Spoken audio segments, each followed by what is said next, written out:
Unbreak My Heart by Lorelei James.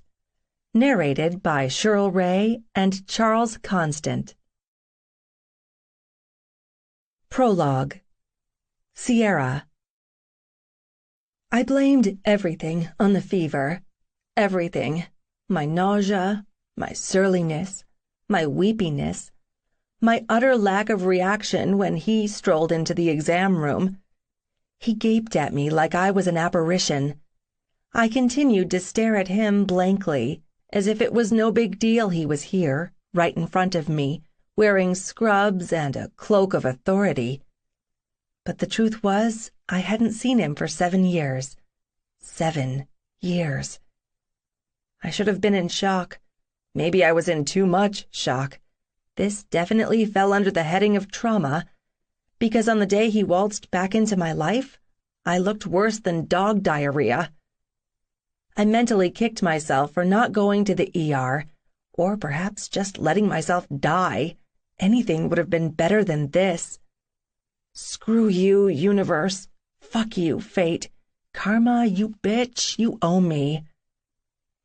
This chance meeting should have happened when I was dressed to the nines, not when I was sporting yoga pants, a ratty Three Stooges t-shirt, dollar store flip-flops, and no bra. And the bonus? My hair was limp, my skin clammy, my face shiny from the raging fever I couldn't shake. Wait, maybe this was a fever-induced nightmare. Sierra? The beautiful apparition spoke my name in a deep, sexy rasp. Pretend you don't know him. Not my most stellar plan, but I went with it. I cocked my head and frowned as if I couldn't quite place him. His expressive brown eyes turned hard. That's really how you're gonna play this? Like you don't know me? I returned his narrow-eyed stare because I was too sick to fake an air of boredom. Fine. I'm Boone West, your nurse, he said sarcastically. I'm here to take your vitals. I shook my head. My inability to respond wasn't from pettiness. I'd lost my voice the day before due to the fever, but my middle finger worked fine, and I used it to point at the door as I mouthed, "Get out." Nice try, but keep your arm out like that so I can take your blood pressure. My heart rate skyrocketed. So no freaking way was he putting a blood pressure cuff and a stethoscope on me. Boone moved in cautiously as if I were a feral creature. He smiled, not the sweet, boyish grin I once loved, but one brimming with fake benevolence. My belly flipped, which pissed me off, and I wished projectile vomiting were my superpower, instead of this uncanny ability to be at the wrong place at the wrong time, every time. I jerked away from him. Look, Sierra, he said reasonably, I wasn't expecting to run into you here. Not like this. Let me do my job and we'll talk afterward. I shook my head so hard my vision went wonky. It's not like you have a choice. Wrong. In full panic mode, I bailed off the exam table and hugged the wall, facing him as I crept toward the door. Whoa, slow down. You came into the clinic because you're sick. You can't just leave. My throat felt like I'd gargled with gravel, but I managed, "Watch me." Then I threw open the door and booked it down the hallway. But my fever had the last laugh. My body chose that moment to fail me. Chills erupted as if I'd been plunged into a deep freezer, followed by sweat breaking out as if I'd been baking in the Arizona desert. White spots obscured my vision. I swayed before everything went dark. "She's coming around." I recognized that voice. Dr. Monroe. I peeled my eyes open and noticed I was back in the exam room. "Hey, girl, how you doing?"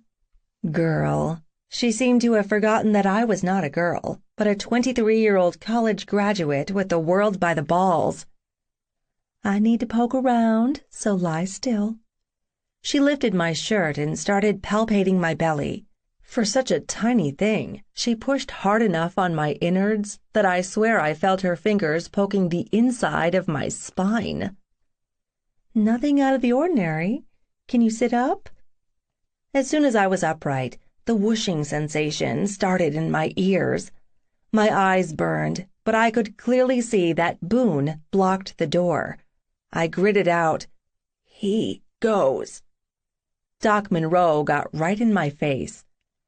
"A patient who acts like they're trying to escape and then passes out in a waiting room full of people is hell on my reputation, Sierra McKay. Boone stays. You're lucky he acted so fast and caught you before you hit the floor." "How did I?"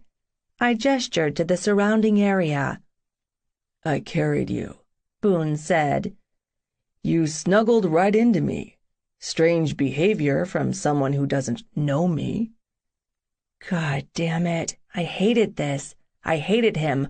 I leveled my best glare at his smarmy face. He remained stoic. "Yeah, you were always good at hiding your emotions, weren't you, West?"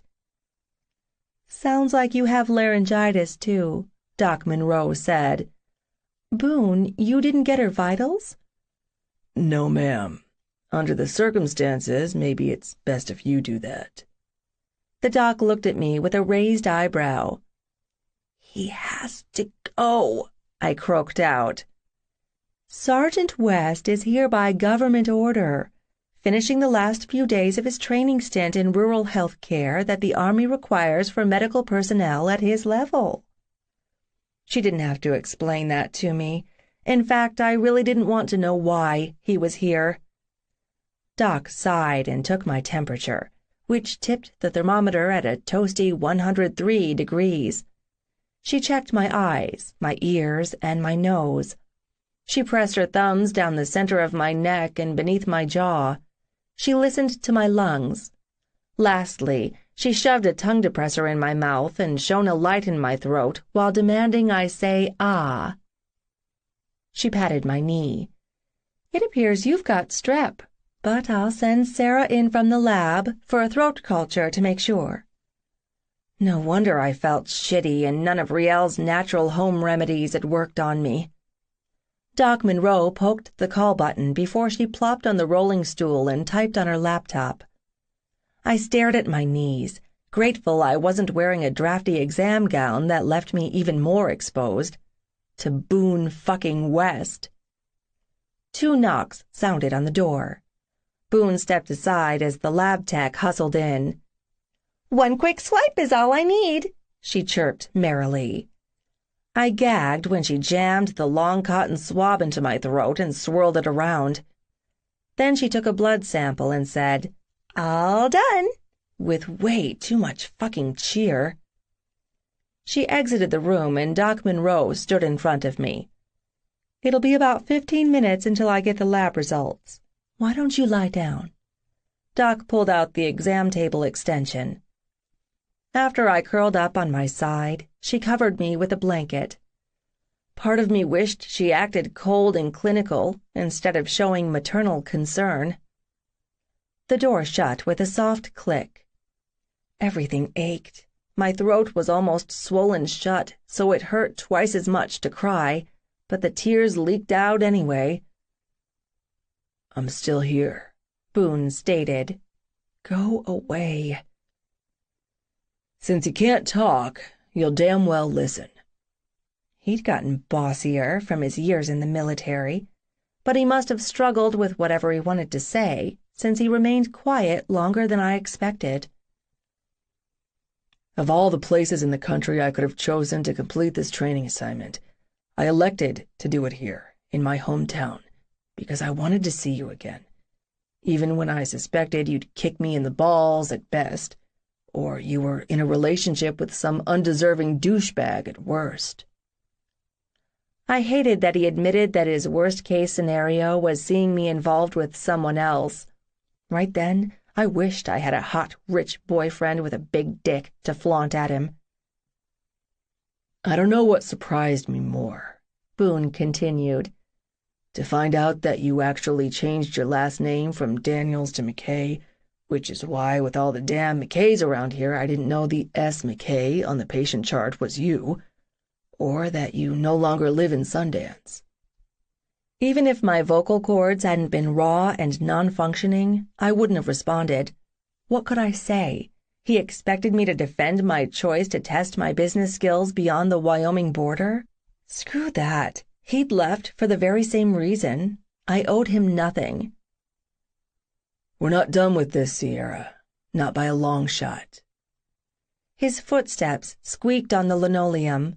The door opened and closed with a soft click. I knew I was alone. Nausea rolled over me. I closed my eyes. I just needed 15 minutes, and this nightmare would be over. When Doc Monroe woke me, I didn't know where I was. Then a cough and burning in my throat reminded me. You tested positive for strep, the doc said, helping me sit up. Goody.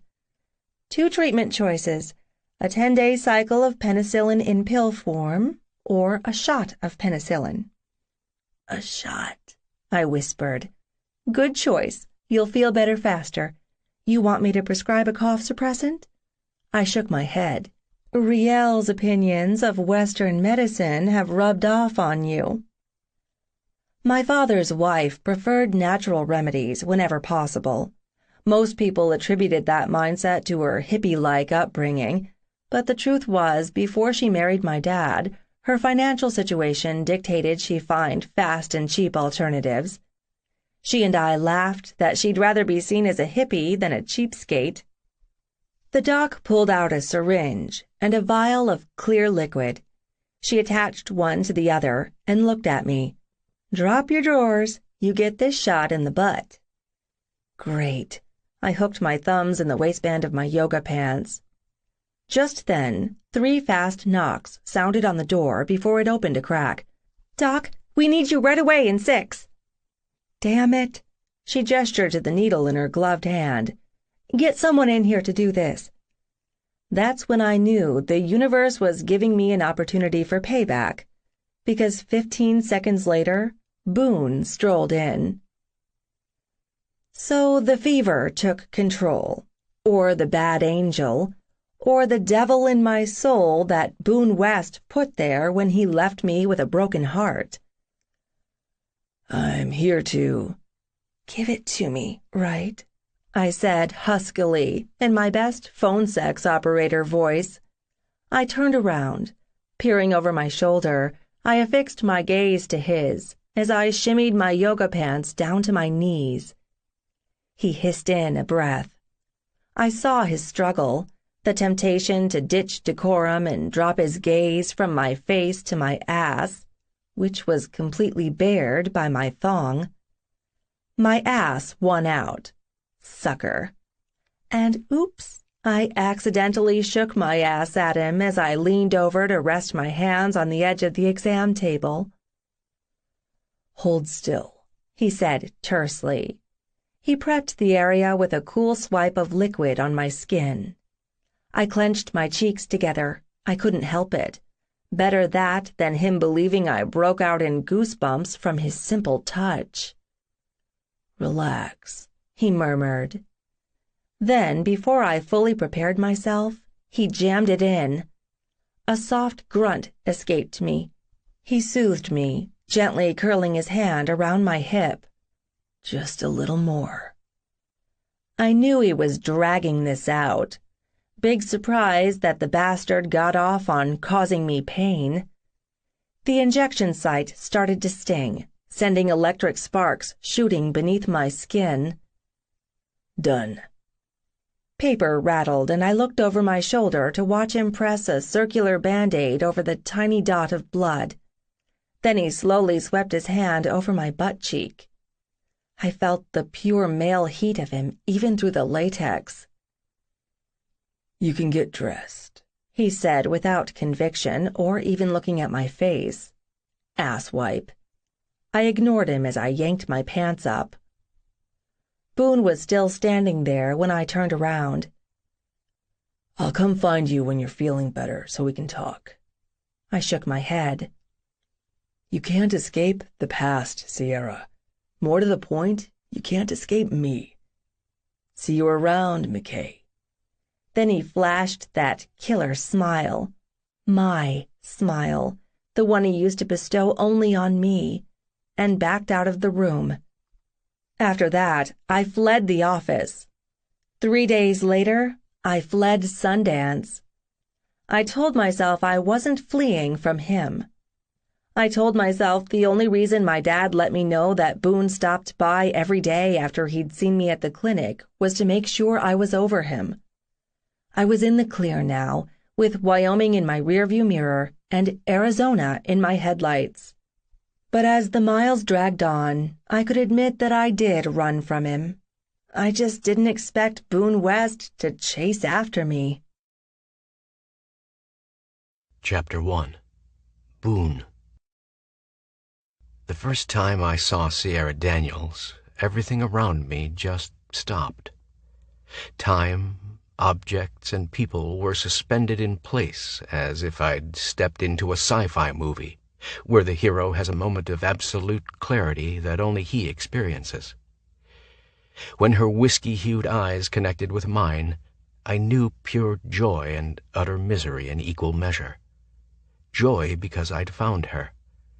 Misery because I couldn't have her. Not then, anyway.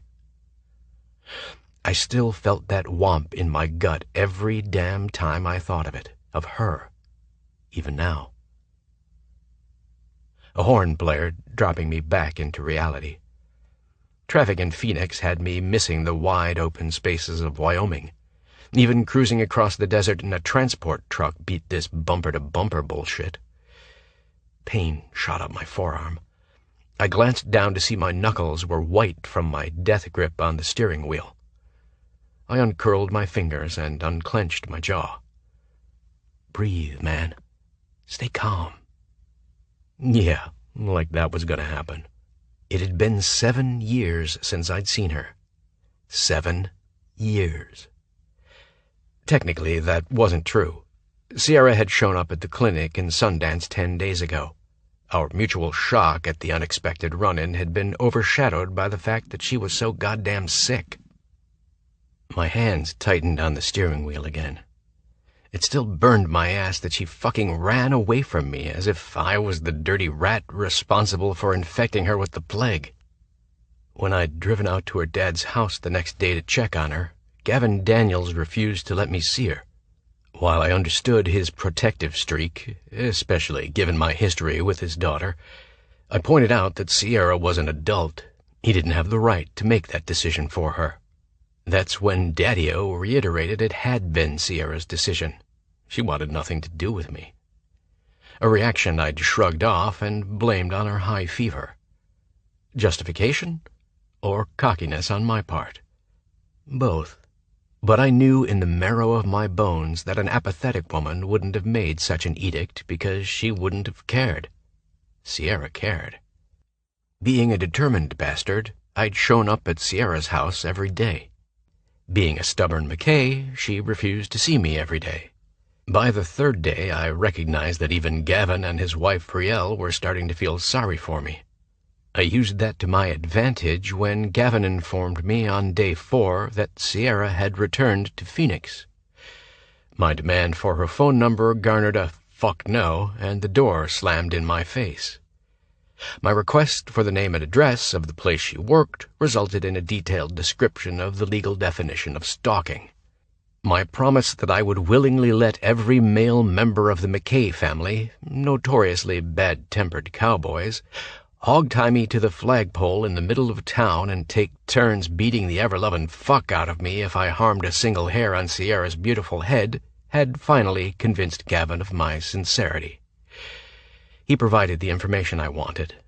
After I'd signed a binding legal contract. In blood. Okay, not in blood, but the pen I'd used had contained red ink, so it was a distinct possibility.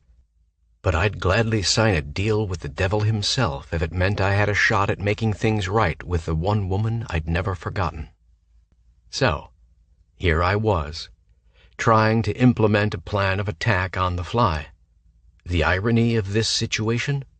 I'd had meetings scheduled in Phoenix before Sierra and I had crossed paths. That had to be a sign. Had to. Maybe that was wishful thinking on my part, but no one has ever accused me of being an optimist. I'd lived with the brooding Boone moniker since my 3rd birthday. Could Sierra see me beyond who I used to be? The borderline bad boy who'd left her after admitting I'd hidden my feelings for her from the start? But you aren't that kid anymore. So, I'd changed. Big deal. It'd be a sad situation if I hadn't. I could thank the United States Army for the significant improvements in my life and the opportunities that joining the military had afforded me. Way to sound like a recruitment poster, douche. Fuck. Where was my confidence? I was educated. I'd expanded my language skills. I'd become a team leader. I'd learned the art of compromise and negotiation. I'd effectively erased most of that punk I used to be. But what if that's the guy she wants? Fuck that. I could offer her things now that I couldn't before. I had a career, a pension, a nice car, a bright future. She always had those things that you worked so hard to get. What can you give her that no one else can? What makes you special? My mind blanked. I heard a crack and realized I'd been grinding my teeth so hard my jaw had popped. All of this speculation meant squat. My male pride assured me I'd come this far and she wouldn't refuse to see me. It kept reminding me I'd had a connection with Sierra I hadn't experienced with anyone else. Unfortunately, my pride also had a sadistic streak. It suggested I'd never gotten over Sierra because she'd never really been mine in the first place. My pride was a total dickhead most of the time. The GPS reminded me to turn right at the next intersection and then announced my destination had been reached. After I parked in the visitor's lot, I bent down and peered through the bottom of the windshield so I could see the Daniels Development Group office building from the ground up. I'd always known Sierra came from money. Yet I also knew that Gavin Daniels had been responsible for that financial success after expanding the business he'd inherited from his father. Did Sierra feel pressured to make an equal, or even bigger, mark with her role in the family business? She had the brains to do it, but did she have the drive? Thinking back, I didn't remember that she'd been interested in carrying on the family legacy. Then again, who knows what they want out of life at age 16? Just because I'd known her then didn't mean I knew anything about her goals, aspirations, and responsibilities now. And I couldn't wait to find them out firsthand. As I crossed the parking lot, I figured it was a good time to remind myself what I did know. Sierra worked in Daniels' property management on the 10th floor. She wasn't in a relationship. My brain hit pause. What else? When nothing came to mind, I realized that was all I knew about her. Sort of pathetic, really. But Sierra had roughly the same basic knowledge about me, so we'd be on equal ground. The thought of getting this second chance with her quickened my stride as I entered the lobby. As I rode the elevator, various scenarios ran through my mind of how this would play out. In the movie version of our reunion, we'd be running toward each other in slow motion, through the rain. We'd kiss like mad, pausing only to tearfully confess our eternal love for each other as the scene fades to black. In my version, after I promised to spend the rest of my life making up for the past 7 years we were apart, we'd end up on the rain-soaked ground, so hot for each other we fucked right there in the mud. Or I fucked her up against a tree. Or I bent her over a park bench. Oh, hell yeah. That one was really good. Especially when I imagined my hand twisted in that gorgeous dark hair of hers, pulling just hard enough to make her gasp as I whispered dirty, dirty promises in her ear. Jesus, man, get a fucking grip. You really want to stroll in sporting wood? And is sex all you really want from her? Well, no, but I sure as hell wouldn't pretend I wanted to be her friend either. The elevator stopped on the 10th floor, and the doors slid open. For just a moment, I froze. Was I truly ready for this? Don't be a pussy. You're a fucking soldier. You've dodged sniper fire and IEDs. This is cake. I wiped my sweaty palms on my khakis before I strode to the receptionist's desk. I bestowed my most charming smile on her. I'm here to see Sierra McKay. Chapter 2. Sierra. Tuesday was my busiest day of the week. I'd been scrambling to catch up after my absence. I'd gone to Sundance to see Marin, my BFF from high school, and meet her new baby boy, and have a heart-to-heart with my father about my place in the company. But because I'd gotten sick, I hadn't seen Marin or her sweet baby, and I hadn't had that talk with my dad either.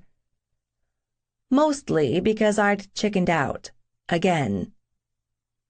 In addition to my tasks at Daniel's Property Management today, I had a presentation to prep for next week for PCE, Phoenix Collegiate Entrepreneurs, a women's business group we organized at ASU when we realized there weren't any support groups for our demographic: women starting home-based businesses, or women in jobs where their colleagues were predominantly male.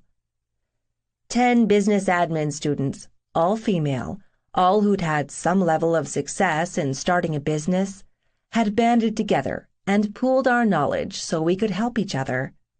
Within 6 months, our group had 50 members and a dozen women in the community who'd volunteered as mentors. Being a founding member of the group was one of the things I was most proud of. I still spent a considerable amount of time volunteering for PCE because creating a better business environment for women remained my passion. I just wished I could do that here, reignite the passion I'd brought to this job. I couldn't blame my restlessness on a lousy salary or limited opportunities for advancement. Although I was Gavin Daniels' only heir, I'd insisted on an entry-level position at DPM. I could have gone to work for several other companies after graduating from college. I'd been heavily recruited due to my impressive resume, my work founding PCE, my GPA, and the connection to my father. But since I'd indicated an interest in taking over both Daniel's development group and Daniel's property management when Dad retired, I figured I had at least a dozen years to learn how to run everything. Since I'd spent more time at DDG over the years, I wanted to understand DPM from the ground up. That didn't mean I was a third-generation slacker with entitlement issues and zero work ethic. During college, I'd worked as my father's virtual intern. No pay, but what I'd learned had been invaluable. There'd been resentment after I'd officially been hired at DPM. Management passed off the lowest priority clients to me. I had bigger goals for myself than being a glorified landlord, so I convinced those clients to let me implement my ideas for total automation, everything from direct deposit for rent collection to vetting potential service providers.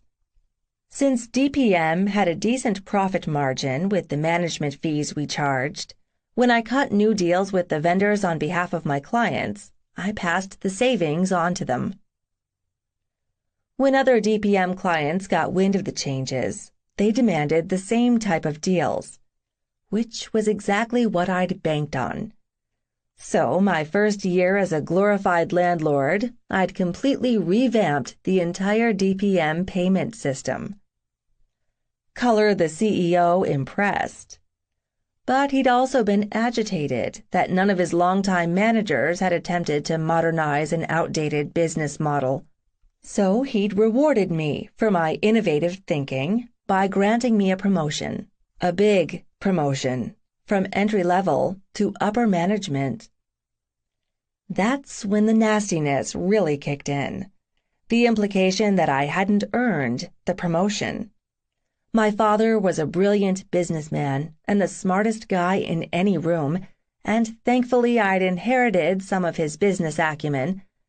But I'd risen up the ranks on my own merits. I'd put up the amount of hours I'd worked against anyone else's. Another fun aspect of the job, in addition to the assumed nepotism, was the sexism and the ageism. Men I'd known for years were patronizing and condescending when they dealt with me. How could I possibly know anything about real business? The ink on my diploma was fresh. I had tits, not balls. What really rankled were the smug remarks about having Daddy fight my battles. No wonder my enthusiasm had cooled. 2 raps sounded on my office door, then Nikki poked her head in. "Your 11:30 is here?" I frowned at my assistant. "Marty's early?" "It's not Marty. I assumed you forgot to enter in this appointment." She sent another quick glance over her shoulder. "You want me to send him packing?" "No, show him in." I printed out my questions for Marty. I planned to pick his brain about what to look for when hiring a headhunting firm. PCE had reached the stage where it needed a full-time paid administrator.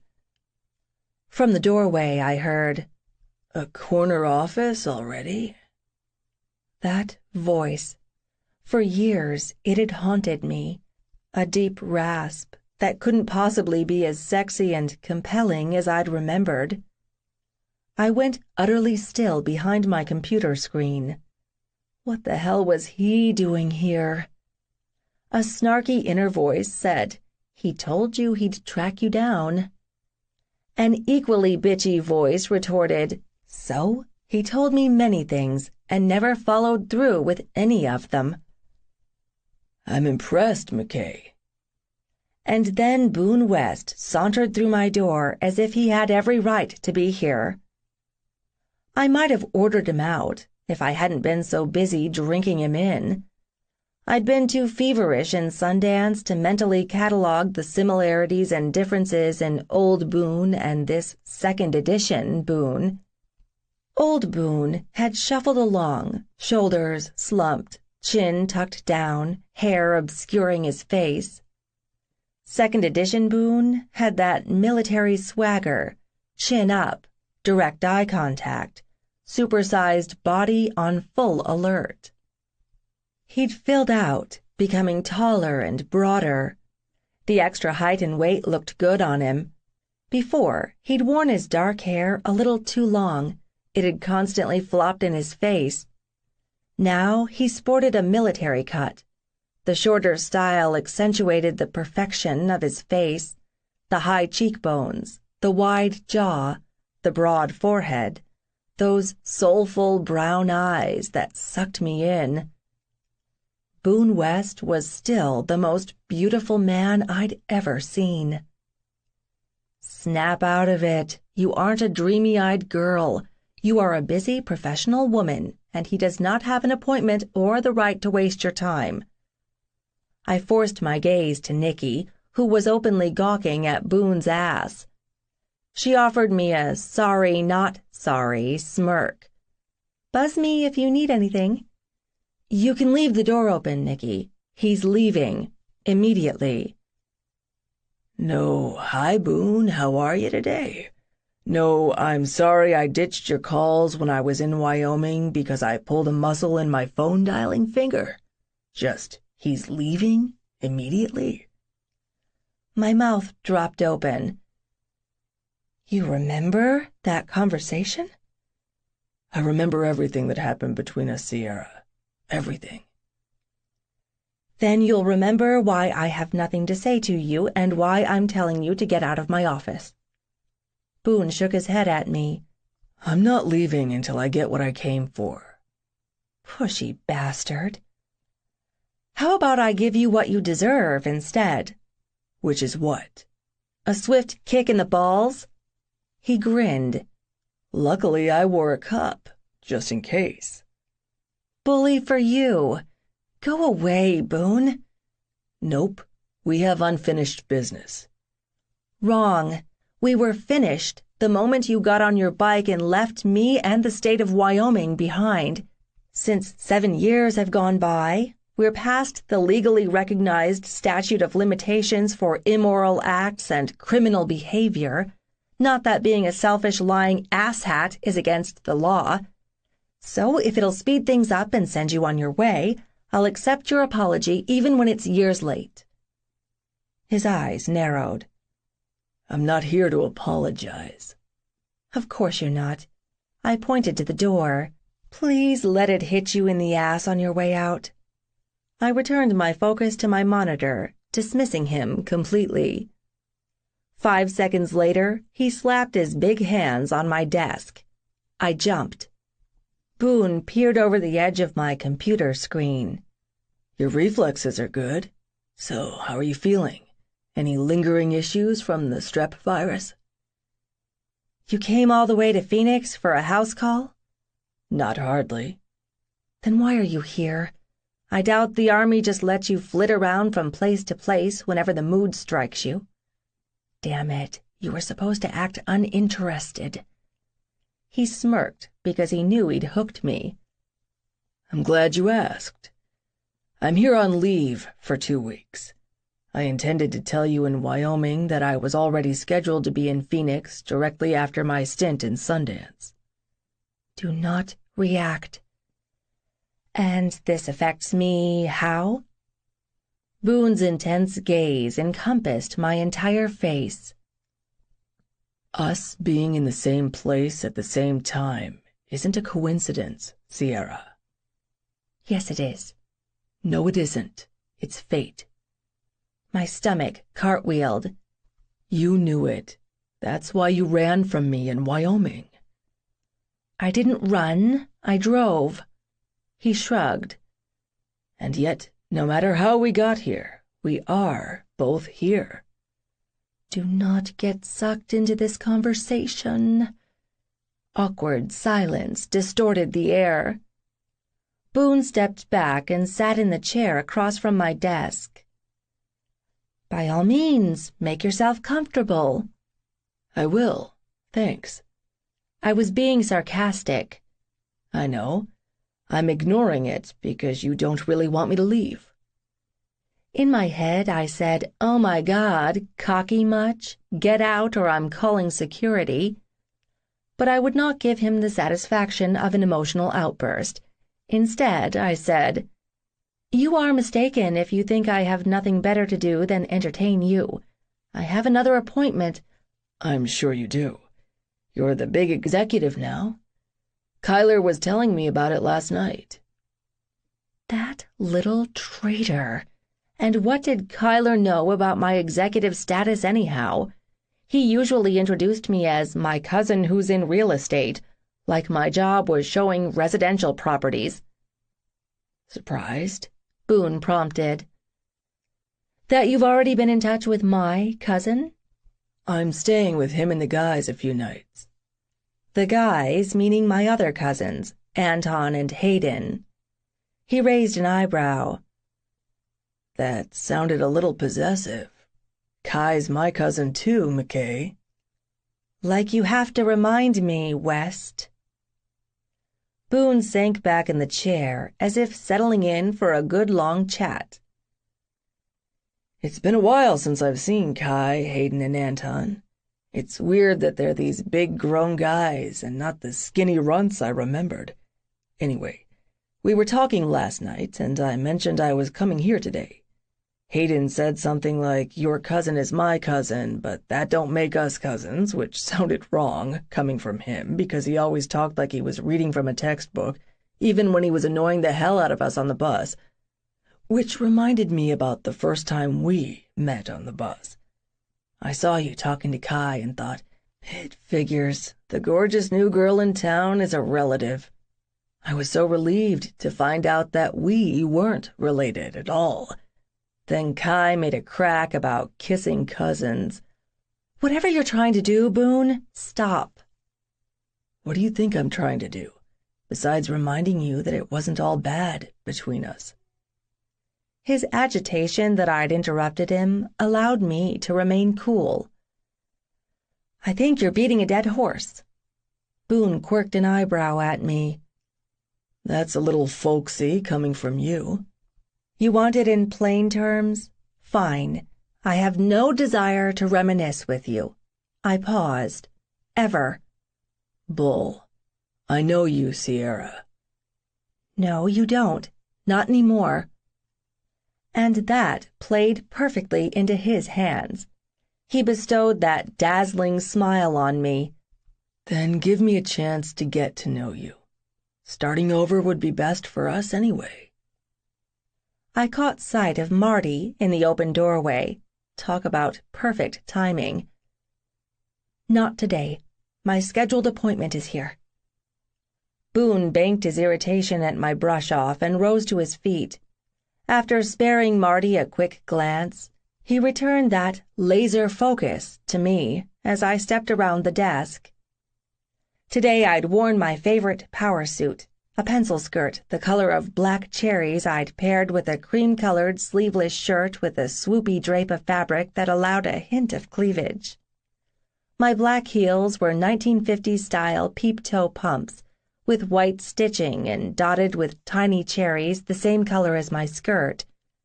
I rocked this outfit and always felt a boost of confidence wearing it. When our eyes met again, Boone didn't hide the fact I'd wowed him. "Eat your heart out, fucker." "See you around, West." His eyes narrowed. He moved in and brushed his right cheek across mine until his lips met my ear. "You aren't shaking me off that easy." "I can try." Boone's soft laughter burrowed into my ear and sent vibrations throughout my entire body. "Fair warning. I'm more stubborn than you. I'm that burr you can't shake off until I get completely under your skin. I've got nothing but time to convince you we need to talk so we can fix this between us." He retreated and offered Marty a "Hey," and a chin lift before he strolled away. I found myself watching that finely muscled ass and wondering. When I looked up at Marty, he lifted a brow at me. "I could have come back if I was interrupting something." "You weren't." I snagged my suit jacket off the coat tree. We were done. He held the door open as we left the reception area. "Is he a friend of yours?" "Former friend." "Maybe you should tell him that." I started to argue, but I suspected Marty was right. Chapter 3. Boone. I wasn't expecting anyone to be around when I returned to McJock Central. My McKay cousins had a sweet setup, even if they had to drive several miles to get to the ASU campus. They'd invited me to crash on their couch until my Army buddy Raj got here from Fort Hood, so I'd stopped by to pick up my stuff before my meeting at the VA. It surprised me to see Kyler sitting at the dining room table. When Kai wasn't in class, he was in football practice, or at team meetings, or watching game tapes, or working out. Everyone claimed I was an intense guy, but I was a candidate for ADHD meds compared to Kyler McKay. Even now he exhibited impressive multitasking skills, performing bicep curls with free weights as he flipped through a textbook. He glanced up and flashed me a sheepish smile. It was really fucking spooky how much he looked like his dad, but a supersized version. "Hey, didn't think I'd see you again today. Did you plan on IDing me in the morgue later?" "Nah, I figured Sierra would just maim you. That's more painful than a quick death." After his methodical inspection, he said, "You don't look worse for the wear. You sure I don't have icicles on my face?" "Icicles in the desert?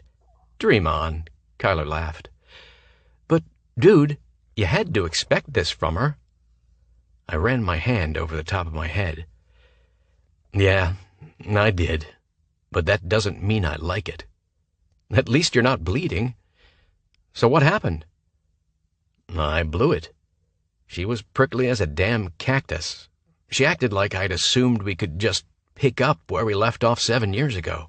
The weight in Kyler's left hand froze mid-air. "You didn't tell her that?" "No," I scowled at him.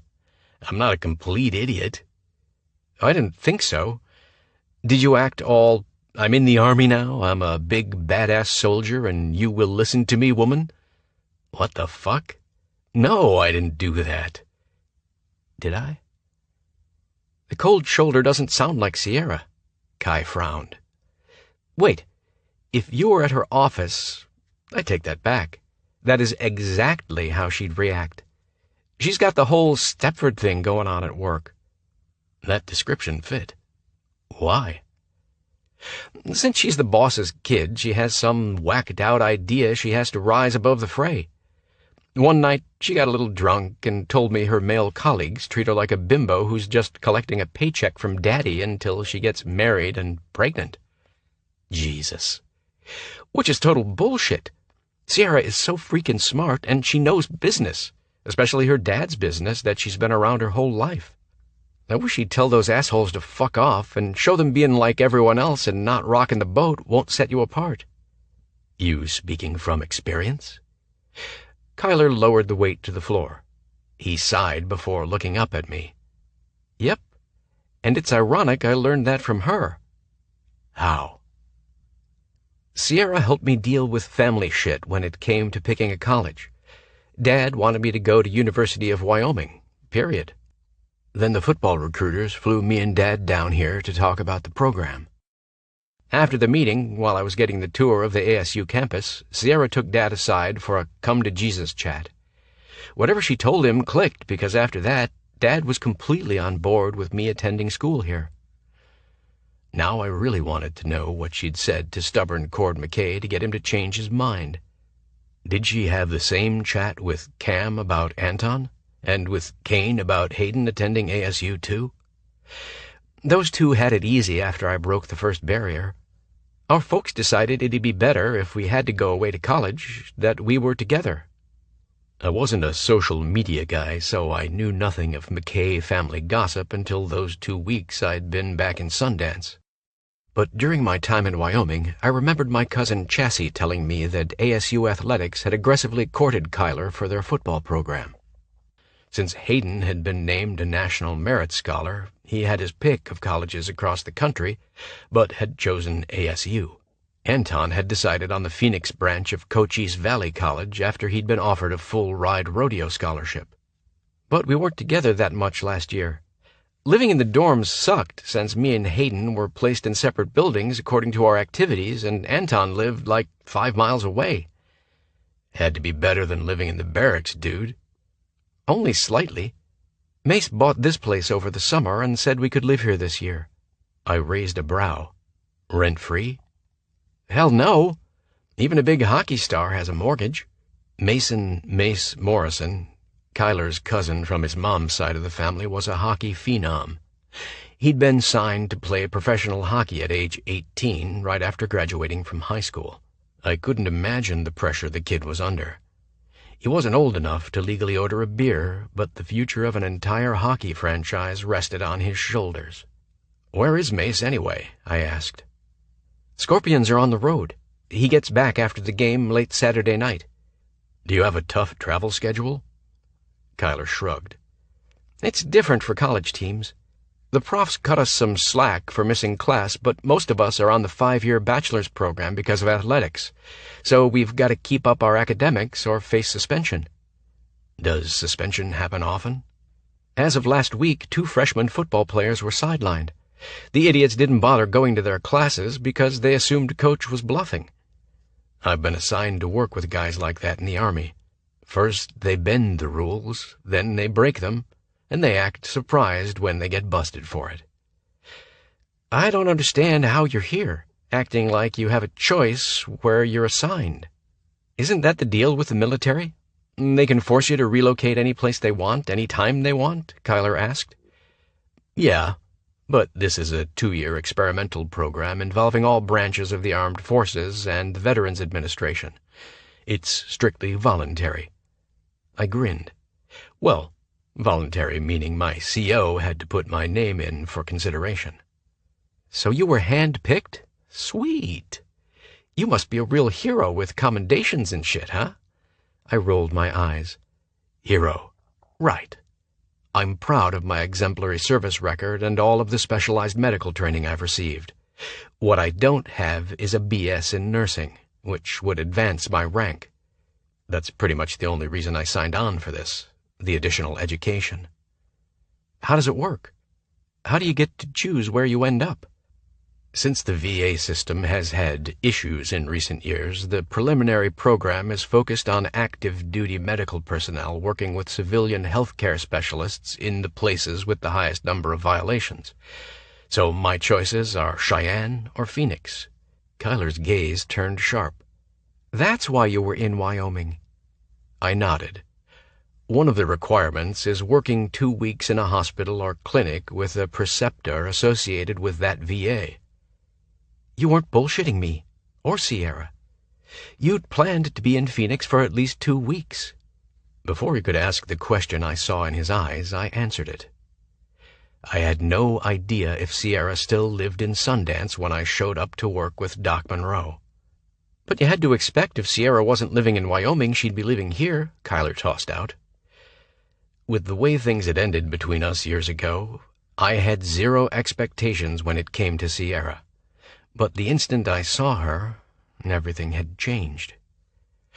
When I left Wyoming, I left for good. I didn't keep in contact with anyone. It wasn't like anyone had sought contact with me either. Besides, my dad bailed out of the state. My mom moved to Montana with my sister and brother.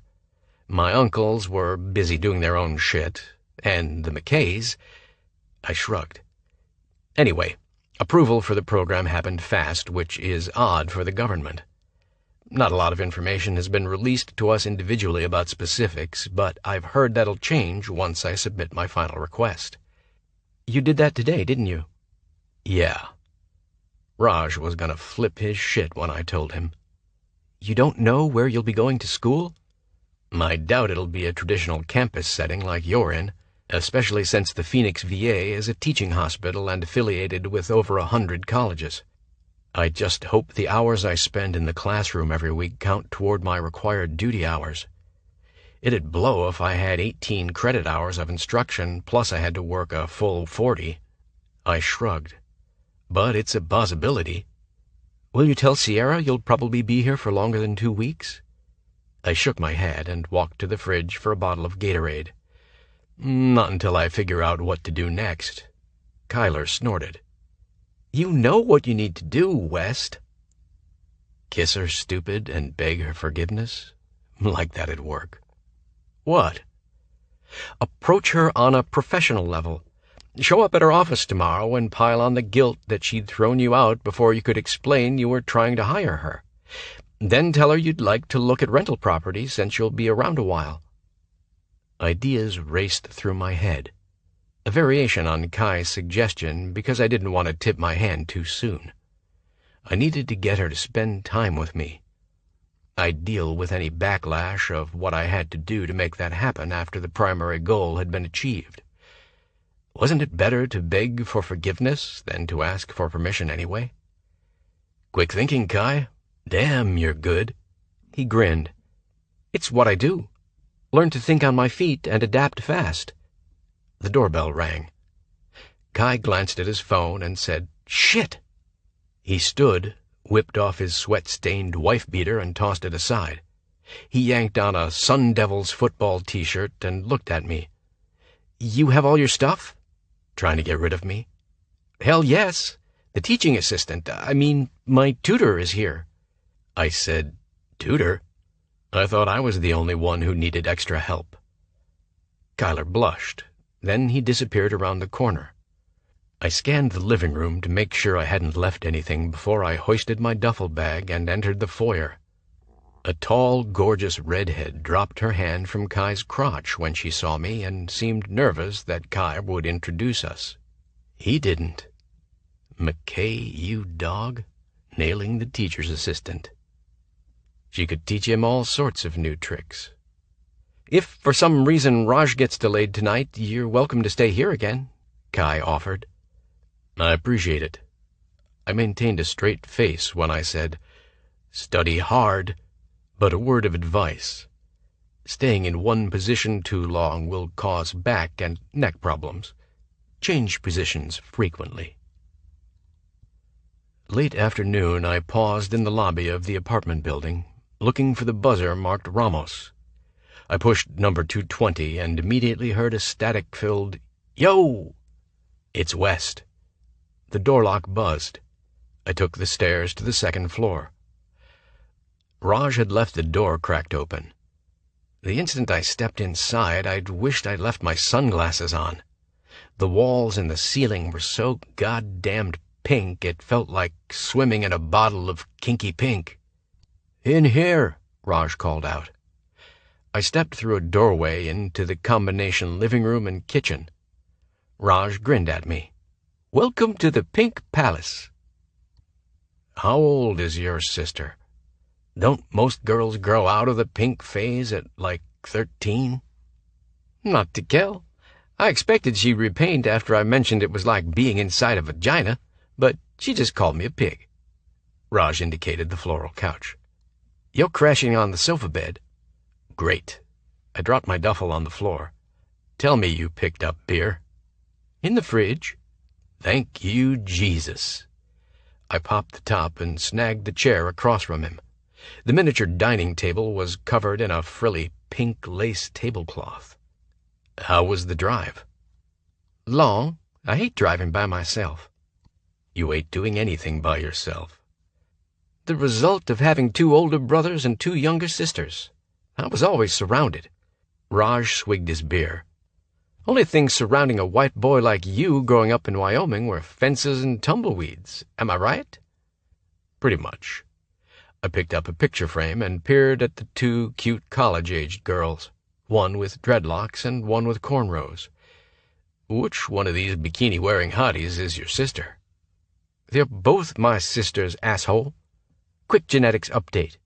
When a black woman marries a Mexican man, none of their offspring look like them or each other." Raj joked about his mixed heritage all the time. His genetics seemed evenly split. He had the height and hair from his African-American side, but he had lighter skin and hazel eyes from his Mexican side. We'd gone through basic training together. We'd attended every medical seminar, every college course, every advanced training class together. We even shared an apartment in Fort Hood. Some of our supervisors swore we shared a brain, so the Army fuck-up affected us both. "What's up, West?" I set the picture down. "Nothing. Why?" "I know you, man. You're brooding. What gives?" "Woman troubles." He laughed. "Right." When I didn't share in his amusement, he stared at me. Hard. "You're serious?" "Yep." "Woman troubles," he repeated. "First time you've ever said that in all the years I've known you." "There's a reason for that, and she lives in Phoenix." His eyes went comically wide. Then he said, "Start talking." Raj knew more about me than anyone in my life, but he didn't know about Sierra. It's a long story. "I've got time, and so do you." "It's complicated." "You're stalling. Now you know I ain't going to leave you alone until you tell me whatever it is that you should have told me a long damn time ago." I scrubbed my hands over my face. "You know about my fucked-up childhood. So by my senior year of high school, I was biding my time until graduation and I could start a real life." I swallowed a mouthful of beer. "Then she showed up." "Who?" "Sierra. The instant I saw her, all those freaking cliches bombarded me. A bolt of lightning. The earth moved. Time stood still. My soul recognized hers. My heart stopped. I wanted to fuck her hot little body twice a day for the next 100 years. I closed my eyes. I've never told anyone any of that." "Not even her?" "Especially not her." Raj sighed. "That's fucked, man, but keep going." We became friends. At first, because I needed to prove my initial reaction to her was a fluke. I mean, she was beautiful, so in my experience that meant she was either a spoiled brat or a snotty bitch. But she wasn't. I found out it was worse. Way, way worse. What was she? Perfect. Raj said nothing. I finished my beer and grabbed another. I needed to stay away from her, but I couldn't, so we were friends. Fuck, man. She was my only goddamn friend. And the entire time we were friends, I knew how she felt about me. Please tell me you didn't take advantage of that. I scowled at him. I'm not that guy, asshole. I never touched her because it would have been all fucking over for me if I did. So I left Wyoming just as planned. I just didn't tell her that was my plan. Did you have any contact with her at all? Not until 2 weeks ago. I told him everything that had happened when I'd seen her in Sundance and how things ended up with her today. We'd each drained another beer by the time I'd finished. Finally, Raj said, "Sounds to me like you've made up your mind. She's here. This is where you need to be." I shrugged. Don't give me that fake whatever attitude, man. You believe it's a sign. Or a second chance. But that's up to her, isn't it? And from what you've told me, maybe she's not interested in giving you a shot. Then you're stuck here. I glanced up at him sharply. I'm stuck here? I thought you ruled out Cheyenne. I'm tired after driving 15 hours, and my brain is sluggish. Raj sighed and rubbed the top of his shaved head. But I recall that you weren't giving Cheyenne serious consideration. Then Raj's gaze pierced me. Something else you want to tell me? I indicated Phoenix as my preference today after I left her office. Raj's eyebrows went up. There's one other thing. Of course there is. Tomorrow, I'm going back to Sierra's office and asking her to show me possible rentals. I flashed my teeth at him. But it's not for me, it's for a friend. Aw, fuck, man. Seriously? I need a place to live anyway. My gaze rolled over pink, pink, and pinker. I wasn't sure how long I could stand being here. Fine. Do your thing with her. I don't want to do anything except sit by the pool and work on my tan. I choked on my beer. Raj laughed. Too easy. Asshole. Missed you, bro. Same. Chapter 4. Sierra. By 6 p.m., I had rocked my to-do list, all 27 items checked off, which was a big screw you to Boone. His unexpected appearance hadn't affected my productivity at all. Traffic wasn't horrendous. The snowbirds hadn't arrived en masse yet. When I pulled up to my house, I grinned at my roommate Lou's dirt-caked pickup, which was parked sideways in the drive. My neighbors in this upscale and trendy housing development wrinkled their noses at her big rig, as if she used it to cart pigs around, although it did smell like shit whenever she used it to haul manure. I skirted the garage and entered the backyard through the gated side of the house. Sure enough, Lou lounged by the pool, topless. Ew, put those things away. I do not want a face full of tits when I ask you for a hug. Lou immediately slipped on a t-shirt and stood. At 6'2", she was such a bruiser that she literally crushed me to her chest. What happened today that requires a mama bear hug? I sighed. She gave such great hugs, the type of affection I assumed other kids received from their mothers. My mom was a model-thin sack of toned flesh, not a squishy, welcoming thing about her bony body. I sighed again. Sierra? Lou prompted. Let me change clothes and mix up a pitcher of margaritas first, okay? Gotta be a doozy of a day if it calls for a pitcher. She released me and smacked my ass. Yell before you come back out, because the girls will be soaking up the sun. Thanks for the tips. Ha ha. I opened the sliding glass door and cut through the kitchen, bypassing the great room and the foyer to climb a flight of stairs. No college student needed a 6-bedroom, 5-bathroom house, but the fire sale price made it a killer investment. Since I'd bought the house with cash, I didn't have a mortgage. Lou paid me a couple of $100 a month that I put toward property taxes. She handled the yard work. It was a happy fact that Lou worked part-time as a landscaper. So far, I'd avoided thinking about Lou graduating in May. While I wanted my BFF to seize the great opportunity she'd dreamt about since freshman year, I also hoped she'd stick around. Then we could do this adulting thing together, although I had a 2-year head start in the working world. In my bedroom, I kicked off my heels and ditched my clothes for my bikini. After twisting my hair into a messy bun, I returned downstairs to whip up a batch of margaritas. I opened the sliding glass door and yelled, "Incoming!" before I grabbed the tray. Lou had her top on, and she'd cleared a space on the table between the loungers. I handed her a glass, poured one for myself, and lowered into the chaise. One long sip of cold, boozy, limey goodness, and I felt the tension melting away. "Killer margs, S." "Thanks. So, your day. Were you dealing with Bridezilla again?"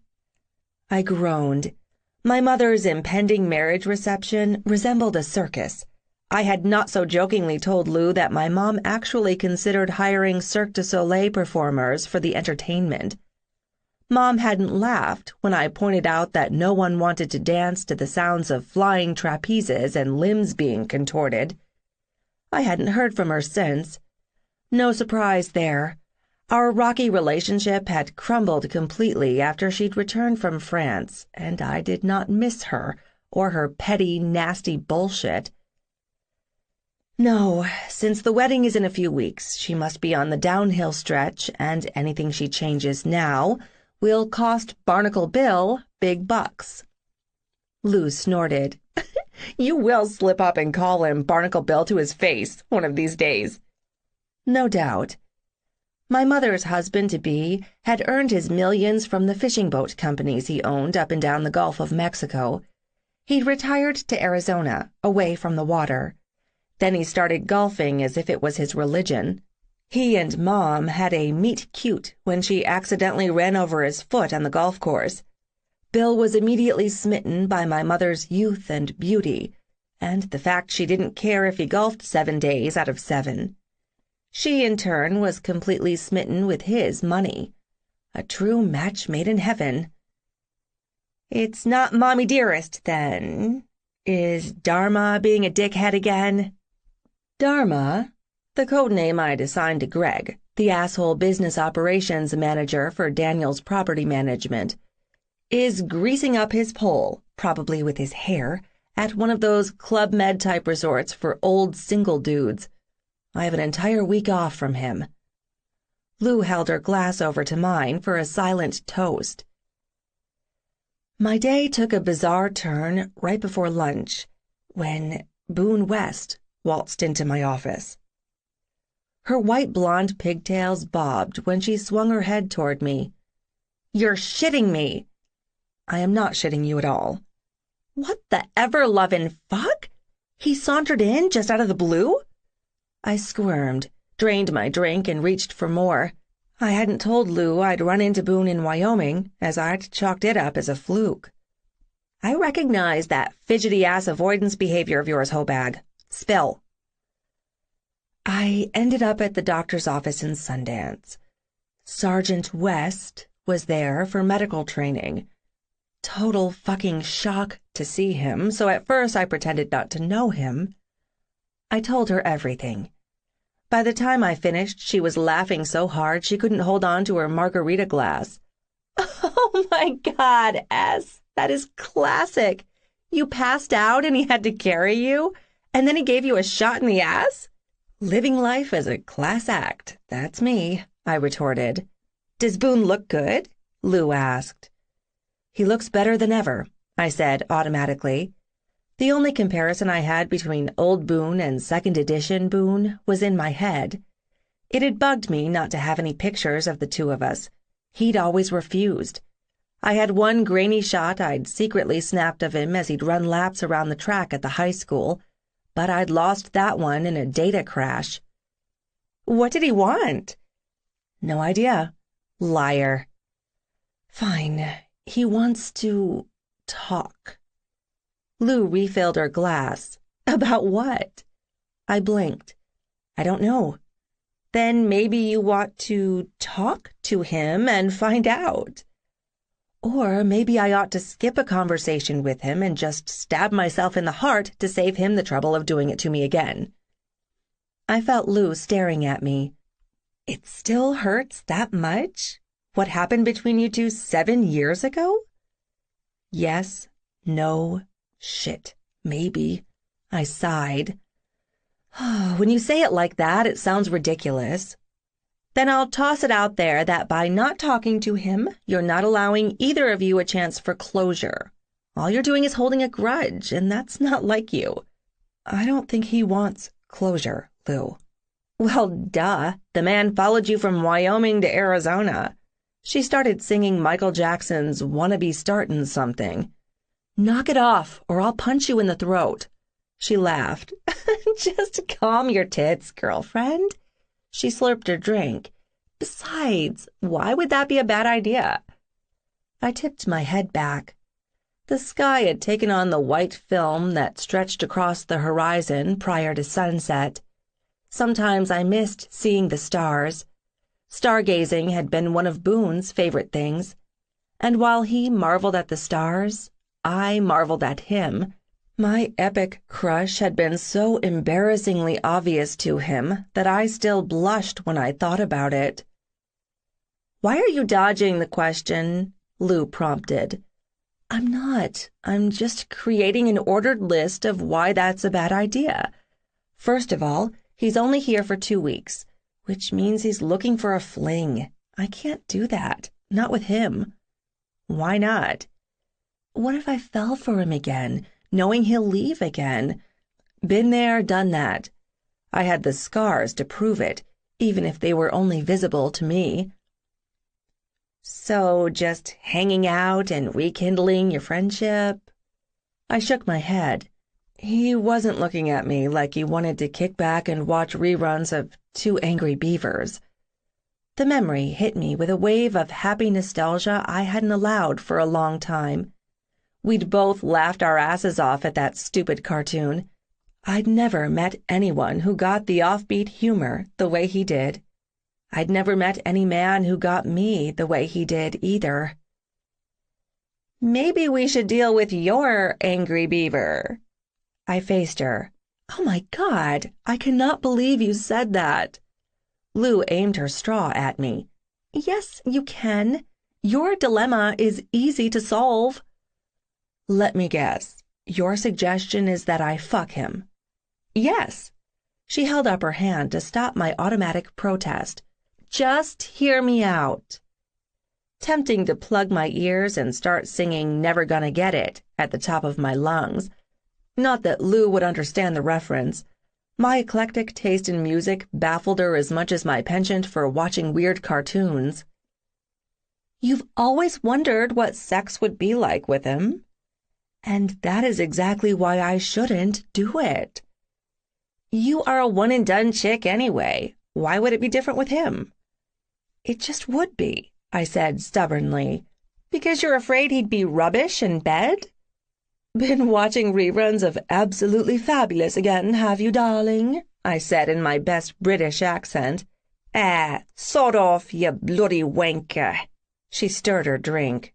I'm serious, S. So am I. What if he's like unbelievable in bed? Then I'd be left wanting more. Again. And I'd worry he'd just fucked me because he always wondered what sex would be like with me. I shook my head and didn't voice my other concern. What if Boone was disappointed in my skills between the sheets? That'd be another blow I might not recover from. It's better to wonder and leave it at that. Can we please drop it now? She sighed dramatically. You are such a ball buster when you've got a financial spreadsheet in front of you. But with personal stuff, I never would have pegged you as such a chicken shit, McKay. I slurped my drink. Sure you have. When? Lou demanded. Spring break, when I refused to get a pussy galore tattoo with you? Which makes 0 sense, since that summer you got that, she gestured wildly, brand thingy on your hip. Pussy galore? Way more meaningful. I'd succumbed to my cousin Keeley's badgering and gotten inked with the official McKay cattle brand. I told you, it's a family thing. Nice try at changing the subject, but back to you throwing Boone a bone. Awesome alliteration, Baby Spice.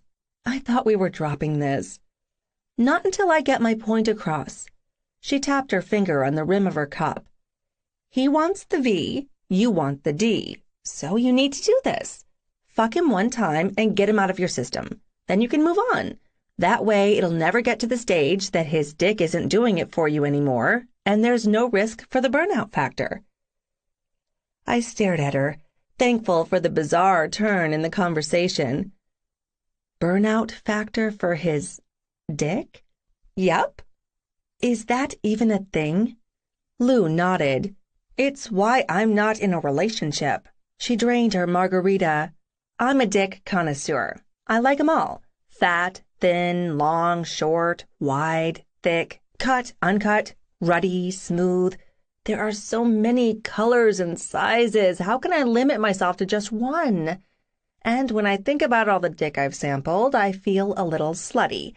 I begin to think maybe I should try and settle down with the one dick that fits me above all others. You're comparing your vajayjay to a glass slipper? Find the ideal fit and you've got a dick you can commit to? Exactly. But how will I find the prince of all penises if I'm not actively looking? I couldn't fault her logic, and if she wanted a different dick every night, who was I to judge? Your plan to prowl for the perfect pecker is plausible. Now who's the alliteration queen? I stood, putting an end to the discussion. I'm hitting the pool for a quick swim before I decide whether to make another pitcher of margaritas or whip up a batch of white chocolate chip macadamia nut cookies. Count me out for the booze. I have a quiz tomorrow and I have to study. I don't miss doing homework. I won't miss it either, but not everyone can get a bachelor's degree in 3 years. Lou hip-checked me as she passed by. My reflex to correct her dried on my tongue.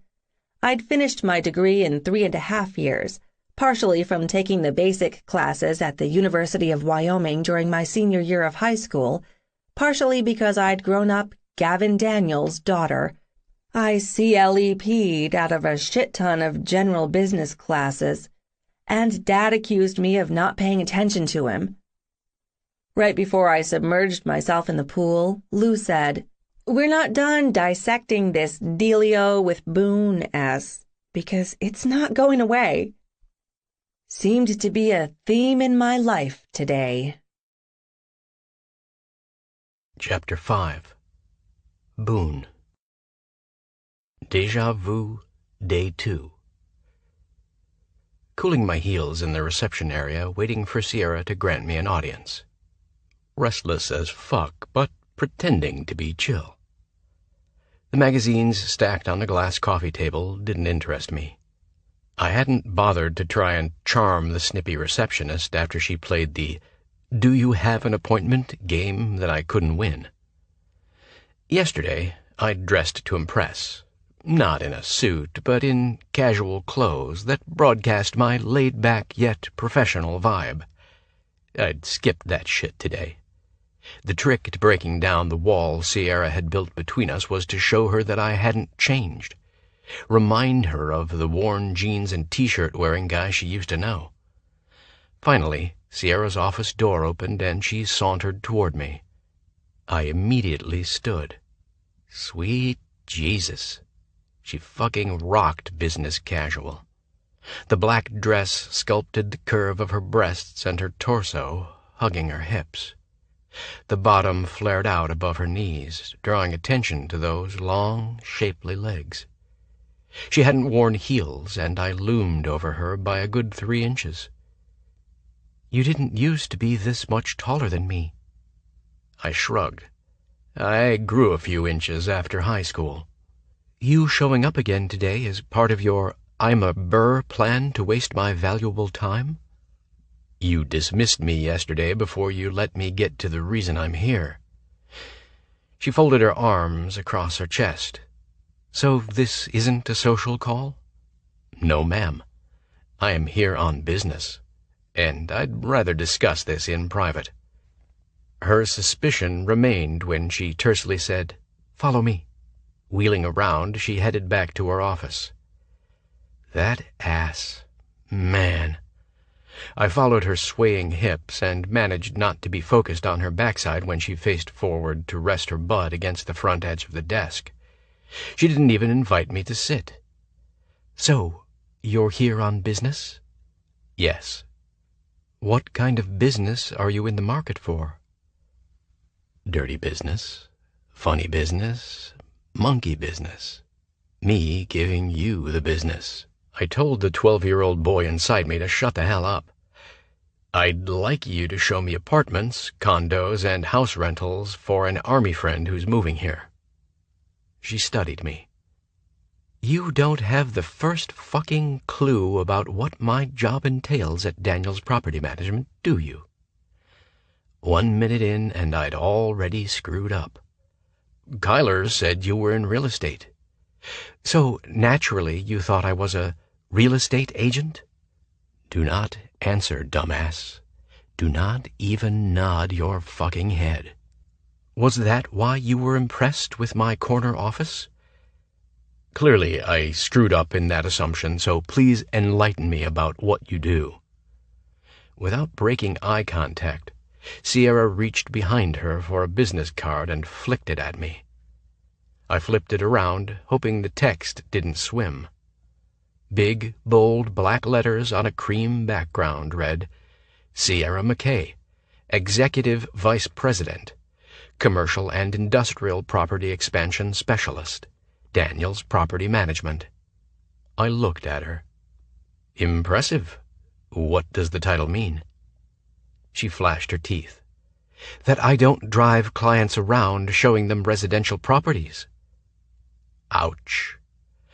"But feel free to keep my business card in case your friend needs to hire a company to oversee a full remodel or restoration of his commercial property. I specialize in coordinating all aspects of revitalizing retail spaces, any size from 600 square feet to 60,000 square feet. I tucked the business card in my front pocket after making sure it listed her contact number. To be honest, I didn't even know that was a thing. A very real, very complicated thing, which doesn't leave me time to act as a real estate guide for you or anyone else. She pushed up from the desk. My assistant, Nikki, will give you a list of reputable realtors we deal with. So that's it? I said tightly. No BS, Boone. What do you really want from me? Professionally? I want a Phoenix native to help me navigate all the suburbs and figure out the best, safest, and most affordable place for my friend to live. You are obviously an expert in the real estate field, which, yes, I mistakenly took to mean you could show me specific apartments, condos, and houses for rent. But your skill set being way above that pay grade doesn't change the fact I would still like your help. Why are you pressing me on this? Think fast, man. Because I trust you. If there's no commission on the line, then you can be completely honest about my options. You mean your friend's options, she said sharply. Fuck. I almost blew that. Yeah. You can help me narrow down my buddy Raj's choices. Why does Raj trust you so much? Because I'm trustworthy. Except you're lying like a motherfucker right now, aren't you? And what is going to happen when she finds out? I'd worry about that later. Right now, I had her on the hook. Then something Kyler had mentioned clicked, and I played my only trump card. Besides, you helped Maze find the McMansion he bought last summer. Kyler wouldn't shut up about how everything went seamlessly with you involved, even when residential rentals and sales aren't in your wheelhouse. That big-mouthed asshat, she muttered. I moved in closer. Would it really be horrible spending a few hours with me this morning? Sierra got that squinty-eyed stare as if she was envisioning her daily schedule. So I quickly added, or I can come back this afternoon. Or even tomorrow sometime, if that works better for your schedule. Actually, today is the only day this week that my morning schedule is flexible. Do not punch your fist in the air and shout booyah. So you'll do it with me? Those tawny-colored eyes of hers snapped to mine. Excuse me? You'll give me an overview of Phoenix. She sighed. You are such a pushy bastard, West. But yes, she eyed the file folders on her desk. I didn't really want to deal with all of this quarterly stuff anyway. I'm happy to be your excuse for ditching office work for a few hours. Sierra smiled at me, and my damn heart near burst. You tried to get me to ditch school with you once. I remember. Feeling flush with cash for a change, I offered to buy you a DQ chili dog. I promised to have you back in time for 5th period. You turned me down. My eyes searched hers. Why? Because I didn't want you spending your money on me, she said softly. I knew how hard you worked for it. Being this close to her, smelling her perfume, watching the pulse pounding in her throat, I'd wanted this. But I had no idea how to act on it because I had zero experience with starting a relationship. My conscience snapped. I'm pretty sure luring her in with a lie is the worst possible option. Sierra sidestepped me and returned to her brusque demeanor. I'll need to speak with my assistant before we go. I'll pick you up at the main entrance in 10 minutes. I have a call to make. Total lie, and wasn't I just turning into fucking Pinocchio? So that'll work. I assumed she'd loosen up once we left Stepford Central. During my 23-minute stint in the reception area, I'd watched Sierra's colleagues whose icy demeanors were identical to the one she'd perfected. I couldn't blame her for following the crowd, especially if she was trying to blend in. But she'd never blend. She never had. After taking the stairs to the first floor, I cut across the blacktop to a small grassy area with a stone bench. What rocket scientist decided it'd be a great idea to plant grass in the damn desert?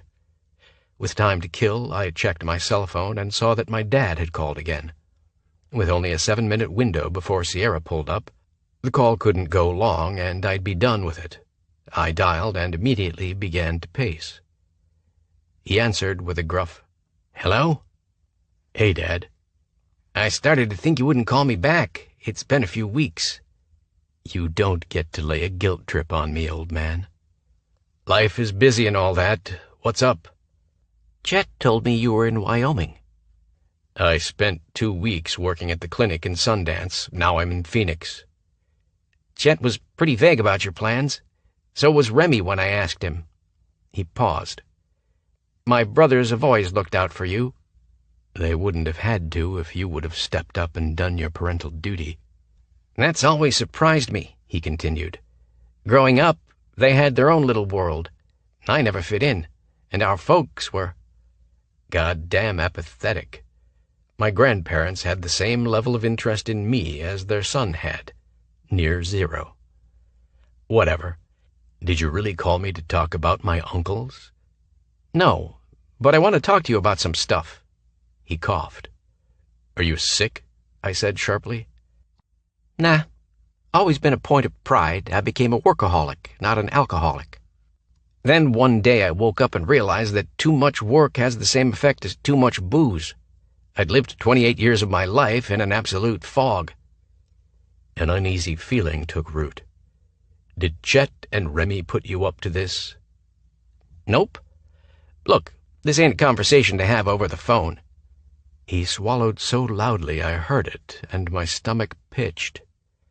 "If you've got any patience with or forgiveness in your heart for your fucked-up old man, I'd like to meet with you." "Say no. Tell him it's too little, too late." But it wasn't. I wasn't that lonely, sad boy whose daddy missed his every major life event. Now I understood things weren't always what they seemed, and hard choices were called that for a reason. Also, I'd built a damn good bullshit meter. If his explanations sounded like excuses offered out of delayed guilt, I'd know it. "Boone?" "Yeah, I'm here. Just thinking." I exhaled.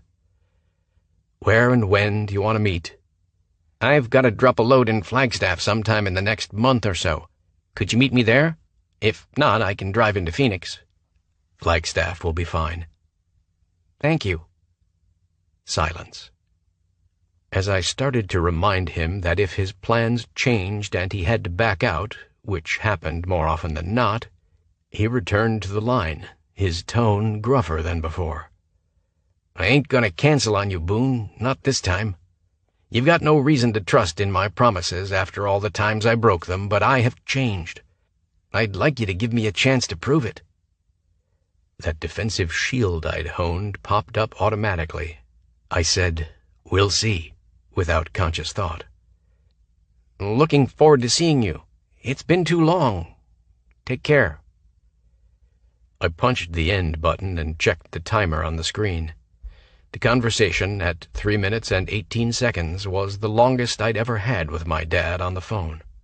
Even when I'd lived at home, he called to pass on the most basic information and hung up. I hadn't seen him since my graduation from basic training. I'd invited him more out of obligation than anything, and I hadn't expected him to show up. But he'd been there in the bleachers alongside my uncles Chet and Remy.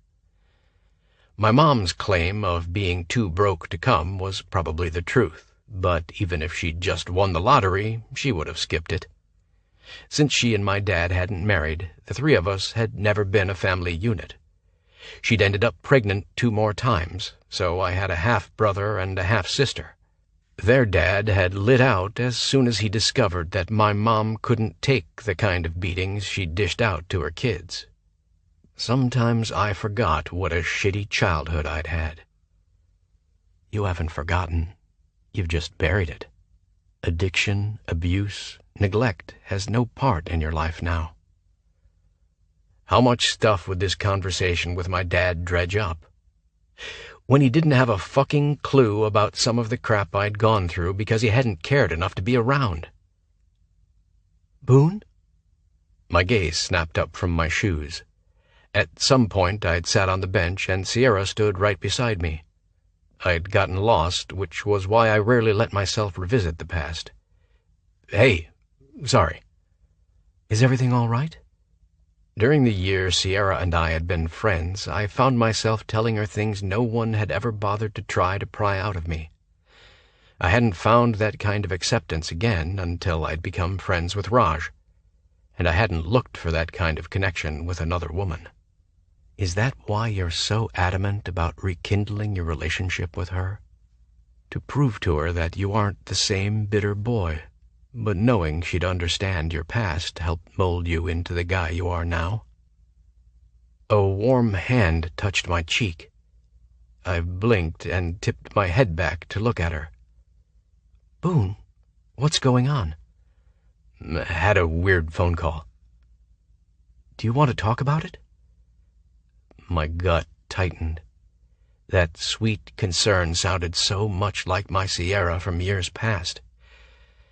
But if I said yes, would she be a crutch? If I said no, would she pull back? And how was I supposed to decide anything when I had her tender touch on my face? When the softness in her gaze was for me? "Don't run when I say this." I lifted my hand, trapping her hand against my face to keep it in place. "Looking at you, having you this close, makes it goddamn hard to breathe, let alone think straight." Immediately after I admitted that, I slammed my eyes shut. I could not deal with her rejection right now. I swear to God I heard her murmur, "I know what you mean." Then her sharp fingernails scratched my hairline. "I liked you better with long hair, West." I smiled at her attempt to lighten the mood. "Yeah?" "Yeah." "Well, it's a no-go in the military. A buzz cut, the same as everyone else's, makes it impossible to wear the label of brooding bad boy when the hipsters and the rednecks look exactly like you." She laughed. I wanted more of that. I wanted more of this easy banter. I opened my eyes. She tugged her hand away, but she didn't retreat. "You still want to do this today?" More than ever. "Wow me with your expertise, college girl." "Smartass. I'm a college graduate. Come on." Sierra drove a Mercedes. "Why are you grinning like that?" she demanded. "You drive the same kind of car you had in Wyoming." "Because even the new models have the highest safety ratings on the market." She smirked. "With way more drive time, I upgraded to a kick-ass stereo." I climbed in and buckled up. "What's first?" "Showing you the areas your friend can't afford." She paused. "Scottsdale and Arcadia." "Where do you live?" "Scottsdale." I bore white knuckles as Sierra wove in and out of traffic. The music on her kick-ass stereo didn't provide enough distraction. I wouldn't have pegged her as a Taylor Swift fan. "You okay over there, West?" Trying not to think about whether my life insurance info is up to date. "Traffic is the one thing I hate about Phoenix." "Did you always know you'd come back here?" She weighed her response. "Dad moving us to Sundance felt like punishment, even when he did it so we could both get to know his family together. That first year was rough on so many levels. Junior and senior years of high school, I became more involved with everything. The McKays expected I'd attend UWYO because I'd taken classes there my senior year, but I picked ASU. "Why?" "I felt like a third wheel with Dad and Riel. That didn't mean I wasn't flipping cartwheels because they found each other. But between me and Riel's daughter Rory, they'd never lived alone together without kids. Plus, I knew if I hated Laramie, I could drive home for the weekend. Going to ASU felt more like an adult decision." "Had your mom moved back from France? Was that part of it?" "No. Her dipshit boy toy in Paris ditched her after he decided to settle down with a younger woman and have kids. She returned to Phoenix after my first year at ASU, a total mess. Her plan to feel young, hip, and cool was to hang out with her college-age daughter." I groaned. "Fun for you, huh?" "Oh, it gets better. Then she decided hooking up with a college-aged guy would prove her hotness. So, as usual, she chose the easiest option and banged my boyfriend." "Fuck. Seriously?" Her behavior didn't shock me as much as she'd hoped. I went, "You can have him." In a way, she did me a favor.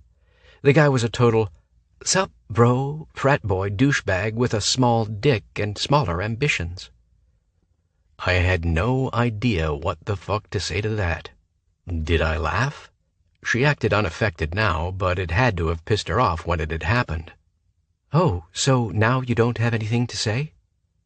I did laugh at that. "Parents suck. At least you have one good one. Both of mine are worthless. Just say the word, baby, and I'll track down that cheating frat boy douchebag and beat his tiny dick ass." 4 years after it happened? "He won't suspect you waited that long to get revenge." And I'd loved to pound the shit out of a guy who'd had Sierra in his bed and hadn't cared enough to keep her there. Sierra laughed. "The Army would approve of that response?" "It's not like I'd wear my uniform. I'd be in total stealth mode." "I'll take it under consideration, tough guy."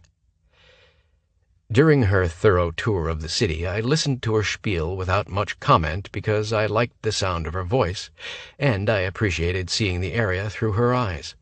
She clearly loved living here more than she ever had in Wyoming. After 2.5 hours, my stomach rumbled. "Can we stop for lunch?" It can even be fast food. I just have to eat something. I pointed to a cheesecake factory. How about there? That's not fast food. It's close, though. Fine. She pulled into a parking garage. Feeling antsy, I climbed out of the car first and waited for her at the bottom of the steps. She'd slipped her sunglasses back on, but I felt her eyes on me. In a total junior high move, I dropped my arms behind me and stretched. That move flexed my biceps, pecs, and abdomen. I knew she'd look. And she did. She took such a complete look that she nearly missed the bottom step. I caught her with one hand on her hip and the other on her shoulder. Careful. Sierra peered at me over the tops of her sunglasses. Next time you want to remind me you're still rockin' a killer body, wait until I'm on level ground, Kay? She brushed past me so fast she didn't see my big-assed grin. We'd been seated maybe a minute when Sierra said, "Excuse me, I'll be right back." I started flipping through the 100-page menu. The text was swimming by the time I reached page 5. I closed my eyes and blanked my mind, but when I looked again, I had the same problem. I shut the menu and set it on the edge of the table. Sierra slid back into the booth. When the waitress returned, I ordered a hamburger. She looked at Sierra. "And for you?" "The Almond Joy cheesecake and a can of Red Bull." After the waitress left, I said, "Just cheesecake?" "Since it's my entire daily caloric intake, yes, just cheesecake. I'll suffer through a salad for dinner." Sierra set a file folder on the table. "My assistant scrounged up a few options for rentals from one of our clients that owns both commercial and residential properties. You want to go through these?" Not really." "Then what is the purpose of this lunch?" "Besides, to share a meal together you didn't have to cook for me?" I shrugged. "I wanted to sit across from you to give my neck a break from twisting around so I can see your face. Only getting a side glimpse of your glare doesn't have the same power as full frontal." "You want me to glare at you?" "You will glare at me when I suggest we clear the air and say the shit that's been on both of our minds the last 7 years. Then we could hug it out." She smacked my forearm. "No and no. Keep it focused on business between us, Boone." Dirty business popped into my head. Sierra must have read that on my face because she smacked my other forearm. "I can leave you here if you don't behave." Was I making any progress with her? I hated to fall back, but I didn't want to put her in full retreat. "So, business. You never mentioned you wanted to go into the family business." "That's because it wasn't on my radar as a self-absorbed 16-year-old. But by age 17, I realized I needed a life plan, so I made one." She talked about investing her inheritance in flipping houses and her luck in getting out before the real estate market crashed. She mentioned funding her buddy Marin's home-based business. None of her triumphs were detailed in a bragging manner, and she groaned about her failures. I tried to listen without my goddamned mouth hanging open. So much for my assumption Sierra had skated through college with minimum effort. She'd even founded a college organization for women entrepreneurs. After graduating a year early, she'd started at the bottom at Daniels Property Management. Within 2 years, she'd earned the title and responsibilities of a company vice president. The woman was 23 years old. "Say something," she demanded. "You make everyone look like a slacker, don't you?" She blushed. "I don't know about that. For better or for worse, I wanted to be in charge of my own destiny." "Your dad had to be impressed with you taking the initiative." "Maybe that was a teeny part of why I did it." The food arrived. After forking in a bite of cheesecake, she released a husky sigh. I froze. Now there was a sexy sound. "I've tried to recreate this 20 times at home, and I cannot get the flavors right." "That good, huh?"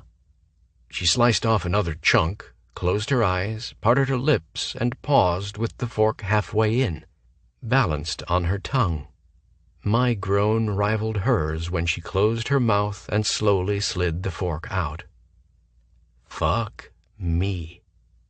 I didn't need a hard-on in the fucking cheesecake factory. Too late. Maybe she didn't notice my jagged breathing and discreetly adjusting my cock beneath the napkin on my lap. Sierra's cell phone began to vibrate halfway through the meal. She answered. Sierra McKay. Her frown deepened as she listened. May I ask how your department ended up with that information? Not from my office. I'm positive. Because I'm the only one with access and I didn't discuss it with anyone. She rubbed the spot between her eyebrows with her thumb. I tuned out her words and focused on the cadence of her voice. With her distracted, I seized the chance to study the face I'd only seen in memories the past 7 years. The sharp angle of her cheekbones, the smattering of freckles across her nose, the line of her stubborn jaw, the tiny divot in her chin. She bit her bottom lip. A pink tinge crept up her neck. Would she jerk away if I covered her restless hand with mine? I had this urge to smooth the frown lines between her eyebrows with a soft kiss. I thought about all the affectionate things I'd seen couples doing without thinking, without knowing that guys like me watched with envy. I'd never had that with any woman, never wanted it before. But I wanted it now with Sierra. No, I understand. But Greg led me to believe we'd discuss this when he returned next week. I wasn't aware you were looped in, and to be honest, I do have an issue with it. She scowled. No, I do not need to bring up my concerns with the CEO, who is my father. But I'll also remind you that he is your boss, and he does have more important things to do than deal with a security breach in your department. Pause. You brought it to my attention. We're dealing with it today. Call Mr. Avila's office and set up a meeting. I'll have my assistant follow up in 30 minutes. She ended the call and tossed the phone aside. Problems? Greg, the misogynistic dick cunt, gave his fucking junior assistant a task list before he slithered off on vacation. Not only am I not ever under the supervision of a junior assistant, this little fuckwad thinks because Greg constantly remarks about me running to my father with problems that he can too. Junior Asslicker isn't supposed to have the information that he's following up on anyway.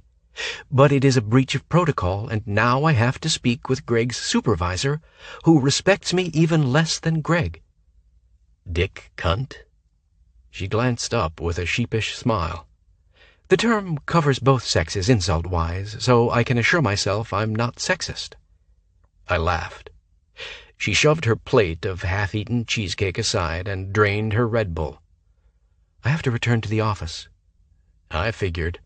You don't want a to-go box for that? She shook her head. I lost my appetite.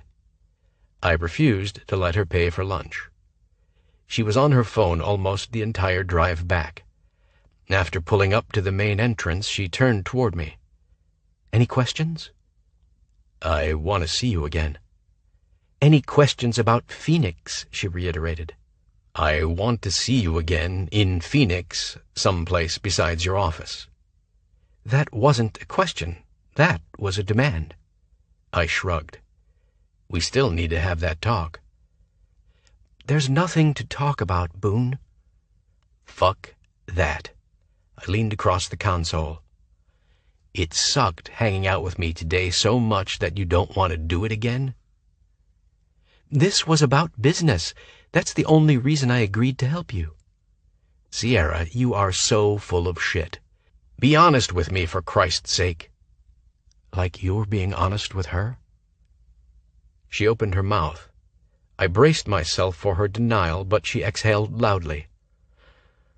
Okay, maybe it didn't suck hanging out with you, even when you fucked around with my radio because you still have crap taste in music. But I have other things, business things, to focus on today. So can you cut me some slack, please? Sure. Maybe she'd grant me a break when I told her the reason I was pushing so hard to talk was so I could tell her the truth about how long I'd be in Phoenix. Just understand, I'll jerk on that slack line and haul you in if it goes on too long. I reached for the one section of hair that always ended up stuck to the corner of her mouth. Thanks for taking time for me today and giving me a glimpse into the world you live in now. I always knew you'd do great things, Sierra Daniels McKay. I twisted her hair around my finger and let it uncoil. Brains and beauty and ambition. Intimidating for a lowly army grunt like me. Sierra's gaze cut to my mouth. Her eyes heated. She parted her lips. All clear signs she wanted me to kiss her. I had the control of a fucking saint not yanking her forward and planting my mouth on hers. A fucking saint. Then she headbutted me and said, "Get out of my car, Grunt. I've got names to take and asses to kick." See you around, McKay. Chapter 6. Sierra. After 2 spectacularly shitty days at work, it was Friday night, and I deserved to get my drink on. With Greg's absence this week, I thought I'd have a reprieve from the corporate crap. No such luck. I wish I could have taped the conversations as proof that men were as catty and cutting as women. Worse, maybe.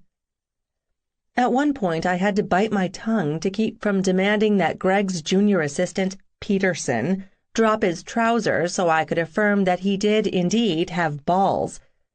I'd never dealt with such a whiner. He expected management to listen raptly as he relayed how his coworkers' actions made him feel.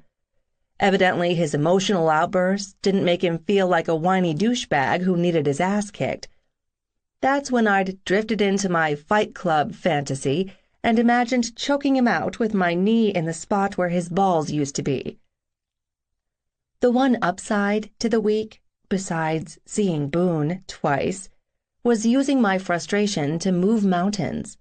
Literally.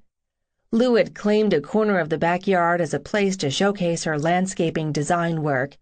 I agreed to buy the raw materials, but we had to take delivery of the truckload of river rock on Wednesday. Between Lou's classes and her job, she didn't have time to fill a wheelbarrow, push it across the yard, dump it, and repeat 200 more times.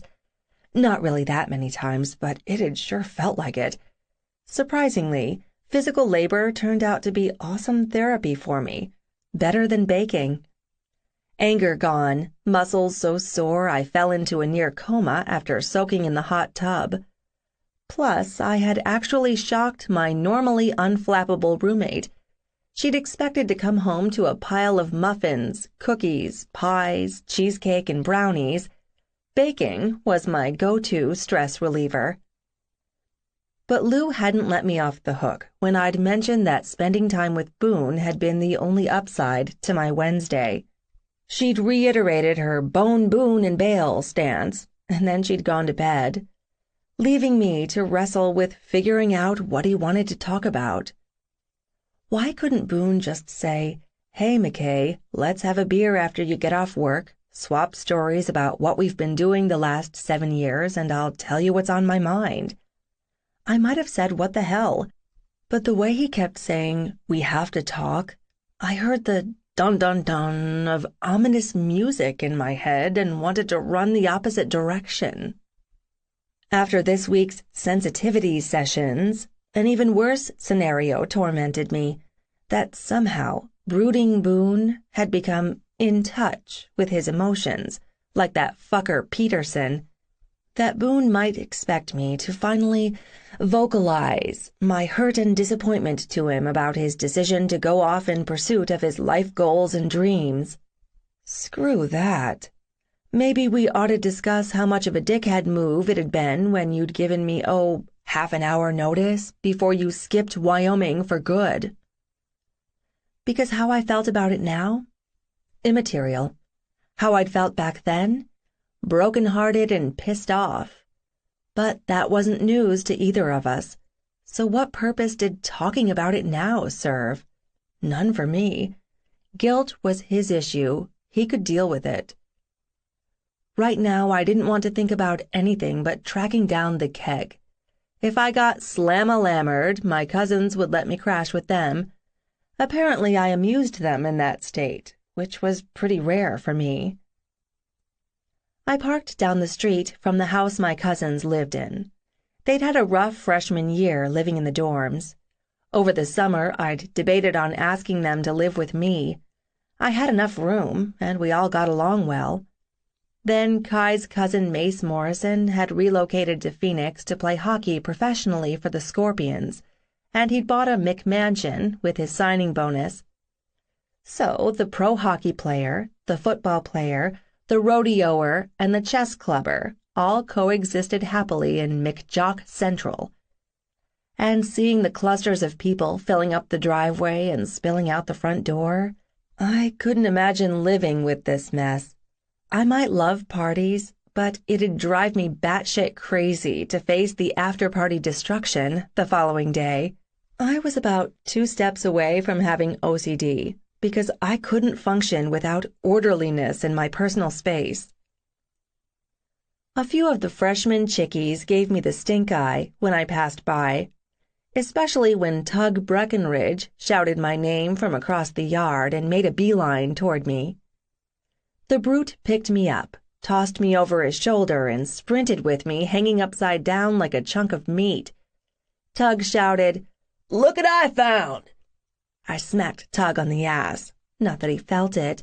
At 6'6" and 300-odd pounds, the center for the ASU Sun Devils defined massive.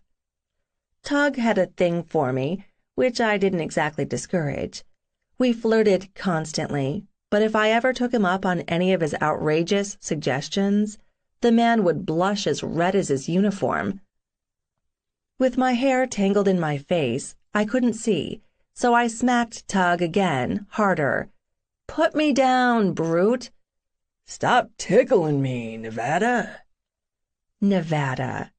Since Kai lived with 2 other McKays and was considered the McKay with his teammates, the rest of us had nicknames.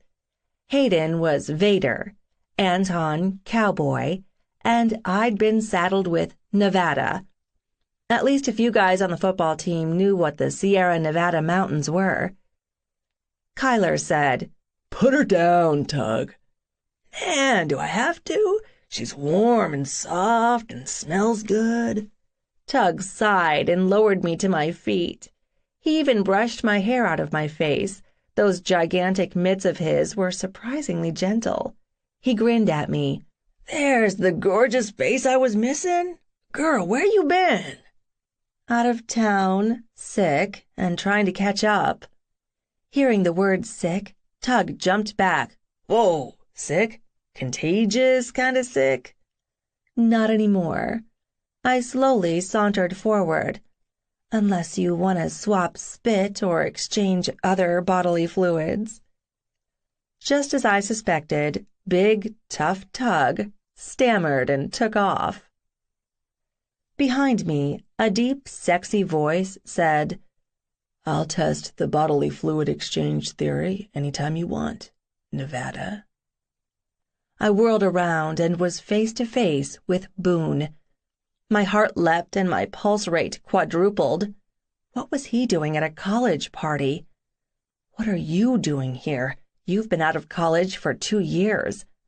God damn it. Boone had his sexy, brooding face on. "Where'd your boyfriend lumber off to?" The "he's not my boyfriend" denial died on my lips.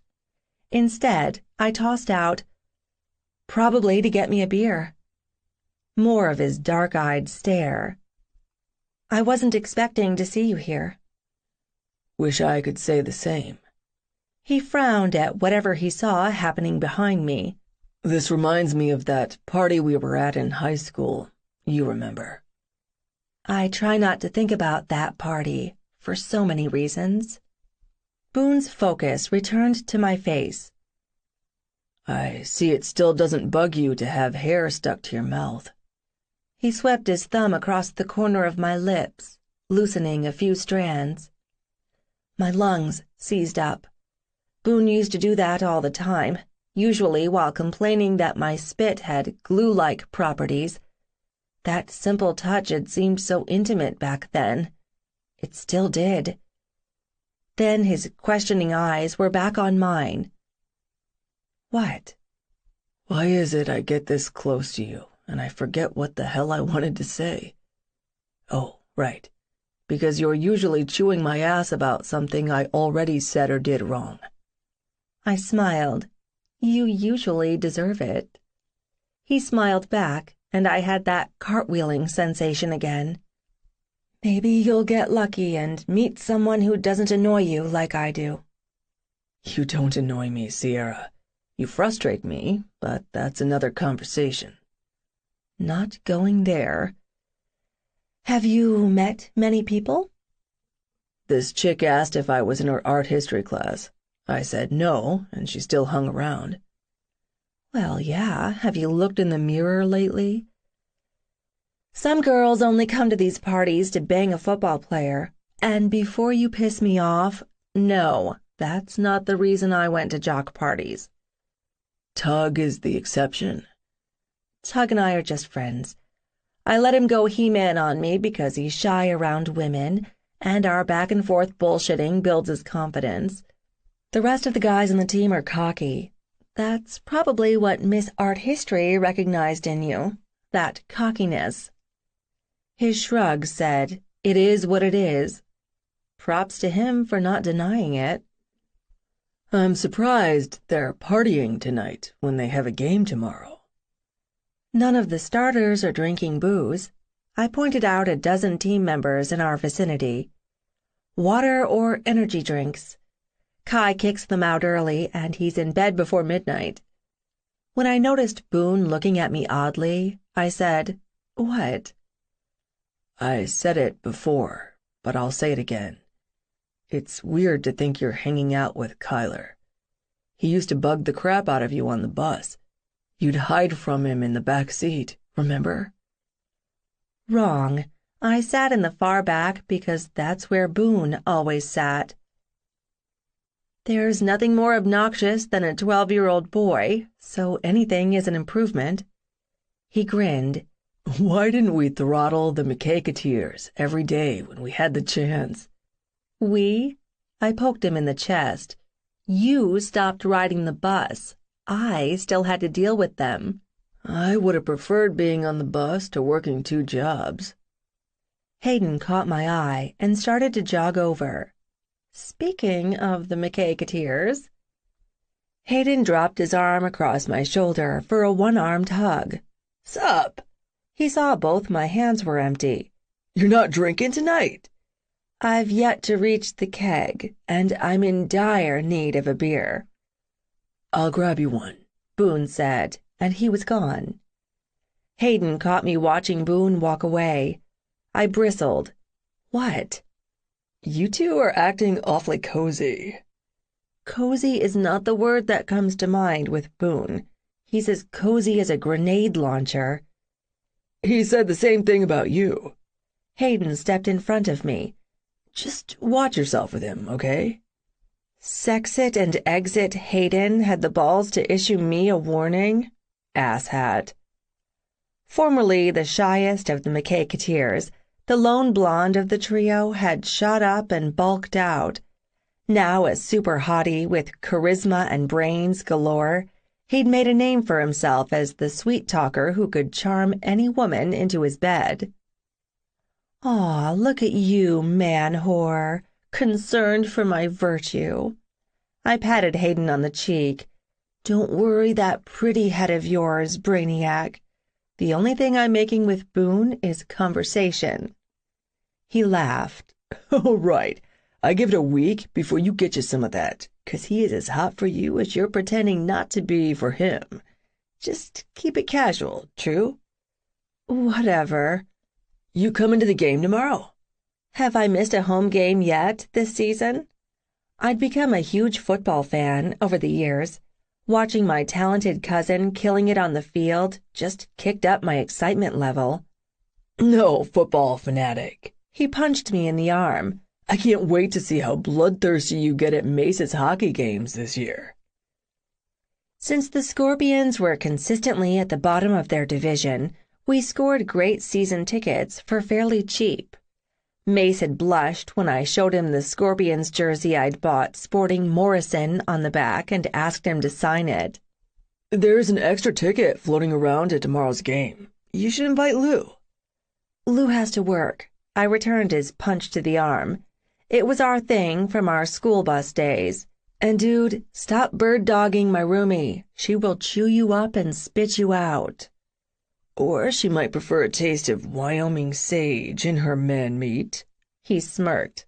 Anyway, I came over to tell you it's Meatopia weekend. It is. Good thing I didn't get tickets to Sunday night's game. Don't bring that up with Kyler. His ticket deal fell through. Hayden frowned. It's killing him. His beloved Broncos are in town, and he can't be in the stadium. Kai is the ASU quarterback. Why isn't he just given tickets to every damn event? I huffed. That is so not fair. Sun Devils Stadium is his home stadium. He plays on that field. He deserves— Simmer down, big cuz.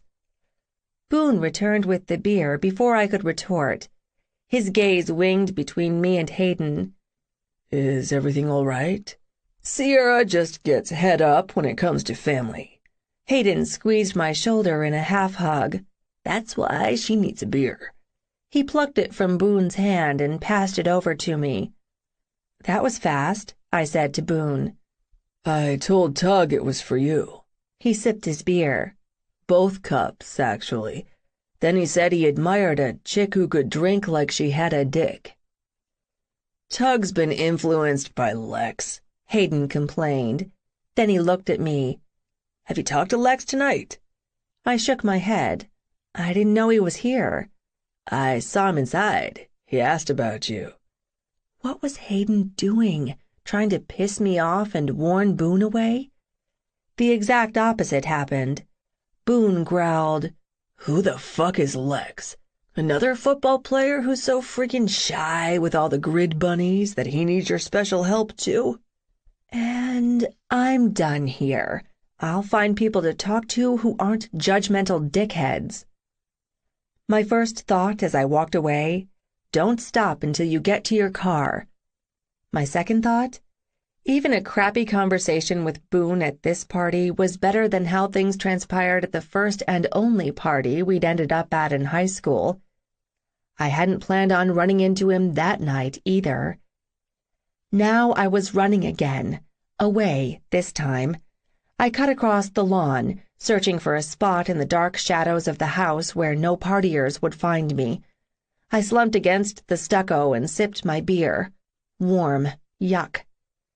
Why had Boone brought up that horrible party almost first thing? It had been the most humiliating night of my life. Nearly 8 years later, I still wanted to curl into a ball in the corner and hide my face in shame when I thought about it. That's probably why I subconsciously hid in the shadows now, because that memory kept floating closer and closer to the surface. Maybe letting it come won't be so bad. Things and perceptions change. You've changed. Good freaking thing, because during that time of my life, I thought I was the shit. I had my driver's license. I had a car. I had the burning desire to prove I was cool. It was as if I followed a how to fuck up your life checklist for bratty 16-year-old girls. Finding new friends with a question authority attitude? Check. Lying to my dad? Check. Making dumb decisions with booze? Check. Showing bad judgment with a bad boy? Check. I'd implemented all of those fantastically stupid choices in one night. My new pal, Kara, knew where all the cool parties were, not the lame high school ones, but private house parties with booze and older guys. I'd become a regular at these parties the last month. I stuck close to Kara and Angie because I was actually shy around boys, and these older guys sort of terrified me. I hated that I was still hung up on Boone, even when I hadn't heard from him at all since before Christmas. So a few beers filled me with the liquid courage to approach the new guy who'd just shown up. He was seriously cute, even if he looked rough around the edges. As soon as I smiled at him, he was by my side. "Hey, hot stuff. What's your name?" I smelled pot smoke on his clothes, which I ignored because, hello, cute guy flirting with me. "Sierra, what's yours?" "Tyler." Tyler eyed my chest first, and then the cup I held. "What you drinking?" "Beer." "This is better." He waggled a bottle of Jack Daniels he'd been carrying around. "And I'm willing to share." What's the catch? While there was always booze at these parties, it never was free. Tyler grinned. "Smart girl. Do a couple shots with me and we'll figure something out." I said, sure, as if I accepted shots from strange guys all the time. I drained my beer, intending to reuse the cup for the shot, but Tyler plucked it out of my hand and tossed it aside. "No drinking it like a pussy. Take your shot straight from the bottle." I snatched the bottle from him and drank. Somehow I withheld a shudder. Jesus, the stuff tasted like vomit. The Crown XR my dad drank was way better. He laughed and grabbed the bottle back. "Eager to do what I tell you. I like that." He tipped the bottle, keeping his gaze on my chest while he guzzled. "I haven't seen you here before." "Really? I was here last weekend." "I wasn't. I had to work." "That sucks. It was a great party. Been a lot of great parties lately." "And you've been to all of them?" I attempted a flirty smile. "Yep." "So you don't got a job?" "No." "Must be nice." He knocked back another slug. "So if you ain't working, what do you do for fun?"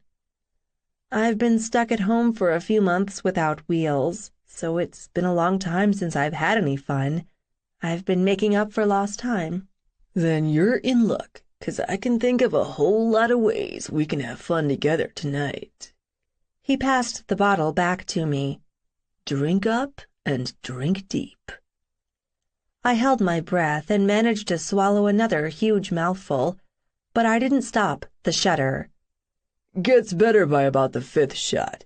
After that, you won't know what you're swallowing." My warning bells went off. Then Tyler violated my personal space and touched me without permission. He wrapped his fingers in the necklace I wore and tugged me closer, like it was a come-along. "Heard some things about you. You've got a nice ass. Pretty face, too." He kept putting pressure on the necklace chain, forcing me to move closer to him. My brain warned me to tell him that he was choking me, even as I feared he was fully aware of what he was doing. "Now, how about we talk about payment?" 2 shots in a row on top of 5 beers made my head spin. "Want to hear your options?" Tyler said. "No, I want you to let me go." I'd barely been talking to this guy for 5 minutes and he acted like this. I needed to get away from him and fast. "I could just pay you." "Nah, I'm wanting something else. Your money is no good." "But mine is. I figure she drank maybe $5 worth of Jack." A hand waved a $5 bill between my face and Tyler's. "So consider this payment in full." Boone. Oh God, Boone was here. I didn't know whether to be happy or embarrassed. Tyler released my necklace. I sucked in a deep breath and was snapped back against Boone's chest. Tyler glared at Boone. "What the fuck is your problem, West?" "Don't have one, Ty. Just watching out for my girl." He tucked the folded bill in Tyler's shirt pocket. "We square?" I remained frozen. "You're with her?" Bullshit. Tyler spat. Kara didn't say nothing to me about that. That's 'cause Kara doesn't know. No one knows. Boone dropped his arm over my shoulder. Our families would have a shit fit if they knew we were together. Then Boone's hot mouth teased the skin below my ear. Right, Sugar Bear? He'd said the words loud enough for Tyler to hear, but my tongue seemed to be stuck to the roof of my mouth. Don't pull that silent treatment crap with me, Boone warned me testily. Tell you what, you don't get pissed off at me for being late, and I won't get pissed off at you for drinking with another guy, 'cause you know how jealous I get, baby. Tyler's skeptical gaze flitted between us. He looked ready to kill Boone and maim me. Boone twined his fingers in my hair and pulled my head back in a move that showed his displeasure I hadn't answered him. Then he put his mouth on my ear and whispered, "For Christ's sake, Sierra, act like we're together, or Tyler will fuck me up and then he'll fuck you." That snapped me out of it. "Sorry, Boone. Don't be mad." I turned my head and buried my face in his neck. Boone sighed. "Oh, look, man, I'm sorry. She's a big fucking cock tease when she's been drinking." He offered Tyler his hand. "No hard feelings?" A beat passed before Tyler shook Boone's hand. "You're lucky you got here in time. Me and her were about to have us a private party. You'd better keep a tighter leash on her. Most guys ain't as understanding as me." "I appreciate that." Boone curled his hand around my hip and squeezed. "Any rooms open so Sierra and I can talk privately?" Tyler laughed. Then he yelled, "Jimbo, clear out my bedroom so these two can fuck and make up." His bedroom? Oh my God, this was his house? "Thanks, man." Boone dropped his free hand to my ass and kept his arm around my neck, almost in a headlock as he maneuvered me through the crowd. I felt everyone staring at us, but I kept my gaze on my feet. Even that didn't keep me from stumbling. I heard laughter, and Boone's grip tightened. He steered me into a bedroom and slammed the door behind us. The shots hit me the same time as the reality of the situation, and I felt ill. I tripped over something on the floor, and Boone caught me before I fell. He pushed me against the door, bracing my shoulders, and got right in my face. "What the fuck were you doing?" "I don't know." "That is goddamn obvious, Sierra." I closed my eyes. Look at me. Keep those eyes open, because the room will start spinning, and I don't want to deal with you being sick as well as being stupid. Stupid. I hated being called stupid, and it stung hearing it from him. "I'm not that drunk." I put my hands on his chest and shoved him as hard as I could. Boone wasn't expecting it and stumbled back 2 steps. "Leave me alone. I don't need you to fucking babysit me, Boone." He clenched his hands into fists at his sides and stared at me. "What the hell do you think would have happened if I'd left you alone with Tyler?" "I would have figured something out." "Before or after he fed you more booze, dragged you into his bedroom, and raped you." "What?" "Rape. Sex without consent," he snarled. "Tyler doesn't fucking care if you're conscious." I felt sick. "And how do you know that?" "Because he did it to a friend of mine. They were drinking, and then the next thing she remembered was waking up with him on top of her." "Oh, God." Then Boone was face to face with me again. "I told you to stay away from Kara, and I heard you've been here at her brother Tyler's house for the past 2 weekends." I didn't know it was his house. I swallowed hard. I didn't know Tyler was her brother. His eyes turned hard. "You just showed up at some random person's house and started drinking with strangers? Jesus, Sierra, you're smarter than that. Why would you do that?" "Because I'm fucking sick and tired of sitting at home by myself all the time, okay? No one in this godforsaken town wants anything to do with me. So when Kara and Angie asked me to hang out, I said yes. I thought maybe I'd meet people." "You don't want to meet the people they hang out with," he snapped. "For Christ's sake, Tyler is 23. He's been in jail. The only people who hang around him are his loser jailbird buddies and his sister's high school friends who don't have any other place to drink." "Then why are you here?" I demanded. "Are you one of his loser friends?" "Fuck no. I showed up because I heard at school this is your new weekend hangout." "Bull. I haven't seen you in school for weeks, so I doubt you heard anything." "I only need 1 credit to graduate, so I'm there for 1 class in the morning. So yeah, I heard. You're some kind of party girl now." "So?" "So you don't need to head down this road again, Sierra, making bad choices like you did in Arizona." Maybe he was right, but he had no idea how alone I felt, and it wasn't like he called to check up on me like he'd said he might. I mumbled under my breath that he had no business judging me and tried to sidestep him. He was crowding me. "What did you say?" "Why do you care? We aren't anything to each other." "You don't believe that because you know it's not true." "Then what are we?" I demanded. Boone said something under his breath. Screw this. Screw him and his stupid, brooding ways. I slumped against the door. Whatever. You've done your good deed, protecting me from Tyler. Thank you. You've made it clear I'm a fucking idiot and a pain in your ass. So go away." "I'm just supposed to what? Leave you here?" "Yes, I've got my own car now." Boone's hands were on my arms. "You think you're gonna drive after you've been drinking? Bullshit.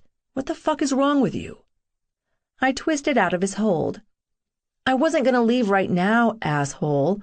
I'll be sober enough to drive in a couple of hours. I'll just hang out until then." Listen to yourself. Do you really think Tyler will let you hang out? Especially after I convinced him that we're together? What exactly do you think the people out there think we're doing in here? Talking? He half sneered. I opened my mouth to deny it, but Boone was right. "Fine. You can stay in here with me until I sober up. That ought to add to your stud reputation, that you banged me for 2 solid hours." Boone blushed. Then he got pissed off. "Right, because that's all I give a shit about. My reputation as some kind of stud. Even if we stay in here, that doesn't deal with the problem when we leave the bedroom." "Which is what?" "We'll have to act like we're together so Tyler doesn't track me down and beat the fuck out of me for pulling one over on him. That's the kind of guy he is. Making him look stupid turns him psycho." He ran his hand through his hair. "Damn it, this is the last thing I wanted." "Meaning I'm the last one you wanted to be tied to, in reality or even pretend." "You know what, Boone? Fuck off. You don't have to act so disgusted that people will think we're together." Boone was back in my face. "That's what you think? That being with you would be an embarrassment to me? God, you are drunk, because you are not that clueless, Sierra. You know that I— Shut up. We'll have a very loud and public breakup Monday morning at school. Or better yet, let's have a big fight now. Want me to scream and storm out?" Jesus, I'm not doing this with you. He gave me a once-over. "Where's your coat?" "In the living room." "Do you have snow boots?" "No." "Gloves?" "Yes, I'm not a total idiot." Boone scowled at me. "Did you even check the weather before you went out tonight?" I blinked at him. "I take that as a no. The road conditions were shitty an hour ago. They've got to be worse by now." "Did you ride your bike here?" "No." "How'd you expect to get home?" "How'd you expect to get home?" he countered. "Or did you tell your dad you were spending the night someplace?" "No, my curfew is midnight." He glanced at his watch. "It's only 9:30. Give me your keys." "They're in my coat." He blew out a frustrated breath.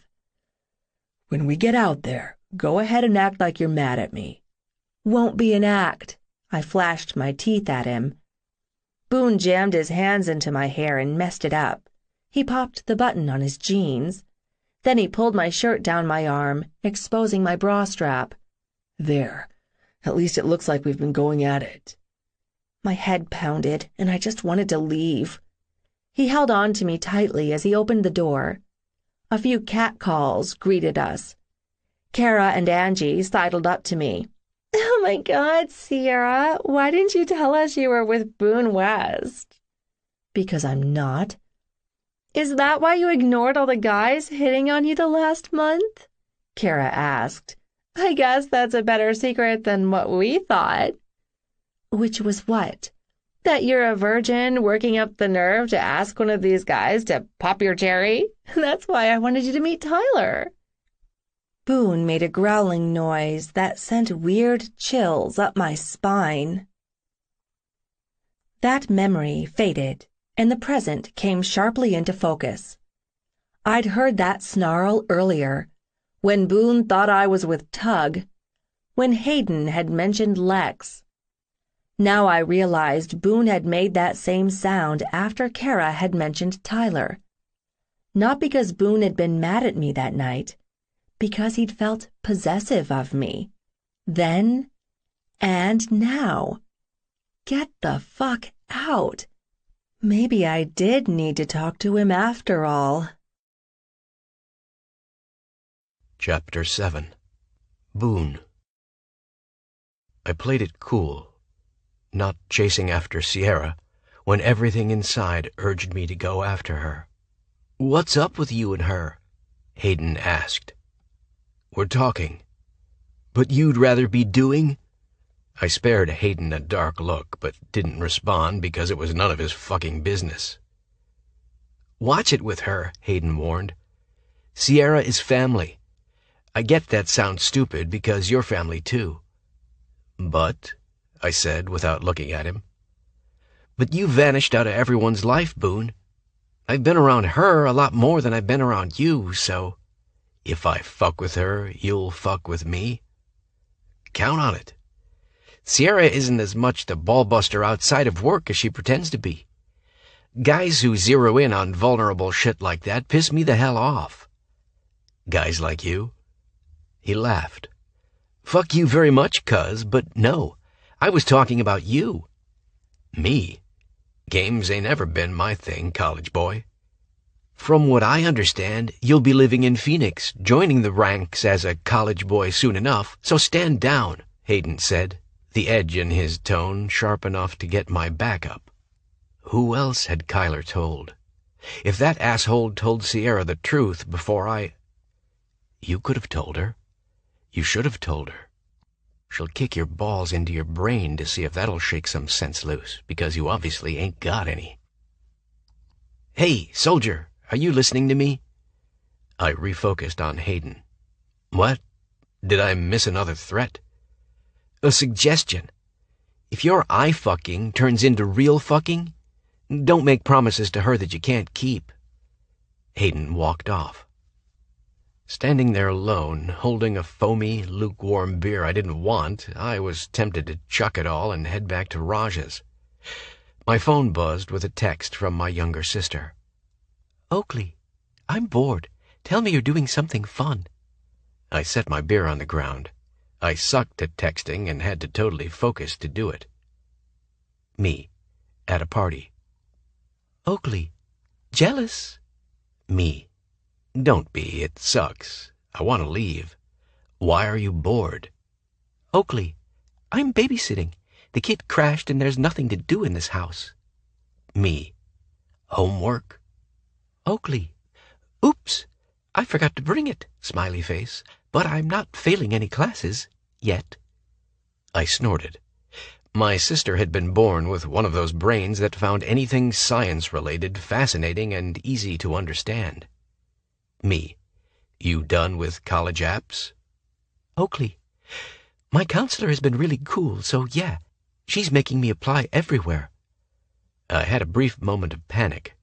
Applying for college wasn't free. How was she paying for it? "Oakley, stop freaking out about where I'm getting the money to apply." I laughed, Brat knew me so well. Oakley, as much as I hate being a charity case, most admissions programs are waiving the fees due to my financial hardship and living in a rural area reality. Me. Did you hear my huge sigh of relief all the way in Montana? Oakley, yeah, it smelled like beer and farts. Me. Brat. Later, Twig. Oakley, same to you, Coon. Must have been a fascinating conversation, Sierra said. I glanced up and said, "What?" She pointed at the ground. Your beer tipped over and you didn't even notice. I didn't tip it over. I kicked it over because it tasted like shit. Are you a beer snob now, West? When it comes to cheap, warm beer, yep. Then I won't offer to get you another.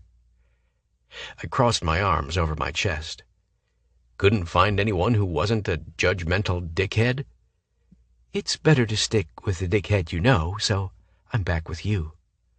I should be offended by that. And yet, you're not. Sierra sipped her beer, and a foam mustache clung to her upper lip. Jesus, I wanted to wipe my tongue over it, lick and suck and taste her mouth for hours. When our eyes met again, I swear to fucking God she was testing my control by just leaving it like that. What? She asked innocently. So this Lex guy is a dickhead? No, he's a friend of Hayden's I've been trying to hook.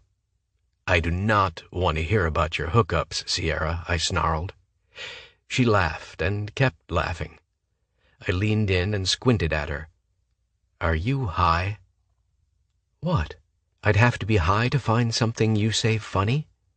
Piss off. Getting high is for squares. You are such a dork, McKay. Who even says squares anymore? My dad. His vernacular is da bomb. He's totally on fleek. I laughed. I wanted to grab her and get right in her face and tell her how goddamn much I missed this. This part had always been so easy with her. Didn't she remember? Anyway, Growly Caveman, if you would have let me finish instead of cutting me off, I would have told you that Lex has applied for an internship at DDG next semester. I've been trying to set up a meeting between him and Marty in personnel for 2 weeks. Hookup was a bad word choice. Sierra took another drink and licked her lips. Not that it matters. Given the intense way you were texting, I figured you were making hookup plans of your own anyway. So she wouldn't come right out and ask who I'd been texting, but she clearly wanted to know. Sierra, I'm not interested in just a hookup while I'm in Phoenix. The way her gorgeous eyes widened and then went soft. Please let that mean she read between the lines, since I was still feeling my way around this thing with her. Still lying about it, you mean? I was texting my sister Oakley. Oh, how old is she now? 16. I clicked on the photos icon and scrolled until I found the one I'd taken last month. I held the phone out to her. During my stint in Wyoming, I drove up to Bozeman. I almost didn't recognize her. It had been so long since I'd seen her in person. She's really pretty. She looks nothing like you. Sierra's startled gaze met mine. That came out wrong. I meant... I know what you meant. I pocketed my phone after she handed it over. What's your brother doing? Crockett, right? Speaking of high, our mother had to be smoking a big bowl when she picked our names. He goes by Rock. He's 15, plans on joining the Marines. For Rock, I suspect it's boot camp or jail. Sierra shifted her stance. Was boot camp as horrible as the movies and TV make it out to be? The physical challenges weren't as bad as the written tests. I sweated bullets about my instructors finding out I'm dyslexic, since there's no special dispensation for soldiers with a handicap. I either had to keep up or they'd discharge me. It's another don't ask, don't tell policy. Until they wanted to exploit you as a success story, even when they had nothing to do with your success. My only option was to spend a shit ton of money on tutors. She blinked at me. Whoa, back up. I didn't know you were dyslexic. You told me you had learning issues, but I thought that was when you were younger. The dyslexia was undiagnosed until I started high school, so that's why it took me so much longer to catch on to reading and learning when I was a kid. We spent weeks going over the boxes of family paperwork for my school project. Why didn't you tell me? I rubbed the back of my neck. Gee, Sierra, I don't know why I didn't want to share another embarrassing thing about myself. She got in my face. I wouldn't have cared, and I wouldn't have blabbed to anyone either. It sucks that you didn't trust me. But then again, you didn't need my empathy weighing you down, did you? We stared at each other. Then Sierra realized we were chest to chest and retreated. I snagged her hand before she could get too far. Can we just keep talking like this? Her eyes searched mine. Why do you keep hinting that there's some big thing we need to talk about? Here was my chance. My heart rate jumped 24 points and my hand turned clammy. Before I opened my mouth, I heard footsteps on the rocks behind us. Nurse West, you got a sec? Kyler asked as he approached us. Never failed. What's up? Some drunk chick started to fall out of her chair on the patio and Hayden tried to catch her. He ended up twisting his ankle and smacked his face into the concrete. He refuses to go to the hospital. Can you take a look at him? Typical stubborn McKay, I muttered. Where is he? Upstairs. Kai threw a look over his shoulder. Tug has already started kicking everyone out. As soon as I started toward the patio door, Sierra fell into step beside me. How often are you asked to administer first aid at a party? Damn near every one of them I'm at. I'm surprised you still go to them. And miss my chance to stitch up drunk guys after a fist fight, or have a random chick barf on my shoes? I said dryly. Woman, that's what I live for. She snickered. You're out of college, McKay. Why do you keep partying with the underclassmen? I graduated early, so I still know people in school. So far this year, I've just been to parties here. It's weird. Maybe I have outgrown them. People still milled around in the house. As I started up the turn in the stairs, I saw we had rubberneckers trailing behind us. I found Hayden stretched out on the floor in the hallway in front of his room with a bag of frozen tater tots pressed to his face. So, chivalry ain't dead after all, huh? Fuck off. I'll take a look at your face first. I stepped over Hayden and lowered to my knees to get closer. Where'd you hit? The ground. No, what part of your face hit? Hayden lifted the bag of frozen potatoes. I hissed in a breath. An angry-looking cement burn scraped his cheek, but hadn't started weeping fluid yet. A bruise had already welled up on his cheekbone beneath the scrape. I didn't see that any part of his face had been split open, so there wasn't any blood. Does your head hurt? Sudden massive headache. Over-the-counter pain meds will help. You can take 800 milligrams of Tylenol or Advil every 6 hours. Keep icing it. But if the swelling increases, go to a clinic. Fine. I slid over and picked up his foot. Let me know if it hurts when I start poking around. You just want to see if I scream like a girl, he retorted. Dude, I already know that you scream like a girl.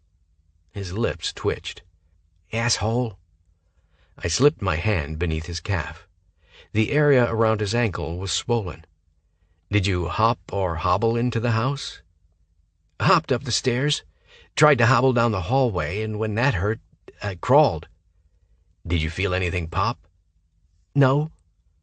When you put weight on it, did you feel anything grinding? No. Oh, are you a doctor? I glanced up to see a brunette with an enormous rack dropping to her knees across from me. No, I'm not, Hayden drawled. But if you want to play doctor, hot stuff, I'm game. Not you, she said, wrinkling her pert nose. Him. She batted her eyelashes at me. I just love doctors. I'll bet you do. And you're hot. Like really hot. And young, too, she said in whispered wonder, leaning over Hayden's head. You'll have to move back, I said to her. You're blocking the light. No problem, Doctor. Curling my fingers over Hayden's toes, I gently pushed until his foot was at a right angle. Any pain with that movement? Some. Not bad, though. When I pushed the foot up more, Hayden hissed in a breath. Same reaction when I shifted his foot side to side. What's wrong with him? Perky Tits asked. Does he need an operation? He just needs to rest and let the swelling go down. Maybe your helpful assistant ought to check the swelling in my groin, Hayden suggested. Jesus, Hayden. Really? Perky Tits looked confused. What's the diagnosis? Hayden demanded. It's sprained. Elevate it and ice it 15 minutes every hour is about all you can do. If the swelling isn't down by Monday, go in for x-rays and make sure it's nothing more serious. I stood, and so did the brunette. I saw Sierra leaning against the wall, her lips curled into a smirk. Is there anything I can help you with, Doctor? Like, shouldn't we be in bed? We? Oops, she giggled. I meant he. Shouldn't we get him in bed? He crawled this far, he can crawl the rest of the way. Oh, okay. Then she beamed a smile at me. Where's your office? I'm between doctors right now. No, you'd like to be underneath a doctor right now. Look, I'm not a doctor, I'm a nurse. Another confused look. Then she tittered. Oh, you are a funny one. What's funny about that? Everyone knows that men can't be nurses. That's a woman's job. Be a waste of breath to try and set this bimbo straight, but I'd try. I'm a nurse, an army nurse, actually. Her lips formed a pout. If you weren't taking new patients, you could have just said so, she said with a girlish pout. Sierra sidled up to her. Okay, Donna Reed. The 1950s are calling. Why don't you toddle on back there? Perky Tits spun around to face her. My name is not Donna. She stomped off in a huff. Damn it, Boone. Why didn't you tell her the best way to help you would be to take care of me?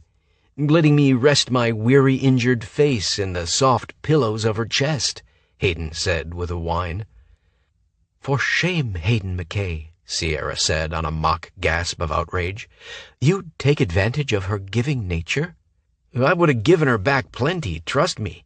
Now I'll be dreaming about those tits, crying in my pillow that they're forever lost to me. Poor baby. Hayden crawled the last 10 feet to his room.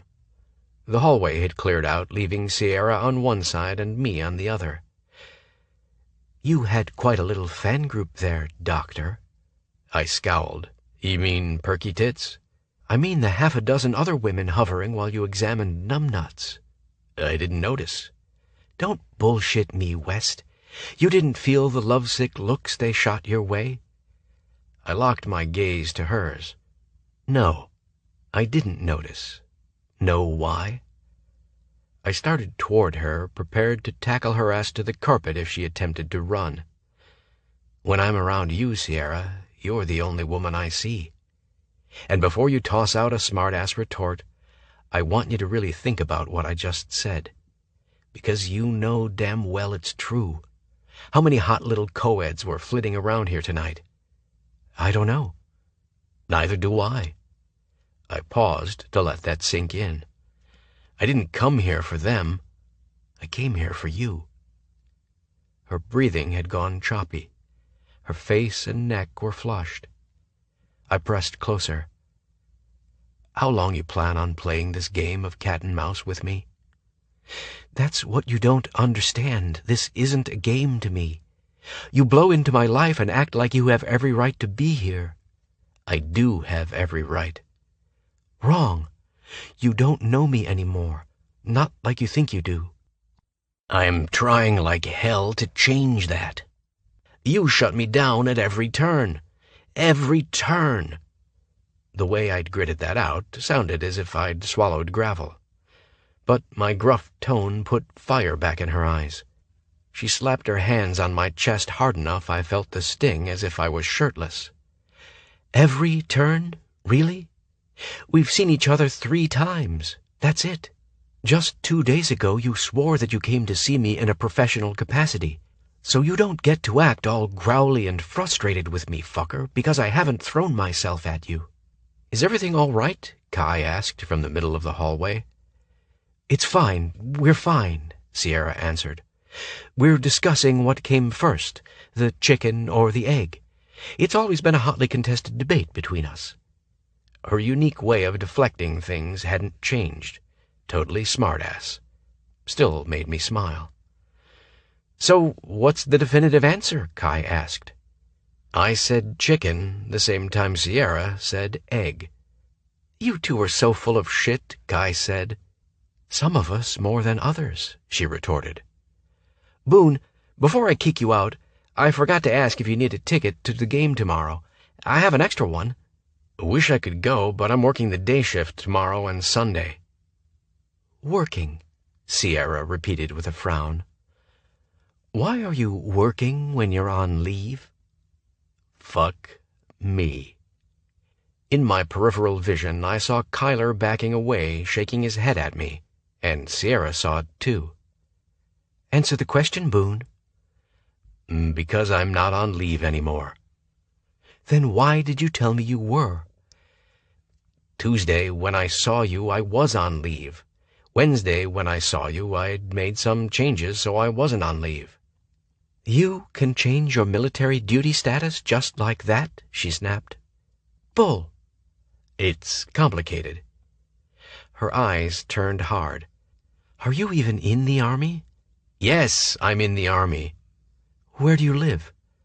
"I'm based out of Fort Hood, but as of this week, I'll be living in Phoenix." I took a step toward her. "This is what I wanted to talk to you about." "Because it's some big secret?" Realization dawned on her face. "Did everyone know about this but me?" Jesus, this was spiraling. "No, just Kyler." "So you managed to tell him the truth, but you fucking lied to me?" "Look, it's not what you think." "I think nothing changes with you." Her bitter laugh sliced through me. "You manipulative bastard.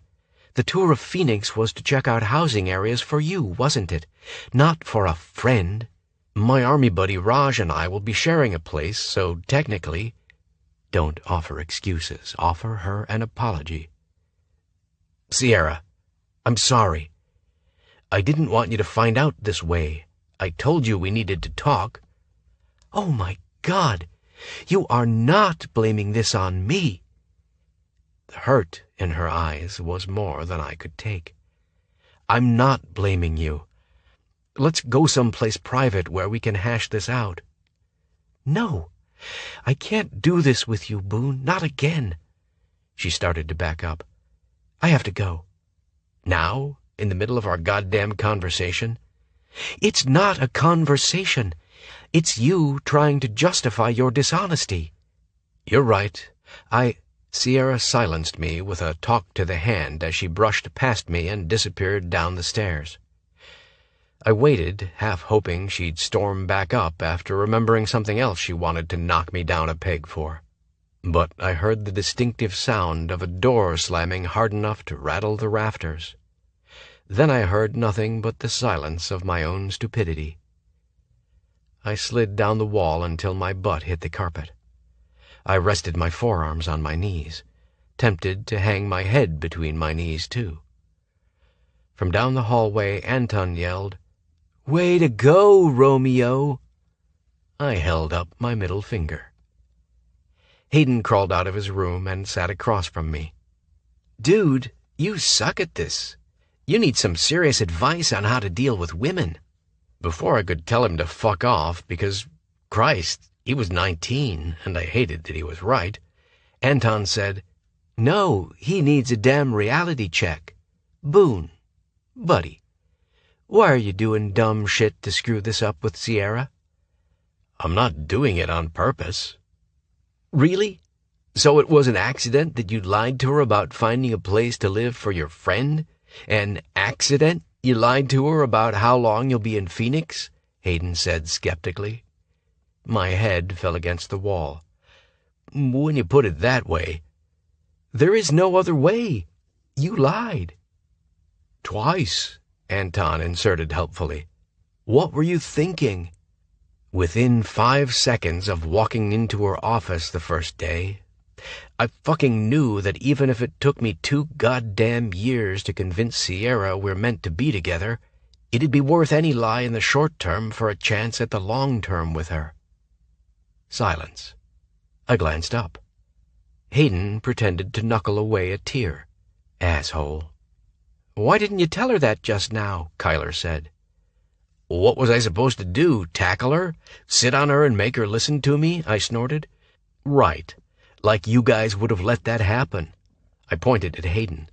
Dickhead there already warned me tonight that I'd better watch my step around the precious. And it's not like I don't already have another contract out with you Psycho McKay motherfuckers for maintaining good behavior with her. Explain that, West. I relayed my deal with Gavin, which, in hindsight, meant I provided them with a legit reason to make fun of me for the rest of my fucking life and to beat the fuck out of me. After they finished laughing, Kyler crossed his arms over his chest. Now that this is in perspective for us, when she stomped off, that's when you should have taken her in hand and put it in perspective for her. Taken her in hand? I repeated. Kyler shrugged. Taken her someplace private, explained what you needed to, and dealt with her attitude. You've had experience with that? A time or two. He smirked. A woman like Sierra? She'll see how far she can push you. She expects you to push back. That's why you need to keep her guessing where that pushback line is, Hayden added. If that doesn't work, buy her something, Anton suggested. Just not a puppy. Or jewelry.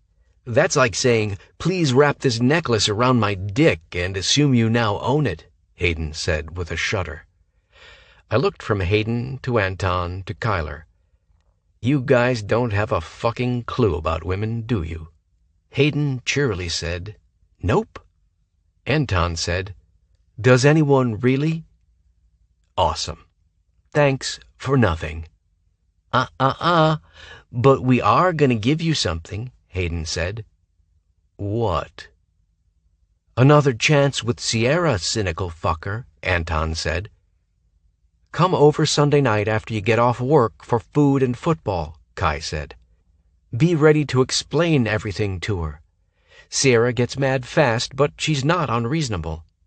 Except for some reason we cannot understand, she seems to like you, Anton said. Fuck off, McKay. That's the thanks we get for playing the love doctors between you two? Hayden made obnoxious kissing noises. I ignored him and stood. Seriously, guys, I appreciate it. This thing between me and Sierra, it's important. See you Sunday. Chapter 8. Sierra. My favorite thing about fall wasn't the break from the brutal summer temperatures. It was that fall meant football season. I loved football, a love my dad passed down to me. Since he had custody of me on the weekends growing up, he'd usually tape the games so it wouldn't interfere in our limited time together.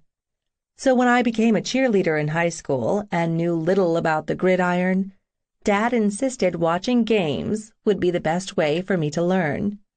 I fell in love with the sport. From that moment on, we plunked ourselves on the couch for college games on Saturday, pro games on Sunday, Monday, and Thursday nights. We were both Cardinals fans, and over the years we've attended as many live games together as we could fit into our schedules. Sometimes we even talked on the phone during the games. With tonight being Meat-topia and a family Sunday night football event, I'd spent the day watching other games in between bouts of baking. Since Lou wasn't around and I didn't need to gorge on cookies and cupcakes, I froze all the goodies to take to the PCE meeting Tuesday night. Bull, you're hiding the evidence of your manic baking spree because Lou would know something was up with you. So what? Putting all thoughts of Mr. Liar out of my head had required lots of egg cracking, butter whipping, and dough punching. I rang the doorbell to my cousin's house with my elbow, since my hands were full. Kai opened the door and grabbed the top 2 containers. "Sorry, I would have helped you carry this from the car." "I thought I had it under control." Story of my life. I followed Kai into the kitchen. After I set the containers on the counter, Kai hugged me. "Thanks for coming over." Then he scowled at my Cardinals t-shirt. "Good thing I know your taste in brownies is better than in football teams." Hilarious. I eyed his Broncos jersey. "We could cut up your shirt and use it for extra napkins if we run out," I suggested sweetly. "Or, better yet, toilet paper." "Ooh, I felt the burn of that one all the way over here, Kyler," Hayden said from the stool at the end of the counter. He held out his arms, expecting his hug. "Give me some sugar, and no lip about my wearing of the orange." That's one of the things I loved about my family, the open affection. I noticed Hayden had his leg propped up. "How's the ankle?" "The swelling is down, but it's still sore." "You probably shouldn't have gone to the game yesterday. We were on our feet for the entire thing," I pointed out. Hayden grinned. "It was worth it to see Kai kicking ass." True dat. ASU had lost the game after the defense had fucked up, but Kai had great stats. I lowered my voice. "QB is okay today?" "I'm fine," Kyler said. "It sucked to lose, but that means we're more focused on preparing for this week's game against OSU." I scanned the dining and living room. "Where's Anton?" "Out manning the grill, obsessing about the smoke-to-sweetness ratio of his ribs," Hayden said. "Just as long as he doesn't obsess to the point we don't get to eat the damn ribs. I am starving." Mace lumbered in. At least he was wearing a Cardinals jersey. At 6'5", with shoulders as wide as the door frame, his big body threw a shadow across the kitchen counter. He had shaggy reddish-brown hair and a baby face, a face that sported a black eye and a swollen lip from last night's hockey game. According to my cousins, Mace's baby face disappeared the second he laced up his hockey skates. I didn't see that side of him, just the shy guy who let his housemates do most of the talking. "Thanks for letting me hang out, Mace. This is the second time this weekend." "Love having you here, Nevada. And is that what I think it is?" He leaned over the foil-covered glass baking dish. "Yep. I figured you all burned extra calories, so you deserved a treat." "You are the best woman on the planet," Hayden declared. "Why can't I find someone like you?" "Because you're not looking?" "Got me there." "He's auditioning," Kai said with a snort. "Very few of them get a call back." "Damn straight." Mace and Hayden bumped fists. I glanced out the patio and saw Anton headed in with a huge foil-covered pan. I rushed to open the door. "Thanks, darling. Happy to see your pretty face, because you always add class to our meals." Cowboy to the core, charmer to the core. Deadly combination for a lot of women. For me, it was just fun to sit back and watch these boys come into their own as men. "Knock, knock," sounded from the foyer. Speaking of men, of course Boone was here. You'd better get used to seeing him at family events since he's fucking living in Phoenix now. No matter. I was an adult. I'd deal. I'd just ignore him. But somehow I started humming pretty loudly as I aligned the dishes buffet style. In addition to the potato salad and cornbread muffins I'd brought, someone had cracked open a can of baked beans. Anton pulled back the tin foil to reveal the biggest pile of ribs I'd seen outside the Crook County Fair cook-off. Next to the ribs were ears of corn. "That "Looks like heaven," Mace said on a reverent whisper. "It is. Dig in while it's hot. The game starts in 30. Bottles rattled, and I glanced over to see Boone setting a case of O'Doul's on the counter. He stepped back, and I noticed he was wearing scrubs. Scrubs were not sexy, but scrubs were sexy as sin on Boone West, RN. The jerk. He offered me a tentative smile and said, "Hey, McKay." Immediately, 3 other people said, "What?" "Now I see the need for nicknames," Boone said. He handed a bottle to Hayden. Mace snagged an O'Doul's. "You've got to have beer with ribs. Got to. And this stuff ain't half bad." I grabbed a bottle. I twisted the top off and took a big drink. I said, "You weren't lying about this near beer being good," to Mace while I looked directly at Boone. His jaw tightened. Then he leaned in and said, "Did I hear you humming Lion Eyes right after I walked in?" "Yes, I loved the Eagles." "Bull, you always hated it when I played Eagles tunes." "But the song fits, doesn't it?" I said sweetly. "Are you a Miranda Lambert fan?" His eyes narrowed. "Gonna bust out into a chorus of White Liar next?" "Probably, and I'll follow it up with Would I Lie to You by Eurythmics.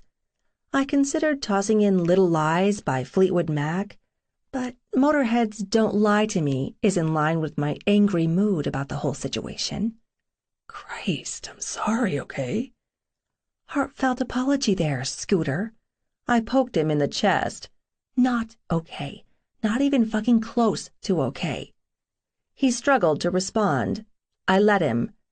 Finally, he said, "Please give me an opportunity to offer you a sincere apology and a chance to explain everything after we eat." "Say no and walk away."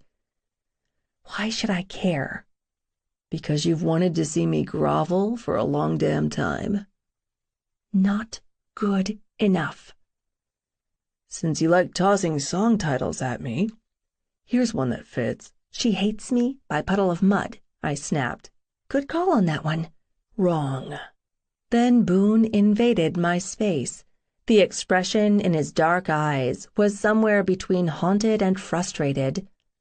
"Let me finish. Every time I've heard I Won't Give Up by Jason Mraz, I've thought of you, of us. Every time, Sierra. Tell me you didn't think of us when you heard it." I didn't retort or back away. My stomach pitched. My chest felt tight, as if I couldn't get any air. Music has always played a big part in my life. It played a big part in my friendship with Boone because our musical tastes were so diverse. But the fact he'd mentioned that song, the one tune guaranteed to make me think of him and what could have been, that spoke to me on a level no amount of groveling or I'm sorry ever could have. Maybe it was against my better judgment, but I found my anger toward him softening somewhat. I could be civil long enough to hear his apology. "You have one shot at offering me a fucking stellar and believable request for my forgiveness, West." He didn't offer a cocky smile. He just quietly said, "Thank you." I turned back toward the food and saw our cousins pretending that they hadn't been watching us whisper fight. Mace piled his food on a platter. Evidently a regular-sized plate wasn't big enough. "Seriously, dude, these ribs are fucking awesome. I'm so glad you guys moved in." He paused and looked at Anton. "Not to seem ungrateful for this spread, but what are we having next month?" Anton wiped his hands on a towel. "Brisket and sausage." Mace actually whimpered. Boone cocked an eyebrow at Kyler. "Anton is the meat master, and Mace is a self-professed meatitarian after his mom turned vegan his last year of high school. Once a month, we have Meatopia. The rule initially was no chicks, because we'd never get laid again if they saw us eat like this. But then Nevada showed up with brownies, so she's totally in. I raised my bottle to Mace. Kai, can I borrow some clothes? I don't need barbecue sauce on my scrubs. There's a basket of my stuff on top of the dryer. Pick anything but the Broncos jerseys. No self-respecting Cowboys fan would be caught dead wearing one anyway, Boone shot back. At least you're consistent, I said to Boone. Meaning what? He said warily. I smirked.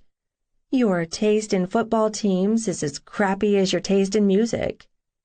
His gaze lingered a bit too long on the Cardinals team logo stretched across my chest before his eyes met mine. Back at you, babe. Mace and Kai were sitting at the dining room table when I noticed Hayden hadn't moved. Hey, sweetie, would you like me to fix you a plate? And if you promise not to spill, maybe next time you can sit at the grown-ups table with the rest of us. Kai and Mace laughed. Anton said something about a sippy cup. Piss off, all of you. Seriously, hop along. What do you want? Some of all of it. After I loaded his plate, I took it into the dining room. Back in the kitchen, I stood next to Boone, watching him play Jenga with a pile of ribs. He looked over his shoulder at me. Promise you won't watch me eat, McKay. I've seen you eat. Not like this, you haven't. Just like that, I was thrown back to the times I'd ended up cooking for him, when I'd figured out he'd probably never had enough to eat.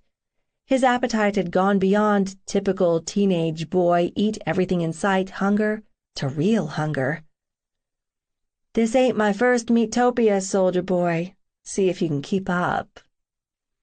Boone bypassed my potato salad, so I said, "Hold on," and spooned some on his plate. What is this? German potato salad. Try it. He squinted at the pile. Isn't potato salad supposed to be yellow and have potatoes in it? Not all potato salad is yellow. It looks a little brown because I didn't have red onions or Yukon Gold potatoes, but it tastes awesome. What else is in it? He said suspiciously, like I'd attempted to sneak in zucchini.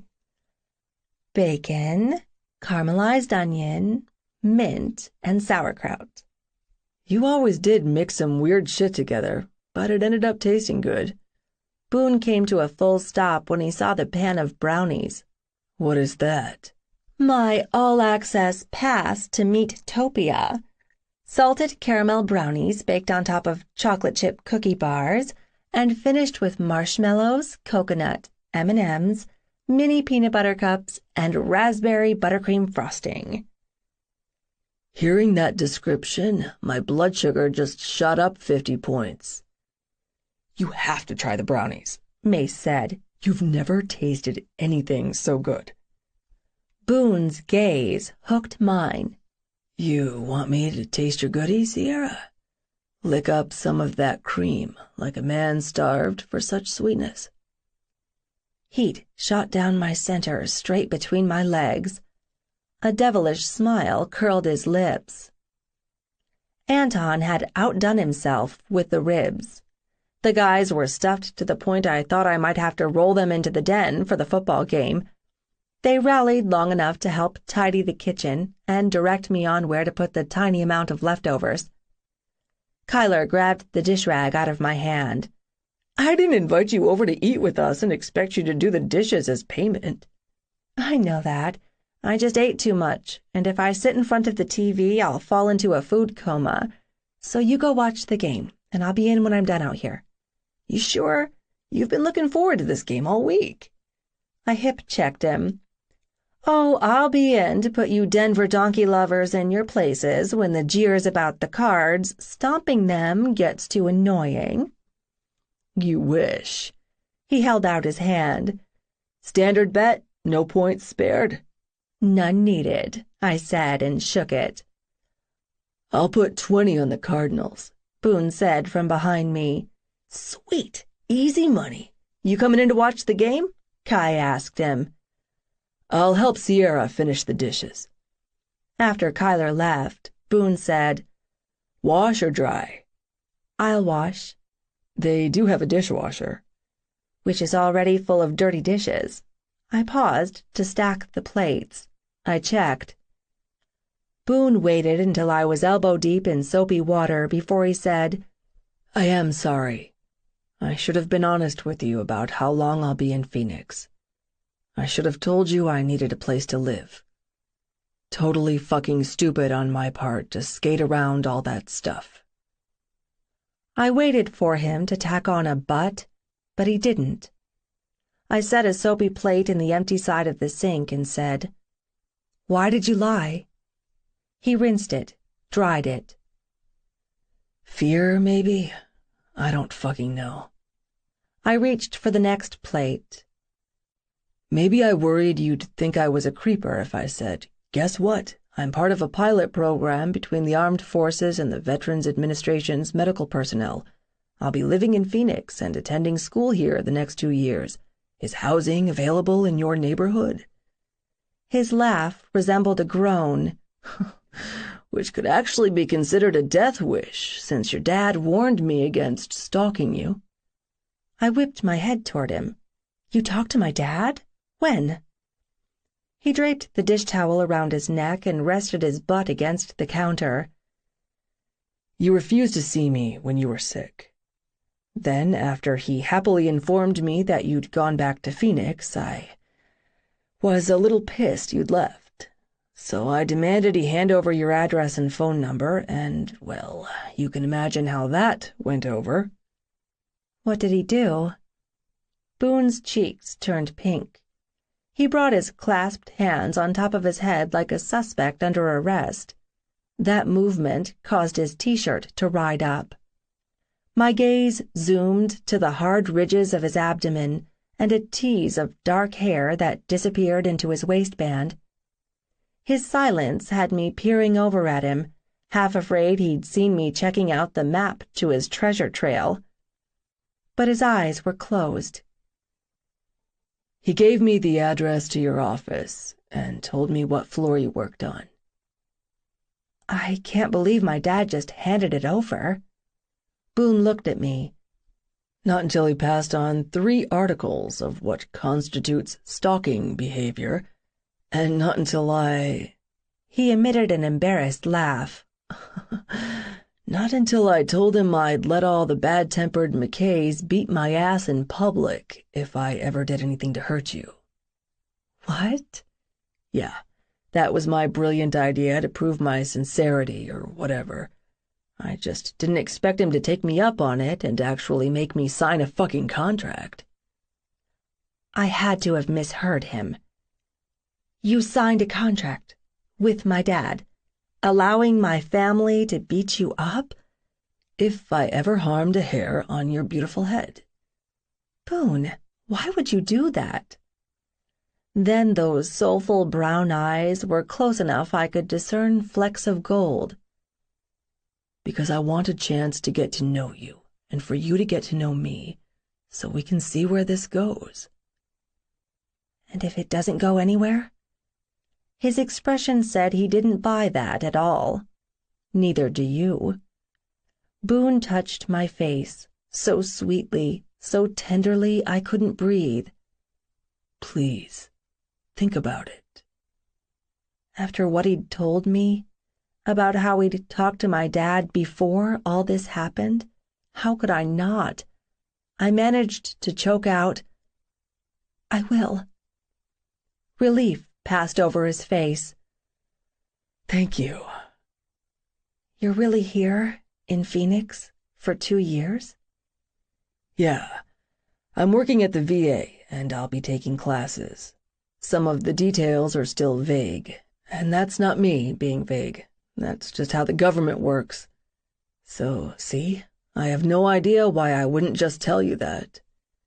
He tugged at the strands of hair that stuck to the corner of my mouth and tucked the hair behind my ear. Does knowing I'll be here longer than 2 weeks change anything? I managed to keep from blurting out yes and said, We'll see. He continued to caress my cheek as he locked his eyes to mine. I've had your face in my head for so long, imagining what I'd say if I had the chance. And now that I'm right here in front of you, I can't come up with anything more original than you're just so damn beautiful, Sierra. It's safest to stick with a classic. He laughed. I am happy to see that smart mouth hasn't gone all PC. Oh, it has, but that's a business thing. When I'm not in a suit and heels representing DPM, all filters are off, baby. Boone was close enough I felt the press of his lower body into mine. Close enough I saw the rapid pulse in his throat. Close enough if I stood on my tiptoes, I could taste those full lips. Close enough if he lowered his head just a little, he could taste mine. Step back, step back, step back, step back. You are supposed to be thinking about this, not tossing caution aside because he paid you a compliment. Step back and retain some dignity. I cleared my throat. Boone? Yeah? Can you dial it down some? He frowned. What? Lower the wattage of the intensity that is Boone West. He took a big step back, and another. Then he turned away to rest his hands on the top of his head again. He blew out a breath. Now his t-shirt rode up in the back, giving me a peek at the curve of his spine above his hips. Nice. Very fucking nice. Stop ogling him.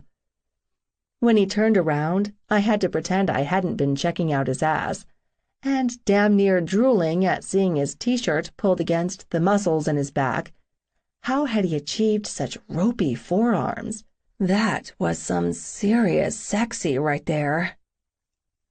Let's finish the dishes. It didn't take us long. We didn't fill the air with chatter, but it wasn't uncomfortable either, more contemplative. The guys whooped and hollered in the den, and Boone and I looked at each other. I'm too damn restless to sit still. Me too. Come on, I have an idea. He clasped my hand in his, and we exited the patio door and entered the garage. He flipped on the lights and headed toward the rack of sports equipment. What are you doing? There's a basketball hoop out back. Let's shoot baskets. I love doing that almost as much as I love Greg's junior assistant calling me during lunch. He stopped in front of me. When was the last time you played? Like 5th grade. Why? Bet you thought boys were gross in 5th grade. Bet you thought you'd never kiss a boy and never, ever, ever kiss with tongues. And your point is? Boone grinned at me. Everything changes. If you haven't actually tried messing around with a basketball, how do you know you won't love it? I narrowed my eyes at him. Did he intend for that to have a double meaning? Try it. If it sucks, we'll stop. Then you can watch me draining three-pointers and dunking in an effort to impress you. I don't have the right shoes. He glanced at my flip-flops and shrugged. We're not playing one-on-one. It's stand and shoot. You'll be fine. Boone, I don't... He loomed over me. Work with me here. There has to be something that'd get you out on that court. My hormones launched a mutiny and seized control of my mouth. You could take off your shirt. He blinked at me in utter surprise. Then he said, Done. Let's go. On the court, he grabbed the edges of his shirt and slowly lifted up, exposing his flat abdomen, then that fan-fucking-tastic chest. As he faced me, he granted me a look that ignited a slow curl of heat in my chest, and the flames licked lower and lower. Sierra. He drew my name out in a honey-coated rasp. Dial it back. Shit. I closed my eyes. I shouldn't have asked him to take off his shirt. Gee, do you think? Pay attention to how I'm shooting. Fine. Whatever. Thud, thud, thud. echoed off the cement as Boone dribbled. Then he pivoted and launched the ball at the hoop. Swish! He made it. Afterward, he sauntered over to me. Your turn. Do exactly what I did. Including the weird pivot? Including that. I didn't dribble the ball. I carried it to the place where he'd stood. Gotta dribble. Mine was a double dribble for sure. Then I pivoted and threw the ball over my head at the basket. It hit the side of the house. Boone raised both eyebrows. Interesting technique. Thank you. Where'd you learn yours? He didn't play sports in high school, but that didn't mean he didn't have the skills to play. Working 2 jobs had left him little time for normal teenage pursuits. Army. Ends up being a bunch of downtime, and there's always a basketball court. The black guys loved showing us up, except they didn't all of the time. He pointed at me. You missed, so you have an H. My turn. I think those rules suck. What do you suggest? That we don't play basketball? He laughed. Nice try. He hustled the center court. Watch closely. How could I not? He had his damn shirt off.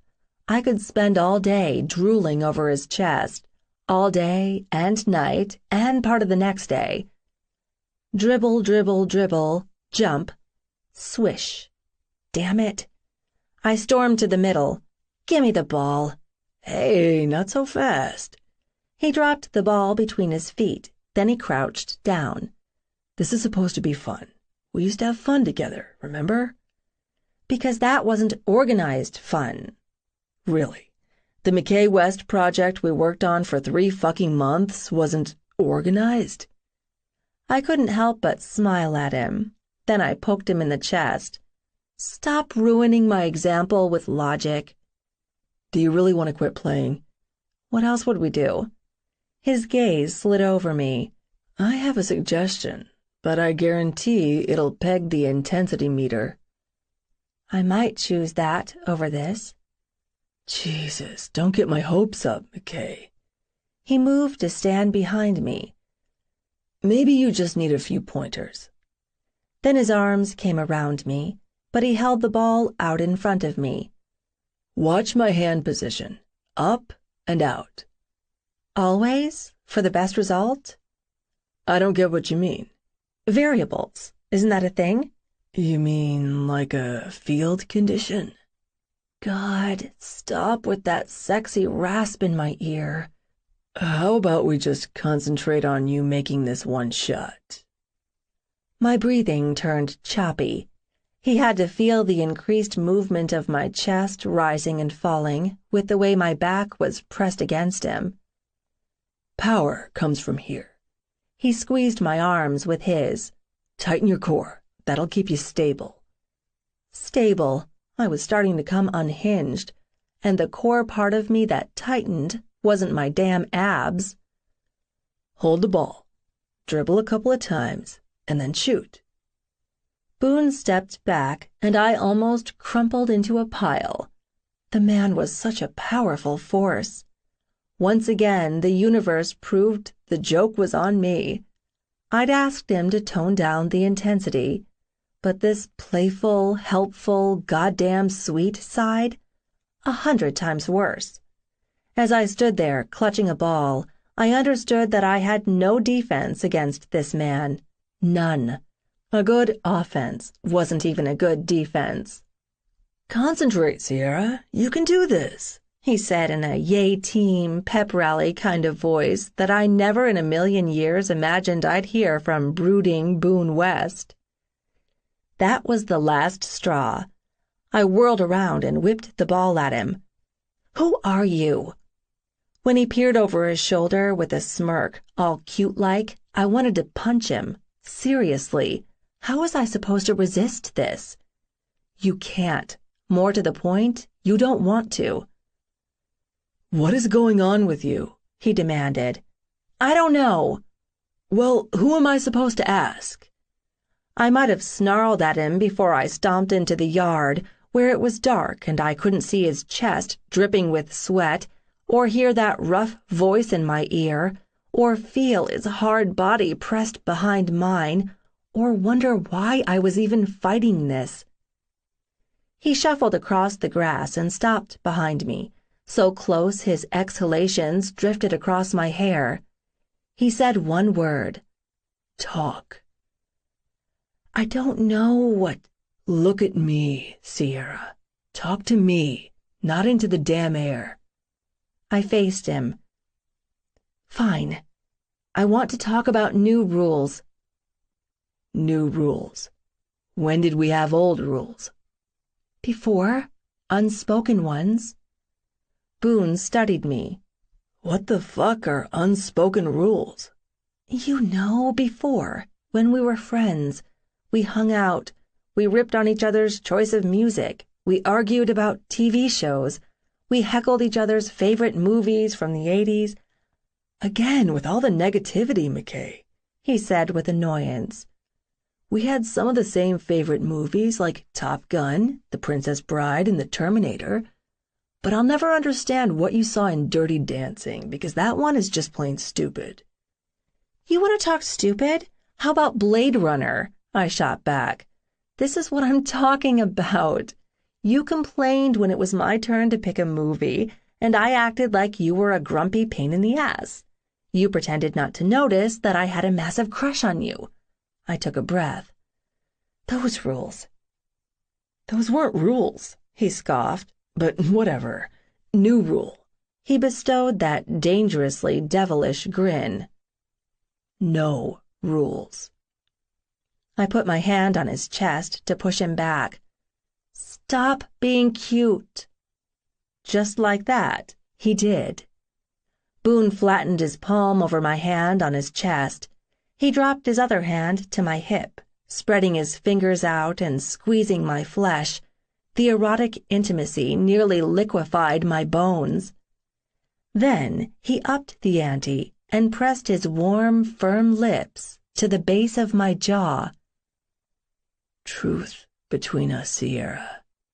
I'm not the cute couple guy. I'll always be intense, especially when it comes to this. Especially when it comes to you. I've wanted you for too fucking long to pretend it'll be anything less between us. I slid my hand across his chest to feel the increased pounding of his heart and felt my pulse race in response. It's always been like this. I didn't imagine it, did I? No, baby, you didn't. The interruption from Kyler calling out our names was probably for the best. Boone stepped back. He brought my palm to his mouth for a soft kiss. We'll pick this up later. Later tonight? Later this week? When? By the smirk on his face, he knew exactly how much he'd flustered me. Not with the admission of the need between us, but that he hadn't indicated a time when we'd have another chance to act on it.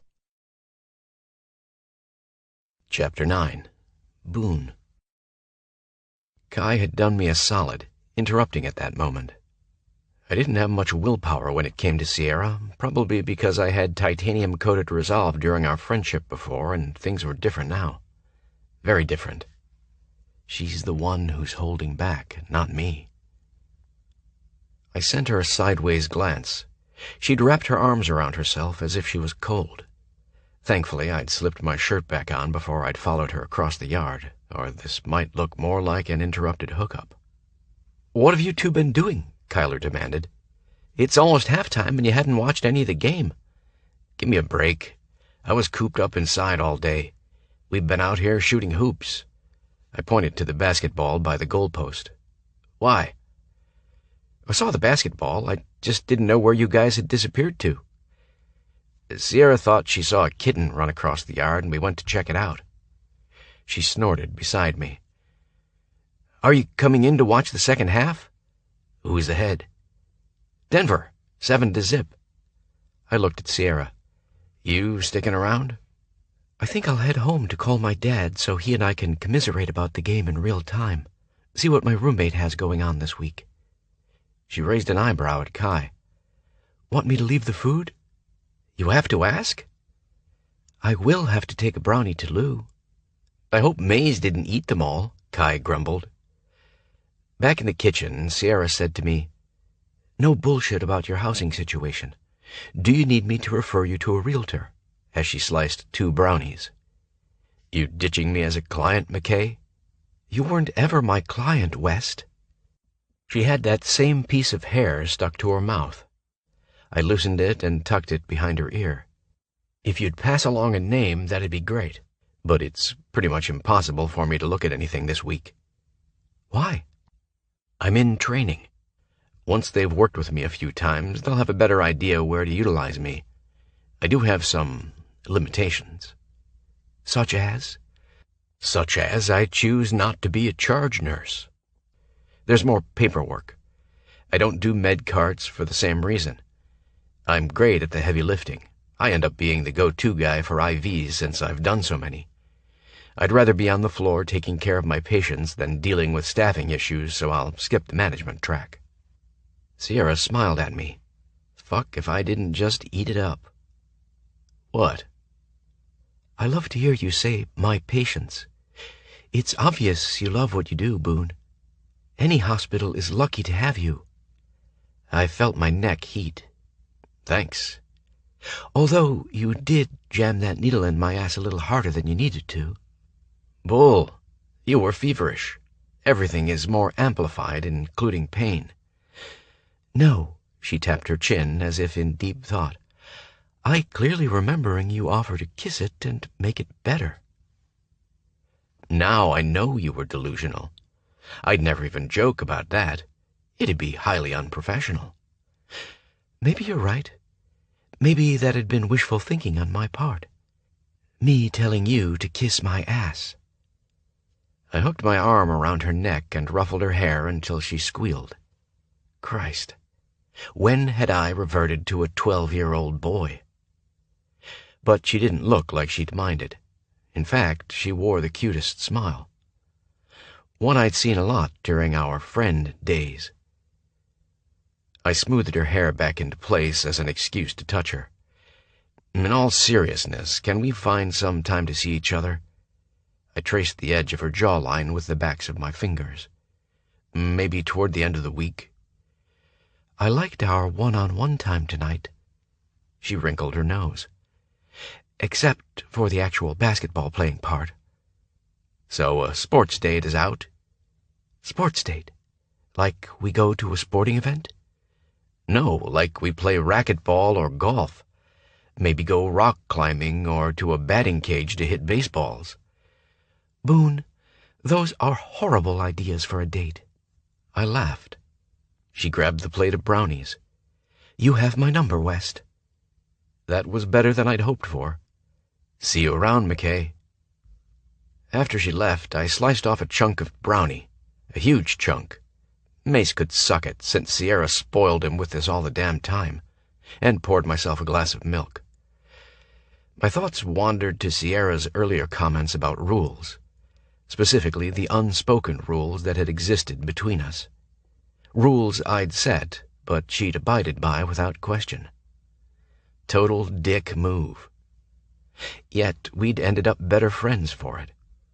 Sierra was the first girl I'd had a real friendship with. I'd loved every minute of how she'd been able to give me shit and take it without getting all weepy and girly, or throwing herself at me. I remembered, too, the last day things had been easy like that between us. The week of prom. A prom that I hadn't asked her to, for a number of reasons, so I'd been avoiding her. But I'd seen her across the football field after school, her hair shining in the sun almost as brightly as her smile. That goddamn laugh of hers drifting to me on the spring breeze, and once again, I couldn't resist the pull of her. I waited, 3 minutes after her good buddy Marin took off before I strolled over to where Sierra sat in the grass. My heart sped up like it did every time I saw her. Sierra gave me a droll stare. I flopped beside her, stretching out on my back and groaning. Man, I'm so fucking whooped. No, hi, Sierra, how are you today? No, I've been ditching your calls because I pulled a muscle in my phone dialing finger? Just, I'm so fucking whooped? Touchy today, aren't we? I filled both hands with grass and showered her with it. Hey, that's it. I'm leaving. She looked so damn cute when she pretended to be mad at me. Then Sierra started to stand. So I grabbed her around the waist, tackled her to the ground, and rolled her in the grass, ignoring her yelps. I kept my hand on her stomach, holding her in place, and I leaned over her. Hey, if this isn't sexy Sierra McKay. You're looking damn fine today. Is that a new shirt? It does amazing things for your eyes. I aimed a quick grin at her. Did you do something different with your hair? The chocolate-colored tresses are so silky and shiny in the sunlight. You're a dickhead, and I'm still mad at you. No, you're not. You're as crazy about me as I am about you, and that sucks. Yes, I am. Then how come you're still here? Sierra pointedly glared at my hand pressing into her stomach, my fingers spread out like a starfish so I could touch as much of her skin as possible. But the heat created some kind of suction with my palm, and I felt her belly ripple from my touch. No freaking way was I moving my hand now. Those striking, whiskey-colored eyes met mine. I wanted to know what she was thinking as she gazed up at me. Did she see the same longing in my eyes that I saw in hers? Then she looked at me with regret and forced herself to sit up, dislodging my hand. You suck at returning text messages, West. I've been studying for finals and covering Alan's shift since he's on vacation. Or I've been working out. I can tell. You've got some beefy biceps going on. I lifted my arms and flexed. Check 'em out. Go on. She bumped me with her shoulder. No, it might compromise your virtue if people saw me feeling you up. Might be worth it. I let my gaze take in every nuance of her pretty face. I wanted so badly to trace the curve of her stubborn jaw. Once with my fingers, once with my mouth. A breeze wafted over us, ruffling her hair, which still had green chunks twisted in it. Sorry for throwing grass at you. I started to lean in and noticed Sierra's focus was on my throat. Could she see how being this close to her sent my pulse pounding? I plucked 2 pieces of grass out and let them spiral to the ground. Boone. Relax, I said gruffly. I'll get him out. She remained motionless as I began at her scalp and worked my way down the silken strands of her hair. She had to know I was deliberately dragging this out. But I had this chance. It might be the last one to touch her casually, so I took it. Why didn't you return my texts? She asked. I suck at texting. What did you need to talk to me about? Once again, Sarah's gaze roved over my face. She saw too much. The intensity in my eyes, the change in my breathing. My lips parted to release shallow breaths, the hard set to my jaw as I fought the urge to press my lips to that sexy, sassy mouth of hers. When she continued studying me, I murmured, "Sierra?" "Oh, right. I wanted to see if you were coming to the branding next Saturday. You don't have to help with the actual work part. Just come to the after-party." "Why the invite? The McKays need a West whipping boy? Or are your dad, psycho uncles, and cousins going to castrate me?" She turned her head and sank her teeth into my wrist, hard. "Jesus, McKay, let go!" She slid her mouth free and licked her lips. "Yep, as salty as I expected." "What'd you do that for?" And why had I liked that bite of pain? I imagined her dragging her lips across the red mark as she looked up at me with those big, questioning eyes. "Because you're being a dick." "Remind me not to really piss you off," I muttered. "Too late. I'm already mad at you. Anyway, I'm filling in the blanks on the McKay-West feud for the entire McKay family. I wondered if you wanted to be there since you helped with the research." I pulled a section of hair from the corner of her mouth and tucked it behind her ear. "I can't. I'm working at 12 that day." Disappointment flooded her face. "But I heard there's a pre-graduation party at Phil Nichols' parents' cabin at the lake that night," she said. "Are you going?" "I wouldn't have told you about it if I wasn't." "Cool. Then I'll show up. Think Angie, Kara, and Tyler will be there?" "I'll flatten that fucker Tyler if he comes anywhere near you." I didn't bother to hide the menace in my tone. "So we'll have to pretend we're together again?" "God, I hope so." "Maybe." "You have to be tired of that." "Never." I needed to get things back on the friendship track, so I lightly butted her forehead with mine. "I gotta finish my workout. See you around, McKay." "Dude, tell me you did not eat the last fucking brownie." I blinked at Maze, and the memory disappeared. "No, there's a couple left. Brownie hoarder much?" "So? I never get home-baked stuff. Ain't no one said I gotta share." "He'd rather have a plate of homemade cookies than a blowjob," Hayden said, hobbling to the counter. Maze nodded. "True that. Any chick can learn to give a great blowjob, but learning to make killer desserts is a fucking art form." Kyler followed Anton into the kitchen. He smirked at me. "Sierra looked a little mussed up when she walked by. Were you making time in the kitchen? Or did you go back outside and get distracted looking for that poor, lost pussy?" "Jesus, Kyler." He laughed. "Don't even fucking start with me, West. I owe you. But when you two do finally find the balls to get balling, don't do it here, okay?" Hayden said. "I don't need to hear you doing my cousin, cuz." "I find this whole cousin stuff disconcerting," Mace said. "Wow, Mace, big word," Anton said, clicking away on his phone. "I'm proud." "Gotta keep up with you college guys, but you have to admit it is weird. Sierra is your cousin." He pointed to Kyler, Anton, and Hayden. "But she's not yours." He pointed to me. "And yet they're all your cousins, but she isn't." I shrugged. "No different than you being cousin to Kai and no one else." Hayden leaned forward and slapped Mace on the arm. "You totally dropped the puck. You aren't related to Sierra, so you could have made a play for her and her tasty baked goods." "Sierra is smoking hot, don't get me wrong. She's too bossy for me. I want a sweet, docile woman who bakes like Betty fucking Crocker and looks like Selena Gomez." Mace sent Anton a look. "Hey, cowboy, your sister Liesel bakes, right? How old is she?" Without looking up from his phone, Anton said, "I will shove a hockey stick up your ass and turn you into a human popsicle if I ever see you eyeballing my sister, puckhead." That was my cue to go.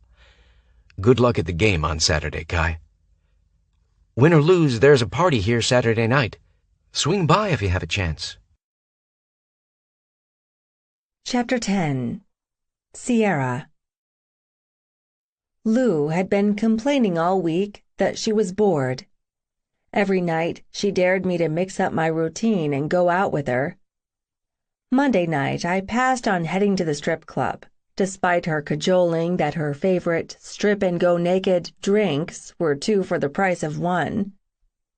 Tuesday night I was so keyed up after my PCE meeting that I would have accepted her invite to play craps at the Talking Stick Casino if I hadn't gotten cornered by a new member. Wednesday night I worked late and came home to find Lou splashing in the pool naked with a dick that fits contender. So Thursday night, when my phone rang and my hands were wrist-deep in dishwater, she said, "Hot damn," and answered the call on speakerphone. "Sierra's phone, Lou speaking. What you need?" "Hey, Lou. You're Sierra's roommate?" "Roommate? Groundskeeper. Pool boy when my wild girl wants to role play." Lou added a loud rawr. "Jesus, Lou, knock it the hell off. Just ignore her, Boone." "Is this a bad time?" "No, it's the perfect time because I'm bored out of my mind," Lou answered. "Please say you called to offer us entertainment options, Mr. Sexy Voice." "Actually, that's why I called. Want to meet at Blue Smoke? Shoot some pool and have a drink with us?" Boone asked. "Who's us?" "Me and my roommate." I started to say, "That sounds like a snooze fest," Lou said with a yawn. "It's Thursday night, ladies' night. I want to dance and drink 2-for-1s on your dime." "So get your rowdy selves to Diego's," another voice in the background said. Evidently Boone had us on speakerphone too. "Do you know where that is?" Lou snorted. "I haven't always lived in Scottsdale. We'll be there in 45. I rolled my eyes. Of course Lou knew where Diego's was. She prided herself on finding places to party outside of the normal college zone. "Hallelujah!" Lou grabbed the dish towel, wound it up, and popped me in the ass. "Get moving! We have to leave here in 15. Ouch! God, Lou, that mark is going to swell up. Better have Boone look at it. He's a professional." She waggled her eyebrows. "You want to turn the other cheek, ha, and have me put one there, too? It'll give you a valid reason to drop your pants when you first see him." "You are literally a pain in my ass," she yelled. "You're welcome," as I booked it up the stairs. When I entered the kitchen 14 minutes later, Lou made a sizzling sound. "Lookin' hot tonight, S. Man, I wish we were the same size. I'd love to wear those leather pants." I adjusted the bottom of the bronze and black peasant blouse. "It's not too over the top for a weeknight?" "Nope, it's so you, Sierra. Classy club wear." "Thanks, and check you out in the snakeskin dress." Lou was all muscles and curves. And pigtails. I swore before she graduated I'd drag her to the salon and force her to ditch the Baby Spice look. "You driving?" She shoved her cell phone in her small purse. "Maybe I should drive too. That way, if you and Boone hook up." "Not happening tonight." "I noticed you didn't say not ever happening, which means it could happen tonight." The more I argued, the more she'd keep at me and probably relay our entire conversation to Boone just to see my reaction. "So are we both driving or what?" "Yes. You'll have to follow me since I know a shortcut." I cranked the music in my car, singing along, so my head was full of lyrics, not possibilities about tonight. Diego's sat on the outskirts of Glendale in a strip mall, surrounded by other bars and restaurants.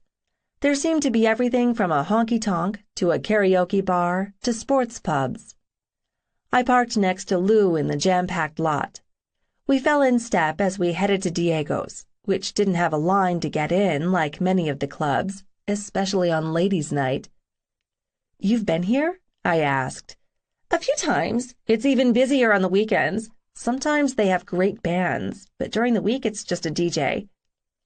The bouncer checked our IDs, stamped the backs of our hands, and waived the cover fee. Once we were inside, Lou said, "Let's walk through." A mere 10 steps later, a trio of guys intercepted us. "Looking good for ladies' night," the cute guy in the middle drawled. "There's room at our table." "Aren't you just sweet?" Lou said with a huge smile. "Right now we're looking for our friends." "If they're as hot as you, invite them too." Lou steered us away. We'd reached the end of the first row when 2 burly guys invited us to join them. Again, Lou dealt with the letting them down with a wink, a flirty pat on the arm, and a cooing bye-bye. I attributed her unparalleled manhandling technique to her near-professional dating status. While I enjoyed college parties, in clubs I felt like I was on display. Guys gauged you as a potential hookup. Women eyed you as competition. "Did you see him yet?"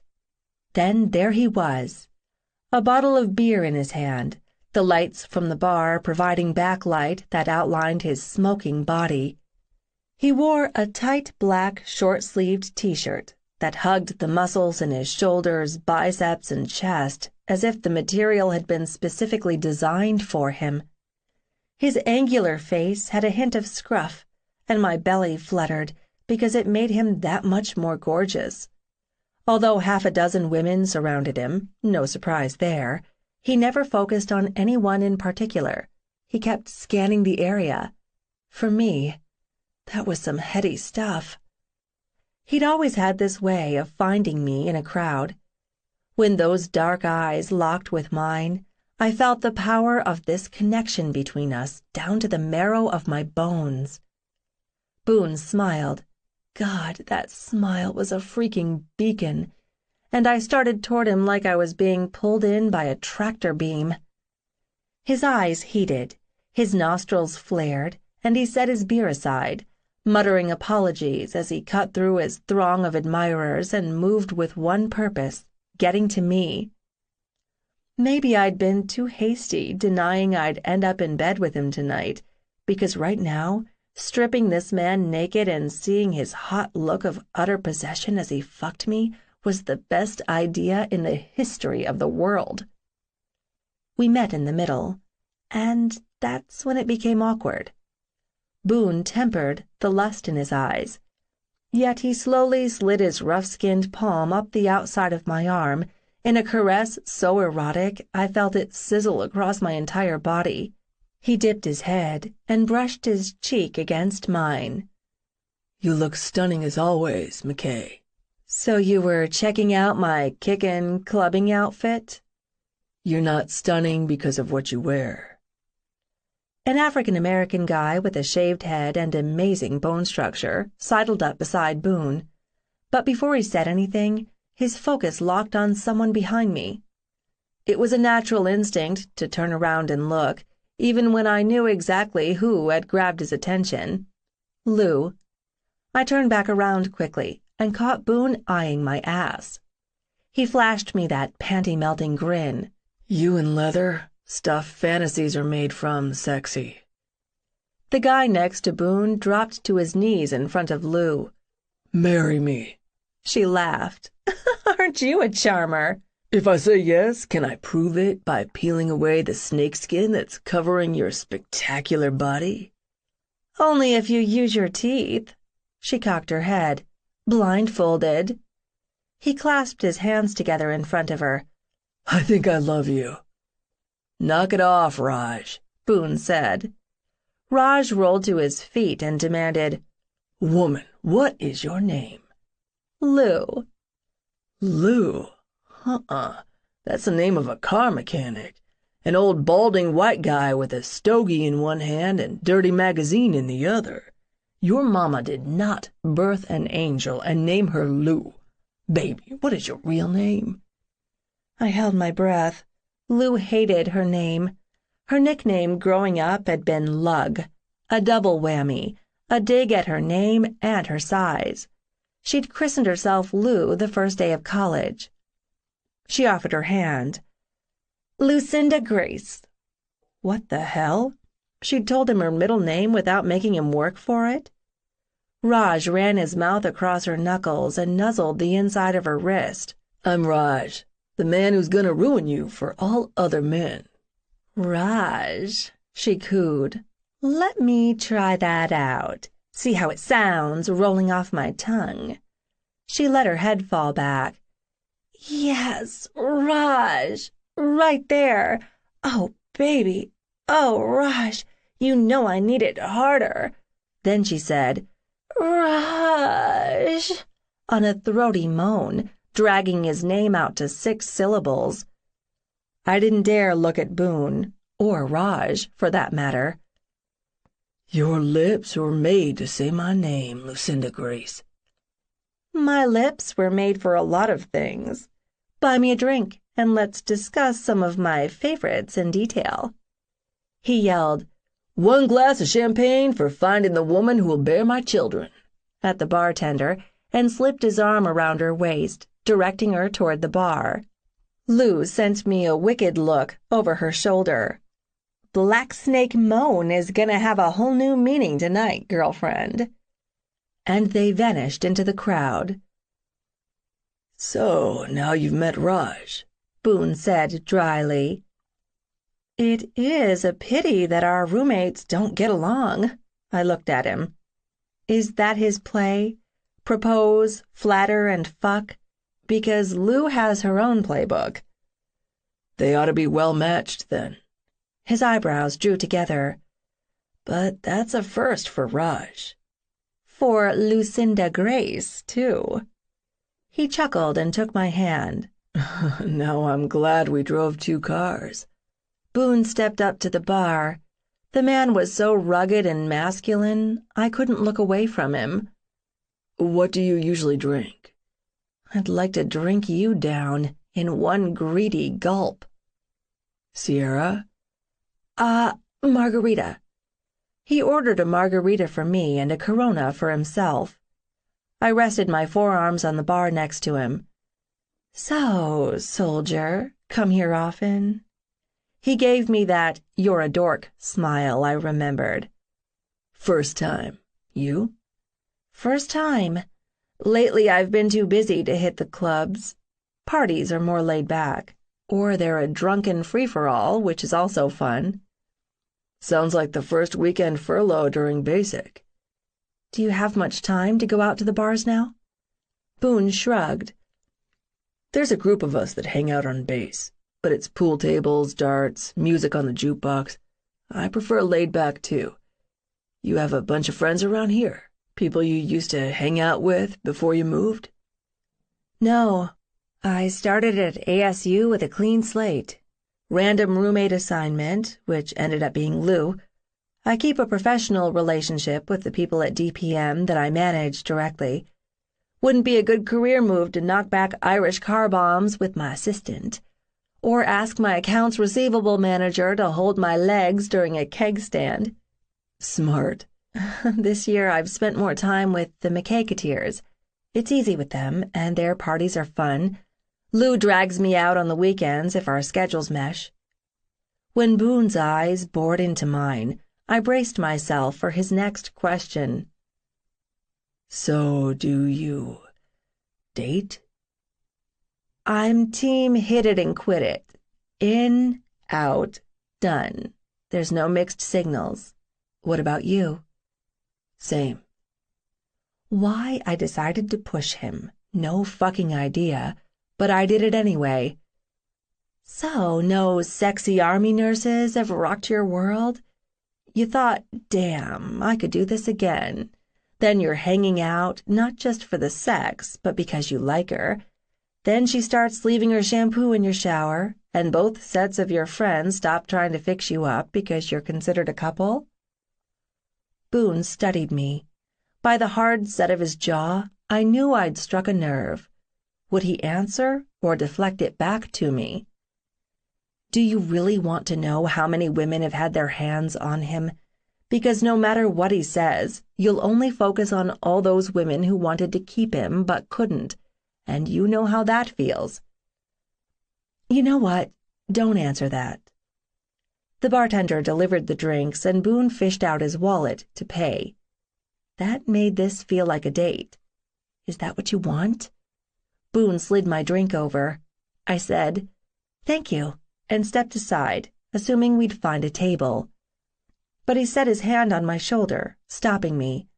When I looked up, he was right there. From the day I left Wyoming, I've been 100% focused on getting as much medical training as I could handle. I live, eat, and breathe Army life. I've never had such a sense of purpose. I've never been a cog that makes the wheel run smoother. Now I am. I'm proud of what I've done, and there's still so much more that I want to do. I chose this life because I have a future, and the past doesn't matter. So yeah, I've been content with one-offs. I'm upfront about that. Never had a woman's shampoo bottle in my shower. I don't do couple dates because I've never been part of a couple. I haven't been looking for a woman, haven't needed one, haven't wanted one. Then I saw you in Sundance. Now I'm here, and I know I'll never be content with a one-off with you.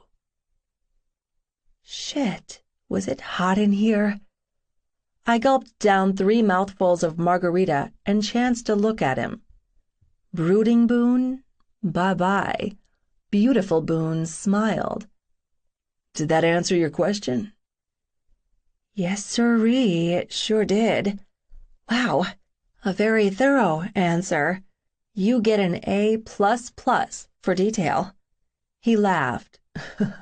So fair is fair, McKay. You ever had a guy leave his tools in your shed? I choked on my drink. Of course, Boone thought that was the height of hilarity, but it didn't get me off the hook from answering him. Nope, no guy's tools. I don't need them. I have my own and can take care of things myself. That can be taken a couple of different ways. Let your imagination run wild. The wild look in his eye indicated the man had a very vivid imagination. I think the DJ is about to start playing music. I faced that direction, standing on my toes for a better view. When I spun back around, Boone was glaring at the guy lounging at the bar next to me. He leaned over and gritted out, "Keep your eyes off her ass." I froze. No need to check to see if Boone's threat had scared the guy away. Heck, it had almost scared me away. I sent Boone a sideways glance. He wore that bad-tempered look again. The scruff on his face made him 10 times scarier looking, but it also made him 10 times hotter. Then his voice was in my ear. "You mad?" "No, it is bad behavior to stare at someone's ass." "Can I tell you a secret that might piss you off?" "With a lead-in like that, you'd better." "The guy saw me staring at something in a stupor and checked to see what had my attention. When he saw your ass, well, McKay, it is fucking mesmerizing in those leather pants, so I don't blame him, even when it pissed me the fuck off." "Oh my God," I blushed. "I'm never wearing these pants again." "Maybe not in public, but feel free to wear them around me in private anytime." I had no doubt that Boone could peel these pants off me in 10 seconds if I gave him the chance. "Where do you think Lou and Raj are?" "Skipped off to the karaoke bar. That's not my thing." "Mine either. Besides, I don't want to witness Lou and Raj one-upping each other with dirty, sexy songs as foreplay."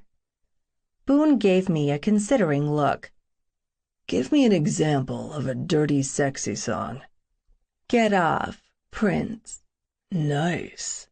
"Your turn." "Closer, 9 Inch Nails." "Oh, yeah, I love that song. Very dirty sexy." "Okay, you win." Boone smirked at me.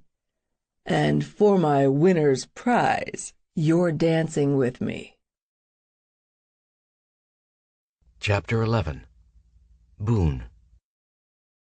Sierra cocked her head, those shrewd eyes searched mine.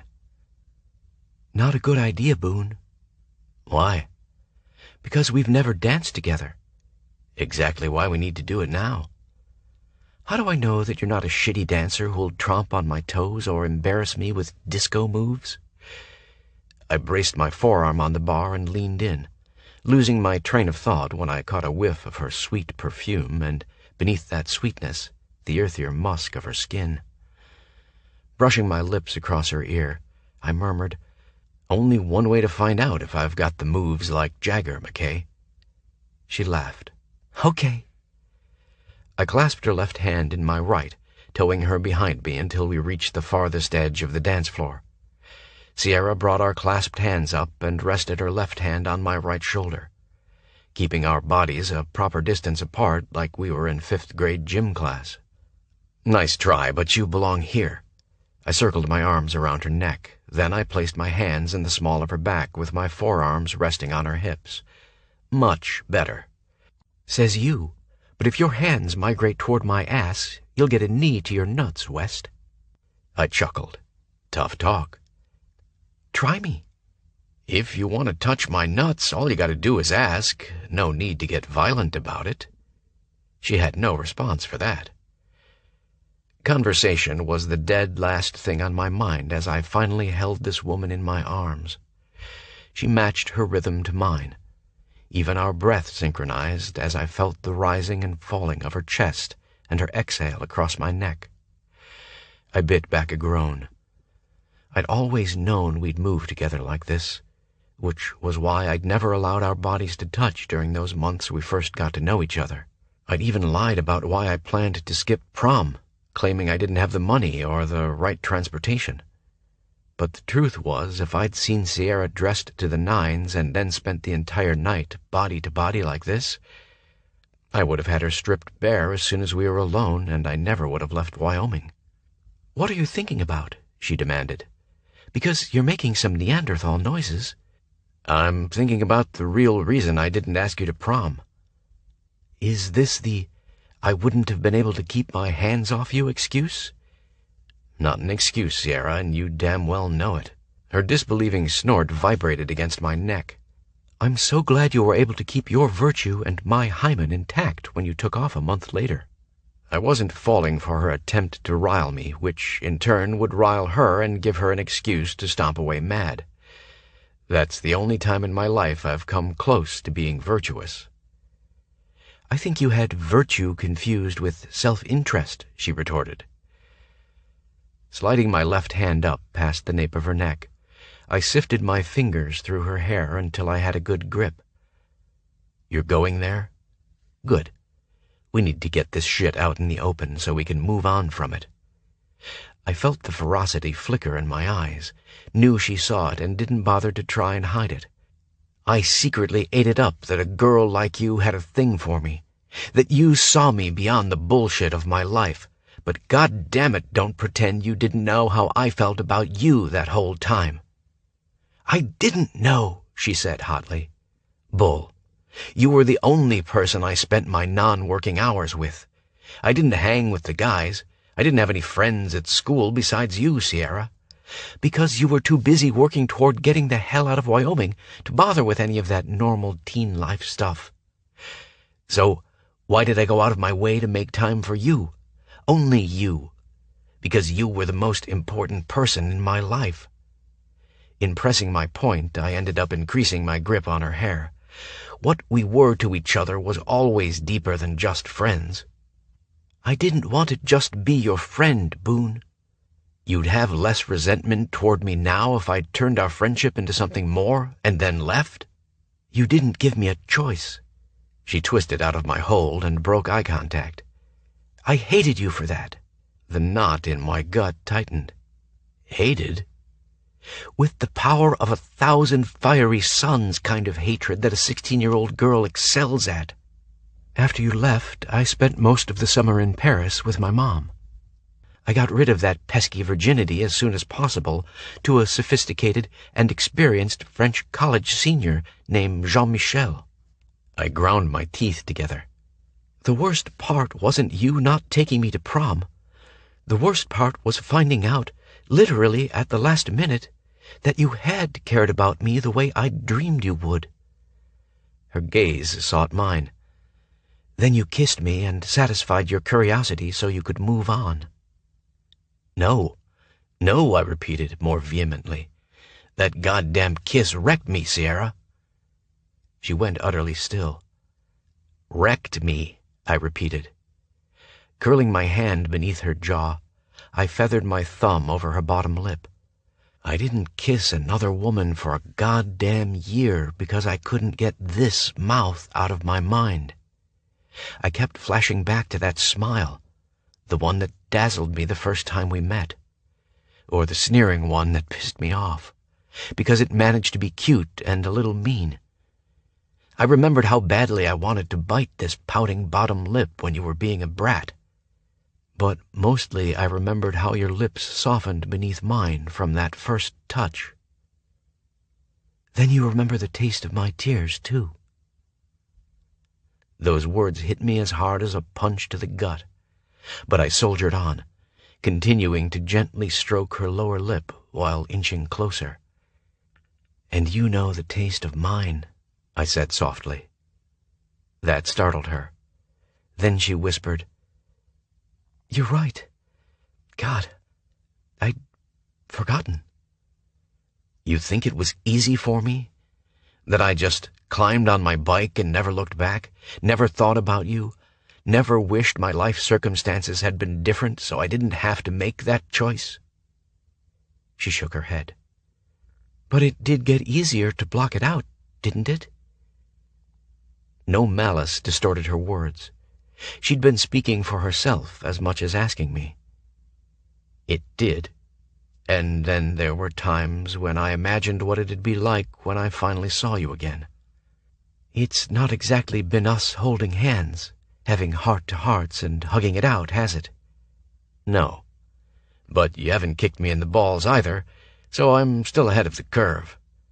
That earned me a smile. And I shamelessly caressed the bow of her upper lip with my thumb, as if I could make the touch erotic enough that she'd let me use my tongue next time. When her breath caught, I groaned. Boone, what are we doing? I'm pretty sure I'm about to kiss you. I shifted the position of my hand, lightly resting it on her throat. Are you going to run? Sierra's eyes were affixed to my mouth. Not right this second. But I reserve the right to freak out afterward, so you'd better make this good. Of course, she'd throw down a challenge. Such a fucking temptation to smash my lips to hers and devour her. Give her a preview of how explosive it'd be when we finally sated this hunger with more than just hot, grinding kisses. And yet, that's what she'd expect. I didn't have to prove there was heat and passion between us. It had been there when neither of us really knew what to do with it. Sierra needed a reminder of the other side of me, the tender side I'd only ever shown to her. I pushed her hair back before I framed her beautiful face in my hands. I nuzzled her cheeks, letting the scruff on the edge of my jaw brush the corners of her lips. Her soft, surprised moan flowed into my ear like a smooth shot of whiskey. That, right there, I craved more of that. I took my time aligning our mouths, kissing the divot on her chin before I began to lightly tease my lips across hers. Each pass a little longer until the pressure of my mouth on hers was constant. No tongue, just languid dedication to relearning the shape of her mouth beneath mine. Even as my head spun with the incredible intimacy of this, the tightening of her fists in my shirt, her soft sigh gusting across my lips, the tiny squeak when I used my teeth, I committed every reaction to memory just in case this was all I ever had from her. I'd keep it with all of the other memories I had of her, of us. She had no idea of the power those memories held for me. We swayed together, the pace set by our bodies' rhythms, not the music. So addictive, this druggingly sweet exploration. The whisper-soft glide of my lips, taking in little sips of her breath from hers as she exhaled. My tongue followed the seam of her lips. On the second pass, I pushed in deeper, my tongue connecting with her teeth. On the third pass, she opened her mouth fully, and it was on.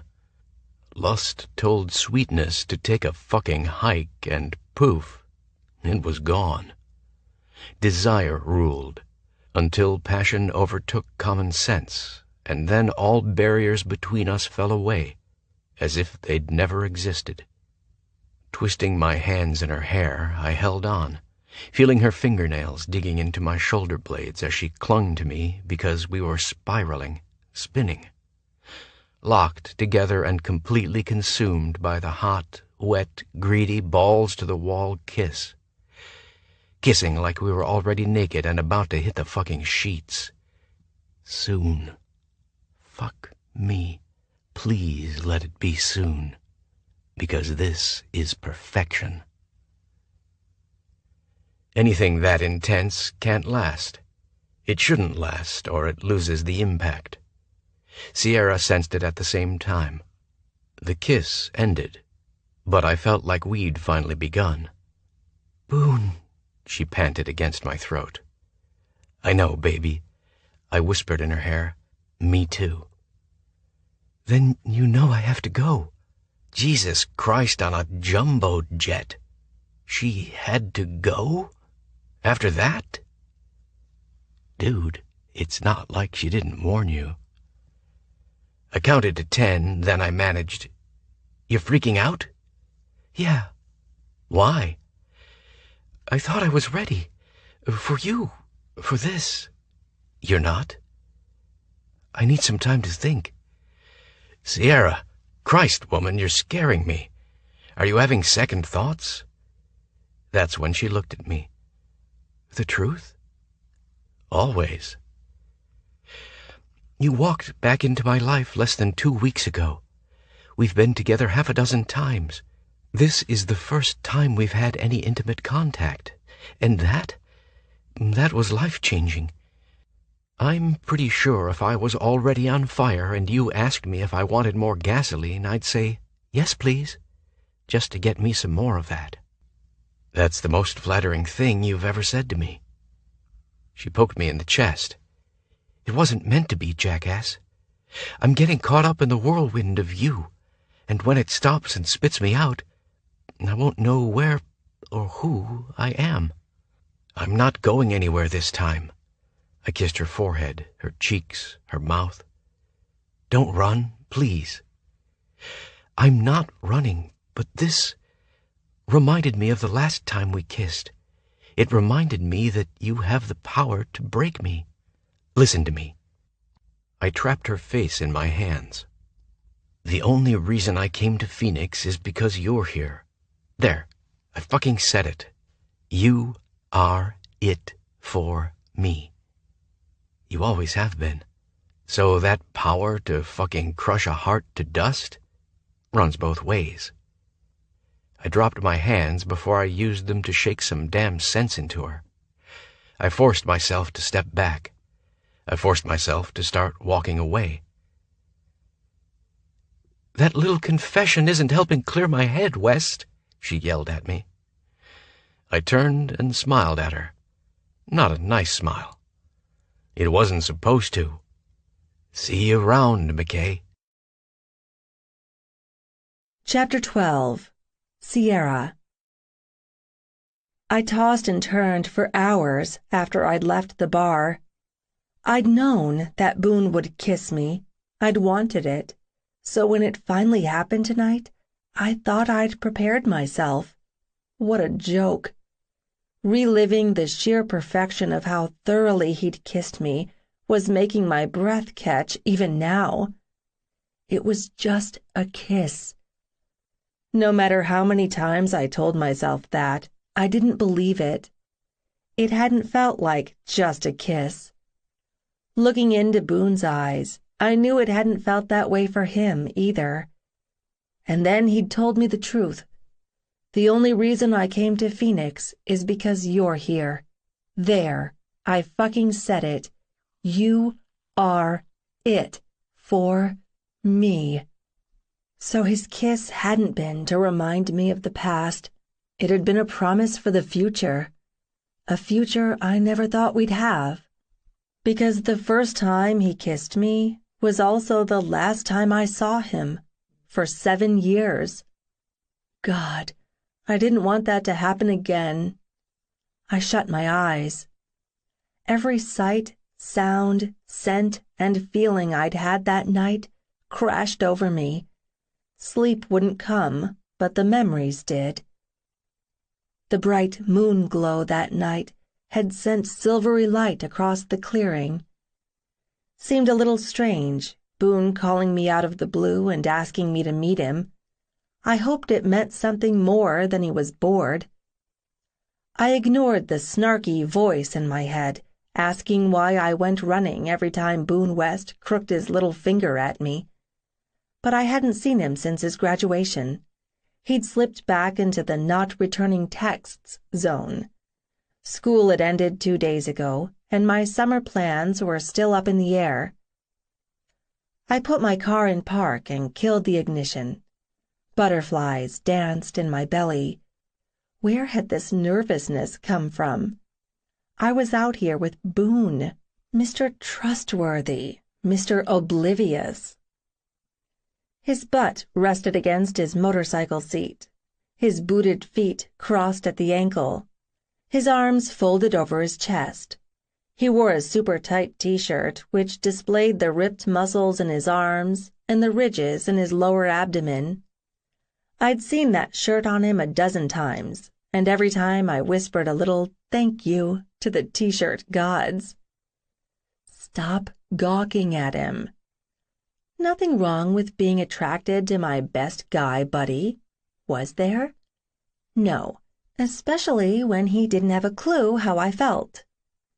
I walked up to him, my hands jammed into the back pockets of my jeans. You summoned me? Boone frowned at my attire. Wasn't tonight the dance? No, it was last night. Oh, was it fun? I don't know. I skipped it. But you said that night at the lake you wanted to go. I shrugged. Marion is at her grandma's for a week, so she wasn't going. Besides, they probably only played country music. You should have gone. But I knew you wouldn't be there. You asked me here to chew my ass about a dance I didn't go to? No. What are you doing out here anyway? Did your bike break down again? Funny. It was a great night for a ride. I lost track of time. When I pulled over, I realized I wasn't far from your place. So you called me. Instead of just showing up at my house. That made no sense, especially if Boone thought I was at the dance. What was going on with him? He acted jumpy. You got any decent tunes in that piece of crap car you're driving these days? He asked. The Mercedes was hardly a piece of crap, and he knew it. Boone also knew that the only reason my dad had bought it was for the safety features, including an excess of airbags after the airbag in my first car failed to deploy during my car accident. I'll play music as long as you don't bitch about what it is. Deal. After I rolled down the windows, I plugged my iPod into the stereo system. I mimicked his pose against the car, standing opposite him. Boone grinned when the music started. Foo Fighters. Cool. Don't get used to it. The next song might be by Flogging Molly. I don't even know what the hell that is, McKay. You're more urbane than me. Right. Seriously, West, what's up? It's not like you to text me demanding I meet you out in the middle of nowhere, especially this late. He lifted an eyebrow. Since when is 10 late? Since my dad grills me about where I'm going at 10 at night and who I'm going with. Did you tell him you were meeting me? Yeah, I smirked. He said not to let you drive my car. Smart ass. Boone paused and tipped his head toward the sky. As much as I love how bright the moon is, I miss seeing the stars on nights like this. Me too. Neither of us said anything for several minutes. But this moon-gazing shit is killing my neck. He moved to lean next to me, and my pulse skipped a beat. Much better. So, what are your plans for this summer? I've thought about becoming a carny. Yeah? What's the appeal? Getting hooked on meth? Hooked on pot? Hooked on fried food? Or is it getting to rip off little kids every day? Maybe you'll grow a mustache and get a bad tattoo. I laughed. You've weighed the pros and cons way more than I have. I was just in it for the unlimited cotton candy. What's option 2 for your summer? He was more persistent than usual, so I hedged, in case he had a specific reason for asking my plans, like he wanted to spend the summer with me. I don't know. It depends. On? How much my mom and dad argue over me and where I should be. My mom's boyfriend bought a place in Paris with an extra bedroom, so she wants me to stay at least half the summer with her. I shot him a sideways warning glance. I haven't mentioned this to my dad yet. Why not? I just found out yesterday. He'll ask me what I want to do, and like I said, I'm not sure. But he gives you a vote in your options? Yes. What about you? Now that you've graduated, what are your plans? Well, that's the reason I asked you to meet me. My stomach performed a hopeful somersault. But as usual, he didn't elaborate. He just kept looking skyward. Boone, I'm lousy at guessing games, remember? So just tell me. I won't be here this summer because I joined the Army. I gave him a 10-second pause and hip-checked him. You have a bizarre sense of humor sometimes. He faced me. I'm not joking. I joined the Army. A sick feeling took root as I realized he was serious. Then I exploded. Why would you just up and do that? It wasn't an impulsive decision. I've been thinking about it for a while. How long? Almost 3 years, since my youth forestry counselor suggested it when I was 16. And this was the first time he'd mentioned it, after all the time we'd spent together? But we're at war. The military sends the newest recruits over there. Another horrible thought occurred. You've got medical training, which means they'll put you on the first cargo plane and drop you right in the middle of a combat zone. Sierra, that's what I want. To get yourself killed? I demanded. No, to help keep others from dying. But you do that every day as an EMT. It's not the same. I can't make a living as an EMT in rural Wyoming. I'm tired of being broke, and there are a lot of things I'd like to do with my life that I can't do if I'm stuck here. Then go to college like normal people do. Boone scowled at me. If I don't have money for a car, do you really think I've got money to go to college, or that anyone will lend me the money? Then we'll ask my dad. He'll float you a loan. Heck, he'd probably just give you the money since you saved my life. He pushed off the car. I don't want your money or your charity. What? I'm only trying to help. You took that the wrong way. Did I? What part of making it on my own is confusing to you? I have to do this. I want to do this. So there's no talking you out of it?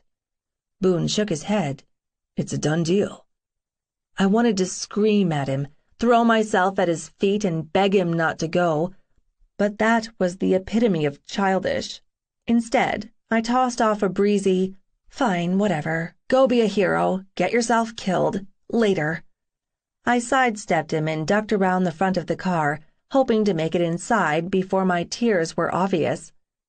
But he latched onto my upper arms and forced me to look at him. You don't mean that. Yes, I do. His gaze roamed over my face. Then why are you crying? He demanded softly. Because I hate that you're doing this stupid thing. And I hate you. The last word came out as a sob. No, baby, you don't. Don't call me that. Sierra, come here. No, don't touch me. You don't mean that either.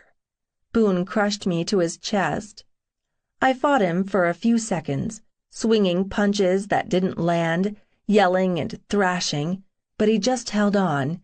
I gave up fighting the pull of him and clung to him as I cried. How many times had I imagined Boone holding me, stroking my hair and murmuring sweet things to me? Hundreds, but never like this. My voice was muffled against his chest when I finally spoke. When do you go? Tomorrow morning. I squirmed away from him. You're just telling me now? When did you sign up? Boone looked away. Tell me. 3 days after your accident. All the air left my lungs. I forced my lips to form the word why. Because that night at Tyler's party, when I told him we were together, I wanted it to be real. You think I would have shot you down? No. His eyes were locked on mine. I know you would have said yes. My cheeks burned with mortification. He'd known how I felt all along. You understand my history. Since I was 12 years old, I've been counting off the damn days until I can get the hell out of Wyoming. Last fall, the start of my senior year, I was taking the prep classes I needed, and I was getting a year of practical experience as an EMT, and moving on was finally within my grasp. And then you showed up. From the moment we met on that bus, you sucked me in. You were so gorgeous, feisty, funny, and sweet, and so easy to talk to. I tried to stay away from you, but something about you, Sierra, just kept pulling me back. I stared at him, absolutely speechless. That night at the party, I wanted to kill Tyler for thinking he had the right to put his hands on you. After the accident, I about lost my fucking mind because you were hurt. That's when I knew you could keep me here. If I got involved with you like I wanted to, I wouldn't leave. And I have to leave. I had to have a solid plan to go, so I enlisted. No. I found my voice and said it louder. No! Then I was screaming at him. No, no, no, no, no! You don't get to do this to me, Boone. You don't get to treat me like a friend and then tell me you've always felt more for me the night before you fucking leave. You don't get to make me feel guilty for you joining the Army because I have some kind of magical hold over you. That's total bullshit and it's not fair. God, this could not be happening. Not fair? You think this has been easy for me? Especially the last 4 months? When we've been together all the damn time because I couldn't stay the hell away from you? And I had to act like it's not fucking killing me when you look at me like your world would be perfect if I just kissed you? Infuriated, I slapped my hands on his chest and shoved him. The only thing you can kiss, Boone West, is my ass. I spun around and considered kicking over his stupid bike as I skirted the back end of my car. Jerk, asshole, jerk off, asshat. He wanted to leave me? Fine, he could just go. I'd be better off. Such a fucking liar you are, Sierra. So that's it, Boone shouted. That's how you're going to say goodbye to me. I whipped a U-turn and marched back up to him. How did you expect I'd say goodbye? Strip my clothes off and let you take my virginity in a field of wildflowers under a full moon? Screw that. I'm saving my virginity for someone who deserves it.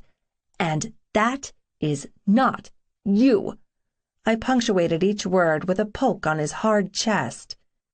Boone said, You do that, in a throaty rasp I'd never heard from him. In the meantime, I'm taking this. He wrapped one hand around the back of my neck and clamped the other on my butt, pulling me in for a kiss. I should have shoved him away, but his kiss was like a drug, intense, determined, amazingly seductive, as if he was trying to convince me that his passion for me was, and always had been, real, that he'd been imagining this kiss for as long as I had, that he'd wanted it as much. Our mouths and tongues clashed, and I slipped my arms around his waist, my hands clutching his shirt as if that could keep him here. The kiss was beyond anything I'd ever experienced, rough and sexy, bringing alive things inside me that I'd heard about but had never felt. Then Boone slowed it down. The kiss became soft, an unhurried tease, as if we had all the time in the world to explore, to learn each other. But we didn't. By this time tomorrow, he'd be gone. I kept kissing him, even as my tears fell. Then Boone's hands were on my face, trying to wipe away the moisture. He moved his mouth back. I felt his lips against mine, and his breath in my mouth as he whispered, Sierra, baby, please don't cry. He planted tender smooches on my trembling lips. His mouth wandered down my neck, and my entire body erupted in goose flesh. He nuzzled the sweep of my shoulder and stopped, breathing against my skin. I had to bite my lip to keep from sobbing when he strung soft kisses along my collarbone, right where the injury from the car accident had hurt the most. but that pain was nothing compared to the pain I felt now. Boone entwined his fingers in my hair and tipped my head back. His beautiful eyes were dark with remorse and something else, something that made my pulse quicken. I knew it'd be like this between us. But it's still not enough. He didn't answer. He just consumed my mouth again. While kissing him was better than I'd dreamed, it still felt like someone was stabbing me in the gut with a rusty knife as Boone took the kiss deeper until I feared I'd never get out. I broke away first, resting my forehead to his. Sierra. Don't say anything. We stayed like that for a long time, not looking at each other, clinging to each other, so close but so far apart. I whispered, I have to go. Not like this. There's no other way. This was your choice. He placed one last soft kiss on my lips. I pulled away from him. Goodbye, Boone. See you around, McKay.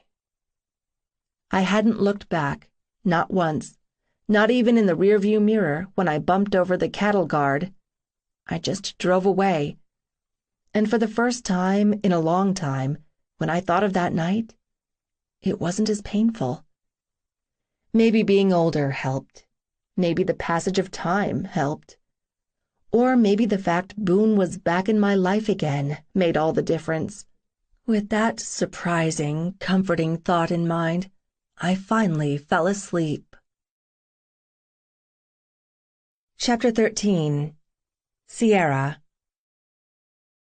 2 obnoxiously loud knocks sounded on my bedroom door Saturday night.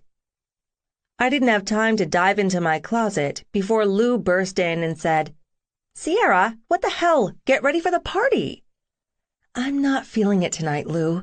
Bull, you'll feel it if you get your ass out of bed and into something slutty like this.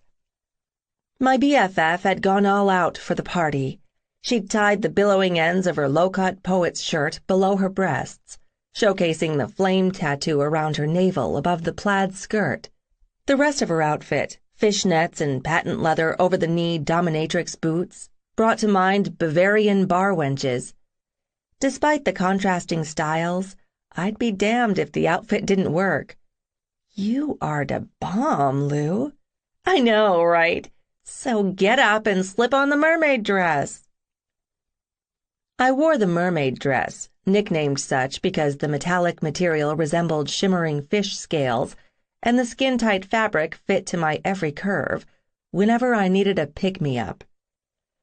I already told you I'm not going. You are killing me here. This isn't like you, lying in bed navel-gazing. It's been a rough week. I'm taking time to regroup and reassess. Reassess tomorrow. Hit the party for 1 hour. If it sucks, you can go. Her pause lasted like 15 seconds. Kyler is your family. Today was a huge game for him. You know he wants you there helping him celebrate. I was at the game, which is the important part. Besides, I doubt he'd even notice if I didn't show up.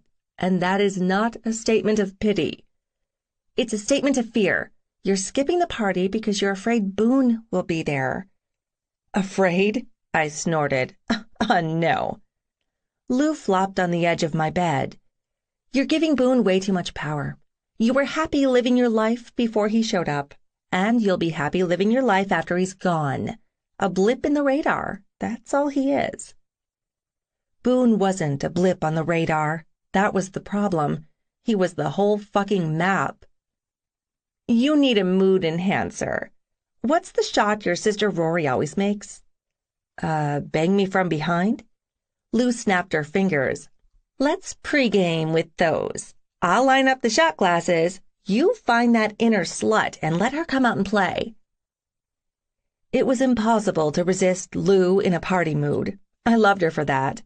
Fine, I'll get ready, but I'm not wearing the mermaid dress. Lou knocked back 3 shots to my 1. Mine was more like a half shot, which turned me into the DD. Parking was a bitch. Why did the neighbors in this upscale neighborhood put up with this? It wasn't like the house was just down the street from Frat Row. I'd never seen so many people. Lou spied her senior design project partner, and they strolled away, arm in arm, singing the school fight song. As I wove through the throng, I didn't recognize a single person.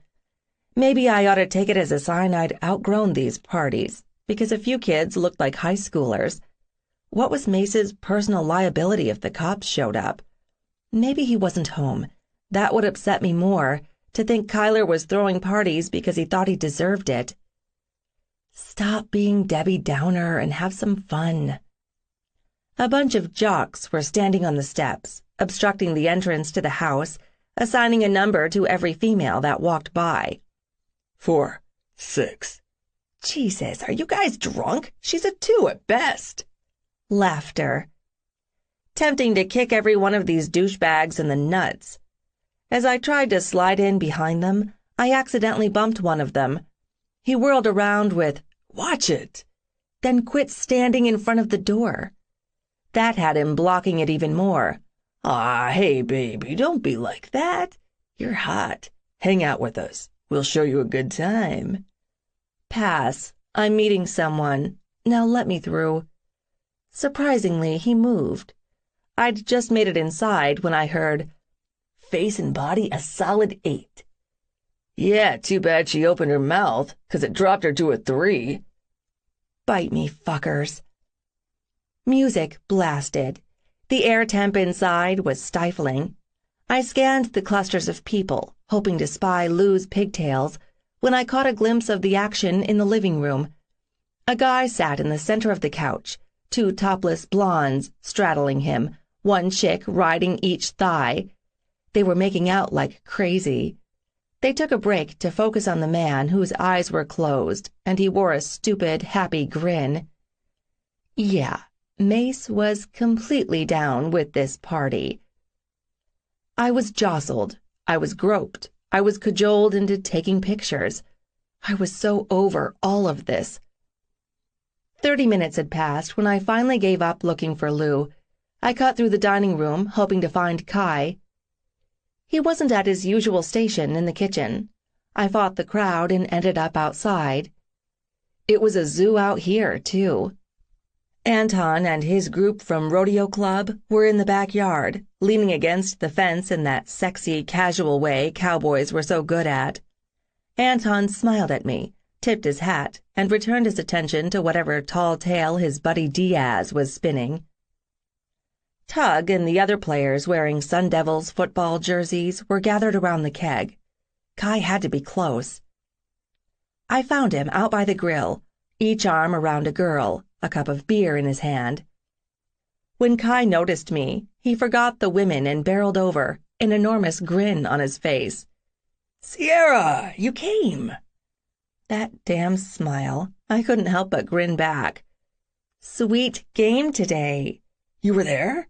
Don't be a dumbass. I never miss any of your games. "Man, it just gelled. That last quarter we were in the motherfucking zone. It was beautiful." I know. I'm so proud of you, QB. "Thanks for coming tonight. It's kind of crazy, and I'm a little drunk, but it means a lot that even now that you're a company bigwig, you're not too cool to hang out." Never, cuz. I'm a McCaketeer for life. "Damn straight." Laughing, he picked me up and tried to spin me around, but forgot he was holding a beer and spilled the entire thing down the front of my shirt. I leapt back. The empty cup hit the ground. "Shit. Sorry. Don't worry about it. Nothing says I had a rip-roaring Saturday night more than reeking of sour beer." The girl to my left snickered. When I looked at Kai again, he was blushing. "What?" Your shirt is transparent when it's wet, and you can tell, I mean, it's not like I'm staring at your, but, it's kinda obvious you're not wearing a bra." I glanced down. Sure enough, the wet shirt was as clingy as plastic wrap. Fucking fantastic. I crossed my arms over my chest. Thanks, Kai. I said I was sorry. Kyler shoved his hand into his pocket, pulled out a key, and thrust it at me. Here, grab a t-shirt from my room. Confused, I said, "You keep your bedroom door locked?" During parties? Yeah. Don't need people fucking or puking in my damn bed. Smart. Thanks. I snatched the key and pressed my forearm across my chest again. "I'll be right back with this." No rush. The chick on Kyler's left said, "Why does she get a key to your bedroom and I don't?" Because I said so. He smacked her ass. Run along now. I'll come find you later. Lovely, Kai. As I walked away, I heard him say to his other female companion, "Can I get you to do me a favor, sweetness?" "Anything," she said eagerly. That man had women lined up around the damn block. I saw a flash of pigtails and flattened myself against the wall. I couldn't deal with Lou right now. When the coast was clear, I wove through the drunken people clogging the stairs. Few revelers had breached the second floor besides a couple sucking face on the bench seat and another couple playing strip poker as they waited to use the bathroom. I headed down the hallway to Kai's room. But first, I stopped at Hayden's door and turned the handle. Locked. Interesting. Next, I tried Anton's door. Also locked. So there was a difference between this place and a frat house. I'd just unlocked Kyler's door when I heard, "Sierra?" I froze. Boone. My flight instinct kicked in. I pushed the door open just far enough to sneak inside, and then I slammed it shut and locked it. That was the height of maturity. Heart hammering, I pressed my shoulders against the door and tried to calm down after that spike of adrenaline. 3 soft raps vibrated by my head. "Funny, McKay. Let me in. I want to talk to you." "So talk." "I'm not saying this through the goddamned door," he snarled. "Let me in." Pause. "Or I'm coming in." Empty threat, since I'm the one with the key. Boone could just wait a damn minute until I didn't look like I'd entered a wet t-shirt contest. I crossed the room, eyeing the stack of t-shirts neatly folded on the dresser. I had a split second to wonder if Kai did his own laundry, or if one of the sideline bunnies did, when I heard the locking mechanism click. I wheeled around, watching in shock as the handle turned, the door opened, and Boone stepped inside. His focus stayed entirely on me as he shut and locked the door behind him. "What are you doing in here?" "I told you I was coming in." "You're so determined to corner me that you picked the fucking lock?" "No. Kai gave me a key." "Bull. Kai gave me the key." "Evidently he has more than one key." He started toward me, a smooth predator that had spied his prey. His gaze moved down the column of my throat to where the shirt gapped and then homed in on the transparent material clinging to my breasts. I fought a shiver at the hungry way he studied my chest. His gaze darted from one stiff nipple to the other. I felt the need to blurt out, "Kai spilled his beer all over me." "Remind me to thank him," he murmured. Then he invaded my space completely. My dizziness wasn't from lack of oxygen to my brain. That twisting, turning, yearning sensation was all because of him, his scent, the heat from his body, the way his breath buffeted my exposed flesh in choppy staccato bursts. No man ever looked at me the way he looked at me right now. I was tired of fighting this. Why was I fighting this? No more. I trembled when his index finger followed the edge of my shirt from my collarbone down to the first button. On the painstakingly slow journey up the other side, he used 2 fingers. The rough edges of his knuckles made a whispering sound across my skin. He stroked the center of my chest, opening his fist like a flower and flattening his palm beneath the hollow of my throat. We weren't looking at each other. our mutual attention focused on him touching me. When he inched his hand beneath the edge of my shirt and encountered the upper swell of my breast, his patience vanished. Almost blindly, Boone curled his hand around the nape of my neck and brought his mouth down on mine. He wasn't asking, he was taking, and I let him. Boone tasted like whiskey and need. When that falling sensation hit me again, I realized just one taste of him, and I was drunk on him. Tonight, I needed to do more than I'd done the other night, clutching him tightly while he made a mockery of every man who'd ever kissed me. I'd waited a lifetime to experience his primal need and raw hunger. Boone ripped his mouth free to trail kisses down my throat. Then his hot, wet mouth engulfed my nipple, sharp teeth, teasing tongue, suctioning kisses on the stiff peak. Boone savored me as if he had all night. I wanted him frantic. I wanted grunting, growling, rasping vocal evidence of him losing his cool. I wanted to crack the lid on the passion he bottled up. Boone. My nipple slipped from his mouth and he nuzzled the valley between my breasts. My turn. Don't move.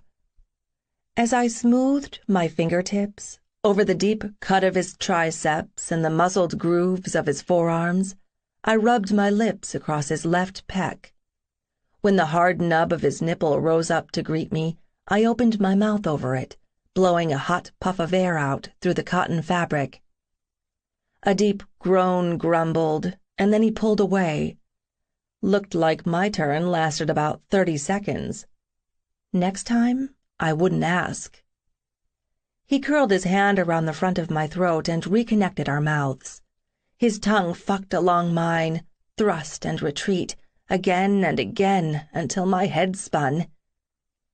My brain functioned enough to keep touching him. I inched my hand down the center of his body until my fingers connected with the waistband of his athletic shorts. The elastic stretched as I pulled it down. The stubborn material caught on his hip bone, but another tug and his athletic shorts hit the carpet. Handy that Boone wasn't wearing underwear. I formed my fist around his hardness, covered in warm, satiny skin. Somehow we'd ended up against the edge of the bed. Using both hands, I pushed his ass to the mattress. Then I was on my knees, my hair teasing the insides of his thighs, when I bent my head and enclosed the tip of his cock between my lips. His musky scent, his salty taste. I opened wider to take more of him when his strong hands, and even stronger will, apparently, tilted my head back, dislodging his cock from my mouth. "Jesus, Sierra," he hissed. "Stop." No. My eyes issued a challenge as I pushed the head of his cock just past my lips, letting it rest on my bottom teeth as I flicked my tongue over that sweet, sweet spot beneath. The way his eyes and nostrils flared, yeah, he hadn't really meant stop. But he choked out a soft, "Why?" "Because I want you. I want you like fucking crazy. But that's not obvious with the hot and cold way I've acted. So let me show you how hot it can be." I nuzzled his shaft where it had bounced back up against his outstanding abs, taking a moment to worship those hard ridges with my tongue. As I slowly jacked his cock, I rubbed my face across the lower half of his abdomen. High on the scent of his skin, drunk on this taste of power, I brought the rigid flesh into my mouth, bit by bit. His hips jerked. When the very tip of his cock kissed the back of my throat, I swallowed. "Fuck." I sucked hard and was rewarded with a grunt. I bobbed my head, eager to push past my comfort zone and see how far I could take him. "I need my hands on you." I didn't remind him this was my show, because it was his dick after all. His eyes held a wild look I'd never seen as he placed his hands on my head, his thumbs resting on the corners of my mouth. I started to make a fist around the base of his shaft when he grated out, "No hands, just this mouth." Okay, Boone telling me what he wanted? Really hot. Keeping my eyes on his face, I set my hands on his thighs and rubbed my lips back and forth across the smooth curve at the top of the head. "Lick it." My tongue darted out and licked a drop of pre-cum before dipping into the slit, searching for more. "Lick lower." I swirled my tongue around the rim, watching his eyes avidly follow every movement. So, Boone liked to watch. I could definitely work with that. "More," he said in a gravelly tone. More what? I breathed against his damp flesh. He shivered. "Of everything." I smiled. Since he held my head, I had to lean forward to get his cock in more than halfway. Then I clamped down and sucked. "Motherfuck, do it again." That's when he set the rhythm and the speed. I couldn't tear my gaze from his face, flushed with passion. His eyes glittered with lust as he watched his cock tunneling in and out of my mouth. It wasn't long before Boone hit the boiling point.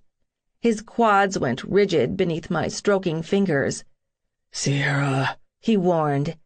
I increased the suction, and he went still a moment before that deep, rasping groan left his mouth as warm, thick spurts of his release coated the inside of my cheek and the back of my tongue. When I closed my eyes and swallowed, he slid his hand to the base of my throat so he could feel me drinking him down. That was the hottest act of possession I'd ever experienced. I'd barely let his dick slip out of my mouth when someone started pounding on the door. Immediately, I jumped up. "Whoa, where are you going?" Someone is beating on the door. "Ignore it. We're not—" Louder pounding. "Let me in, damn it, it's Kai." Boone swore behind me.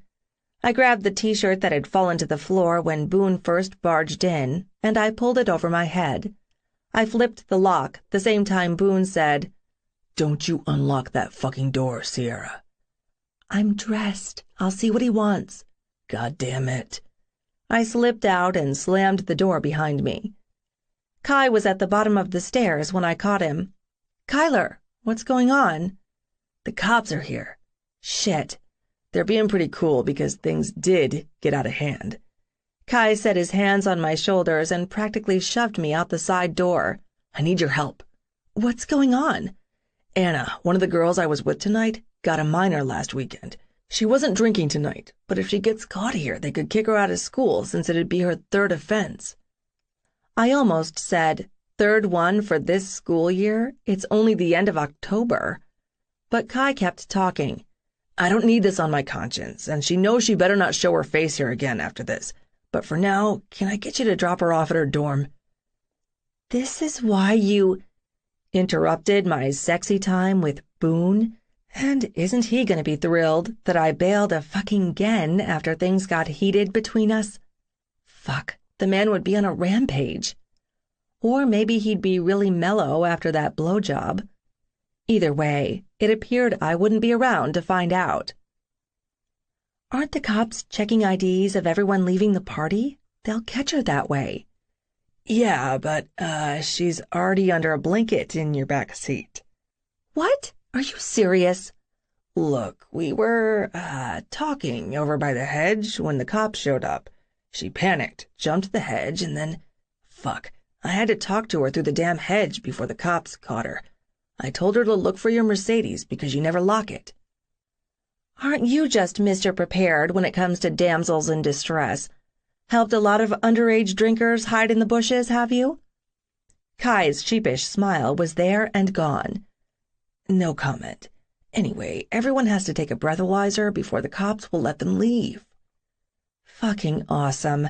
This just keeps getting better. "But since you're over 21, there's a different line for you." "There's a line?" "Yeah," he smirked. "It was a hoppin' party before it got busted." "Where's Mace? Will he get in trouble?" "Since the cops were asking for his autograph, not likely." Direct me to the shorter blow-and-go line. You owe me big time for this, Kyler McKay. Thanks, Sierra. You're the best. Did you and Boone have a good talk? No, but he was getting a pretty spectacular blowjob when you interrupted us. So yeah, I'll let you deal with him because he ought to be in a great mood. Chapter 14. Boone. I rang the doorbell. I paced as I waited for fucking ever for her to come to the damn door. Did she have to stop for a snack on the way? Because the house was freaking gigantic. The lock clicked. From behind the door as it swung open, Sierra said, "Did you forget your key again?" Didn't we already have a discussion about keys tonight? She froze inside the doorframe. So did I when I saw the tiny red bikini she had on. Jesus, it was like she'd waved a red flag in front of a bull. "Boone, what are you doing here?" I lifted a brow. "You're surprised? After you blew me and ran off?" She blushed. "I didn't run off. Didn't Kyler tell you what happened?" "No, I'm not exactly happy with Kyler tonight." She swallowed hard. All that did was remind me how fantastic it had felt when she'd done that with my dick in her mouth. I took a step toward her. "You and I are done with parties, Sarah. Done. For good. From that first one 7 years ago to the one tonight. Done. It never ends well for us." "True." "If Kyler wouldn't have had the worst timing on the planet earlier, would you have still run off afterward?" Sierra started to back up. "I don't know." Fuck. Not what I wanted to hear from her. Tell me you meant it when you said you were so far gone with wanting me that you had to have me right then. Tell me you didn't suck my cock like a fucking dream because you had some twisted revenge fantasy going on. "No.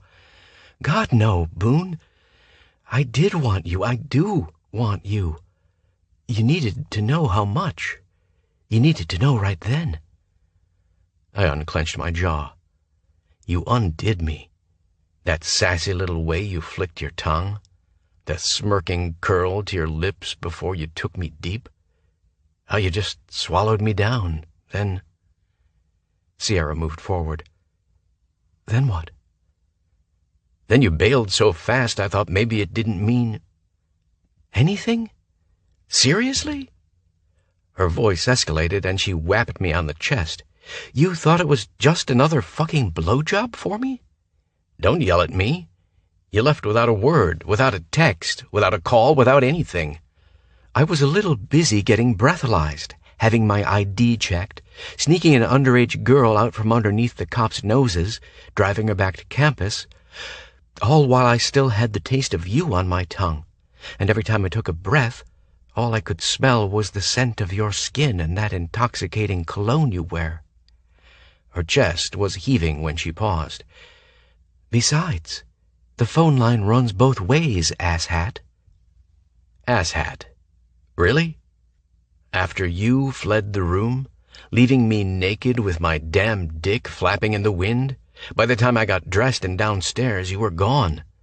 However, Lucinda Grace was in fine form, drunk as hell, back-talking a cop, so I interrupted, knowing Raj would kick my ass if I let his woman get hauled off to jail. Luckily, the cop handed her over to me, so I ended up half carrying, half dragging her to my car, which was about a mile from Party Central. Then, after I dropped her off at Raj's, I realized my damn phone was dead, and I drove around for half an hour in cookie-cutter suburbia, searching for your house, not knowing how you'd react to me tracking you down. Now my chest was heaving. We stared at each other. Sierra said, "So, yeah, no more parties for us." Then she took a step back, and another. "As far as how I feel about you tracking me down, Boone?" Dropping her arms like a gunslinger reaching for her weapons, she yanked both strings on her bikini bottoms at the same time, and the two red triangles floated to the white tile floor, landing like arrows pointing toward her. Then she reached behind her back, unhooked the bottom strap of her top, pulled it over her head, and flung it aside. Sierra was beautifully, gloriously naked. Beautifully, gloriously naked and trembling in front of me. Fuck me. I couldn't remember my cock ever being as hard as it was right now. Without looking away from her, I kicked the door shut hard enough the house shook. Her eyes roved over my chest with such hunger that my nipples tightened. "Lose your shirt."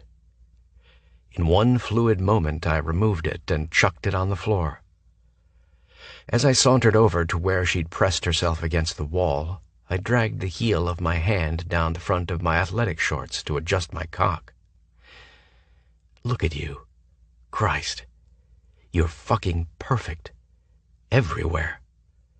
Those sweet tits, the long expanse of her torso, the sexy swell of her hips and the tempting dark strip of hair between her soft thighs, muscled calves and beringed toes, all mine for the taking." I curled my hand around her hip, scraping the edge of my thumb over the tattoo just below her hip bone. Angling my head, I skimmed her collarbone with an open-mouthed kiss. I could eat you alive, every inch, top to bottom. I planted kisses up the side of her throat to her ear, but I'm going to start in the middle. She exhaled a breathy yes. Immediately I dropped to my knees. I glanced up at her to see her staring down at me. "Sierra, keep your hair back so I can see your face." "Why?" "I want to watch your eyes when you come." She trembled and nodded. Then she slid her left foot out, widening her stance. "Oh, sexy girl, you want this bad, and I'm going to give it to you so good." With the palm of my hand, I lightly stroked her leg from her knee to her hip. I leaned in, nuzzling the sensitive inner flesh, and caught the scent of her. My mouth honed in on it, landing on that soft strip of hair. I allowed a moment to bury my face right here and fill my lungs with her musky, sweet perfume. My fingers followed the rise of her mound, and then spread her open, bearing all that glistening pink flesh to my gaze and to my mouth. I pressed my lips to the hot skin, intending on gifting her clit a butterfly kiss. But as soon as my lips connected with the slick proof of her arousal, all plans for sweet kisses vanished. The woman was so fucking wet my mouth was sliding around. So wet for me, for what I could do to her. Closing my eyes, I flattened my tongue, gathering as much of her essence in one short lick as I could. I groaned. "God, you taste fucking amazing." I lapped up one side of her fleshy folds and down the other, stopping to tease her clit until she wiggled and squirmed. But I still couldn't get close enough, deep enough. I needed more of the tang of her coating my throat, more of Sierra's essence filling me, more of it covering me. With more on a continual chant inside my head, I used my right hand to hold her against the wall when I gripped the back of her right thigh and brought it over my left shoulder. "Boone!" Better. Fuck. That was so much better. Now I had all of her. Right there. I dragged my thumb down that pretty pink split in her sex and pushed it inside her. Almost instantly her body rewarded me with a new sheen of wetness. Her hand gripped my hair so hard it hurt. I gorged on her. No tongue technique, just raw fucking hunger as I ate at her. "Boone, please." I paused to breathe, but I kept rubbing my mouth over this beautiful part of her that had become my new obsession. "Sierra, I just need..." "What?" "I need it fucking all. Give it to me." I dove back in, my mouth all over the place. She went crazy when I used my teeth. I went crazy when her fingernails dug into my forearm. I settled over her clit, relentless in getting her to come. And then she did. Her belly clenched underneath my hand, Her thigh tightened around the back of my neck, and all that smooth skin around her clit seized up and pulsed beneath my mouth like fucking applause. A husky moan drifted down to me as she rode out her orgasm on my face. Yeah, that's it. Take it. When the pulses faded, I growled against that tender flesh because I wanted more. More of the tart taste of her glazing my face. More of her soft thigh pressed against my cheek. I blew a stream of air across the wet tissues, holding fast when she gasped and tried to retreat. No, don't move. Her hand shook when she pushed her hair out of her face. Sierra, look at me. Her eyes were still heavy-lidded with lust. Never get enough of this. I could fucking live here. Just survive on the fucking taste of you. I dragged my mouth up the inside of her thigh and met her gaze. Again. I need that again. Right now. You need it? Yeah, baby, I do. This pussy is goddamn addictive. Sierra said, I don't think I... Oh my God, what are you... Her head fell back against the wall and she moaned. Whatever that is, don't you dare stop. I found the finesse I'd lacked earlier and built her up more slowly, despite my cock protesting that it was time for a turn. I glanced up at her to see her peering down at me. That's when she came. So hard and so fast she didn't make a sound as my tongue drew lazy circles on her quivering clit. It was hot as fucking fire. I backed off and brushed my wet mouth across her belly, lowering her leg even when her standing leg was decidedly wobbly. Standing, I reached for the condom in my pocket before shoving my athletic shorts to the floor. Sierra watched me with those big hazel eyes as I ripped the package open and rolled the condom on. Less than a foot separated us. I braced my left hand on the wall by her head, then my right. I lowered my head as she parted her lips and our mouths collided. Every atom in my body fired with need as all that soft, bare skin rubbed against mine. Sierra's touch had turned frantic. Her hands were in my hair, following the cords straining in my neck, then trailing down my chest and belly until her fingers connected with my cock. No delicate touch this time. She closed a fist around it and squeezed. I tore my mouth free from hers and panted against her neck. Wait. We've waited long enough. She turned and nuzzled the side of my head. Please. And I was done. Dropping my hands to her ass, God, I loved that squeak she made. I said, wrap your legs around me.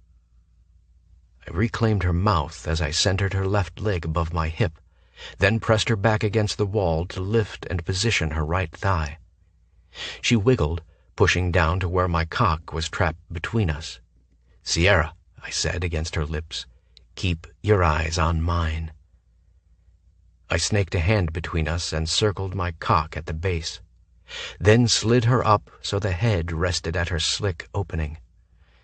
With both hands free, I pressed my palm over her left breast and curled my left hand around the right side of her face. I pushed inside her, trying not to grit my teeth because she was so fucking tight.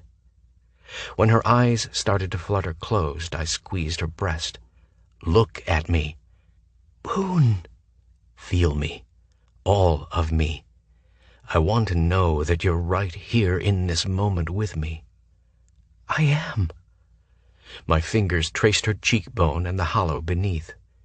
Then I outlined the swell of her bottom lip and the upper bow, mapping her face while I stared into her eyes. I'd paused with my dick halfway in. Not only was Sierra's tight, wet heat and the promise of more killing me, my legs were bolstering us both and my core was picking up the slack. My entire body shook and I needed relief. I couldn't stop the snarl when I canted my hips and slammed home those last few inches. "Oh, God, Boone!" I rested my forehead to hers, panting like I'd been hammering into her for hours and it had been one stroke. Fuck. Her nipple stabbed into my palm, and I pressed my fingers into the soft flesh of her breast, which was completely covered in goosebumps. "You feel perfect. I knew you would." I kept an eye lock on her as I withdrew and thrust again. "Yes, more." She swallowed a groan when I rocked up, deep, hard, and fast. I fit my mouth to hers.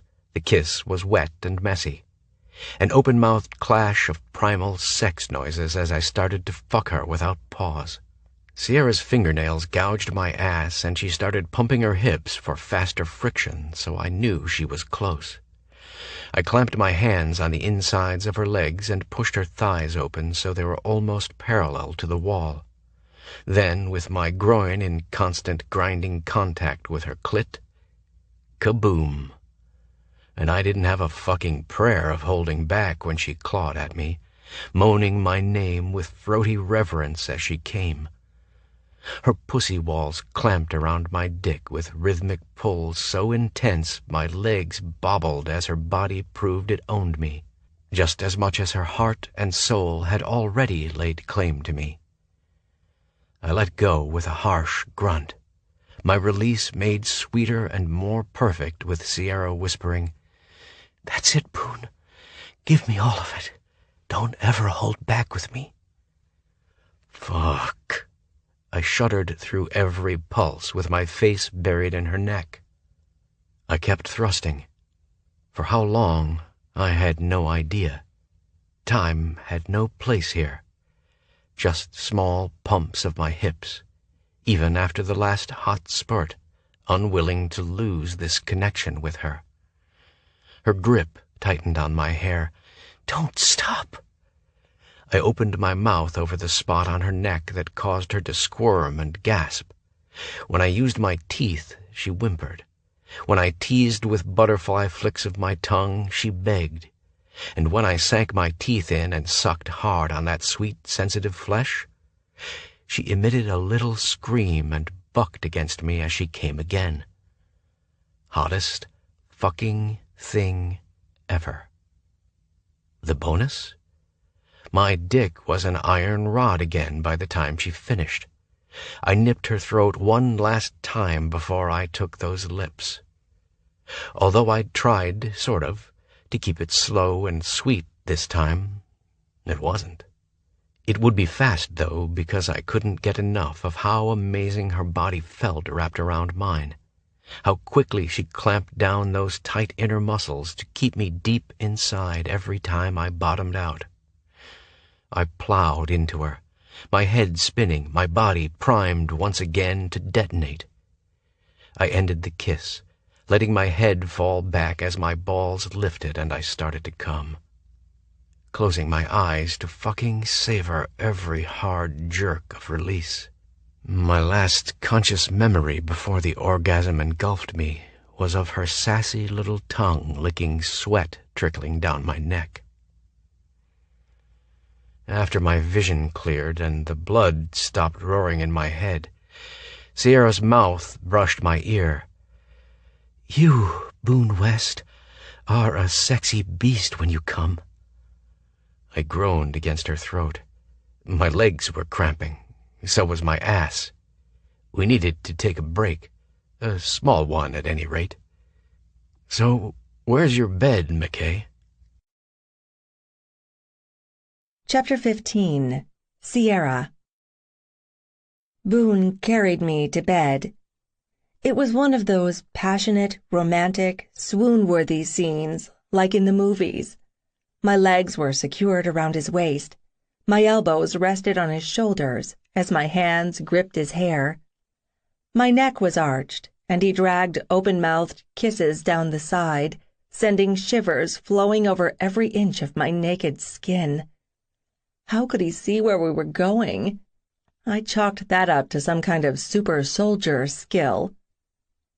And Boone's hands God, those big, rough, amazing hands had such a tight grip on my ass, I could feel every individual finger digging into my flesh. He'd leave bruises, because I bruised like a peach, but I wanted them. I welcomed them. I couldn't wait to turn around and look over my shoulder and see proof of Boone's passion embedded in my skin. He lifted his mouth long enough to say, "Christ, is your bedroom in Mexico?" I snickered. "Last room on the right. It's kind of a big house." He gently deposited me on the bed. Then, after he shut and locked the door, he tossed the condom in the trash, rewarding me with a full view of his magnificent ass, all hard and round and just yum. Boone spun around and stopped with his hands on his hips. "Did you just say yum?" "Uh-huh. I was looking at your ass." "Really?" My gaze zeroed in on his cock, which was hard again. "Is your dick feeling bad because I said your ass is yummy?" He grinned. "You showed my dick earlier just how yummy you think it is." "So you've gotten over your pissiness about the surprise blowjob during a college football victory party?" Boone fisted his cock in his hand. Keeping his eyes on my chest, he slowly stroked up and down. My body just went done, hot, wet, and ready for that bad boy again. Yes, please. "This is a total dick question." "And you're addressing it to me?" I looked pointedly at his crotch.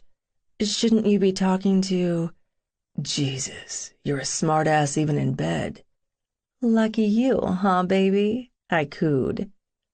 Boone closed his eyes and muttered something before he looked at me again. "I'll rephrase. The question I'm about to ask might be taken as rude, but I'm asking anyway. Are you on the pill?" "Yes. Why?" I knew why, and my girl parts quivered with excitement at the thought of no condom between them and that badass dick Boone had going on. He pounced on me, shaking the bed. Then he settled his body on top of mine so we were face to face. The fire in his eyes caused my belly to flip. With deliberate slowness, he brushed his lips over mine. "I want to fuck you bare. Nothing between us. I'm clean. The health report is 3 months old, but I haven't been with anyone in that time." Another teasing pass of that succulent mouth across mine. "I have access to the document on my phone." "Okay. Equally dickish question back to you." I paused. "Do you have the document on your phone so you can say, 'Let's skip the condoms, I'm clean, I'll prove it'? And then most women don't ask to actually look at it?" The anger I expected didn't appear. Instead, he smiled at me. "McKay, I'm so fucking proud of you right now, I could clap." "Why?" The weight of him, the heat of him, the scent of him, God, the reality of him was turning everything hazy. Then he increased that level of heat another 50 degrees with more drugging kisses. "Because you didn't just assume I'm telling you the truth about being clean. You questioned it." "Oh, well, go me for passing the truth in medical intentions pop quiz from my very favorite medical professional." Those hot brown eyes just watched me. "What?" "You're nervous." "Of course I'm nervous." "Why?" I cupped his jaw, and my thumbs met in the middle of his lips. I outlined that damp flesh, bottom and top. "Because this is you. I've wondered what this would be like with you since the first time you looked at me on the bus." "And what just happened in the foyer? My mouth between your legs until you came on my face twice, and then my cock slamming into you so hard neither of us could fucking breathe? What was that?" "Some pent-up aggression on your part. Some desperation on my part. I wanted that, trust me. We both knew the first time it'd be about intensity. But this is different. We've dealt with the lust, twice. So much lust, Boone, I murmured against his mouth, that there wasn't time for nerves. So I'm anxious because I don't know what to expect now. Not that I have a fear of disappointment. But you do have fear of something. Yeah. He kissed me. Tell me. Now that we're lovers, that's not all I want us to be to each other. Sierra, baby, the last 2 weeks haven't been some calculated build-up. Now that we've banged each other's brains out, I won't be scouting for a new conquest. I know that. It's just... Warm, firm lips glided over mine. Then he kissed my cheeks, the corners of my eyes. His mouth migrated to my ear with more of his barely there kisses. An unfamiliar, dizzying rush of need swamped me. Boone whispered, "You think too much." He rolled, and I was on top of him. But with the way he'd crossed his arms over my back, he retained the upper hand from below. He nudged my jaw with the top of his head, his prompt for me to bare my neck to him, which I did without hesitation. His nuzzles were surprisingly sweet, achingly tender, completely unhurried. The heat of his breath in my ear elicited a head-to-toe shiver and a soft moan. "I'll never lie to you." More heated breath and the pass of his soft lips on my ear. "I'll want you naked, a lot, a whole lot. I can't think of any better way to show you how I feel about you than when we're like this. Just us, here in this place that is ours alone, because we can make it whatever we want it to be. We can be smug in the knowledge that it's never been like this, for either of us, ever, with anyone else." In that moment, I felt Boone West reach inside my chest and wrap his big hands around my heart. It didn't scare me, this hold he had on me. It felt right. I sighed. He chuckled against my throat. "Freak out done?" "Mostly." "Can we get back to being freaky now?" He was such a guy. "By all means, West, bring it on." Once again, I found myself flipped onto my back. Boone was right in my face. "Condoms. What did you decide?" "Oh, this is up to me? I'm thinking maybe you'd better double bag this bad boy." I wrapped my fingers around his shaft at the base, and he hissed. He seems a little ornery. "Sierra, focus. Condoms. Yes? No?" "You told me you're clean. I will be checking that medical report as soon as your phone is charged up. And I'm on the pill, but you didn't ask if I'm clean." "I know you are. You had blood work done in Sundance. An STD screen was part of it to rule out all factors for infection and fever. I was worried about you, so I checked your labs when they came back to make sure nothing was missed." "I appreciate you looking out for me." I touched my lips to his. "Sounds like we can skip condoms." Boone smashed his mouth to mine. Damn, but the man could kiss. This kiss was pure seduction, soft, melting, teasing, licking his way into my mouth, easing back to brush the scruff on his cheek across my lips, sending a spike of heat straight between my legs. He circled my right wrist with his left hand and slid my arm up above my head. Then he threaded his fingers through mine, squeezing slightly. The calloused edge of his thumb made lazy circles around the bone in my wrist. If I closed my eyes and concentrated, the movement mimicked the way he'd traced his tongue around my clit. My clit throbbed hard once in remembrance, and I moaned. Boone trailed biting kisses down my neck to the ball of my shoulder. His right hand skimmed my side from my hip up to the outer curve of my breast. I held my breath each time his teasing fingers almost reached my areola. I'd been so focused on that, I'd lost track of his mouth. Then wet heat engulfed my nipple, followed by a hard suck. My back bowed off the mattress. He shifted, pressing his hip over mine to keep me still, as he continued to torment my breast with lazy flicks of his tongue and cool puffs of breath. Through it all, he kept my hand clasped above my head, his heavy arm stretched out over mine, so I felt every flex of his powerful biceps. Boone's silence as he showed me the pleasure he took in my body served as a reminder of his intensity. Every touch was so electric that when I glanced down, I expected to see flares of blue lightning dancing across my skin. Then he fed me languorous soul kisses that rocked me to the marrow of my bones. He moved with sensuous intent as he switched sides, teasing the wrist bone of my left hand and pinning it above my head.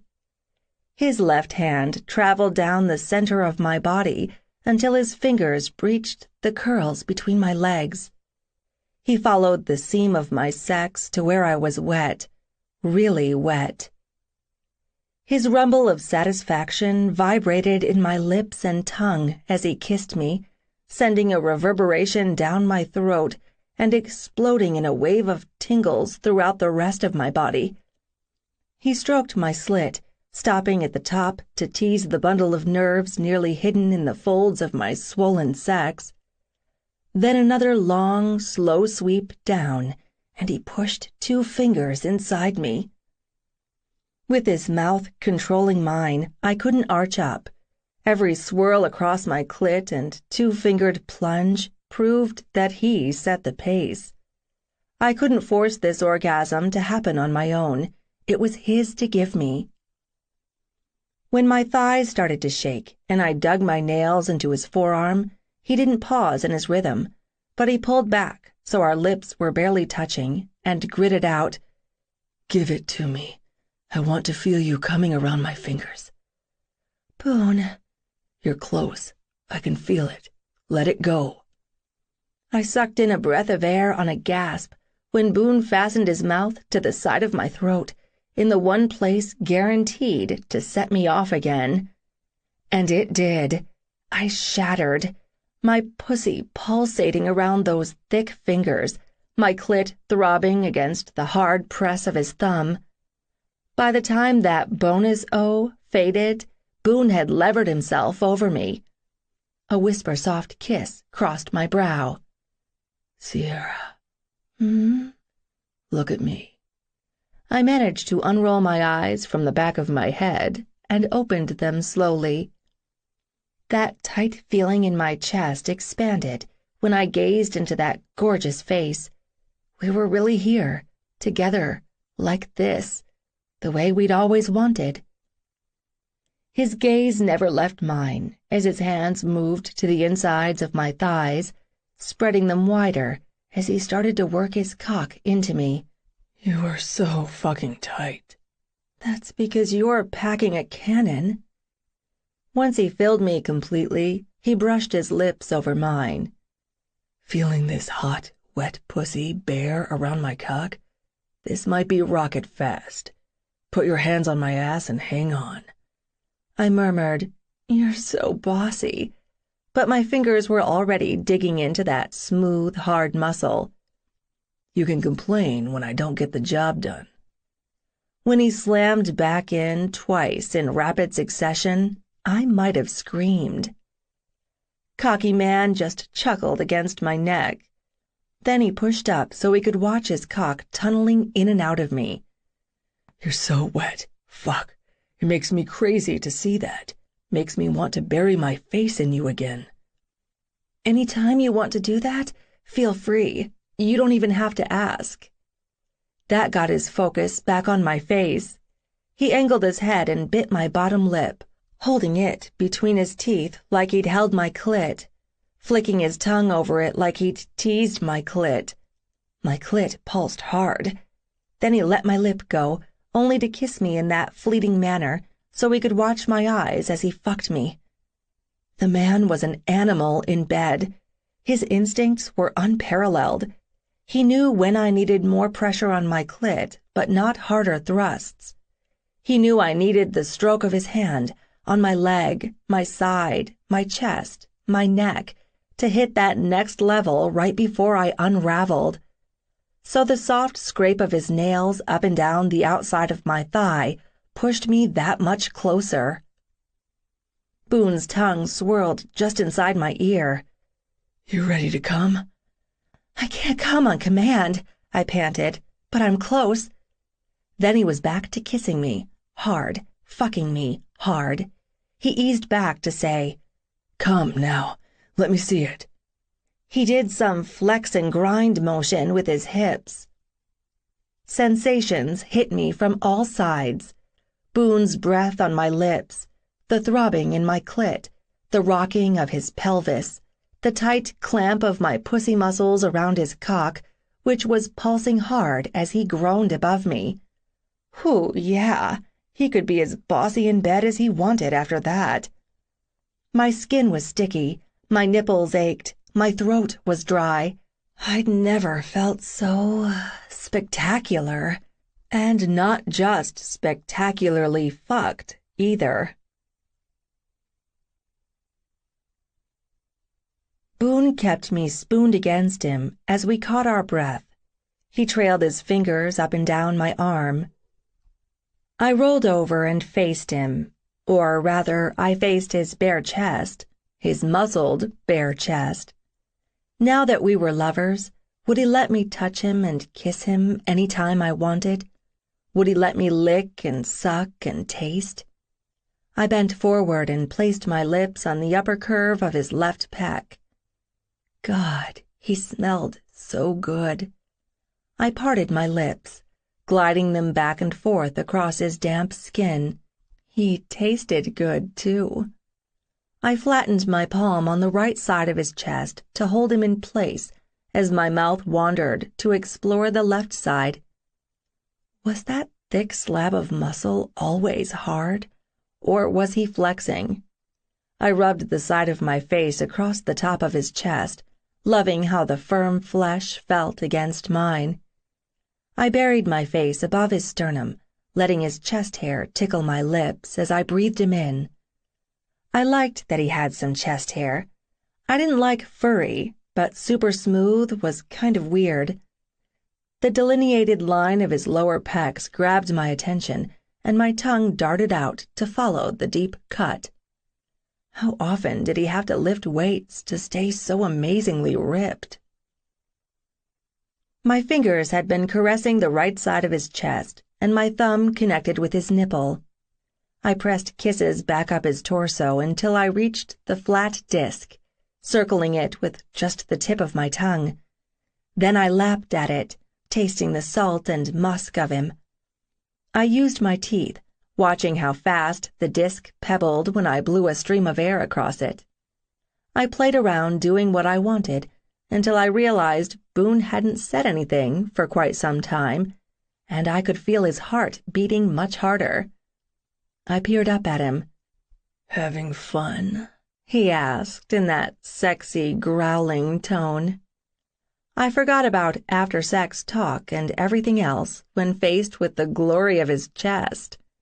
Sorry. "Don't be. I loved it." You did? But I wasn't doing anything specific, like trying to turn you on. Boone curled his hand around the side of my face. "That's why I loved it. But it did turn me the fuck on, watching how much you liked touching me." So I really can touch you any time I want? He laughed. Why is that funny? "Because of the look on your face, like I've just given you a present." Being here with you in the present is the best present I've ever gotten. Then I found myself flat on my back with Boone on top of me. He hadn't been kidding about being turned on. Chapter 16.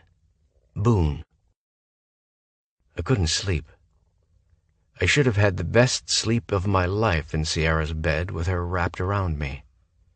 But I was panicked. I needed to move so I could think, so I could breathe. When Sierra shifted her position, I escaped. I found my athletic shorts in the foyer where I'd left them and slipped them on before I made a beeline for the sliding glass door in the kitchen and stepped into the night. The patio tiles were still warm, as was the air.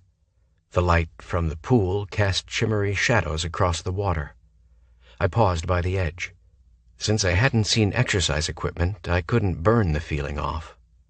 Maybe a quick dip would loosen me up, cool me off, keep these thoughts from churning and becoming murky. I eased down the steps into the water that was colder than expected. I wished I could turn off the pool lights. Darkness and water would be my own sensory deprivation tank. To get that effect, I closed my eyes when I submerged myself, holding my breath until my lungs ached. I popped up like a cork and bobbed around for a bit before I sank below the surface again. I repeated this process a dozen times until the jittery feeling was gone. After I climbed out of the water, I stretched out on the cement and stared at the sky. No clouds, no stars, just the continual orange glow of urban light pollution. I closed my eyes. That panicked thought jumped out first thing. She'll think you're a freak. How can I tell her the truth? How can you not tell her? She will know. It's not like it won't be obvious. It hasn't been so far. Haven't you lied to her enough? A lie of omission is still a lie. Fuck. I'd always resented my parents, but until that moment I hadn't really understood how much they'd fucked me up. I'd always told myself I didn't care, and I hadn't, not until now, not until it mattered, not until this ignorance in yet another part of me that had nothing to do with my dyslexia might cost me the one thing I couldn't bear to lose, Sierra. Either by seeing her pity if I nutted up and told her the truth, or by sensing her frustration if I didn't, and she witnessed my inadequacies firsthand. How fair was it that I could be so spectacularly fucked after the most fucking spectacular night of my life? I don't know how long I lay there, mired in dark thoughts. I heard the whisper of feet crossing the pavement. Sierra. She probably thought I'd run out on her. Maybe I should have. Maybe she would have been better off. No, you fuckhead. You are here. You will goddamn deal with this. If she kicks your ass to the curb, it won't be because you weren't honest with her. A beach towel landed on my belly and I jumped. A puff of air flowed over me as she spread a towel out beside me. Softer scraping as she settled next to me on the cement. I tucked my towel under my head as a pillow. She broke the silence first. You're freaked out. Yep. I didn't elaborate, yet, and she didn't ask. But she reached for my hand. My heart raced. One little thing, one thoughtful gesture that reminded me that I wasn't alone. One small sign of solidarity with me. But that was all it took. I was all fucking in with this woman. No holding back anything. I said, I didn't mean to wake you. You probably wouldn't have since you're so stealthy, Mr. Army Soldier, but the alarm for the patio door went off. In my haste to escape, I hadn't noticed the alarm. So much for my special training. It did? It's funny how many times I've been woken up by a door alarm. Lou actually keeps track of how many of her hookups sneak out in the middle of the night. Do they know that she knows exactly when they bail? No, which is why it's so funny. She paused. Until it happened to me. My gut twisted. You thought you'd get up and find me gone? I wasn't sure.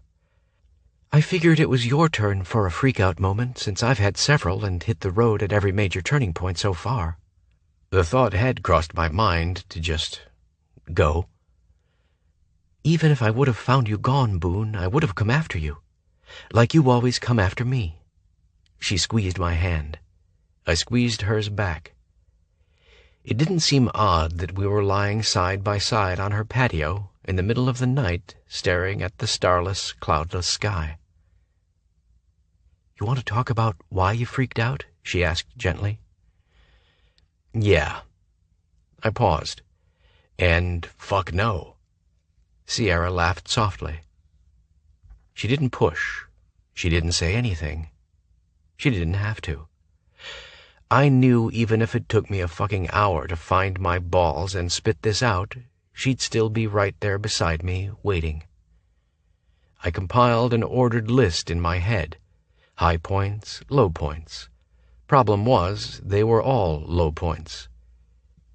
Quit stalling and man up. It took 2 tries before I forced the words out.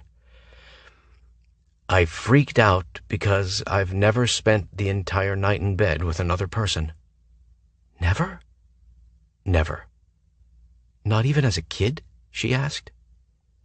Nope.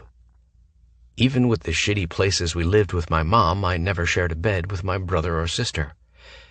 You shared a bedroom with them? Yeah.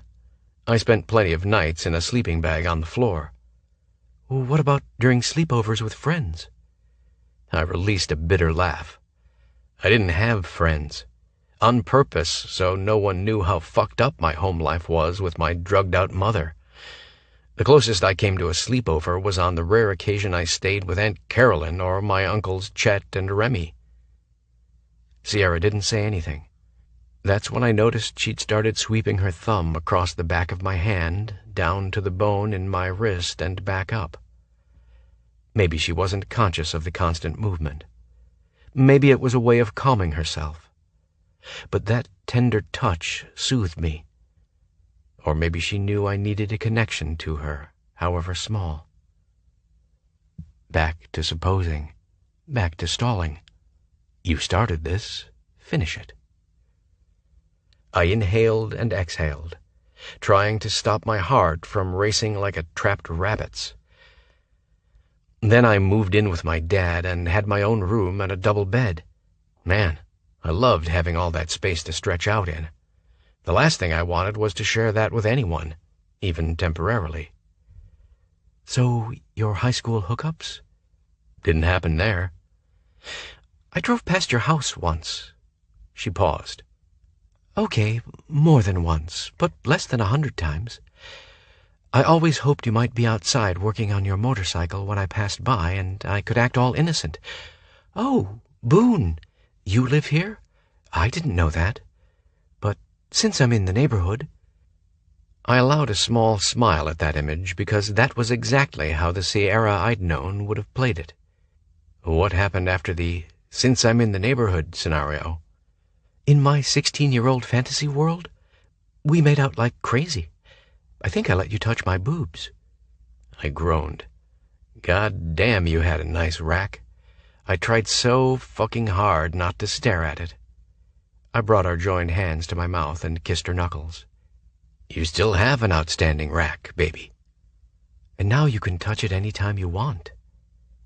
Silence settled between us again. When I didn't speak, Sierra prompted me. So you had your own bed at your dad's. After that? In the Army, I had a cot, occasionally a bunk bed. Never had to share. Actually, we weren't allowed to share. I'll just ask this straight up. You are fucking hot as hell, Boone West.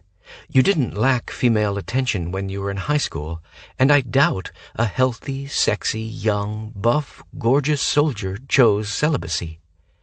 I chose hookups, which I told you. Always at her place so I could leave after. Yeah, I was that fucking douchebag one-and-done guy. There's no judgment, so don't get testy. I blew out a breath. Sorry.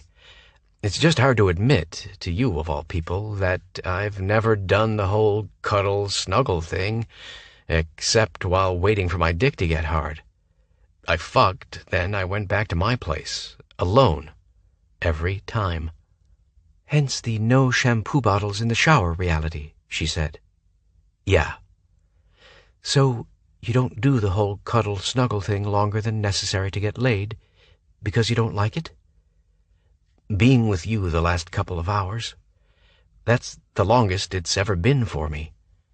I held myself rigid, intending to pull away the instant I detected any pity. She just groaned. "You probably felt smothered because I am a very friendly sleeper. Sorry about that." She'd apologized to me because I'd bailed? As easy as it'd be to let that stand, I wasn't one to blame others for my shortcomings. Christ, Sierra, don't apologize. You need to know these weird things about me so you don't think any of it has to do with you. That I'm fucked up. When she didn't immediately respond, my legs started to bounce with nerves. Sierra placed her hand around the top of my quad and squeezed, harder than I'd expected. It wasn't harsh, but it did remind me to stay focused. "As long as you've opened this door, Boone, you need to take me through it all the way. Because I'll be honest with you, I like the whole cuddle-snuggle thing. I want that with you. Not just after you fuck me, but when we're watching TV. Or like this if we're just lounging by the pool. Earlier you said you can show me how you feel about me when we're naked and our body parts are connected." I couldn't help but grin at her vague reference to body parts. "But shoving your dick in me is not the only way to show me that you care. I'm affectionate, so you'll just have to deal with that." And here was the moment of truth. "And if I don't know how?" "How what? How to deal with me being affectionate?" "Yeah, I've never had that." "You've never had what? Affection?" "Drop the confetti and sound the alarm. We have a winner. Just don't expect a hug as the prize for guessing correctly." That didn't make me sound like an emotionally stunted asshole at all. Jesus. "I'm confused, so cut the sarcasm and talk to me." My Sierra, patient and understanding, until my flip response forced her not to be. She deserves better. No kidding. Why the fuck I'd even started talking about this? Did I want to chase her away? "Boone," she said sharply. "It's another fucked up thing in my life to add to the others." "Tell me." Junkie mom, aloof dad. They both resented me and neither of them liked me much, so they didn't bother faking affection. They yelled at me, or in my mom's case, she beat on me. But did either one of them ever give me a hug? Nope. She let that sink in before she murmured, "Never?" "Never. Not once. And it isn't something I'd exaggerate, because who the fuck wants to admit that to anyone?" Before Sierra asked if I'd ever confessed this to anyone else, I kept talking. "My mother was drugs, not hugs. Bad thing about her being high was she didn't give a damn about eating, so I went hungry. The good thing about her being high was she didn't take out her bad mood for not being high by beating the crap out of me." "And your dad?" "He wasn't around until he had no choice but to take me in. So he's too fucking macho for that hugging shit. He couldn't even give me a half-assed bro hug when I graduated from basic. It was the norm with him, and I didn't realize it was abnormal until I had this weird fever dream during a visit to the ER. In my dream, all these dads and sons were on this big baseball diamond, slapping each other on the back, high-fiving, hugging. And me and Dad were in the bleachers watching, not looking at each other. That's when I noticed Dad didn't have any arms." "Whoa, heavy shit, Boone." It wasn't a drug-induced hallucination, just a fucked-up glimpse into my psyche. The total lack of emotion or affection would make me a textbook example of why Freddy sets fires or why Billy is a bully. Except I didn't let it become a thing. I didn't let it define me or use it as an excuse. But from an early age, I was adept at slipping lies into conversation, so my shitty life was explainable instead of pitiable. In grade school, when kids complained about getting dumped off at their grandparents' house for the weekend, I chimed in I was tired of it too, when I never spent a single night at my grandparents' house. In middle school, I'd call the cafeteria food crappy and refuse to eat it when the truth was I didn't have enough money for lunch. In high school, I'd tell people I didn't have a car because my dad insisted we work on the classic he'd bought for me together. You already know I lied about having a girlfriend who lived out of town. I groaned out of pure embarrassment. Sounds like a bad made-for-TV movie, doesn't it? Sounds rough. I couldn't look at her, and I closed my eyes as if it'd keep me from looking inside myself. After a few moments passed, Sierra said, "While I'm grateful you told me all of this, I want to know what it means for us." "It means I don't know how to be the normal kind of guy, boyfriend, whatever. The hand-holding, cuddling up, sleeping together all night, Netflix and chill type. That's part of why I freaked out. I started to feel that I don't have anything more to offer you now than I did 7 years ago." My breath left my belly when Sierra climbed on top of me. I could feel us chest to chest. Her face was so close to mine, her breath drifted across my lips. "Boone West, you look at me right now." My heart hammered when I peeled my eyes open. I expected to see pity on her face. Instead, I saw ferocity that brought my heart into my throat. "The only difference between us is I've had my family show me love and let me love them back. You haven't. That is not your fault." This understanding about the things that formed me, without judgment, without pity, this was my definition of love. I studied her, this woman who fucking owned me. "Sierra, I don't know how to do this." "What?" "Love." My hand and my voice shook when I touched her face. "The other reason I freaked out? What if what I want from you is too much? Everything you are, everything I am when I'm around you. That's the life I want with you. It's always been you." Shock flashed in her eyes, followed by recognition. She whispered, "You knew. That's what you meant the night you kissed me. You told me if we'd been together the way you wanted, you wouldn't have been able to walk away from me." "It wasn't a bullshit line. You scared the hell out of me, Sierra. Without thought, without knowing what it meant to me, you gave me a small taste of your affection. And we were just friends. I'd never had that, and I almost couldn't wrap my head around the fact it could be better." I traced the arc of her cheekbone with my thumb. "Tonight proved that wrong. Jesus, woman, I paused, breathed. I'm at a loss to even find words for how everything shifted in my world tonight." "Mine too." Neither of us would have been ready for that 7 years ago. Everything in my life was a struggle. You deserved more than a broken kid. You probably deserve more than me now, but I've thrown it all down for you tonight. Everything I've never told another soul.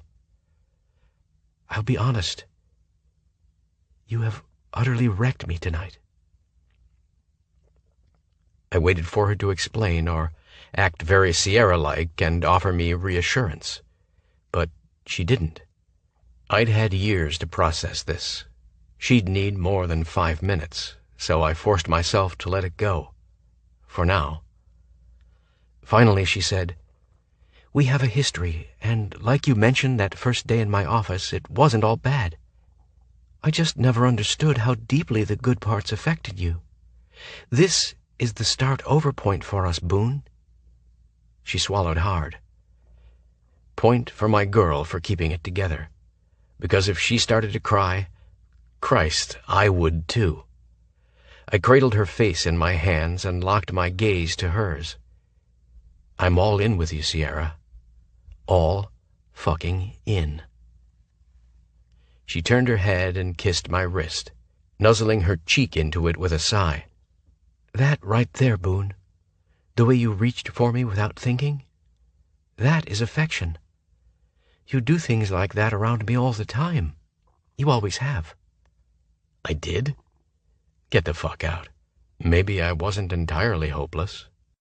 And you're always messing with my hair, which hits all the sweet, sexy, and possessive buttons.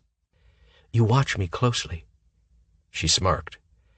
I'm not talking about the way you leer at my ass, but how you study my face, my eyes, my body language, as if you want to provide me with whatever I need, before I even know I need it. I'll be honest. You were right to challenge me that I'd always known you'd felt more for me than friendship. Sometimes I used to catch you looking at me like you were a work of art that I wanted to lock away because no one would ever appreciate your rare beauty like I would. Sweet talk and dirty talk coming from this sexy mouth. Not sure which I like better. She brushed her lips across mine with deliberate seduction. And speaking of sexy, tonight when you were on your knees with your mouth on me, the hungry sounds you made, the words you said, the way you used that wicked tongue, knocked my entire world off its axis. Her body trembled. Sex wasn't just a game changer for us, but a life changer. It opened all of this up, things you wouldn't have told me before. 7 years ago, I wasn't ready for you, for this, and neither were you. My eyes searched hers. But now? Now? We go forward and learn how to be all fucking in together. I brought her mouth to mine and kissed her from the depths of my soul. When our bodies started arching and moving together, searching for that ultimate connection, I said, "Bed, now," against her lips. Sierra slid down my body, planting kisses on my chin, on my throat, on my collarbone, and finally placing a warm, soft, lingering kiss on the left side of my chest that I felt through the skin and muscle, straight to my heart.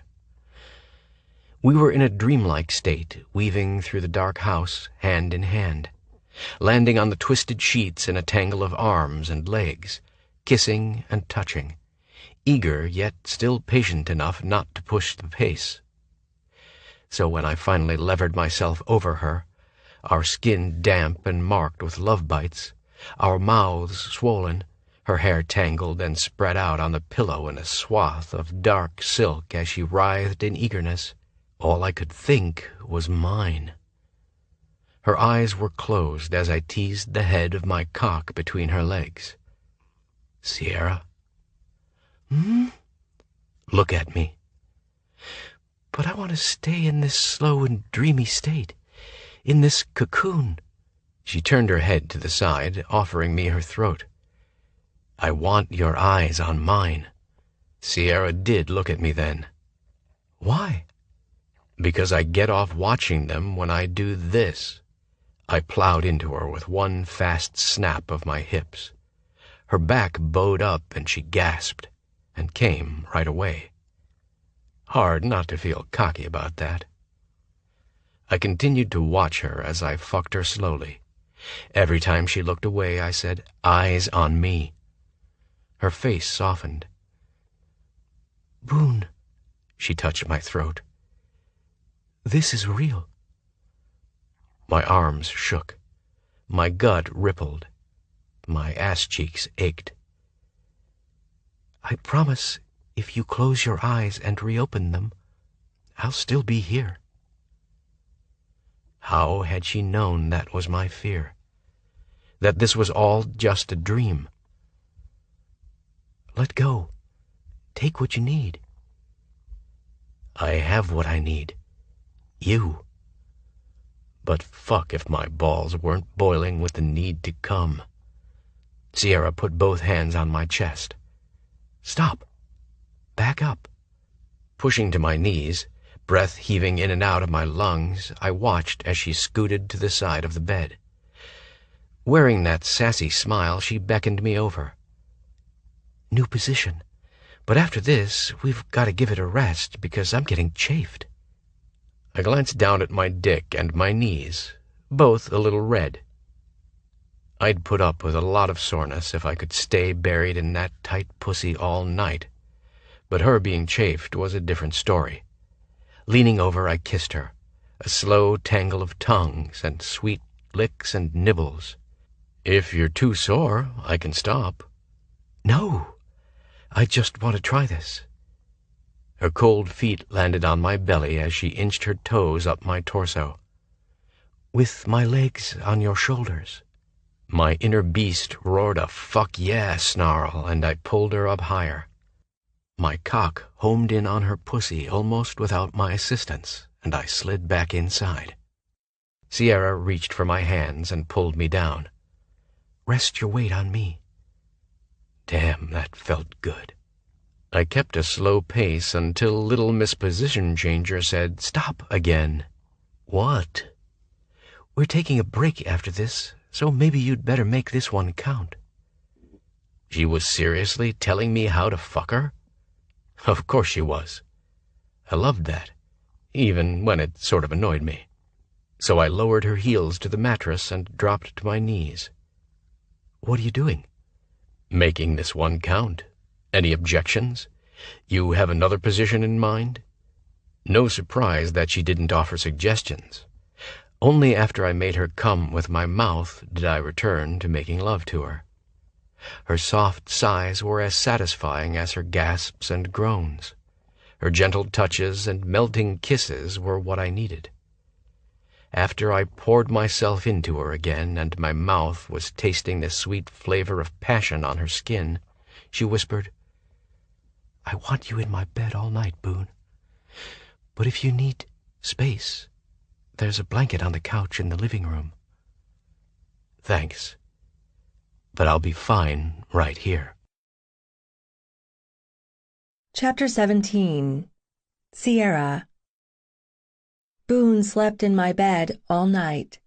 Not entwined with me, but I'd just been happy to wake up and find him still there. Although it had been a late night, I wasn't one for sleeping in. Before I tiptoed out of my bedroom, I tucked the covers around Boone's shoulders.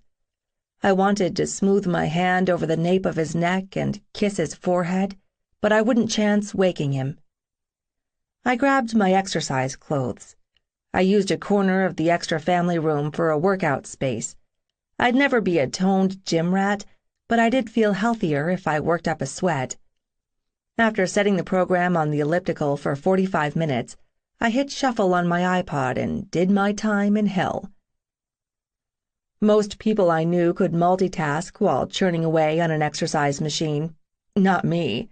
Music was the only thing that distracted me enough not to say "fuck this" and hop off the machine to do something productive that I actually enjoyed.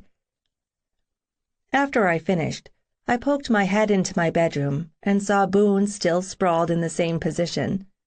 I smirked at seeing the scratch on his shoulder blade, knowing he bore my marks in other places, as I bore his. I left the door cracked open and headed to the kitchen. Without the music from my iPod blasting in my ears, the events from the past 12 hours raced through my mind. Last night had been a revelation. Okay, a night filled with a bunch of revelations. We'd hit that explosive physical stage where sex is everything, a drug, a tonic, a crutch, a relief, a necessity, more vital than food or sleep. I'd never experienced that combustion or that type of obsession. Neither had Boone. It hadn't surprised either of us we experienced it together. While the physical connection had been astounding, the emotional upheaval it had brought with it, that had been a total shocker. To both of us. To Boone, because he actually spoke of things he'd kept shoved down deep. To me, because I had no idea how much those things had affected him. No fucking idea, and it cut me to the quick. I paused in front of the refrigerator and pressed my forehead against the cool metal door, needing a moment to let the truths about his childhood slowly wash over me before my distress swamped me entirely. The indifference to his existence, the complete lack of any affection, My heart ached for him. Ached. From the moment I'd met Boone and we'd become friends, I'd wished for more from him. Until last night, I hadn't realized how much of himself he had given me. Just me. He'd let down his guard during the times we'd spent together. He'd gotten to be a cocky, sweet 18-year-old boy, flirting with a girl he liked, talking about everything and nothing. I loved those times with him. But he treasured them because they were the only ones he'd had. God. To think that back then, and all this time, he'd held me up as his ideal? He wanted what no one before me had bothered to give him? I almost told him he was mistaken to put that much value in me, but he felt the way he felt, and I'd never discount that. Never. It seemed everyone in his life had discounted him, except me. The tears I'd held back since last night fell in silence. When the alarm for the patio door had gone off, I'd experienced fear and a feeling of loss. I'd sent the universe a silent plea. Don't let this be the end. Don't let him have regrets. After I mustered the guts to crawl out of the bed that smelled like him, like us, to reset the alarm, that's when I'd noticed him in the pool. I'd watched him from the shadows, submerging himself and surfacing as if he'd been practicing drowning. But that had been Boone's way of reasserting control and reminding himself to breathe.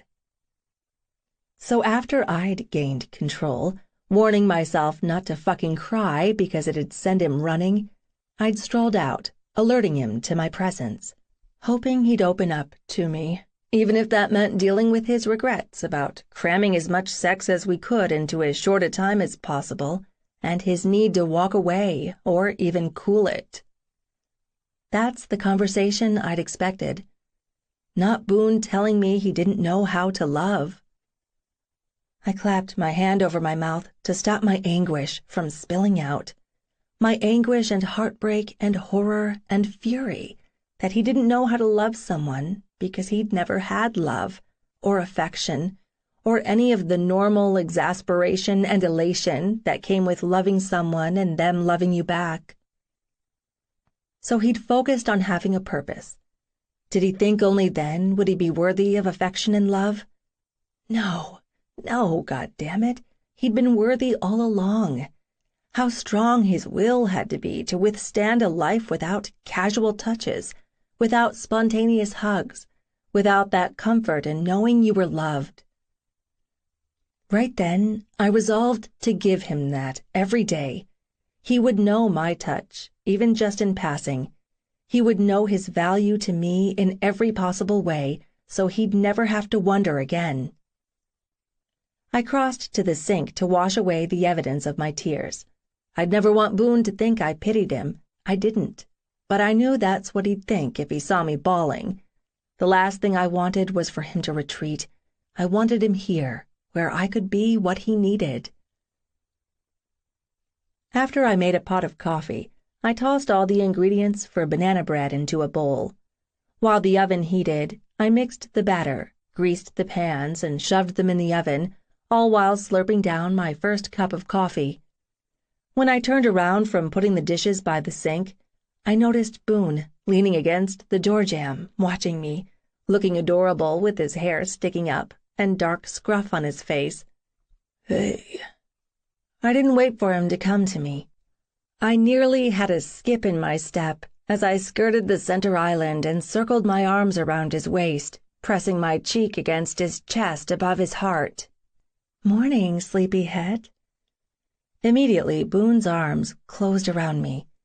His heart pounded beneath my ear, and the hand running up and down my arm felt clammy, almost like he was nervous. Of course he's nervous. He told you things last night that he's never told anyone else. Things often look different in the light of day.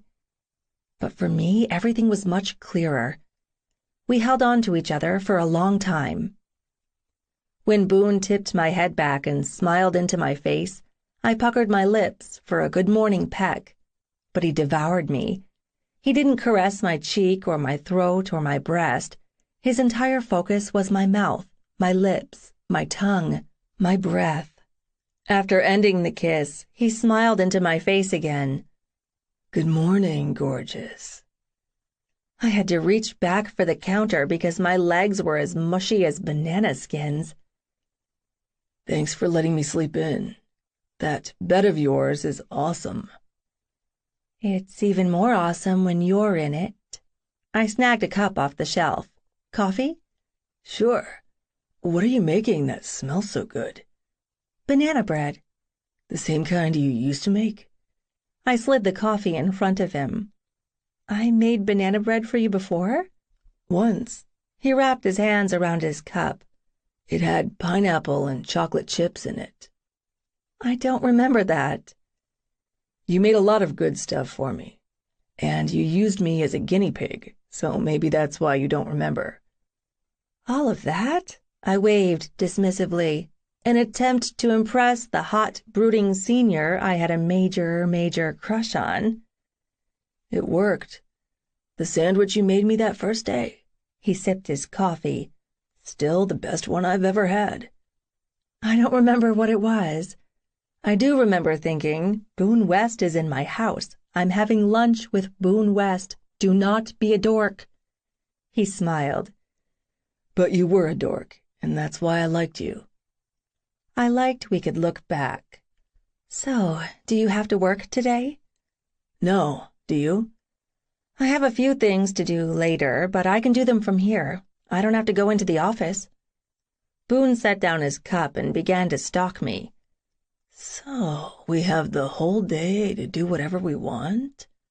"Mm-hmm. Got any ideas?" Then he was right there. He hoisted me onto the counter.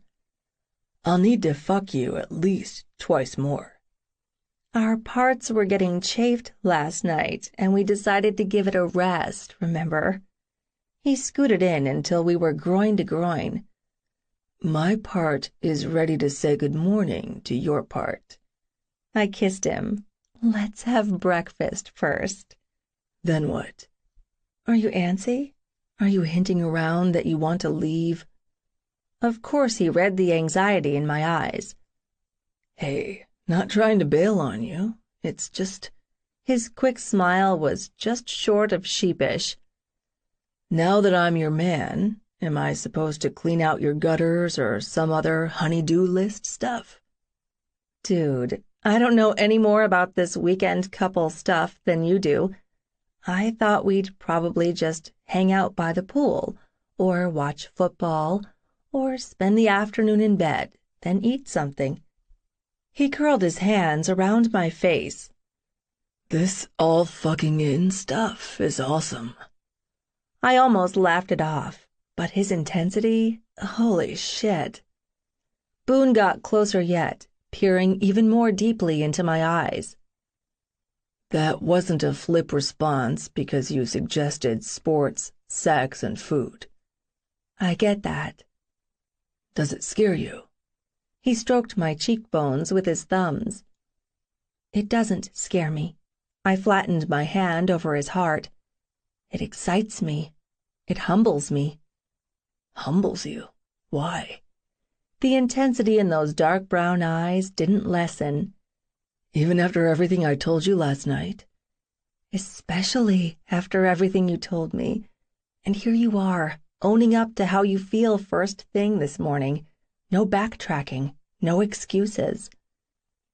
"You thought I might say, 'Sorry, babe, I said some stuff last night that I didn't mean'?" I don't want to piss you off by saying I didn't know how you would react or what would happen this morning. Boone rested his forehead to mine. Although he held me gently, his entire body vibrated with tension. "But I know what I wanted to happen," I said softly. "What?" "This." "Can you be more specific?" I tipped my head back to look at him. "That there is an us, and it's a new beginning, not just closure from our past. That we're both all fucking in." He breathed a sigh of relief. "You're my past and my future. We are gonna figure this couple communication shit out, Sierra. I know. So let's get the big stuff out of the way first. Big stuff, like... Like I want you to move in with me. I laughed at his utter look of shock. Not expecting that one, were you? No, ma'am, but you've got my attention. I busied myself refilling our coffee before I laid out my plan. I looked at him. You want logical or emotional first? Logical. You've been looking for a place to live. I have a 6-bedroom house. So I'd rent from you. I sighed. Okay, it doesn't appear that we can separate logic and emotion. You're probably going to be over all the time because we're all fucking in. I have a kick-ass house with a pool and a big garage. You need a place to live. Logically, you should live here. Lou pays rent? He asks. Yes, she does yard maintenance and I pay the utilities. Even if we share a bedroom, I'll pay to live here. I hated talking about money. You could pay for part of the utilities. Boone crossed his arms over his chest. What's that run a month? In the summer months, when it's brutally hot, it's about $1,200. The rest of the year, half that. So you're happy getting the short end of the stick and paying more than your fair share in your own damn house? I slapped my hands on the counter. Keep that in mind, West. It is my house. If I want to give Lou a break on rent because I trust her and like having her live with me, I can. Same with you. I'm not going to take extra money from you that I don't want or need to run this house because you feel you owe me. I don't think you're a charity case either. I own this house, no mortgage payment. I knew when I bought it I didn't need this much space, but it was one of those real estate deals I couldn't pass up. The price was ridiculously low, and I had capital gains I had to invest in something. So the only payments I have on it are utilities, insurance, and property taxes. You don't want to live here without paying something? Fine. But I don't expect you and Lou to foot the bill so I can live here free and clear. He walked around the center island and stopped behind me, bracing his palms on the edge of the counter, caging me in. Jesus, you're stubborn. He rubbed his lips across the top of my ear. I'll pay the utilities. We'll talk about the grocery bill later. For right now... He dragged an open-mouthed kiss from the hollow below my ear down the side of my neck, making sure to hit every blasted hot spot he'd discovered last night. I'm ready for my breakfast. My body was a mass of goosebumps even when my skin went hot and tight. My vision turned hazy. My brain veered offline when he peeled my yoga pants down my legs. Next, he stripped off my t-shirt. He licked up my spine, starting at the small of my back. By the time his tongue reached the band of my bra, his hands had it undone, and he tossed it aside. Boone, turn around. I did, and his mouth was on mine as his hands cupped my breasts, then followed the outline of my body, stopping at my hips. He eased up on the kiss to say, Hop up on the counter. But he needn't have bothered telling me as he lifted me up without any effort. The hunger in his eyes sent another shiver through me, as did the possessive growl when he put his hands on the inside of my thighs and pressed them open, bearing me to him completely. Boone didn't say another word. He just lowered his head and feasted on me. My initial worry about being naked in my kitchen with the morning sun streaming through the windows and highlighting my private parts vanished with each flick of his tongue, with every long lick, with every sucking kiss. He was relentless. I was unprepared for how fast he could get me off. The orgasm sideswiped me in a throbbing, pulsing, hair-pulling, toe-curling burst of sensation. I didn't even mind his cocky little chuckle. He'd earned it. Boy, had he ever earned it. My ears were still ringing, and my head was filled with the white fluffy clouds of post-orgasmic bliss when Boone tugged me upright. He said, "Hang on," and pulled me off the counter, keeping his hands on my ass as I locked my shaking legs around his waist and circled my arms around his neck. The man could multitask like no one's business. He carried me, almost blindly since his mouth was busy on my throat. He growled, "Need inside you now," and laid me on my back on the kitchen table. Boone didn't take his eyes off mine as he shoved his athletic shorts down. He fisted his cock and jacked himself. "You're wet enough to take me." Not a question. That confidence, that passion, that raspy voice, all of it sexy as fuck. Then those rough-skinned palms were on my knees, pushing them apart. Seeing the way his eyes glittered and the determined set of his jaw, I felt the need rising in me again, tingles, chills, anticipation. He slammed his cock into me to the hilt in a near-punishing stroke. I gasped and locked my ankles above his ass. He grinned and did it again. He angled forward to take a nipple in his mouth, not wavering in the pounding rhythm he set. I couldn't look away from him, so beautiful and fierce, lost in passion and answering his body's demands. When I began to slide up the table from his powerful thrusts, I latched onto his biceps to anchor me. That caused him to slow down. Boone layered his chest over mine and planted the palms of his hands beside my head. He gave me that dirty grin and began to do a circle and grind thing with his hips. I managed to choke out, "What the hell is that?" His lips teased mine with whisper-soft kisses. "Like that, do you?" He pressed down on the upstroke, giving my clit extra friction. "Yes." "Come like this for me." Another feather-light, seductive kiss. "I fucking love to watch you come." "Might be too soon," I panted. He shook his head. "You're almost there." His mouth migrated across my jaw.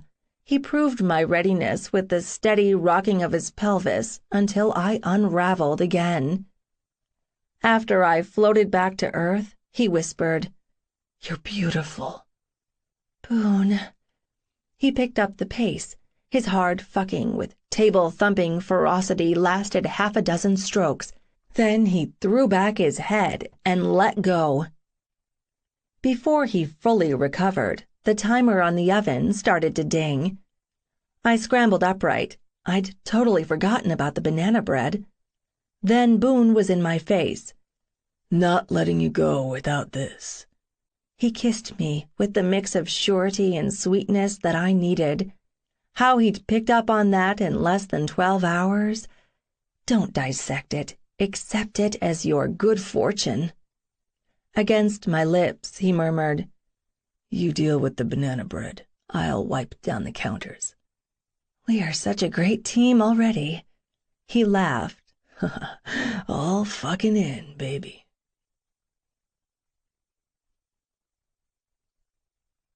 My body was still humming with pleasure when the front door opened and Lou's voice boomed from the foyer. "Me and Raj are here, so put some clothes on." Boone sent me a cocky grin before he called out, "We are dressed and in the kitchen." Lou came around the corner with Raj directly behind her.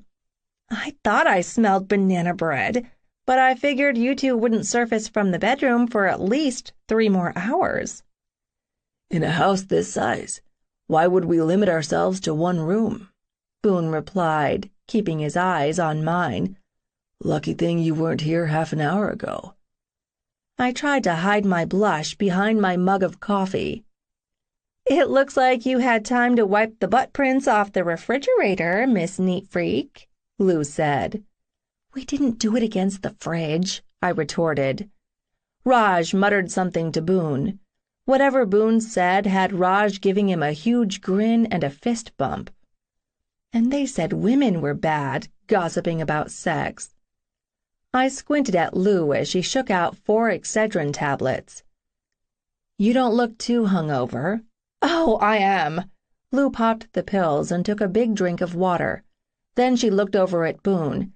"Thanks for keeping me from getting arrested last night, and for dragging my drunken ass to Raj." "No worries." "I'm glad it didn't mess up your plans with Sierra." "Nothing would have kept me from her last night." He repeated, "Nothing." That swoopy sensation started in my belly and spread lower. Boone's gaze hooked mine, and I was powerless to look away. "Knock off the eye fucking," Raj said with a sigh. "We gotta talk about some stuff, and then you two can go back to rocking the rafters." Lou stopped beside me and rested her head on my shoulder. "I'm gonna punch your cousin Hayden in the junk next time I see him for making me drink shots last night." I petted her hair. "Poor baby. I warned you not to fall prey to his fireball challenge." "True. Now I can add that to my never-ever list of booze." "So what did you need to talk about?" I asked. "Living arrangements," Raj said. Boone and I exchanged a look. Good thing we'd already discussed this. Well, not this part, specifically.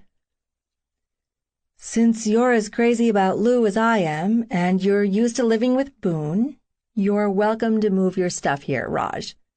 He grinned. "While that is downright sweet and thoughtful, for now I think my woman wants to move in with me, at least until my sister gets back and kicks us out." He dipped his chin toward Boone. "West is staying with you?" "Yes." Imagining waking up with Boone every morning and sharing the same space the rest of the time, hello, belly flip. But I'd never had a roommate besides Lou. What if Boone and I weren't compatible with the day-to-day roommate stuff? "Then it's settled. Lucinda Grace, baby, get your things." "You're ditching me?" I said to her. "Temporarily." She lifted her head. Something in my face had her turning toward Raj and Boone. "Can you guys give us a moment?" "Sure," Raj said. "I'ma make you get your stuff out of my car anyway, West. Come on." As soon as they were gone, Lou slumped against the counter and snagged her water bottle. "You were baking first thing this morning, S." "Just making breakfast for my man." She rolled her eyes. "How freaked out are you about Boone moving in?" "It was my idea. It's just surreal. Yesterday we weren't together, and now we're living together." "I might have been slam-a-lammered last night, but Boone was frantic to get to you, Sierra. Frantic." I smirked. "That's because I blew him and ran off before he'd put his pants back on." Lou choked on her water. "No way! At the party?" "Yep. Classy, huh? I didn't plan to blow and bail, trust me." "No wonder he tossed me on the sidewalk and peeled out as soon as he saw Raj's pearly whites." She laughed. "That is fucking hysterical, S. Another classic Sierra moment to add to the others." "Promise you won't tell Raj." "I'm sure he already knows, and Boone asked him not to tell me." Her smile faded. "I don't want to lose the ability to talk to you, or you to me, because we're juggling keeping lovers' confidences now, too." "Me either." "And if me and Raj call it quits, and Boone is living here with you," she snorted. "I can't even voice that possibility because it's so ridiculous." "What, you and Raj breaking up?" She nodded. "Won't happen. With him, all the pieces just clicked, for both of us." "I'm happy that you found the one true dick that fits." I dodged her arm punch and laughed. "So, I'll just ask you straight out. Is this thing with Boone about sex and making up for lost time?" My knee-jerk reaction was, I don't know. But you do know. The man is a fucking machine. Sex with him? Amazing. Physically, we're in sync. But we spent a lot of time talking last night, and things are different for us. More solid. I groaned. Jesus, Lou, please tell me I'm not letting my body make this decision and I'm ignoring common sense. If that were true, It'd be the first time since I've known you." "Thank you for that." "You're welcome." Lou drained her water. "Come on, help me pack some stuff." I waved her off. "Go on. I don't need to see your sex toy collection again." She stretched and her shirt rode up, giving me a glimpse of the hickeys in a heart shape around her tattoos. "Cute love bites," I said. Lou glanced down. "Oh, those. They're starting to fade. You should see the ones on my ass." I blushed and said, "Pass." "You're so cute, pretending you don't have marks like this all over yourself." Before she walked out of the kitchen, she said, "While I'm sorting through my sex toy collection, you sure you don't want me to leave the big black dildo, since I don't need it anymore?" "Do not blush." "No, it's not like I can repurpose it." "Maybe you can't, but I can." Lou smirked. "Come on, maybe I can give you a few tips." Chapter 18. Boone. I could not keep my hands off Sierra. Not that I tried. Not that she acted like she wanted me to back off. She couldn't stop touching me either. I'd never been high, but if it felt anything like this, I could understand it. Because Sierra had become my addiction. In less than 24 hours, I couldn't imagine my life without her. I'd said as much to Raj when he'd swung by to drop off my stuff a few hours ago. He'd opened the back end of his SUV and unloaded my few belongings. I didn't own much besides clothes and the college medical textbooks I'd kept. I'd never stayed in any place long enough to accumulate more than a few basic household items, most of which were in storage in Fort Hood. "This all your stuff?" Raj asked. "I've got a few boxes in my car, but this is all I brought to your sister's place. Why?" Raj shot a look at Sierra's house. "Only people I've ever known our age that lived in a place like this were drug dealers." I laughed.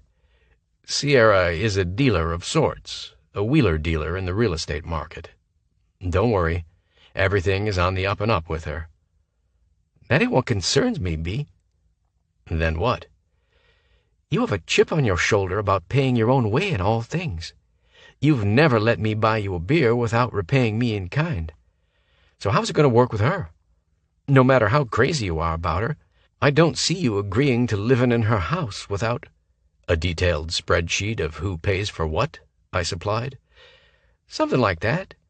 I'm betting you haven't discussed it at all." "Actually, we have. Not as detailed a discussion as we need to.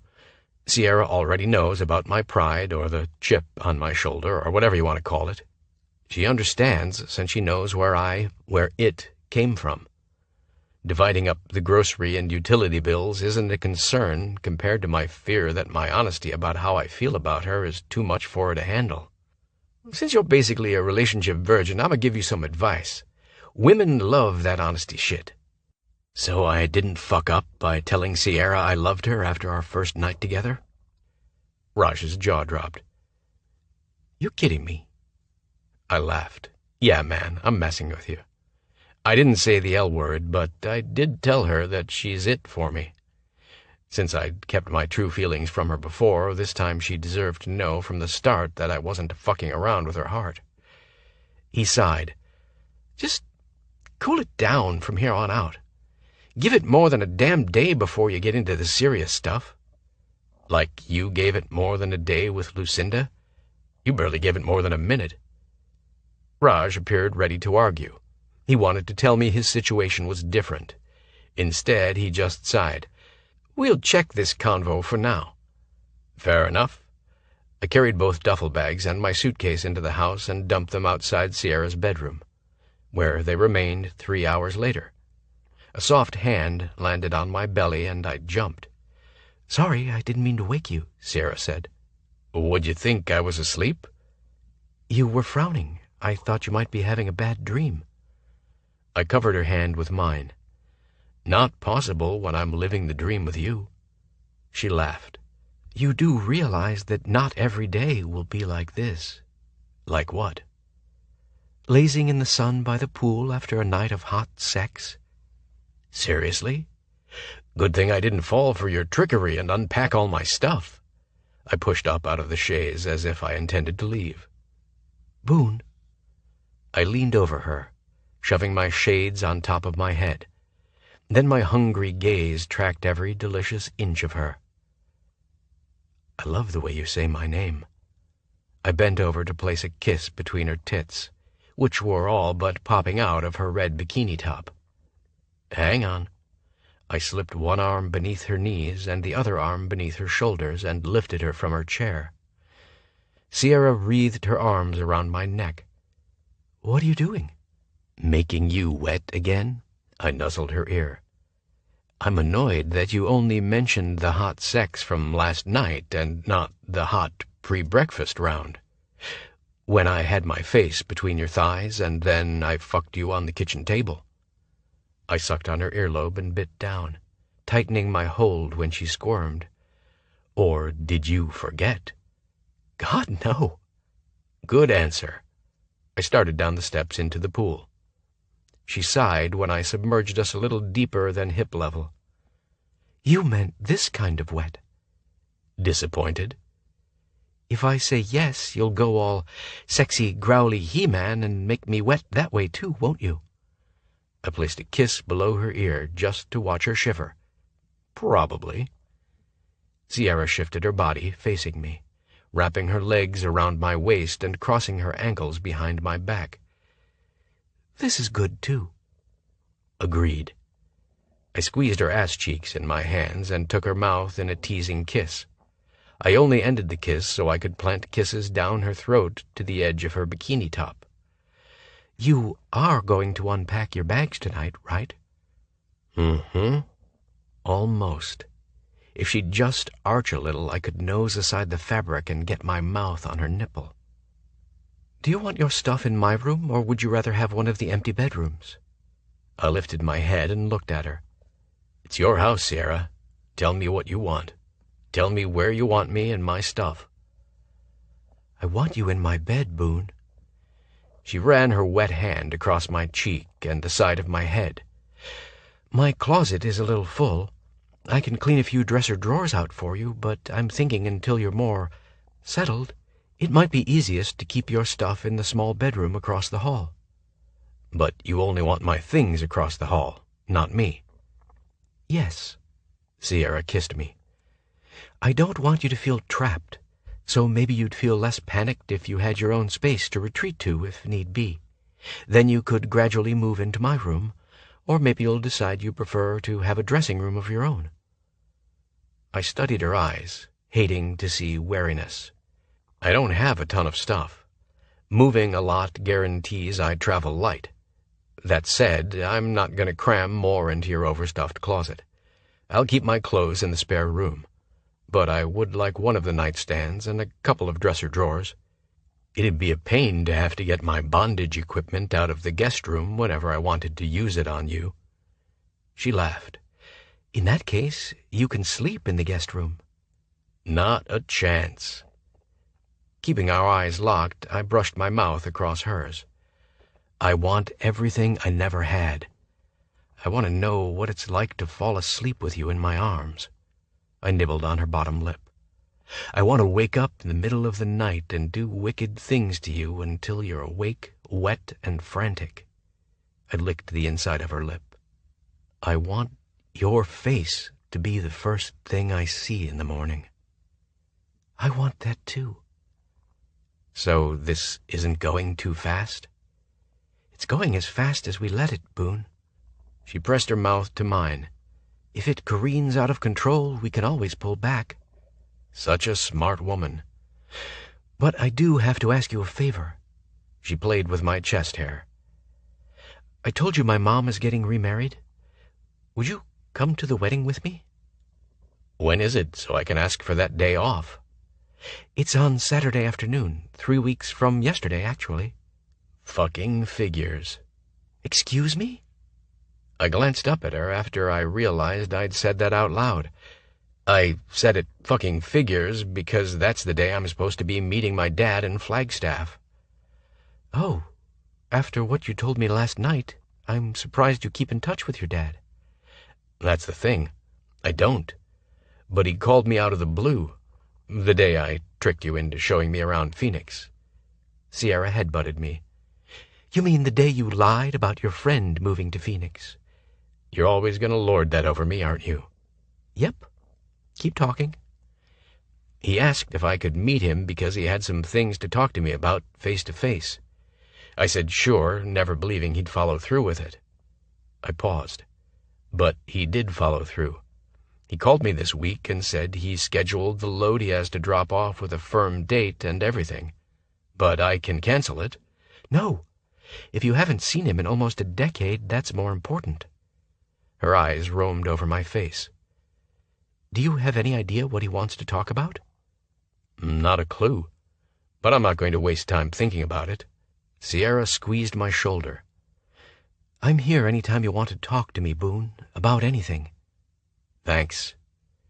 I kissed her and realized I already felt less anxious about the meeting. No matter what Dax West said, for the first time in my life, I'd have someone waiting at home for me to talk about it. Later, we were curled up on the couch, watching football highlights before the Sunday night game started when the doorbell rang. Sierra looked at me.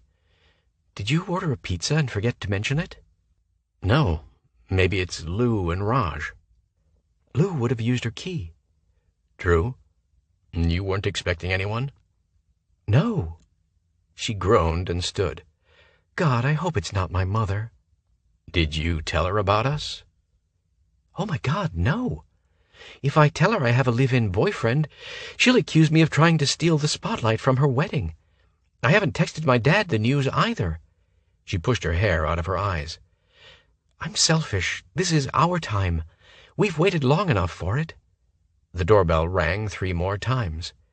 Impatient, whoever it is, I followed her to the entryway. Sierra opened the door.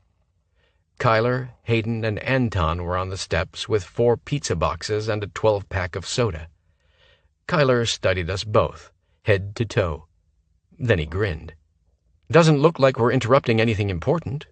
Not that we'd leave even if you answered the door in your robes, Hayden added. But we figured there'd be a chance of finding Boone strung up by his balls, and who wants to miss that kind of entertainment? Jesus, Hayden, Anton said. Why are you here? I asked. To watch football, Kai said. We brought food. I see that, but what's wrong with your TV? Sierra asked. Nothing. We just wanted to make sure you were okay. On one hand, fuck them for implying I'd ever hurt Sierra. On the other hand, thank fuck for them looking out for her. Come in. There's room on the coffee table for the food. Sierra kissed Kai's cheek as he walked past, and then socked him in the stomach. Hey, what was that for? The kiss was for giving Boone a key to your room last night. The punch was for making me smuggle Miss Underage out from under the cops' noses. She propped her hands on her hips. I can't believe Mace is okay with all the parties you've had lately. He's not okay with it, especially not after last night and the cops showing up and busting people, Kai said. I never expected it'd get out of control so fast. That's what happens when you're a football star, Anton said. Everyone wants to bask in the glory of your presence. Kai flipped him off. Where's Mace? I asked. Watching game tapes before he leaves in the morning. He asked for peace and quiet, so we're giving it to him, Hayden said. We figured you'd have the game on tonight, Kai said to Sierra. He tipped his chin toward her Cardinals jersey. Ugly shirt, by the way. His Broncos t-shirt earned him a sneering once-over. Back at ya. Past time to retire the Manning t-shirt. Oh, right. That's the only reminder of the Donkey's former glory years, since they sucked donkey dick this year. Knock it off, you two, Hayden said. Focus on the common goal of jeering at the Panthers and the Vikings for the next few hours. Hours? So much for my plans to keep her occupied on that couch, not thinking about any balls besides mine. You are such a romantic, classy motherfucker, West. Anton drawled. Interesting addition to the entryway, Sierra. What? He pointed behind her. That. Everyone turned and looked. Uncomfortable silence followed.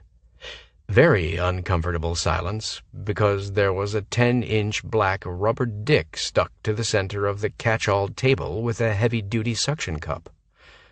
Where the hell had that come from?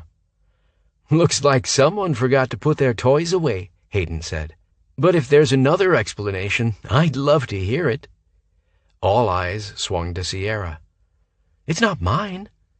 Then I felt those same curious eyes on me. Fucking awesome. "Dude, is it wearing a cock ring?" Anton asked me. "How the fuck would I know? It's not mine."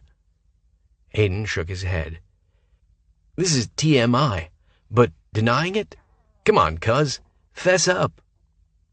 "It's Lou's," Sierra blurted out. Then she hastily added, "Lou's idea of a joke. She mentioned repurposing it." She lifted the key ring from the base of the dildo. "See? Just a harmless key ring. Not a cock ring that'll make your dicks pull a turtle." More silence. "There's always that one person who takes it too far," Kyler deadpanned. "Go." She shoved him. Then she shoved Anton and lastly Hayden, who looked like he had another question. "We'll meet you in there." I grabbed her as soon as we cleared the corner in the kitchen. "You okay with them being here?" "As my man, would you escort them out if I asked?" "Hell yeah." "I'm fine with it. They're nosy about us, and they have shown up other Sunday nights to catch a game with me." She wound her arms around my neck. "Why, are you not okay with them hanging out?" "Just as long as they're gone as soon as the fourth quarter is over." "Got plans for me, soldier?" "Beyond you on top of me, with my hands on your ass as you ride me hard?" I followed the contour of her body, from her hips to her tits, which were mashed tightly against my chest. "Not really." I fused my mouth to hers, kissing her because I could. "This all-fucking-in thing really is awesome," she whispered against my lips between soft smooches. Someone cleared their throat. "Where are the paper plates?" Sierra stepped back. "I'll get them." No one said much as we polished off the pizzas. The McKay-Kateers were more subdued than usual. I suspected hangovers all around. At first, Sierra sat beside me on the couch. It surprised her when I pulled her onto my lap. I didn't want to take baby steps with her affection. I wanted to fucking run with it. I trailed my fingers up and down her arm. I twisted her ponytail around my finger. I caressed the top of her thigh. All normal things most guys had probably done 100 times by the time they reached my age. But this was a first for me. Watching football with my family and having my girlfriend snuggling into me. A strange sense of contentment rolled over me. Sierra went to scrounge up ice cream at the start of the fourth quarter. She'd stayed on my lap long enough my legs had fallen asleep. As soon as the pins and needles feeling vanished, I got up and used the bathroom. I stopped to take a picture of the black dick and sent Raj a text. Me. "Forget your dick since Lou has you by the balls?" He responded immediately. "RJ, not my D. My D has another 4 inches on that puny wannabe." RJ. "P.S. Fuck off." I started around the corner when I heard my name and stopped. "Boone seems to be good with all of this," Hayden said. "Why does that surprise you?" "Whoa, you don't have to get defensive," Hayden said. "I'm not defensive, I'm protective, which is entirely different." "Protective of Boone? Why?" I held my breath. Surely she wouldn't tell him or their other cousins about our private conversation last night. "Because of what he and I are to each other now. I'm protective of that, so that makes me protective of him. Maybe I'll even be secretive about all of this." She paused. "How you think that'll go over in the gossipy McKay family?" Hayden laughed. "Well, darling, you'll probably find out soon enough." "Oh my God, seriously? Who fucking blabbed already? You?" "Who do you think blabbed?" Hayden volleyed back to her. "Kyler." "Yep, he already told his folks that you and Boone reconnected." "Why?" I'd like to say it's only because he's happy for you two, but I'm pretty sure he used the news to deflect their interest from him because he doesn't want his family knowing all the stuff he's been up to outside of football. That little fuckface. I should have gut-punched him a lot harder.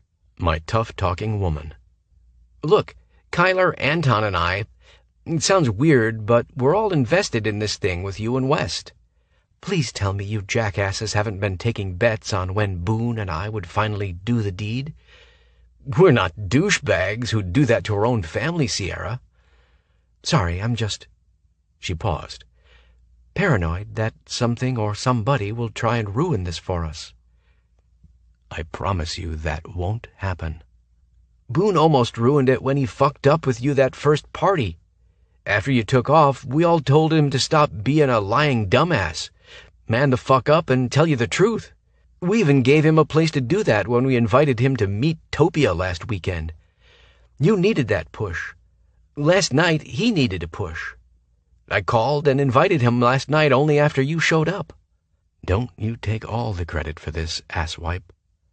You're lucky I'm so forgiving. Sierra laughed. But you're all a bunch of romantic idiots. Hayden laughed too. Guilty. I suppose I need to talk to my dad before the McKay gossip reaches him. Gavin doesn't know about you and Boone? Of course he knows Boone is back in my life. Boone made that clear to him before he left Sundance and relocated to Phoenix like a crazy man. I fucking loved the mix of awe, sweetness, and resignation in her tone. But I haven't called him today and shared the news that Boone is living here after all that went down last night. She paused. I probably wouldn't use those exact words to describe it. It must have been some night. I've never seen you blush that hard, cuz. Sierra dropped her voice, and I couldn't hear her response, but it caused Hayden to laugh. I walked into the kitchen and stopped, my gaze moving between Hayden and Sierra. Am I interrupting something? Nope. Just giving Sierra a hard time about her lousy taste in men, Hayden said with a smirk. I looked at her and cocked an eyebrow. She skirted the kitchen island and wrapped herself around me. I believe my McKay cousins are taking credit for us getting together. I'll admit they gave me opportunities, but the credit belongs solely to you, gorgeous. I kissed the top of her head. 6 minutes left of the fourth quarter. Even I can take a hint that broad. Me and Anton would have cleared out at halftime, but you know how Kai is. Football and pussy are the two main focuses of his life. Hayden stilled. Shit, Sierra. That was crude. Sorry. Doesn't make it less true, and it's not like I didn't know that. Anton walked in from the living room side and swiped a soda. That ain't entirely true. Kai cares about his grades. He popped the top and took a long drink. As evidenced by the fact he's banging both his literature tutor and his statistics tutor. Hayden's eyes narrowed. Why the fuck would Kai need tutoring in statistics? He's like a statistics savant. Apparently, he gets more Anton amended. Personal attention if he perpetuates the dumb jock stereotype, and then miraculously gets an A in the class. So I can't fault him for his strategy. Besides, did you see his math tutor? He whistled. Smoking hot. Is she a curvy redhead? I asked, because I could see why he asked for extra help. How would you know what she looks like? Sierra demanded. I kissed her pouting mouth. She showed up as I was leaving McJock Central. It was hard not to notice her, with her sucking Kai's face off and shoving her hand down his pants. Maybe she was just looking for his calculator, Hayden said, attempting innocence. Anton snickered. Dude, you couldn't even say that with a straight face.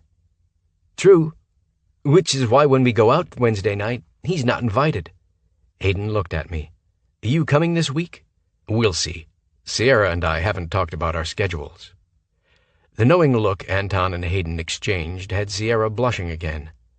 Maybe if you fuckers hadn't dropped by unannounced, we would have left the bedroom to work on a schedule? Bullshit. Hayden stood and clapped me on the shoulder. Just text me this week and let me know what's up." He pulled Sierra away from me and hugged her. "Don't be a stranger." Then Anton hugged her. "You should come Wednesday night." "So I can sneak you shots?" "That's not the only reason we want you there." "Yeah, you can sneak us beers, too." Sierra shoved Anton. "Go." "Hey, QB," Hayden shouted. 2-minute warning." Kyler came around the corner. "I know. Game's not over yet." "Dude, the score is 27-14. The game is over." "But what if—" Hayden actually grabbed Kai by the shirt and pulled him. "We've worn out our welcome with the lovebirds. Time to fly?" Kyler scowled at him. "Fine. But if the Vikings catch up, it'll be a miracle on the turf that you'll be able to watch over and over again on ESPN highlights," Anton said, herding him out the door. I locked the door behind them before I faced Sierra. "Is it just me, or were the last few hours a little bizarre?" I stalked her. "Bizarre? Kyler was the only one who gave a damn about the game. Anton was on his phone the entire time. And Hayden, did he follow you into the kitchen to get a play-by-play of our activities last night?" "Maybe, but I think he was more interested from an academic standpoint." "Academic?" She headed into the great room and shut off the TV. "He's super analytical. I think he wanted to know if the naked scenarios we'd each created in our minds over the years lived up to the hype." I stopped short of reaching her. "Did Hayden ask you that outright?" "No, but I got the feeling if he could have cornered us individually and asked us, he would have." "For academic reasons," I said. "Indubitably." I chuckled. She cracked my ass up. "So, do you want to talk about this week's schedule?" "We should." She sauntered closer. "But do you want to?" "Not really." "I have an idea for something else you could do." She walked her fingers up my chest. "It involves clothes removal." I circled my fingers around her wrist and brought her hand to my mouth, nipping the base of her thumb. "Show me." Sierra twisted her hand to thread our fingers together, then she towed me past the foyer. Immediately my head filled with images of her naked, her tits bouncing, her ass shaking, her lips parted in ecstasy as I thrust into her again and again. She stopped so abruptly I ran into the back of her. "Sorry." Then I saw why she'd stopped. My duffel bags and suitcase were still in the middle of the hallway. She opened the door across from her bedroom and flipped on the light. "Here you go. Your own dressing room. Come find me when you're done." "Done? What? I thought we were—" I angled my head toward her bedroom door. "Clothes removal, remember?" Her snicker had my gaze sharpening. "Oh, you thought I meant something else?" She poked me in the chest. "Not until you remove these clothes from the hallway and put your stuff away, soldier." Sneaky. My dick actually pouted. "Where will you be?" "In the bedroom, naked, working on next week's schedule." That was the fastest I'd ever unpacked. Chapter 19. Sierra. Fantastic meeting tonight. I faced Dr. Phyllis Mackerly, the head of the Business Outreach Program at ASU, who was also the first mentor who'd agreed to help us get PCE organized and running.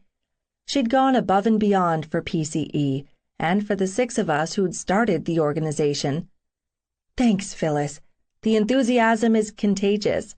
It's like we've hit another level of engagement. She patted me on the shoulder. You've shown them that anything is possible, Sierra, and you've accomplished that in a way that doesn't only use your experiences as examples. PCE has become something of a think tank, and you, my dear, are why so many members are eager to work outside of the proverbial box. I blushed. Praise from her meant more than I could ever express. I love being a part of something that has the potential to help women pursue their dreams, and everyone's dream is diverse enough that it's a constant challenge finding the resources to make PCE worthwhile to them." "Exactly." She glanced at her watch. "For all the excitement, we adjourned early. Do you have time to grab a cup of coffee or a drink?" I still found it hard to fathom that Dr. Mackerly now considered me her colleague, not her student. "I would love a margarita."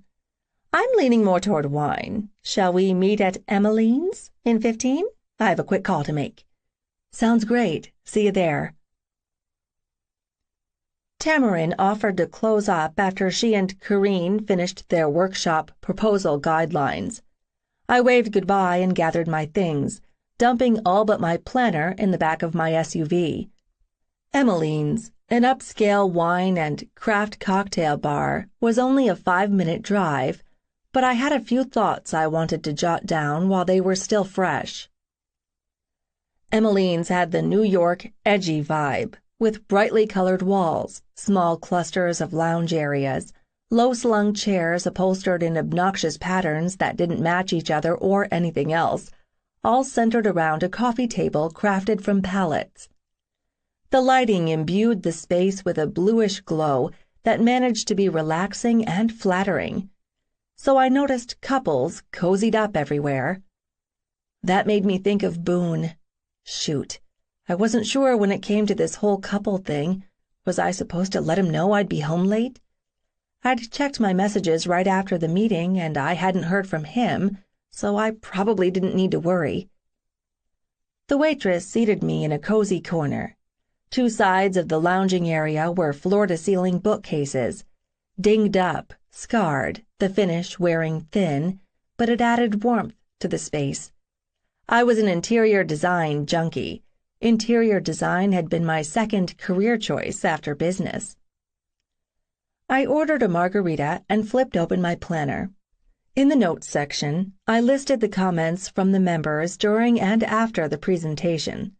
Their reactions and questions showed me where I needed to tweak certain aspects or expand on topics. "I'd think the diligence was for my benefit," Phyllis said as she slid into the seat opposite mine. "But since you're no longer my student and don't need to impress me with your work ethic, the notes must be for your benefit alone?" I grinned at her. "I hope for the members' benefits. If I don't write this down right away, I forget."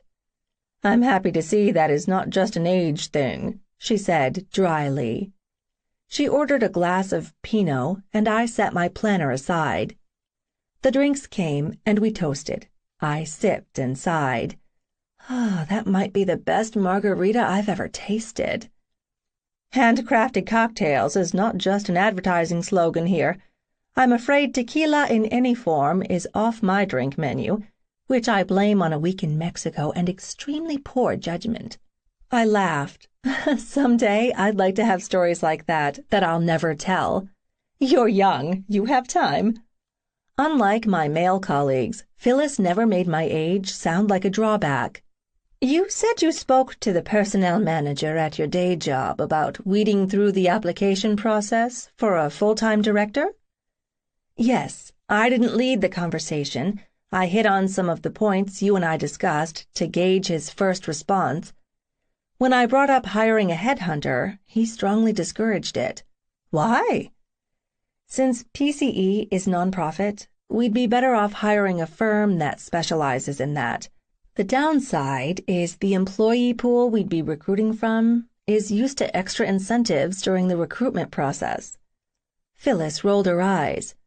"Potential employees want extra perks for even considering a position?" "Yep, it's the norm and not the exception, as is the list of requirements some recruits demand before starting negotiations. I don't see that kind of entitled attitude being a good fit for PCE. We definitely don't want to bring in someone that has a vastly different vision." I was afraid of that. I blinked at her. "You were?"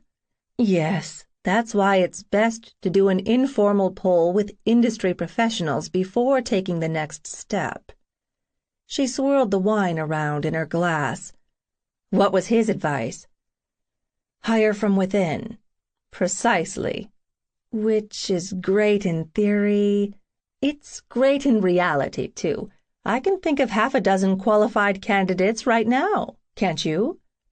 I swallowed a mouthful of margarita, allowing a moment to appreciate the blend of orange and lemon with the smoky flavor of tequila. What had they put in this to get those ratios so perfect? Sierra? Sorry, having a margarita utopia moment. I shot her a quick grin. To answer your question, I can think of 2 people that might be contenders, Tamarin and Jessica. They're both on my list, too.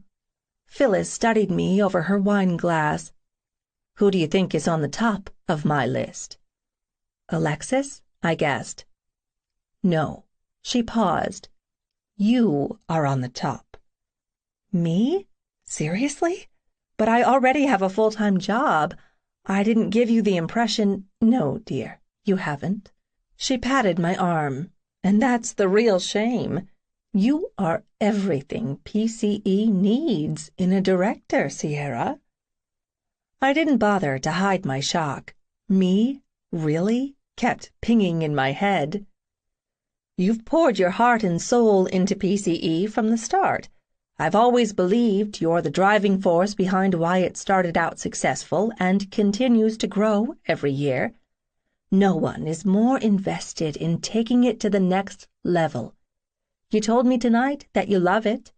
That's why you need to seriously consider taking the position. Phyllis, is this an offer? Yes. I'll have the details drawn up and send you an official offer this week. Shit, I don't know what to say. I'm hoping you'll say yes. She held up her hand to forestall my argument. Please, hear me out. I'm so proud of everything you've accomplished. I'm proud to have played a small role in your growth as a businesswoman. I'm delighted you still come to me for career advice, though for the life of me I'll never understand why you insisted on starting entry level at Daniel's property management. I laughed. She'd said entry level like it was VD. I suspect you're struggling more in your position than you let on. I can't claim to be surprised. We've come a long way in the business world, but there are those men, usually, who keep putting their wingtips on our foreheads and kicking us back down the ladder because we've dared to climb it. I'm still sporting tassel marks on my behind from one manager's diatribe this week. Fucking Greg. Phyllis leaned in. I've met your father. I know he is a hard-working and fair man. While I understand your reluctance to bring company issues to his attention, I have to ask, if he wasn't your father, would you have the same reaction? If my father didn't own the company, chances are, as a senior-level VP in a subdivision of the main corporation, that I wouldn't have the ear of the CEO. So in some ways, the accusations that I get special consideration and privileges because I'm the daughter of the CEO are true. Damn tight spot you're in. What keeps me going is the belief that change comes from within.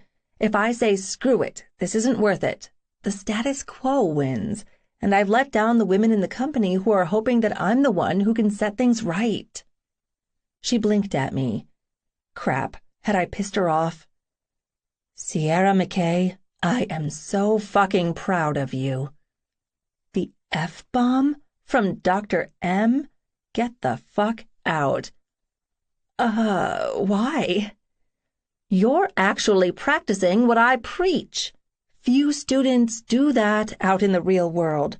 Your tenacity is admirable, and yet I really believe you'd be happier if you spent your working hours in an environment where you're needed and where your true passion lies.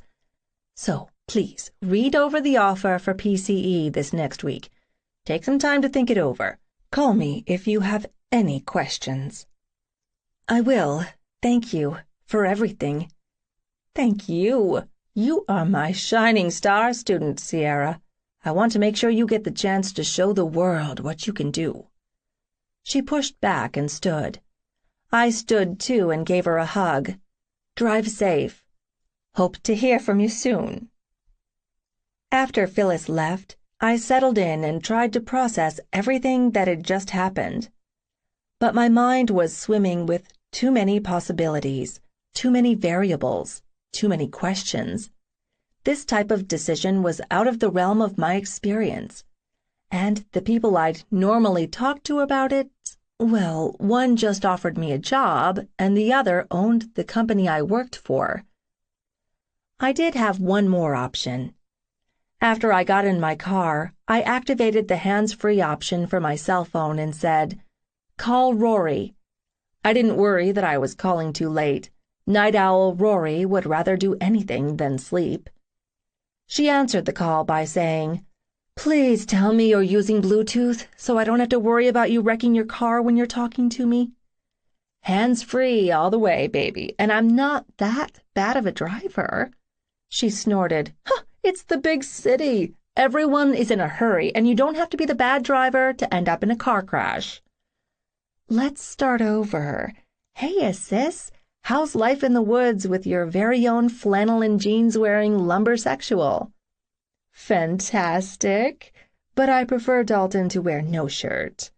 "I don't blame you. Is it creepy to say I'd ogle him without shame if I saw him demolishing big logs with just an axe and his rippling muscles?" "Kinda creepy, but I'm sure it'd put a swagger in his step, despite the fact that he's your business partner as well as your brother-in-law. Blow him a kiss for me because I know he's close. Hang on." I heard background noises and then a sigh. "I'm back. Damn distracting man. What's up?" "I miss you. I need to talk to you, and I wish I could just drive over to your house right now." "Me too. I hate that we live so far apart. Why'd you have to move all the way to Arizona?"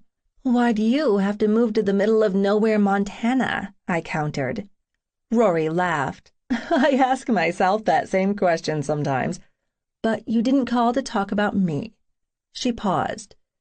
"So your dad and my mom told me Boone West is back around, specifically in Phoenix." Rory's mom had married my dad when I was 16 and Rory was 22. Since we both had been only children, we'd immediately latched on to each other. I believed we were closer than blood siblings because we were both so grateful to finally have a sister. "Sierra?" she prompted. "Sorry, yes, Boone is in Phoenix." "Is he out of the military?" "He's still in the Army. It's this big complex political program that's allowed him to be on educational leave while on active duty." "But he's in Phoenix because you're there?" "I'm not the only reason he's here, but I'm the biggest reason." "How deep are you in with him?" "He's living with me." She went quiet for a moment. "It's good, Rory. Better than I ever imagined." I still feel the need to punch something, like his face. I grinned. She was such a tough talker. "You're loyal, and I love you for that, but I didn't call to talk about my relationship with Boone." That surprised her. "You didn't?" "No, I need some career advice." I passed the turnoff to my house and decided to keep driving. "This stays in the sister vault." We created the sister vault as a place where we shared things we didn't want her mom or my dad to know about. "Got it. So what's going on?" "I was offered another job today." "Since when were you looking for another job?" "I wasn't.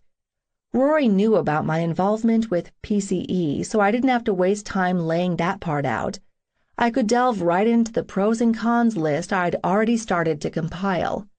I talked for a good 5 minutes without interruption, but I wondered if we'd lost the connection because Rory rarely let me ramble on. "You still there?"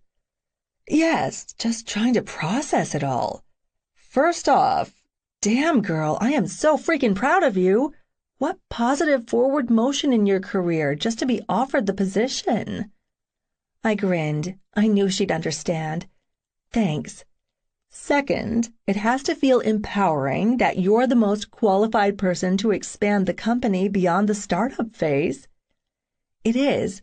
PCE has always been more than just a service organization I belonged to in college.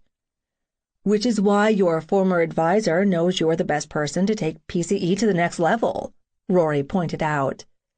And I have to ask this, so don't be coy or downplay your abilities, but didn't you consider applying for that top spot? I chose my words carefully. Yes and no. Yes, because ego aside, I've been involved in every aspect of PCE since its inception. No one is as familiar with the ins and outs as I am. That might be because I'm a bit of a control freak. Rory gasped. You? Takes one to know one. A moment of silence followed. I sensed Rory gearing up to get nosy. Look, I know you said you didn't call to talk about Boone, but I have to ask, if the reality of being naked with him lives up to the romantic fantasy I've held on to for 7 years, especially since I was a virgin the one and only time he kissed me. I paused. Well, I asked him to move in with me within a few hours of us hitting the sheets the first time. Rory laughed. Right now, it's intense and glorious and necessary. Sex could be all-consuming if that was all there is between us, but there's so much more than that. When you're past that fuck-your-brains-out 24/7 stage, call me, and I'll share my tips on how to train and tame your man. I heard my brother-in-law Dalton repeat, "Tame?" in the background, and I knew Rory was in for it. Then Dalton's voice came on the line. "Sorry, Sierra, it's past Rory's bed. Tame. Later." Click. I wasn't expecting Boone to be home since his shift went from noon to midnight, but his vehicle was in the garage. I found him in the kitchen, books, notebooks, and papers spread out across the breakfast bar. I tossed my laptop bag and purse on the table just as Boone spun around on his bar stool. "When did you get off?" I asked him. "I was waiting for you to come home so we could both get off." The possessive way he growled that as his hot eyes ate up every inch of me sent tingles zipping down my spine. "Boone." Then he gritted out, "Fuck me." "What?" Boone stood and started toward me. "Look at you, all professional and put together in your sexy-ass business suit." "Sexy-ass," I repeated. "Uh-huh. Oh, that skirt is perfectly acceptable in a business environment. Not too short, not too tight." His eyes roved up my body. "So's the blouse. Not too see-through, not too low-cut. On any other woman, this outfit might actually look boring." He finally let his gaze connect with mine. The primal lust in his eyes sent fire licking along my skin. I was shocked my clothing hadn't spontaneously combusted from the heat between us. "But on you, it's way hotter than if you were wearing nothing but a garter belt and pasties." I managed to eke out a soft, "Why?" "Because it issues a challenge. It screams power. It demands, are you man enough to peel back the armor? It reminds me that I'm the luckiest motherfucker on the planet that you're mine." He snarled the last word. Then he was on me, hands in my hair, mouth owning mine, body to body, as he drove me backward until my ass met the sliding glass door. Boone's need swamped me. He wanted me like this, as the woman I was now, not the girl I'd been. I didn't have to prove I was smart and strong and feminine. He knew it, celebrated it, embraced it. I surrendered completely to the moment and to him. But when my grabby hands reached for him, Boone broke the kiss. Circling my wrists, he pinned my hands above my head on the sliding glass door. "Leave them there." Then he nosed aside the collar of my blouse so he could make me squirm, make me wet with that wicked mouth on my skin. "I'm gonna fuck you like this," he panted against my neck. wearing this suit and those Bang Me Baby high-heeled shoes. Yes, please. Boone rocked his hips into mine and reconnected our mouths in a hot, wet kiss. I couldn't get enough of the slow stroke of his tongue, how he teased and took. His fingers slipped the buttons on my blouse free with such deliberate care that the sound of his fingertips scraping the fragile fabric made me arch closer. I wanted the calluses stroking my skin. He trailed biting kisses from my lips to my ear. Hold still. I could only moan. The fuzziness in my head, the tightness of my skin, the wetness between my thighs made my thoughts incoherent beyond the word more. Sudden freedom around my rib cage meant he'd popped the front clasp of my bra. Immediately, he pushed the lace cups aside, as well as the edges of my blouse. He flattened his palms above my breasts and smoothed his big hands down my torso slowly, making sure every inch of my soft skin felt the rough touch of his. When he reached my hips, his grip tightened. He ended the panty-drenching, body-shaking soul kiss, but he kept his lips on mine when he said, "Turn around." I gasped when my bare chest connected with the cool glass. My nipples hardened when Boone's strong grip on my wrists forced my arms up higher. "Brace yourself," he murmured in my ear. He shimmied my skirt up until the fabric bunched around my waist. I groaned when my butt cheeks met the hard bones of his hips and his thick cock pressed against the crack of my ass. 2 fingers traced the cleft, and he pulled the thin fabric of my thong aside.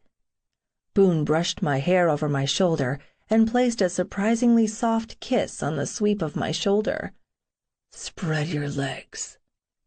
As soon as I did that, he started to stroke me with one long finger, from the wetness pouring from my opening to my clit. "You like this?" "I like everything you do to me." He scraped his teeth down the back of my neck with the same rhythm he stroked my clit. "Tell me what'll make you come." "Shoving your cock into me would do it." That small reverberated from the back of my neck all the way down to my tailbone. I thought Boone would torture me with the mad skills of his fingers until I came, but he held me open and impaled me in one hard, fast, thorough thrust with that magnificent cock. "Yes, God, more, please." "Give me your neck," he demanded. From our first intimate encounter, he'd discovered that hot spot and exploited it shamelessly with his hungry, sucking mouth. Thrashing beneath him, my mind hazy from pleasure, my body teetered on the brink of orgasm. He rested his hand between my hip bones to hold me in place as he fucked me, but that hand position also allowed his thumb to apply constant friction on my clit.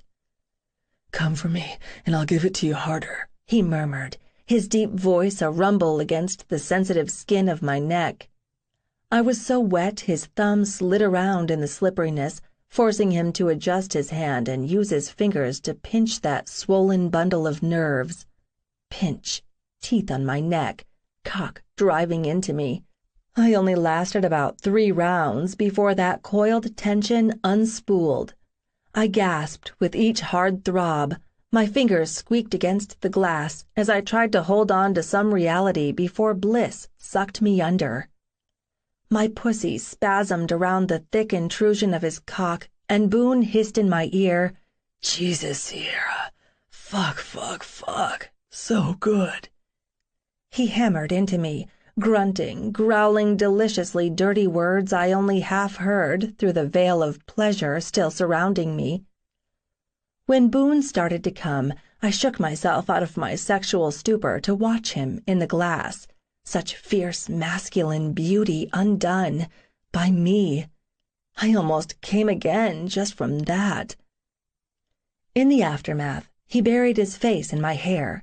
He wrapped his arms around me, giving my arms a rest. His chest heaved against my back, His body shook. When his breathing leveled out, I turned my head and brushed my hand down the side of his face. "Hi," he groaned. Fuck. I'm such an animal when it comes to you. I didn't even say, hello, baby, how was your day? I just... Made me wet, made me ache, made me come like a banshee, and made me feel like the most powerful woman in the world? Yep, that about covers it. And you'll never, ever hear me complain about that, West. I wrapped my arms around his arms wrapped around me. Don't apologize. This explosion of need is part of who we are to each other and what we are together. It's hot, it's sexy, it's overwhelming. It's also new and fresh and just so tempting that we can fuck each other stupid or hard or sweetly anytime we want. Thank you. Boone planted an open-mouthed kiss behind my ear. It's your own fault for being sex in a business suit and heels. I laughed softly. He straightened my clothing before he fixed his own. Then he hugged me and smooched my lips with a chaste kiss. So, baby, how was your day? Chapter 20. Boone. I'm old. Raj looked at me like, what the fuck, dude? I'd rather turn a taser on myself than go out tonight. I just want to go home and cuddle up with your Pookie Bear? Fuck you. Just because you call Lucinda Pookie Bear doesn't mean I have a stupid pet name for Sierra. I'm way more creative than Pookie Bear as a pet name for my sweet Lucinda, which means your pet name for her is something worse than Pookie Bear. My pet name for her is fucking awesome. Then share it. This name does not leave this car, or I will put you in fucking traction, feel me? My buddy, such a damn drama queen. I feel ya. Hit me with it. Raj smirked. I call her Sugar Snatch. She lets you call her that? Better than my first attempt, Honey Dripper. Don't need to crack the KY with her, if you know what I'm saying. Jesus. He laughed. So why you want to be a pussy and skip the fun shit? I scrubbed my hands over my face. Because I'd rather shower and veg in a quiet place for a few hours. It's been a loud day. A college pool hall ain't gonna let my mind rest and reset. I stared out the window at the city lights. It had been a crap day, and I'd be happy to see the ass end of it. Hey, you weren't the only one who failed. Both Jenkins and Abel did, too. So climb off the pity train, man. New place, new rules. We've been in this position before, several times. I get that. I appreciate the Raj rah-rahs. It just felt different. Jenkins and Abel don't have dyslexia as an excuse. They just flat-out fucked up. Way worse than you did. Dyslexia as an excuse. Fuck that. I never used it to explain away something dumb that I'd done. I hated that my fucked-up way of learning was a disability, a fucking handicap. It's a flaw, an unfixable one at that. Closing my eyes, I dropped my right hand between the seat and the door, making a fist, squeezing it so tight my forearm started to ache.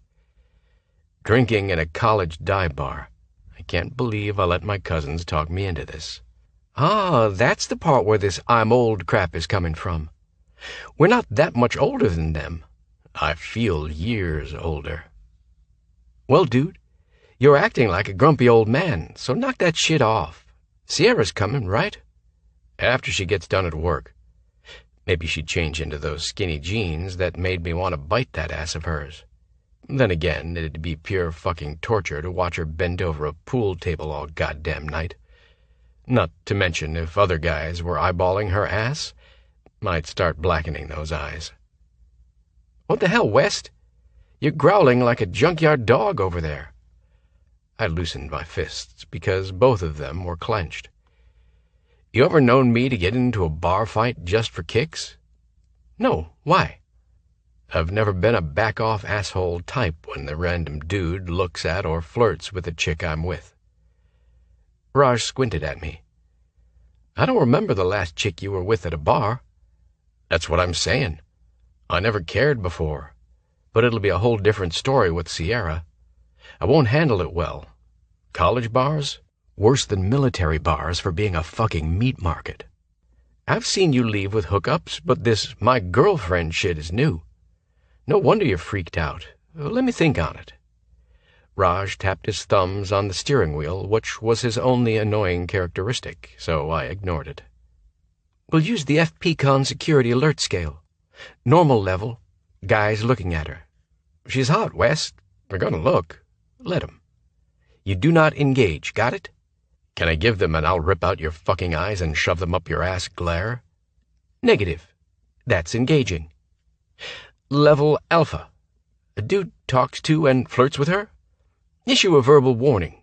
If he still attempts to get her attention knowing she's with you, you can move up to Bravo level and engage. Just thinking about this is pushing me to level Charlie, I inhaled. I'm full-on Delta level if any guy touches her. The pool hall was a dive and interchangeable with a dozen others I'd been in over the years.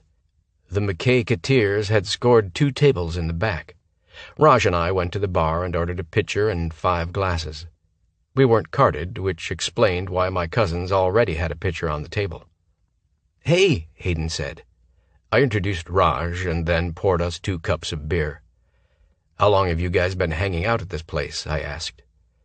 Just since the start of the year. Anton lifted his glass. After we discovered the cheap beer. A skill all college students require, Hayden said. What did you find out about classes? Kyler asked me. Nothing new. We started clinicals today, so we're working with our preceptor. Anton asked Raj, How often do you have to go back to base? Right now? Every 4 weeks for 3 days of active duty. We could stretch that out to every 6 weeks when we're in school. And then again, they could call us back tomorrow and demand a week's duty, I said. We'll be racking up those frequent flyer miles for the next 2 years, Raj said. Or racking up highway miles. It sucks ass being stuck on a base without a vehicle. You're both career military? Anton asked. Raj nodded. I didn't plan on it when I enlisted, but now I can't imagine another way of life. My dad was career military until he lost his leg after a combat mission, Anton said. He's a cop now. But he told me he'd still be in if he had all his parts. He gulped a mouthful of beer. I'm considering ROTC. Been thinking about it since the end of last year.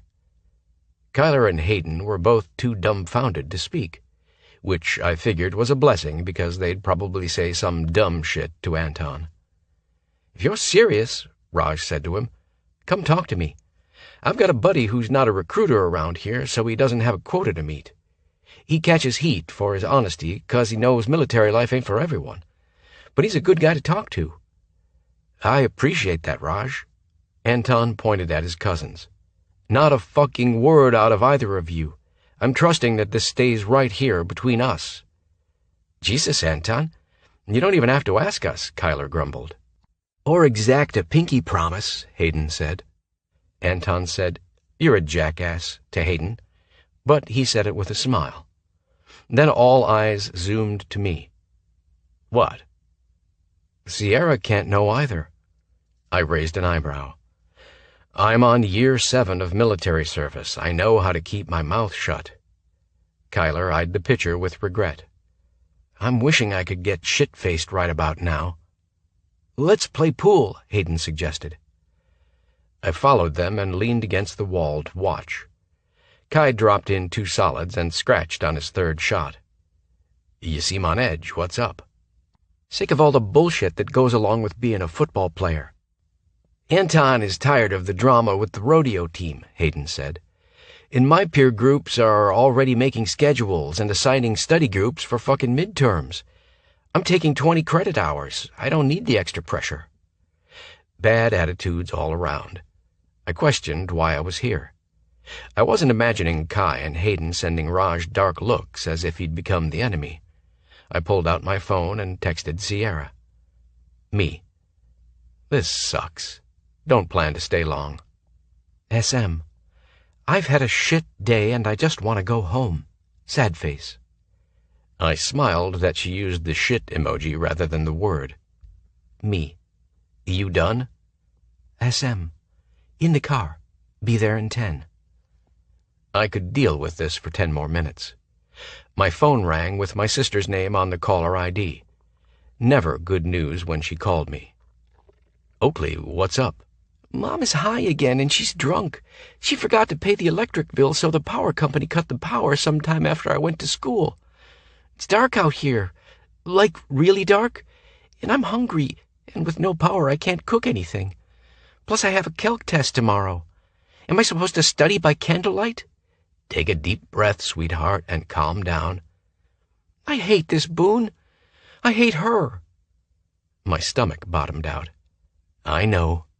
Where's Mom now? Passed out in her bedroom. Take a picture of her and send it to me. Silence. You don't believe me. You think I'm just like her, lying to manipulate you and... No, I don't. Just listen to me. I turned toward the wall, keeping Kyler and Hayden at my back.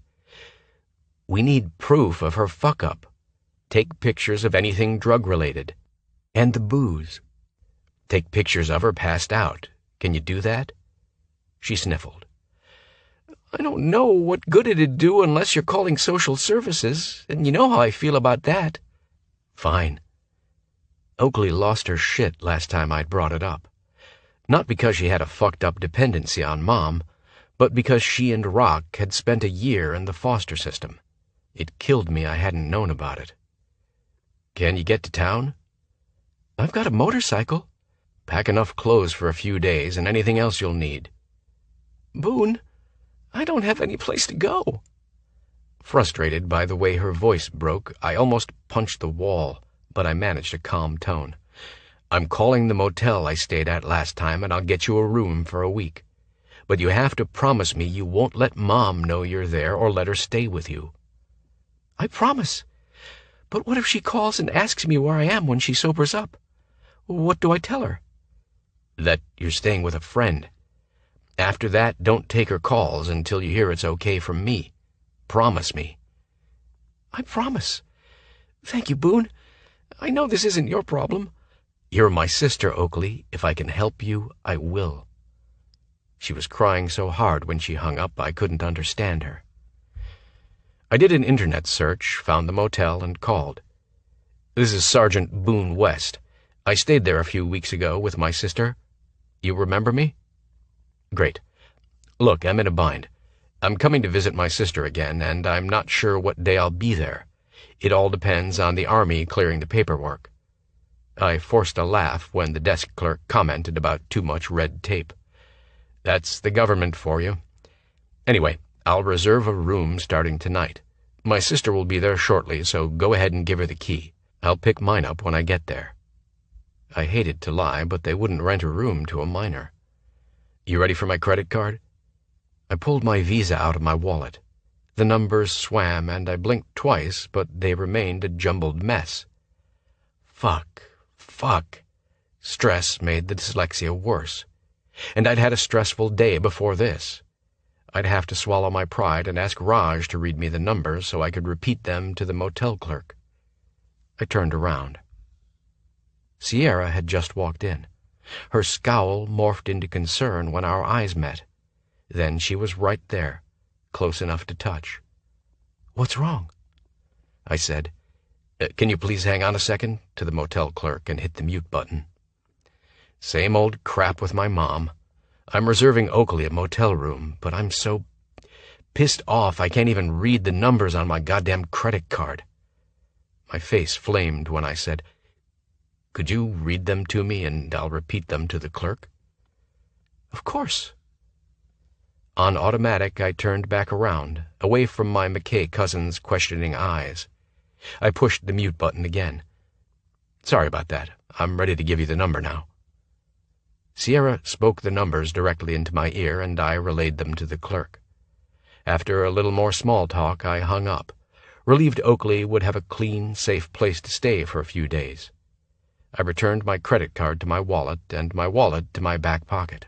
Sierra kissed me, bringing my attention back to where it belonged, on her beautiful face. Thank you.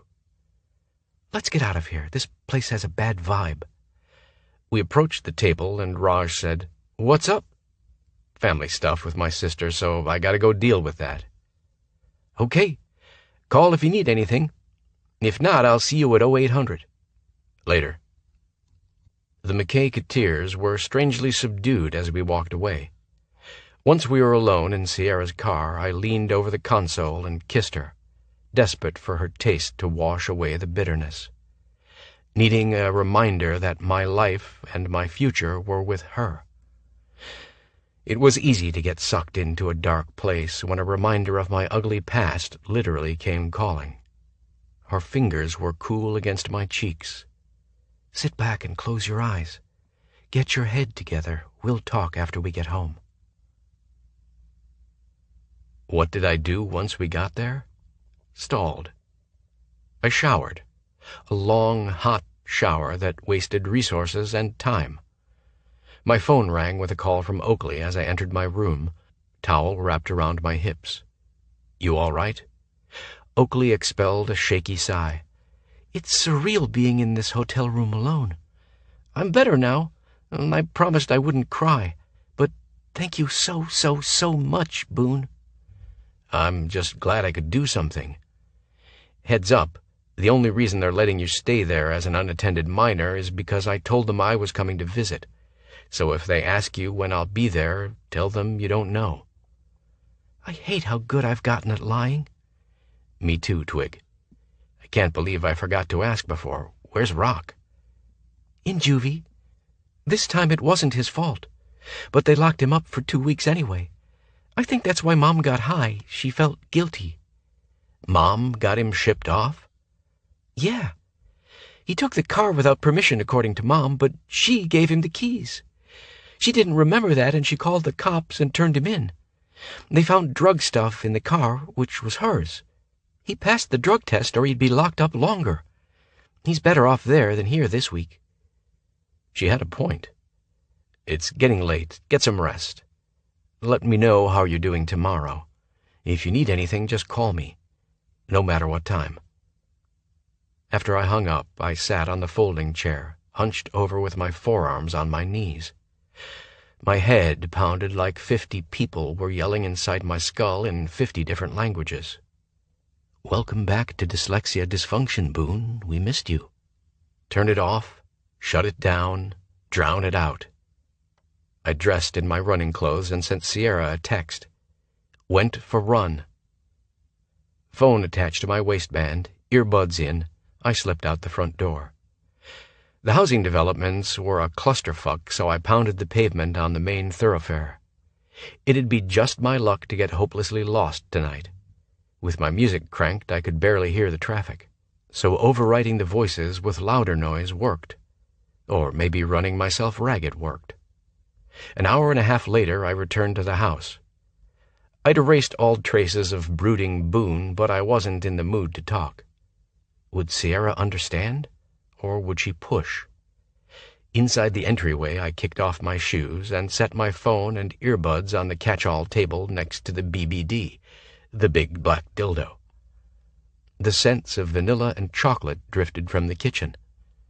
I stood there debating what to do next when Sierra appeared.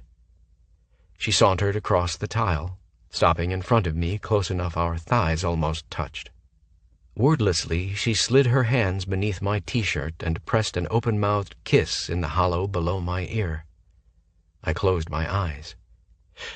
Her cool fingertips traced the ridges of my abs, stroking, slowly exploring.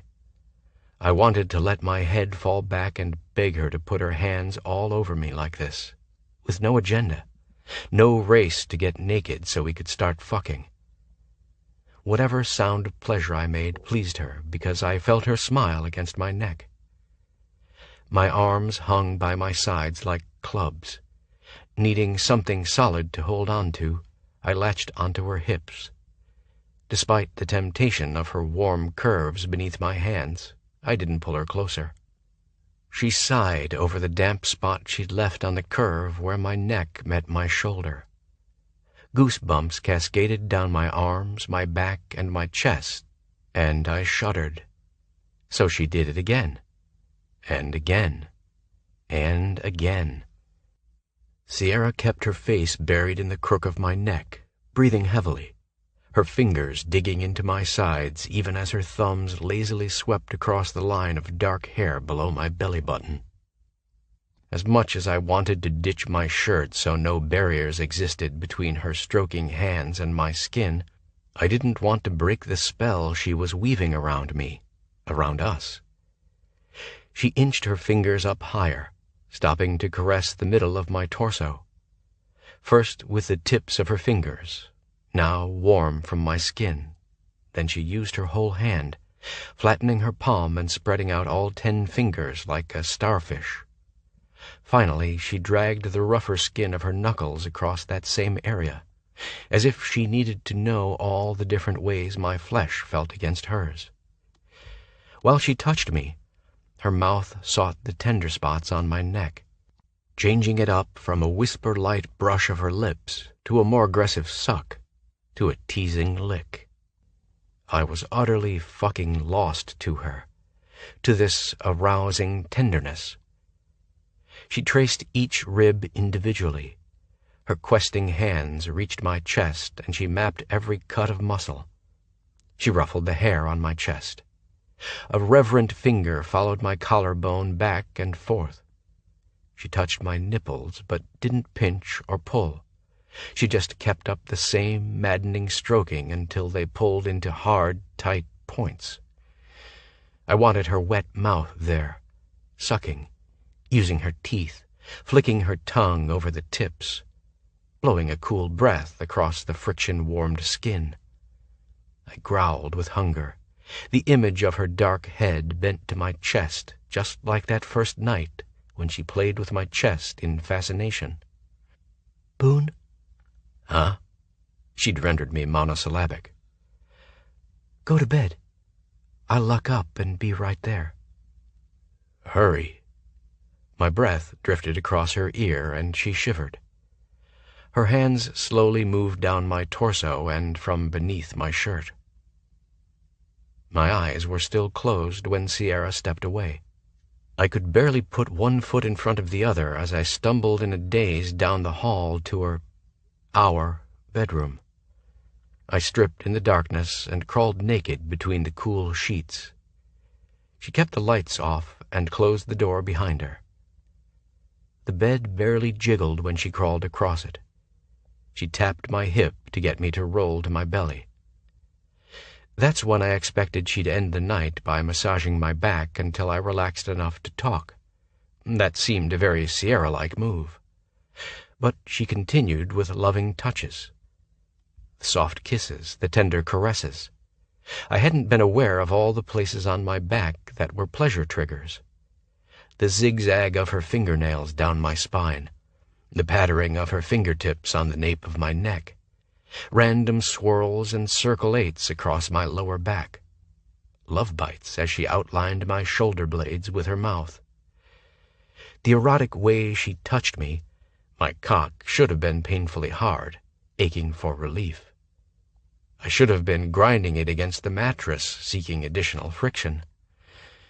But the other parts of my body, flesh and muscle and bone, long denied this type of thorough, reverent contact, told my dick to stand down.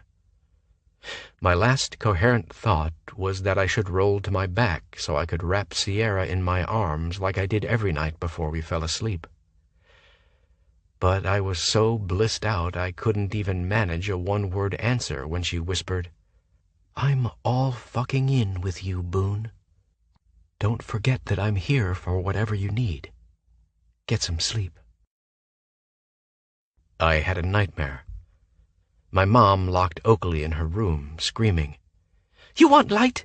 I'll give you light," as she set fire to the house and burned my sister alive. Talk about a rude wake-up. I attempted to level my breathing. I glanced across the gulf between us, Sierra curled up on her side of the bed, facing away from me. She'd been nothing but thoughtful and supportive, giving me the connection I hadn't known I needed. And how had I repaid her? By shutting her out. Yeah, I was some great boyfriend. Fuck. I needed air. I managed not to wake her as I dressed and then snuck out of the bedroom. As I wandered through the dark house, my thoughts moved faster than my feet. I worried about Oakley. I worried about Rock. I hated feeling helpless at my mother's hands again. I hated not knowing what my dad needed to talk to me about. I hated feeling I'd let Sierra down. I hated getting scheduled for a midnight to noon shift the next 2 days. I pretty much hated fucking everything. Booze wasn't the smartest choice, but I needed to calm down. I'd already tried exercise, and that had failed. I couldn't swim because the door alarm would wake Sierra. Mindless TV wouldn't do anything but piss me off even more. Booze it is. The liquor cabinet in the kitchen had tequila, rum, a bottle of high-end Crown, and Jack Daniels. While I preferred the Crown, Sierra's taste was wearing off on me. Doing shots of it would be a waste. I grabbed a bottle of Jack. I twisted the cap off and drank deeply. Classy not to bother with a glass. I took a breath and swallowed another mouthful. And another, and another, and another. Then I forced myself to inflate my lungs fully with a slow breath and exhale. I did that 4 more times, 1 for every shot of booze. I'd learned that trick from Corky, an older medic who'd served in the Gulf War, but he'd cautioned me to only use it when I'd exhausted other options. It was only the 3rd time I'd resorted to it in 7 years. The first time had been after I'd lost a patient. The second time after I'd failed 3 tests 3 days in a row because of dyslexia stress. And tonight. I had a water chaser and I put the bottle away. The whiskey hit me. Not like a freight train, more like a VW bus. I made it to the couch in the great room. The room didn't spin when I closed my eyes, and the tight feeling beneath my skin had loosened. The constant bombardment of worst-case scenarios faded too. I pulled the Afghan over me and drifted off. The whirring grind of the coffee maker woke me up. I rubbed the sleep from my eyes and glanced at my watch. 7 a.m. Sierra was right on schedule this morning. I fucking loved that she was so consistent. I got up and headed for the shower. Sierra was standing in front of her laptop when I joined her in the kitchen 10 minutes later. The first thing I did was kiss her, an in-her-face, balls-to-the-wall, full-body kiss. I loved the dazed look that put in her eyes. "Morning, gorgeous. You look fantastic, and you smell like $1,000,000. I brushed my mouth across hers again. "You even taste great." She poked me in the belly. "You are so cocky." "What?" "Don't what me, Boone West. You started the morning mouthfuck so I'd stop wearing lipstick." "I crave the taste of your lips and your mouth, baby. Not that waxy chemical shit." I grinned against her lips. "Morning mouthfuck, huh? I like that." "I like it too," she smirked back. "I just put on lipstick in the car now." I grabbed a mug from the cupboard and filled it with coffee, crossing over to refill Sierra's cup. When I turned back around, she wore a quizzical look. "What?" "Why'd you sleep on the couch last night?" I started to play it off as insomnia. Sierra shook her head. "You are about to tell me a little white lie or change the subject. I didn't push last night about what happened with your sister. I'm pushing you now." "Yeah? You sure you want to hear about my nightmare where I watched my psychotic mother torch the house and my sister?" She bobbled her cup. Then she drew in a slow sip of coffee. "I'm sorry. I knew you were restless last night. Did sleeping on the couch help?" "The 5 shots of Jack Daniels helped." "I imagine so." I don't know why the hell I'd expected her to pass judgment on me. She never did. "Thanks for trying to take the edge off last night." Her lips quirked, which meant she was thinking dirty thoughts. "With the massage thing," I stressed. "But I wouldn't have turned down a blowjob." "Really? You like blowjobs? Huh. I wasn't sure."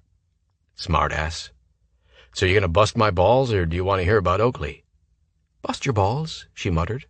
"Sometimes I think you forget I'm not Raj." I lifted a brow. I promise you I never discuss my balls with Raj. Point taken. Go on. I gave her the short version of the Oakley situation. Sierra said, "She's lucky to have you, Boone. You didn't have anyone." I haven't heard from her yet this morning, so I'll call her after you go to work. Yay! I can hardly fucking wait for this day to start after the spectacular shit show I dealt with yesterday. Guilt punched me in the gut. I was a self-centered prick last night. What happened? Finger-pointing at DPM. Greg neglected to update the paperwork for a lease renewal with a fairly big client, and we lost the account. He tried to blame it on his assistant, Melissa, claiming he finished the project and she misfiled it. He fired her. Melissa had expected that, so she'd come to me earlier in the day with documentation of all the things he's fucked up over the last year. So, I think I finally have enough evidence of his misconduct to take it to the big boss. She looked at me over the rim of her coffee cup. Unfortunately, the big boss in this case is not my dad. After I assured Melissa I'd find her another position at DPM, she said it'd be worse for her if she stayed, which sucks ass because she was a great employee. Will any of this backfire on you? She shrugged. We'll see. Then, to make my day even better, I dealt with mama drama when I received an email from my mother. I frowned at her. An email? Yes. Evidently that's how today's busy socialite corresponds with her daughter. And because I was curious about what warranted a fucking email, I opened it, and then I wished I wouldn't have. Why? Did she ask you to fill in as a bridesmaid? That's not even funny to joke about. She rinsed her cup and put it in the dishwasher. Apparently someone is hosting a bridal luncheon for her. Since I hadn't RSVP'd, she'd wondered if I planned to attend. She was so condescending about being understanding if I couldn't go on such short notice. When is the luncheon? Saturday. This Saturday? Yep. She claimed my invitation must have gotten lost in cyberspace, but I know that she didn't even bother to invite me in the first place. I couldn't tell if Sierra was hurt by this or just pissed off. I turned her around and tugged her against me. That's shitty. I'm sorry. I'm betting you RSVP'd with a big fuck you in all caps. Hell no. That's what Ellen wants. So you can bet your ass I will be at that luncheon. She pecked me on the mouth. I have to go. Will I see you tonight? I work midnight to noon the next 2 nights. I'll be late, but not that late.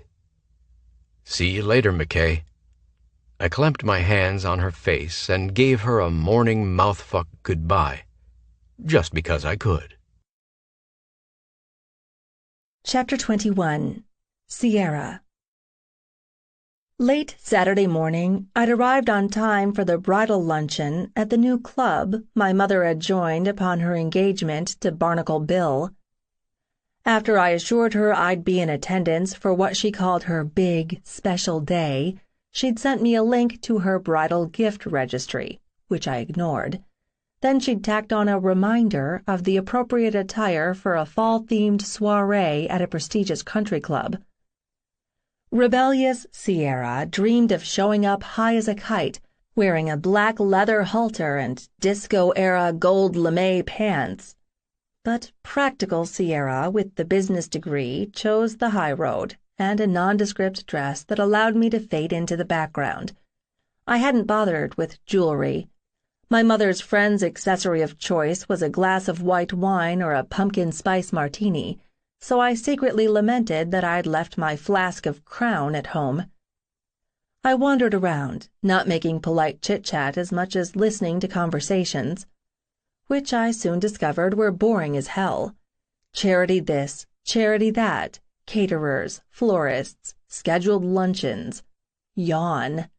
Bored women with nothing better to do than decide how to spend hubby's money on pet causes while indulging in a 3-martini lunch with their other bored society friends. Cynical? Yep.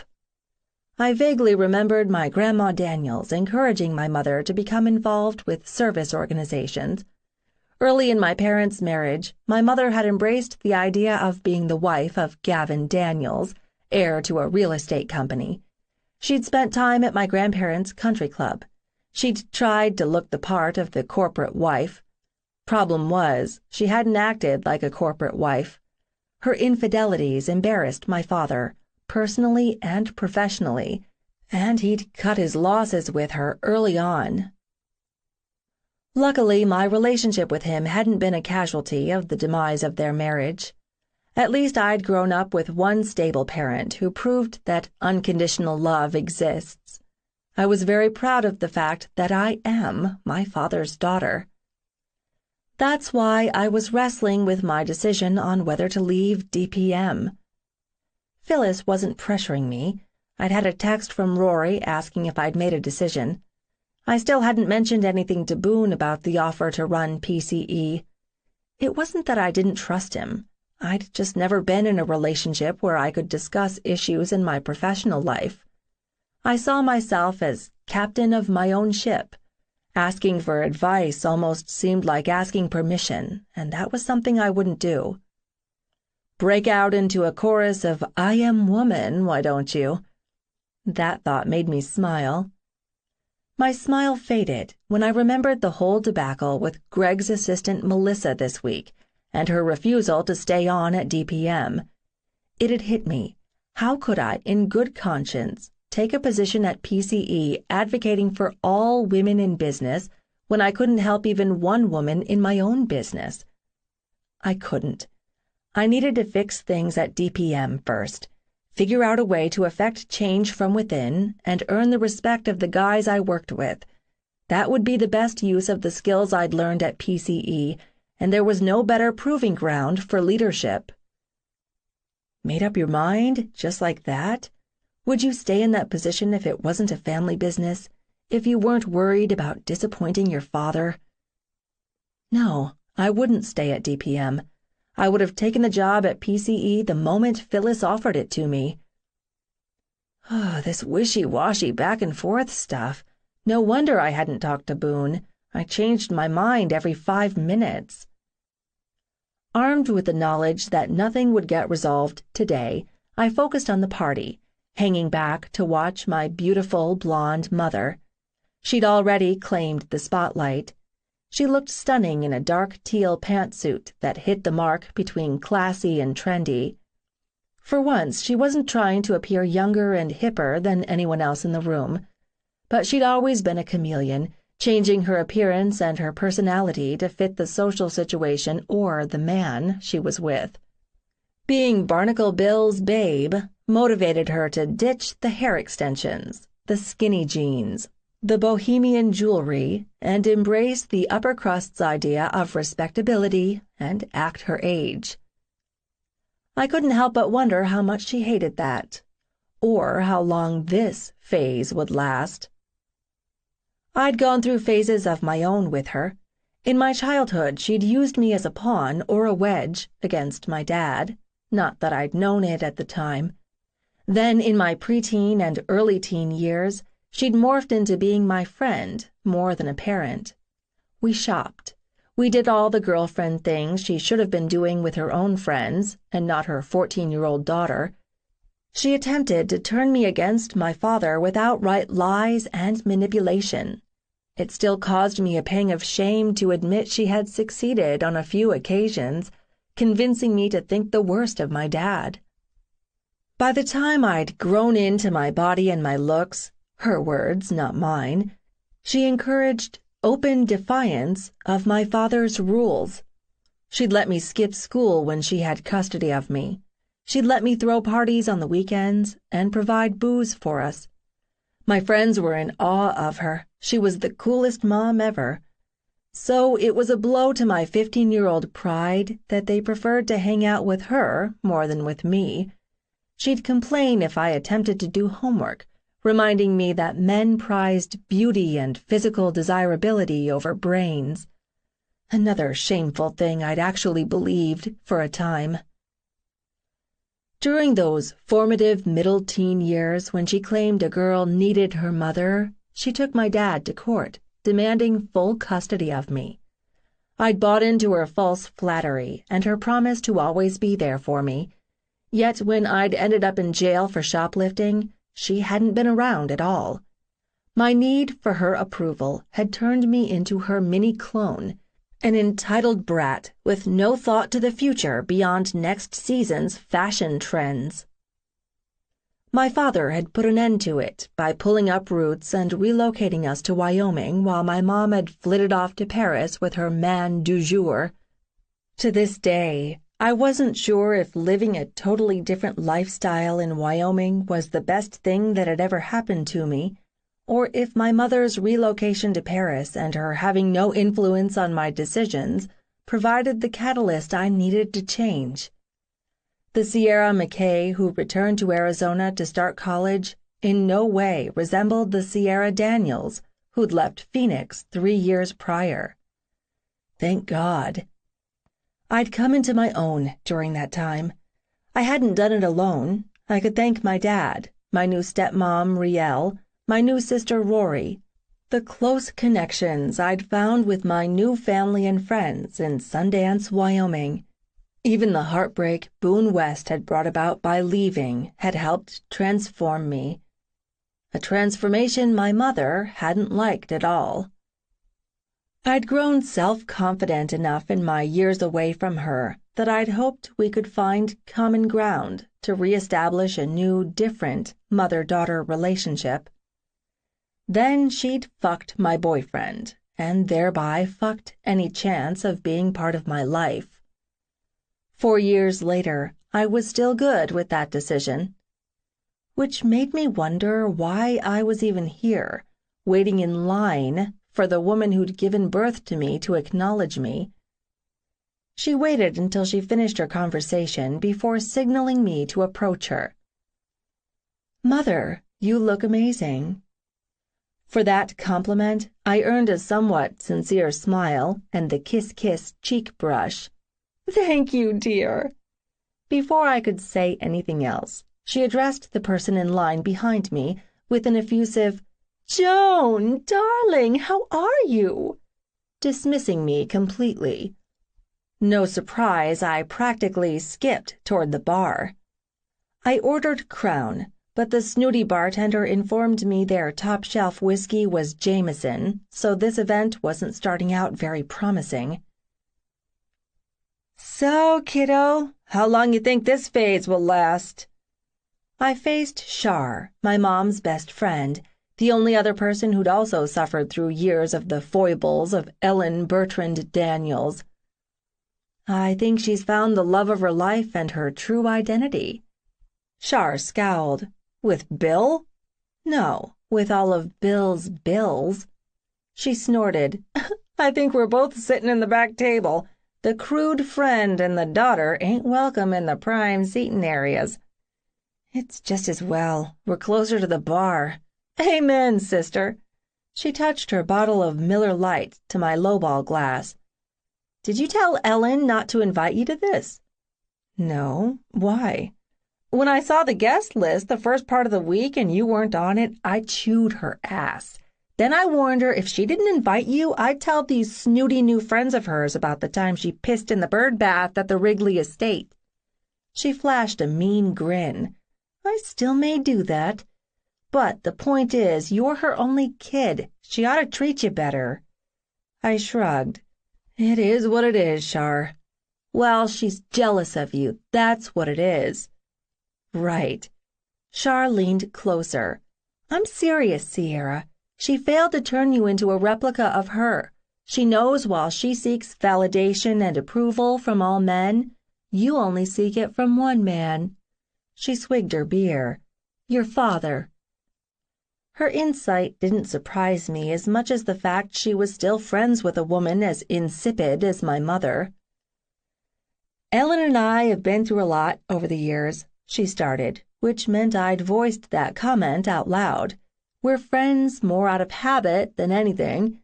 My invite to the shindig surprised the hell out of me, but Ellen needs to rub it in that she stepped up to a higher social standing. Sort of sad when you think about it, because I've never given a shit about any of that." "You're the only friend she hasn't fucked over." Oh, she's fucked me over plenty of times. I forgave her mostly because I know I'm the only real friend she has left and I felt sorry for her. But I'm done. She bumped my shoulder with hers. I say we leave with a bang, kiddo. And so it began. Clarissa somebody, who adored Ellen to the ends of the earth, was so thrilled that her dear, dear friend would once again join the ranks of those in matrimonial bliss. Polite applause. Patricia somebody relayed the cute story about how Bill and Ellen had met and how she'd snagged his heart. Char came up behind me and whispered, "More like she snagged his wallet," and handed me my second whiskey. Irene somebody delivered a heartfelt toast about welcoming Ellen into the club and jokingly added she was now eligible to be a golf widow like the rest of them. That's when it occurred to me why my mother hadn't belonged to this kind of club before she'd met Bill. Single women who looked like her could probably cherry-pick her next husband from any of theirs. Clarissa settled Ellen behind a beautifully decorated table to open her gifts. Apparently, I shouldn't have ignored the bridal registry link since all of her gifts were some sort of Swarovski crystal. So my his and hers hand towels, his with a golf motif and hers with a shopping theme, were a little weird and a lot out of place. Just like you. I snuck away and snagged my third glass of whiskey. The stuff didn't taste half bad after the third glass. At least we didn't have to play stupid party games, and we were dismissed for the luncheon portion. Sadly, Char and I weren't assigned seats at the same table in the back after all. The finger foods were interesting, if a little bland, and there weren't nearly enough of them. I listened to the table conversation as I nibbled on my itty-bitty square of lemon poppy seed cake. "June is just heartsick over the whole thing," the woman across from me confided to the entire table. "Can you imagine?" "Mary Beth told her not to book that venue," the silver-haired woman next to her retorted, "but June just followed her own agenda, like always."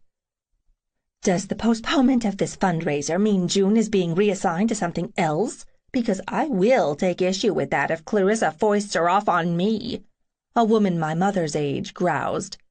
They were still talking about fundraisers. And me with no little cocktail forks to jab in my ears. I snickered, which brought their attention to me. 7 pairs of judgy eyes homed in, scrutinizing my face, hair, clothing, and beverage choice. "I'm sorry we're being horribly rude," the gossiper said. "It's so lovely that you could join us." I said, "Quite," with a straight face. Of course, many of us were surprised that Ellen had a daughter, your age. That was a polite save. "Yes, Ellen looks far too young," a pearl-wearing woman added. "I'm sure she's attributed her youthful look to clean living and good genes. I'm just lucky to take after her." Just then, a lowball glass filled with amber liquid appeared above my cake plate. Char, that instigator, had bribed the waiter to deliver another whiskey to me. With all eyes on me, I tried my damnedest to be classy by keeping my pinky off the glass as I lifted it and sipped as if I was on the set of Downton Abbey. "And you live in the Phoenix area?" the don't foist June on me woman asked. "Yes, in Scottsdale." Pleased looks all around. At least my address passed their approval. But old sourpuss pearl-wearer number 2 wasn't done grilling me. "You own or rent?" "I've owned my home there for 2 years." "But you're so young." I leaned forward as if I intended to dish the dirt. I don't mean to sound like I'm bragging, but I've been told that I could pass for a 20-year-old. "But Ellen told us you were 20. I laughed. "Honey, please. I'll be 31 next month." "Well, I'll be," The ladies exchanged a smug look, and tongues would be wagging later. That's what you get for putting me in the B section, Mom. But my glee quickly vanished. I didn't know why she'd invited me if she didn't want me here. That's when I missed my dad. He liked me. He wanted me around. In fact, he'd texted me yesterday just to tell me that he loved me and missed me. I was such a crappy daughter for not responding right away, with a million kissy face emojis and sparkly pink hearts. No time like the present to rectify that. I didn't even pretend to be discreet. I pulled out my phone and sent him the emoji-filled text I should have sent yesterday. Dad, that's a lot of hearts. You okay? Me. I'm at Mom's sucky bridal luncheon and I miss you. Dad. Sorry, is she being... Me. The same old Ellen?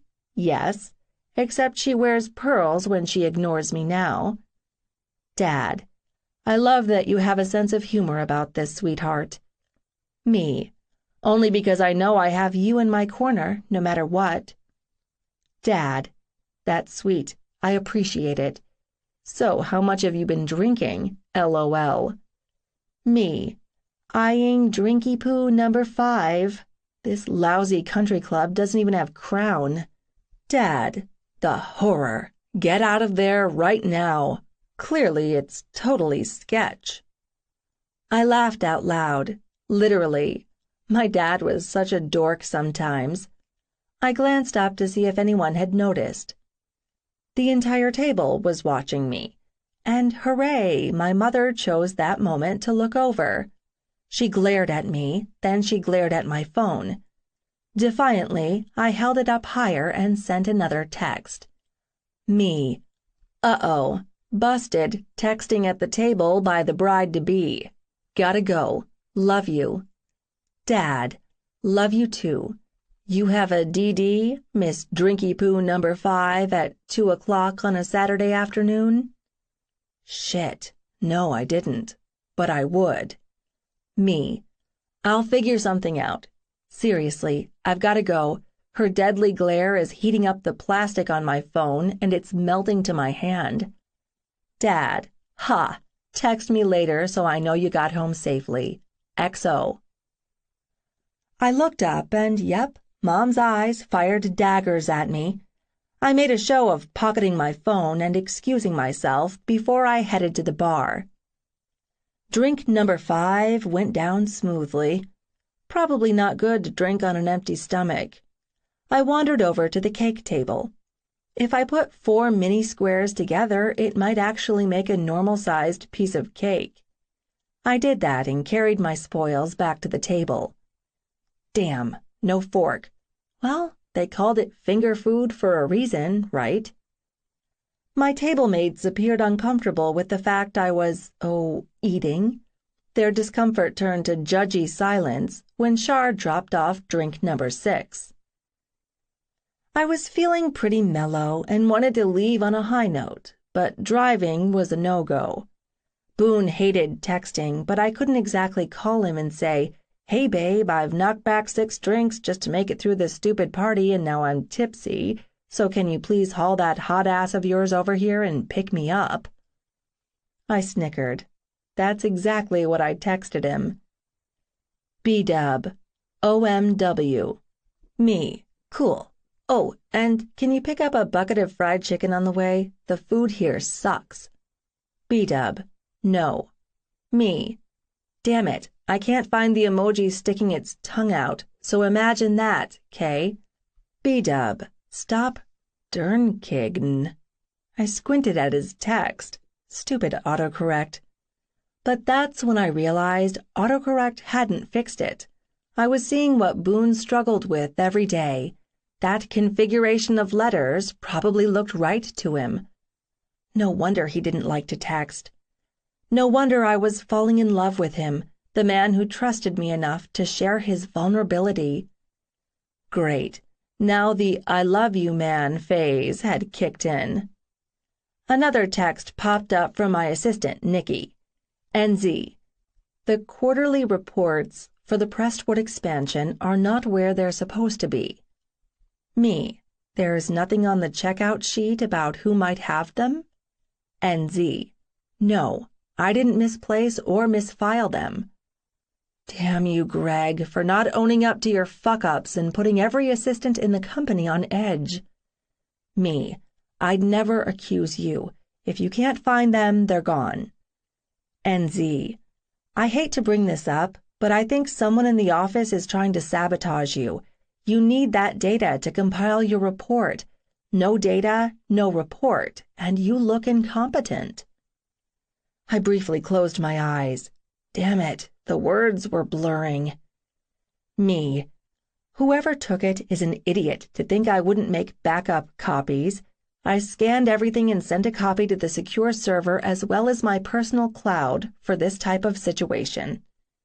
NZ, I figured you did, because you're on top of things, but I thought I'd ask.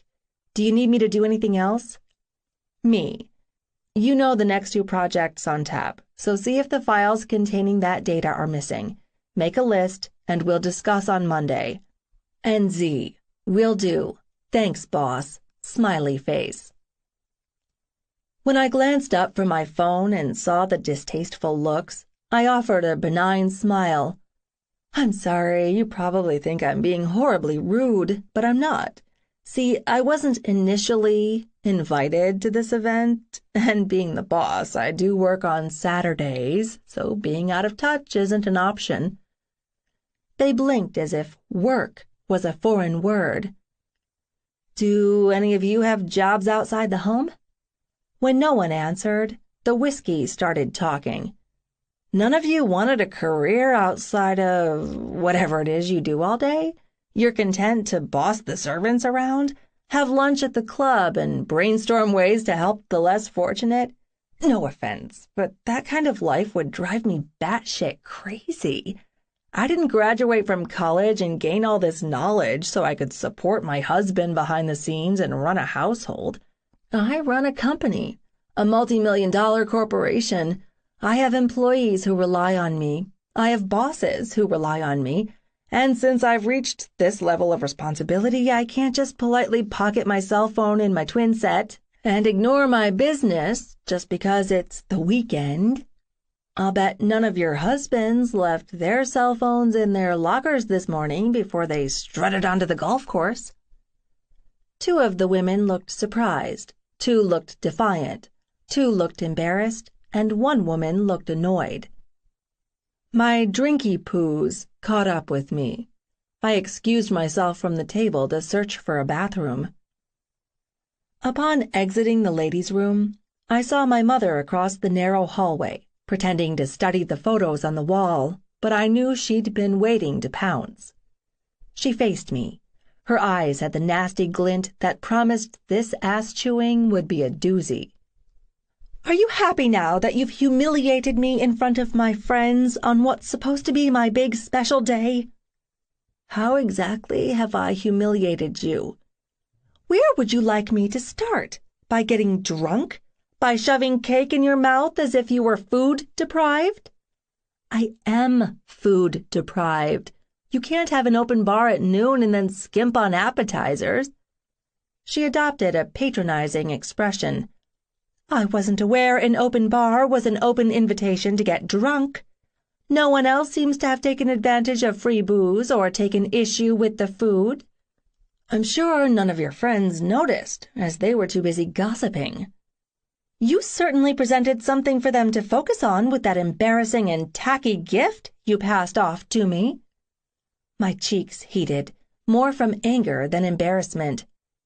I specifically told you what to buy me, and as usual, you ignored me.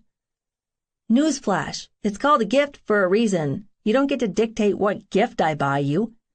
If you had, you wouldn't have disgraced yourself and shamed me. Shamed you, I repeated.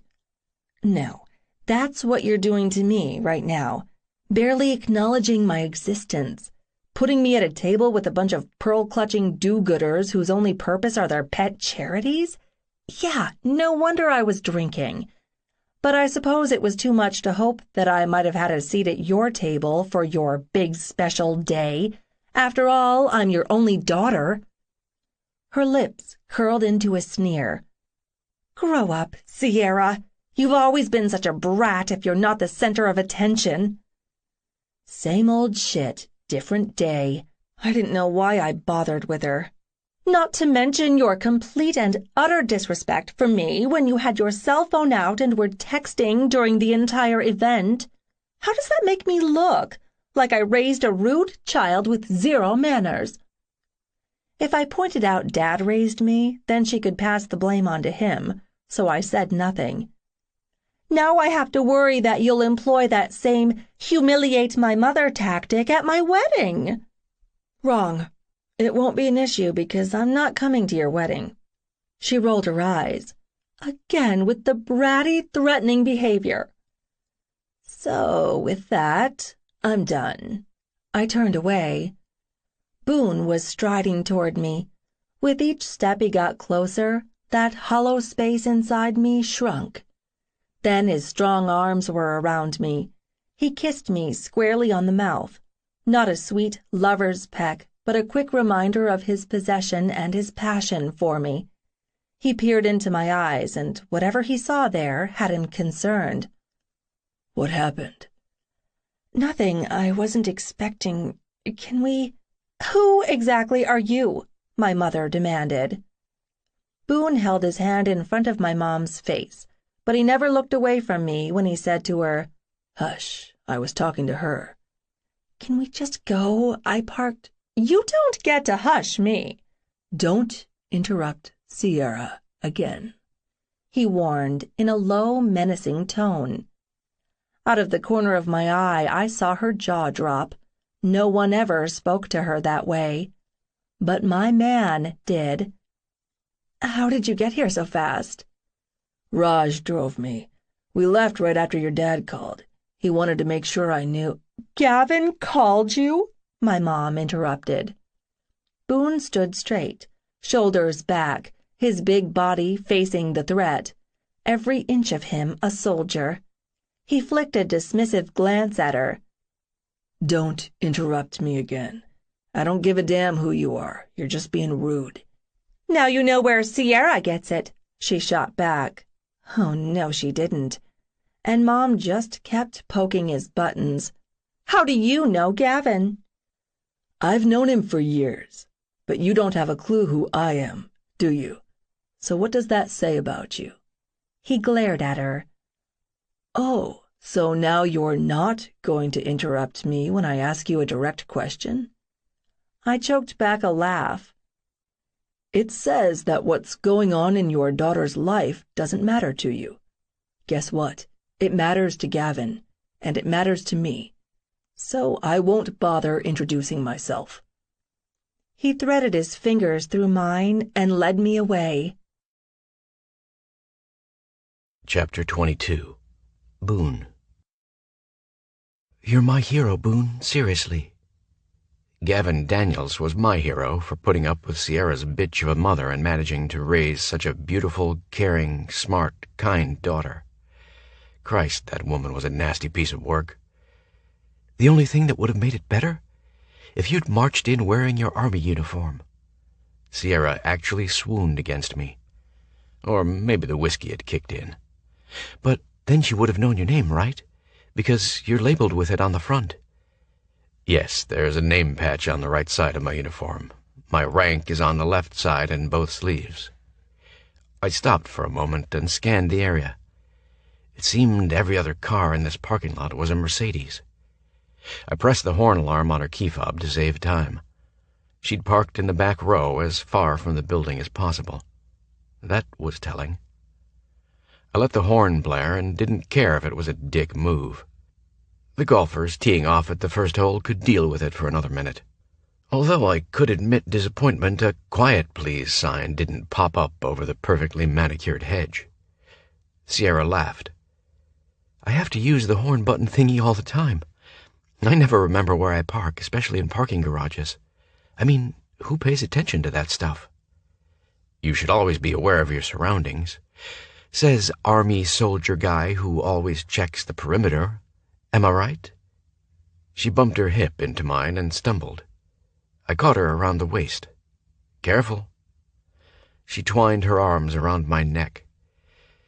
You are ridiculously hot. I could stare at your beautiful face forever. Good to know my girl was a sweet drunk. I kissed her smiling lips. I hope so.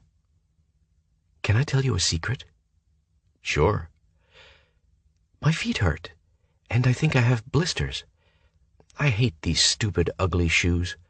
My mom bought them for me as a peace offering, and she didn't even notice I was wearing them today. So I'm in pain for nothing. Hang on. I leaned down far enough to hook my right arm behind her knees. I lifted her up, cradling her to my chest. This'll save you a few steps. Sierra buried her face in my neck. You really are my hero, Boone West. I set her on her feet beside the car to open the passenger door. Just a sec. She clutched my arm while she removed her shoes. Then she pulled back and let one shoe fly, quickly followed by the other. They landed on the blacktop with a muffled thump. Except she was drunk and had lousy aim, so the shoes didn't go far. She dusted her hands together. There. Now I feel better. I was trying really hard not to laugh. Not only was my girl a sweet drunk, she was a funny drunk. She stepped around me and hopped into the seat. Oh, and make sure you run over them when we leave. At least twice. I did laugh at that. I climbed into the driver's seat and had to move the seat back first thing. How could Sierra drive crammed up under the steering wheel? And then Sierra was crammed against the steering wheel and me because she'd crawled onto my lap. Hi. Hi. What are you doing?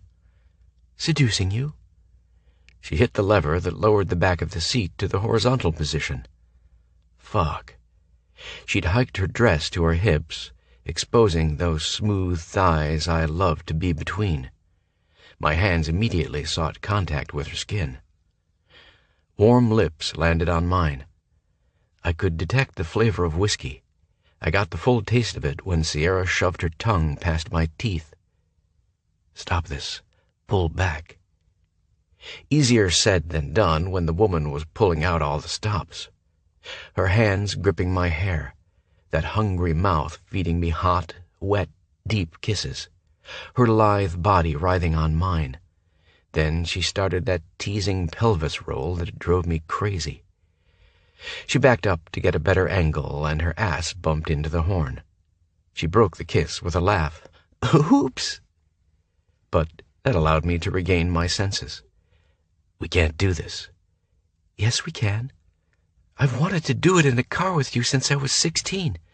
Just give in to the moment. I'm on top. I'll do all the work. Another time, in a less public place.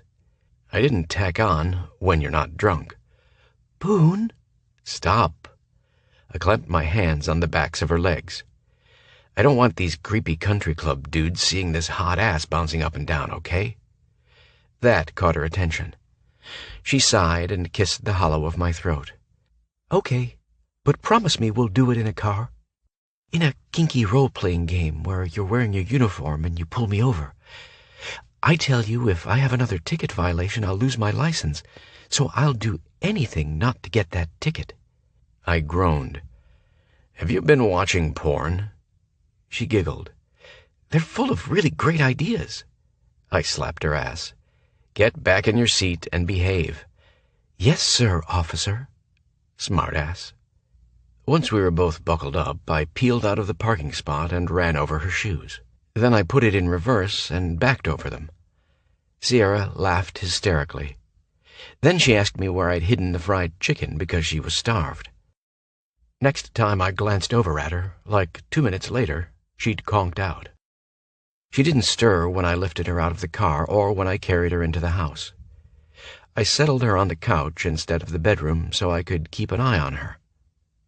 After I tucked an Afghan around her and kissed her forehead, I noticed Lou standing between the great room and the kitchen. Didn't mean to startle you. She dipped her chin at Sierra. Rough time at the bridal luncheon? A 7 whiskey luncheon, apparently. Yikes, poor thing.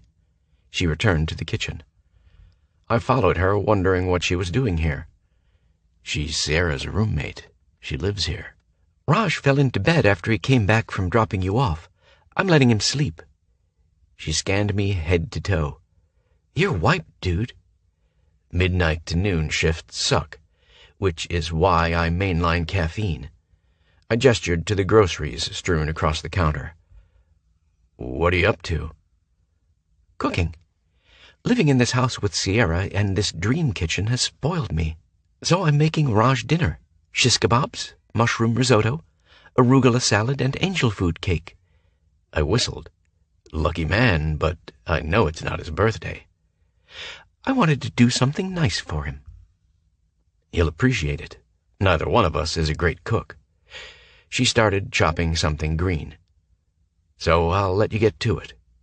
Stay, if I'm not keeping you from something. I promise I'll clean up my mess when I'm done, and Sierra won't know I destroyed her kitchen. Weird thing to say. Cool. I'm grabbing a bottle of water. You want one? I'm good. I'll have a glass of wine when I open the bottle to make the salad dressing. I took a seat at the breakfast bar. Lou lowered her knife and studied me. It'd probably be good for us to get to know each other better, since Raj is your BFF and Sierra is mine. Agreed. So, should I call you Lou or Lucinda Grace?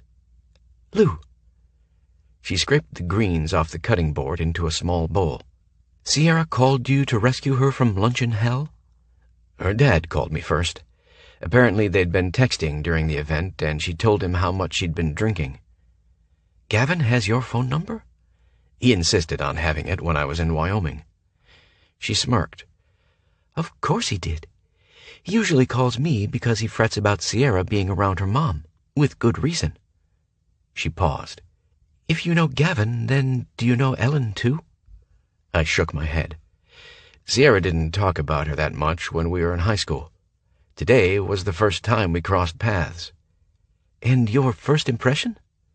Nasty bitch who doesn't deserve to have a daughter as awesome as Sierra. Amen. Have you spent much time around Ellen? I asked her. Enough to know you're dead on the mark with your opinion of her. I'm sure Sierra told you about Ellen milfing Sierra's boyfriend.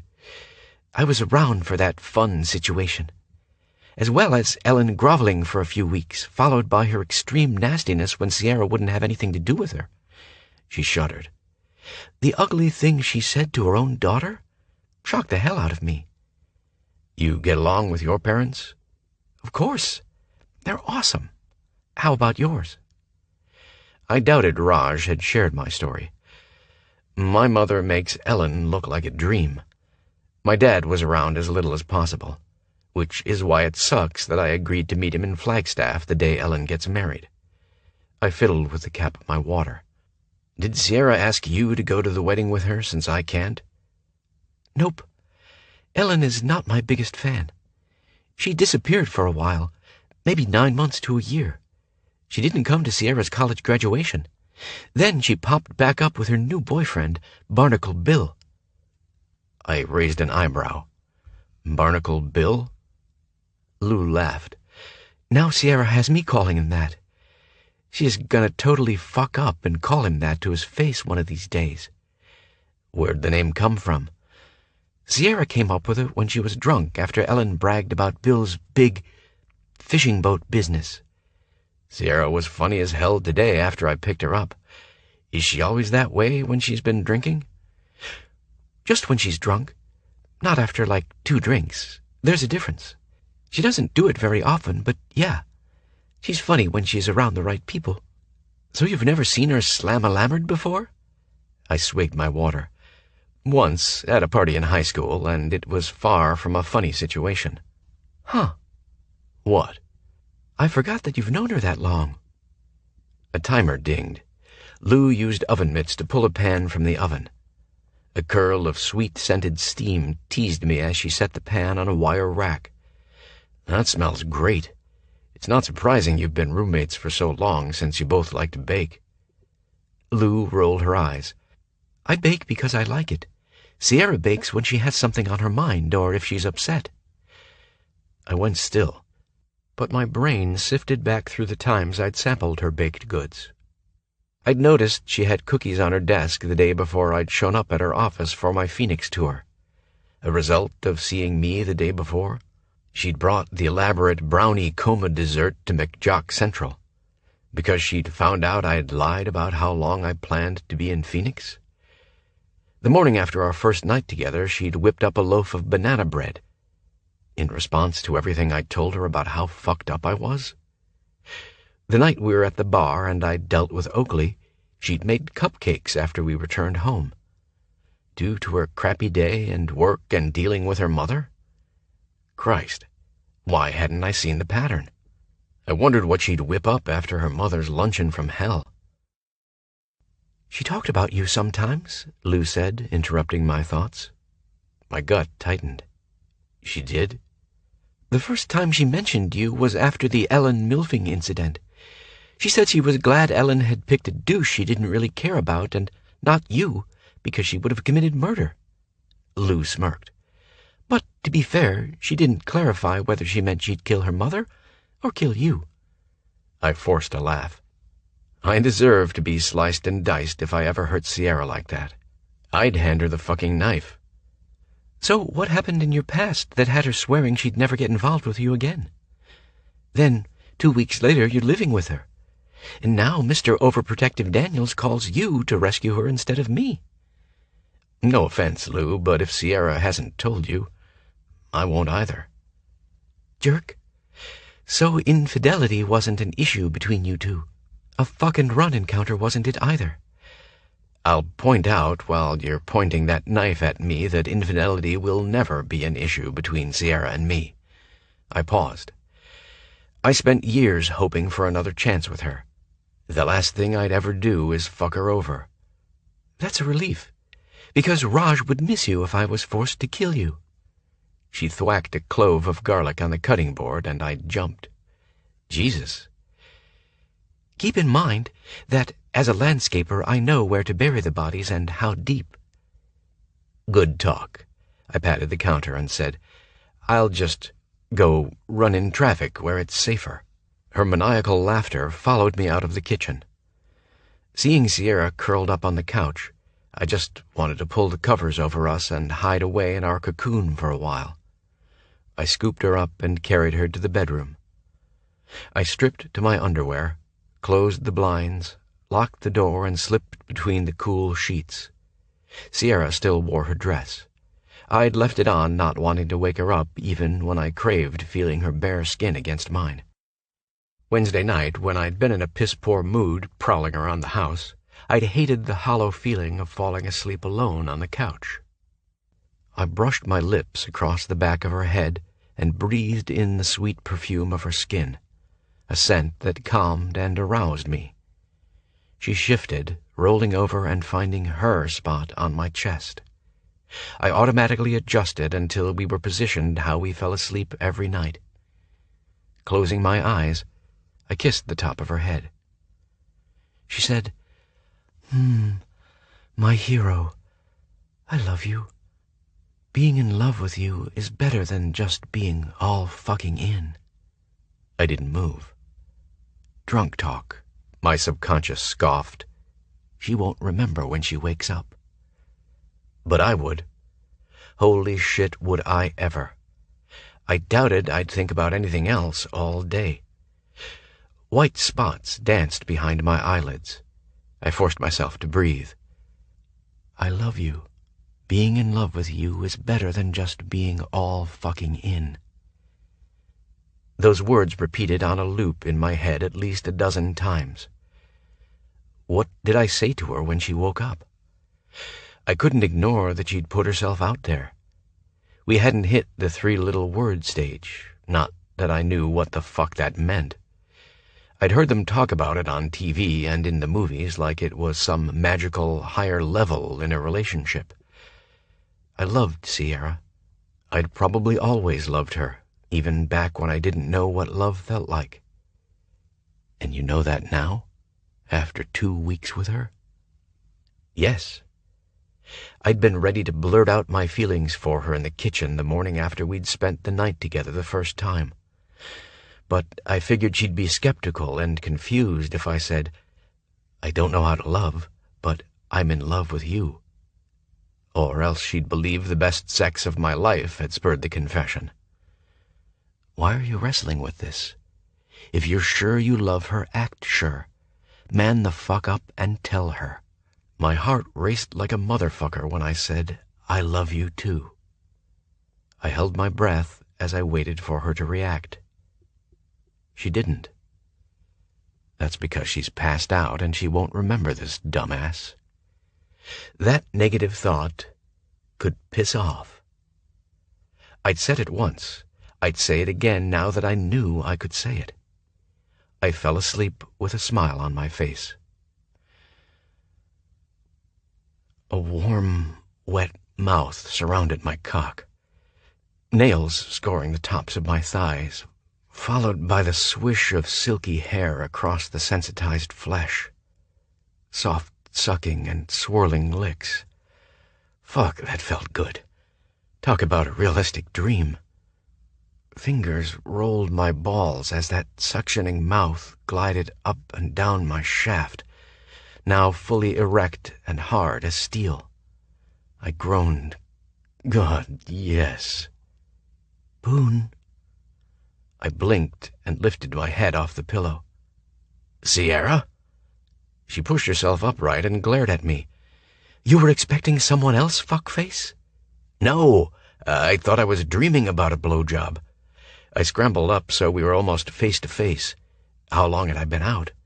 I noticed she'd ditched the luncheon dress, leaving her naked, and I could feel the sheet rubbing on my bare ass. You stripped off my boxer briefs. Duh. She rolled her entire body forward, teasing my lips with hers. I needed full access to your dick. After licking my lower lip, she sank her teeth into it. You awake now? Yeah. You do know that I'm the one sucking your big hard love rod, and not some random chick in a dream. Yeah. Good. Sierra angled her head and nibbled along my jaw. I love this part of you. So strong and sharply defined. Gives you such a killer profile. She flicked her tongue across the stubble on my chin. I love how this feels on my tongue. So rough. My pulse sped up as she dragged an open-mouthed kiss down my throat, straight to the patch of hair in the middle of my chest. You know how obsessed I am with how your scent lingers here. She moved her head back and forth, rubbing my chest hair on her cheeks and her lips, then pressing her nose into the center and inhaling. I didn't arch into her when she imprisoned my nipple between her teeth. I loved how she knew how far to push me in nipple play. Mine were so goddamn sensitive. She'd figured that out the first night. She'd joined me in the shower before I'd gone to work yesterday, biting, licking, and sucking my left nipple as she jacked me off. I'd seen fucking stars after that one. I love your body, Boone. All the ridges and dips and hollows that are perfect for my lips and tongue. She chuckled as she slid her mouth along the edge of my rib cage. The vibration tickled, as she knew it would. Damned intuitive woman had memorized all of my ticklish spots. Some I wasn't aware I had, since I hadn't let previous lovers explore me like this. She nibbled on my hip bone until I squirmed. Then she dipped her tongue into the grooves of my abdomen, taking her own sweet time to follow every line until my stomach quivered. Before she pressed a wide, flat tongue down my flexor muscle, her hair slid across my torso in a tantalizing arc from my collarbones to the tip of my cock. Sierra. No. No what? You don't even know what I was going to say. I know what you were going to do. Lure me back up there with that sexy, dirty smile and those heated eyes with the promise of melt-my-brain kisses. Then you'd flip me onto my back and fuck me. She licked a circle around the rim of my cock, causing it to jump off my stomach closer to her mouth. Sorry. Maybe after. After what? After I blow your mind with a killer blowjob. I curled my hand under her jaw, forcing her to hold still and look at me.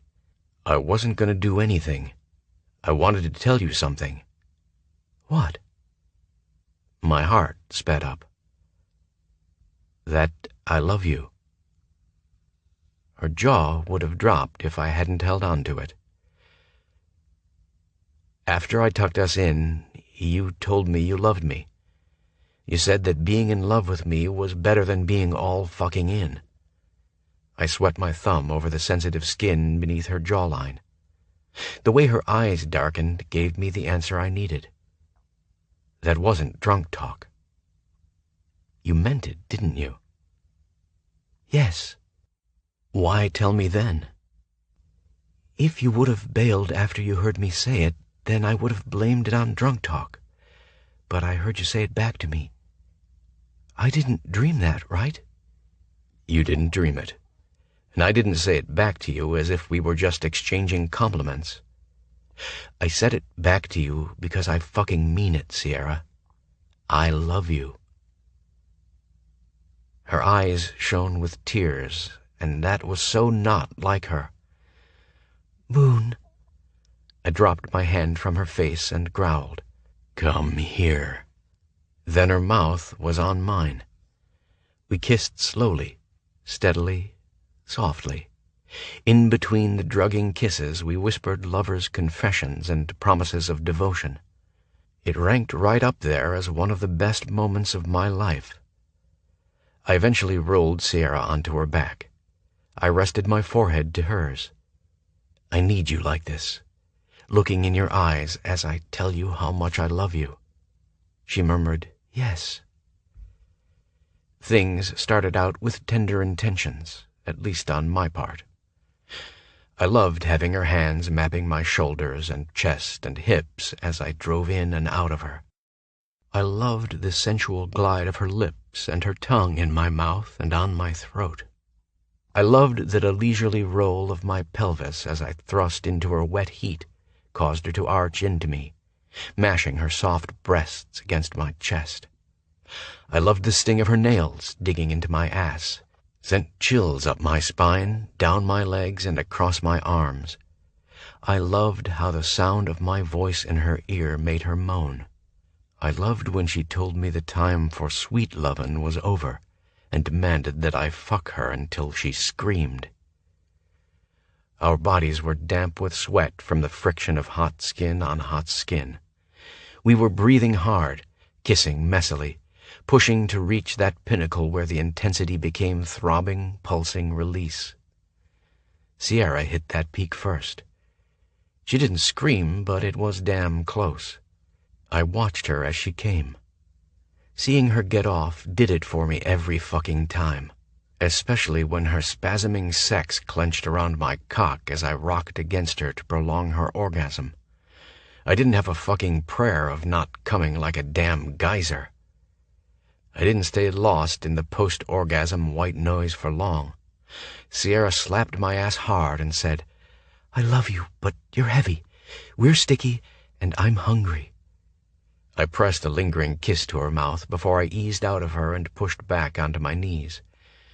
Sitting on the edge of the bed, I tried to catch my breath and my balance. It didn't surprise me that Sierra already knew how to work "I love you" into casual conversation. Would it stop feeling so important if "I love you" became a toss-away phrase?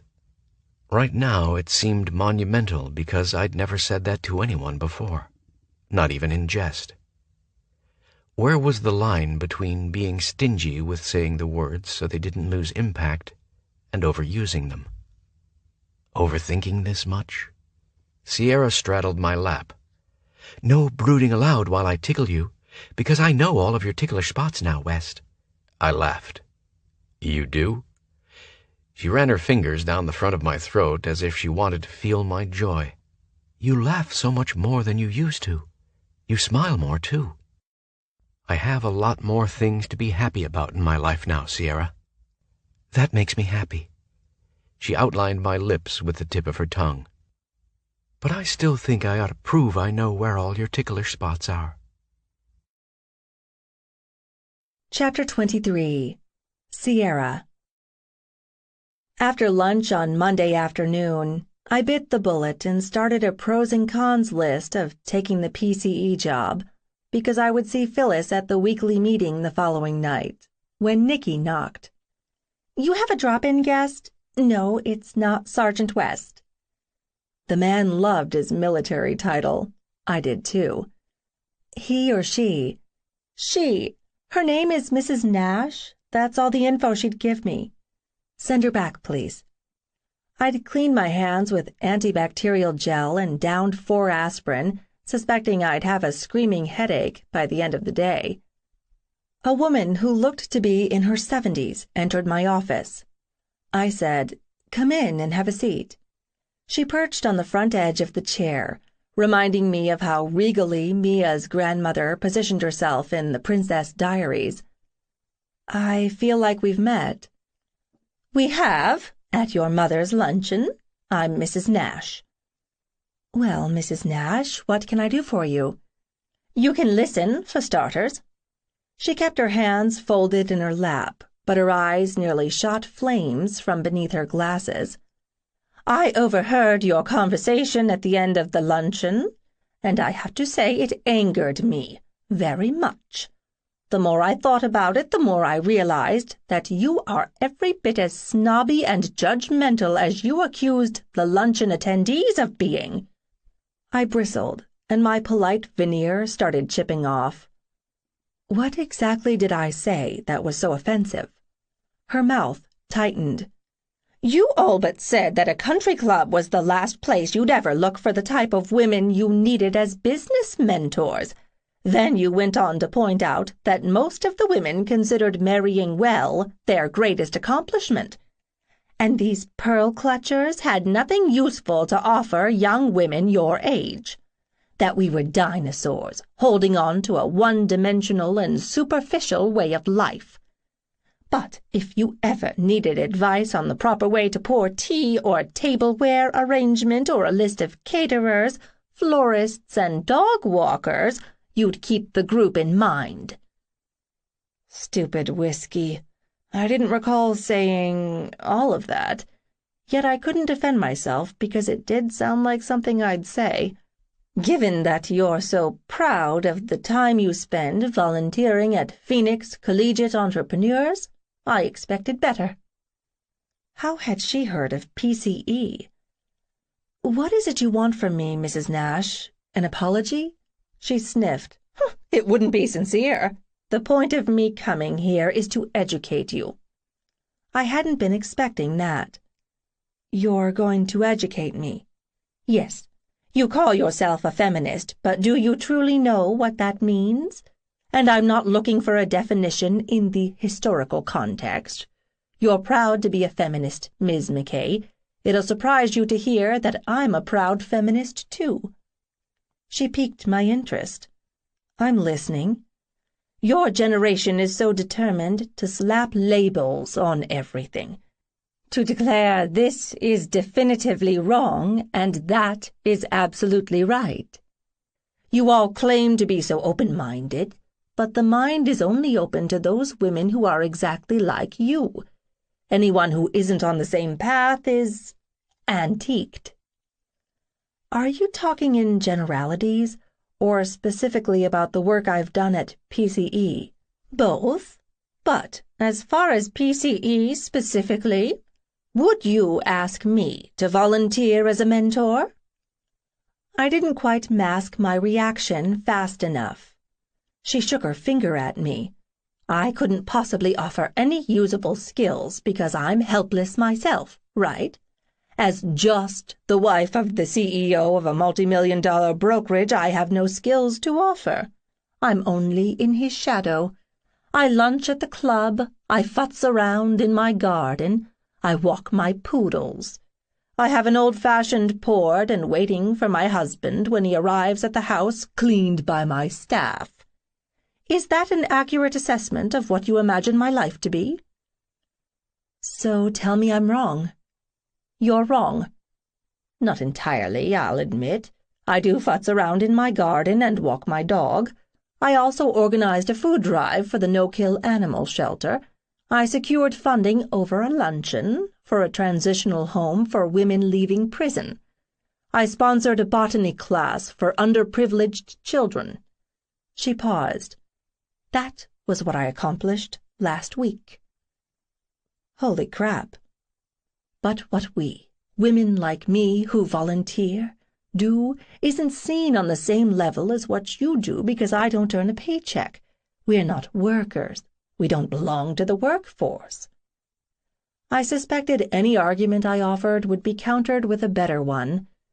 Oh, Sierra, you rattled the wrong cage this time. Giving back isn't just accomplished by writing a check. Out of our husband's checking account, of course, because we're not savvy enough to handle our own finances. She cocked her head. I'm the interim treasurer for a charitable organization that provides scholarships to women in need. I am proud of the fact that I can write checks for tens of thousands of dollars each month, money we earned, while working our tails off. Yet my tax return shows zero income. So is that my worth? My mouth had gone dry, probably from my face flaming hot out of embarrassment. This has been an argument among women for several generations. What constitutes real work and value? It's not us against you, or you against us. All women should get to choose whatever path in life makes them happy and fulfilled. If that's donning a power suit or a police uniform and leaving their home, then they should be compensated on the same level as men doing that same job in the workplace. Women in the workplace don't have the right to look down on women who choose to stay home with their children or who choose to volunteer their time rather than charge for it. I cleared my throat. Would you care for coffee or water? I'll need something to wash down all the crow I'm about to eat. She laughed, and I was completely charmed.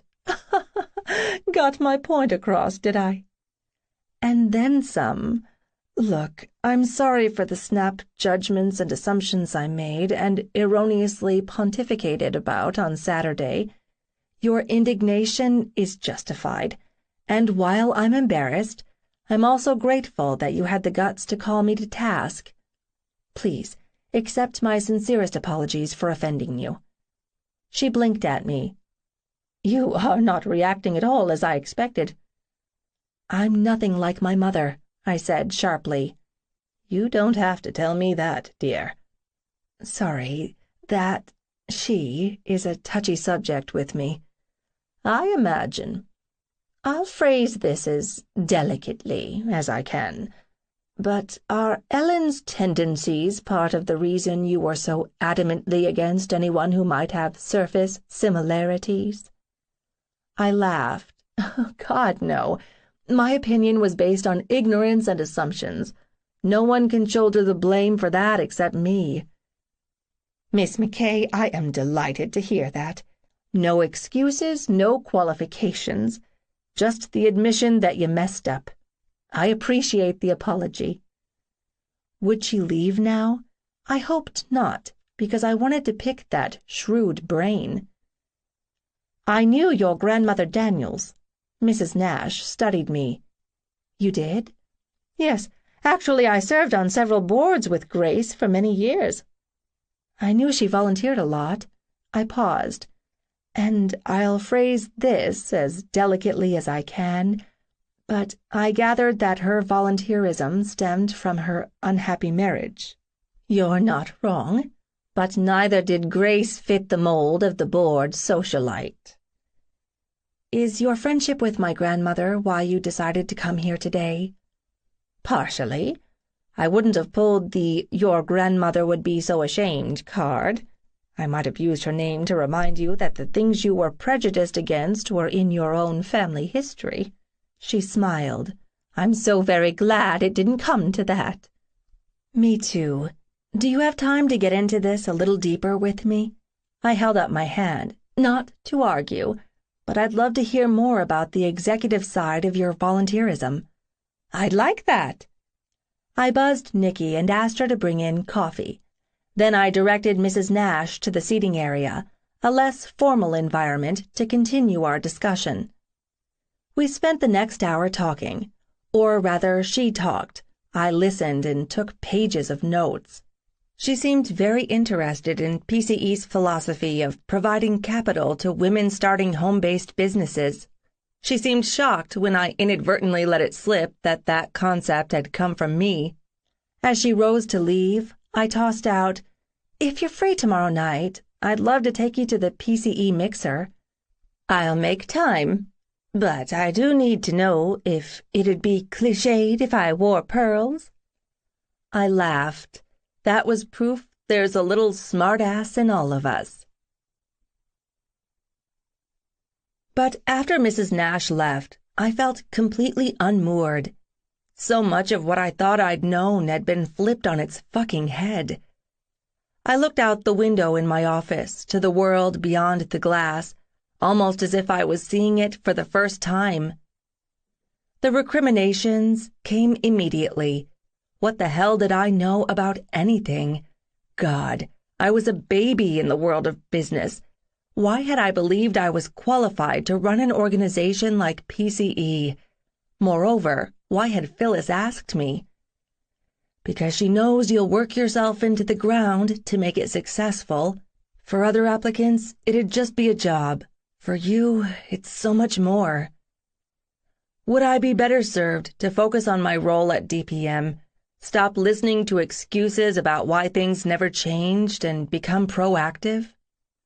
Even if that meant losing longtime employees? Yes, if I fucked it up, at least I tried to fix it, which was more than anyone else around here had attempted. I heard the office door open and close, then the tiniest whisper of footsteps across the carpet. Only one person in my life existed in stealth mode. Strong arms circled me completely. He pulled me against his chest as if he wanted to pull me inside him. Yes, please. Boone's mouth journeyed down the side of my throat until he found his spot on my neck. Every time his warm lips landed there, I felt like he marked me, reminded me that I was wholly his. He murmured, "I missed you." At one time, I would have pointed out it had been less than 8 hours since we'd seen each other. He couldn't possibly have had time to miss me. But this was what I gave to him. Someone who missed him, too. "Back at you, babe. What are you doing here?" "I wanted to surprise you with a nooner. I planned to yank your skirt up and fuck you over your desk." He sank his teeth into the side of my throat, and I squirmed. "But I got a late start, so I'm filing that idea for another day." "I've never had sex in this office." He groaned. "Oh, don't tell me that." "I assumed you knew." "I assumed that every fucking man in this office building had the fantasy of doing you in your ivory tower. I just didn't realize none of them had the balls to give it a try. Not that I'm unhappy I'll be the first and only dude you'll bend over for in here." I laughed. Such a way with words, West. I turned around so we were chest to chest and wreathed my arms around his neck. My gaze roamed over his face. "What?"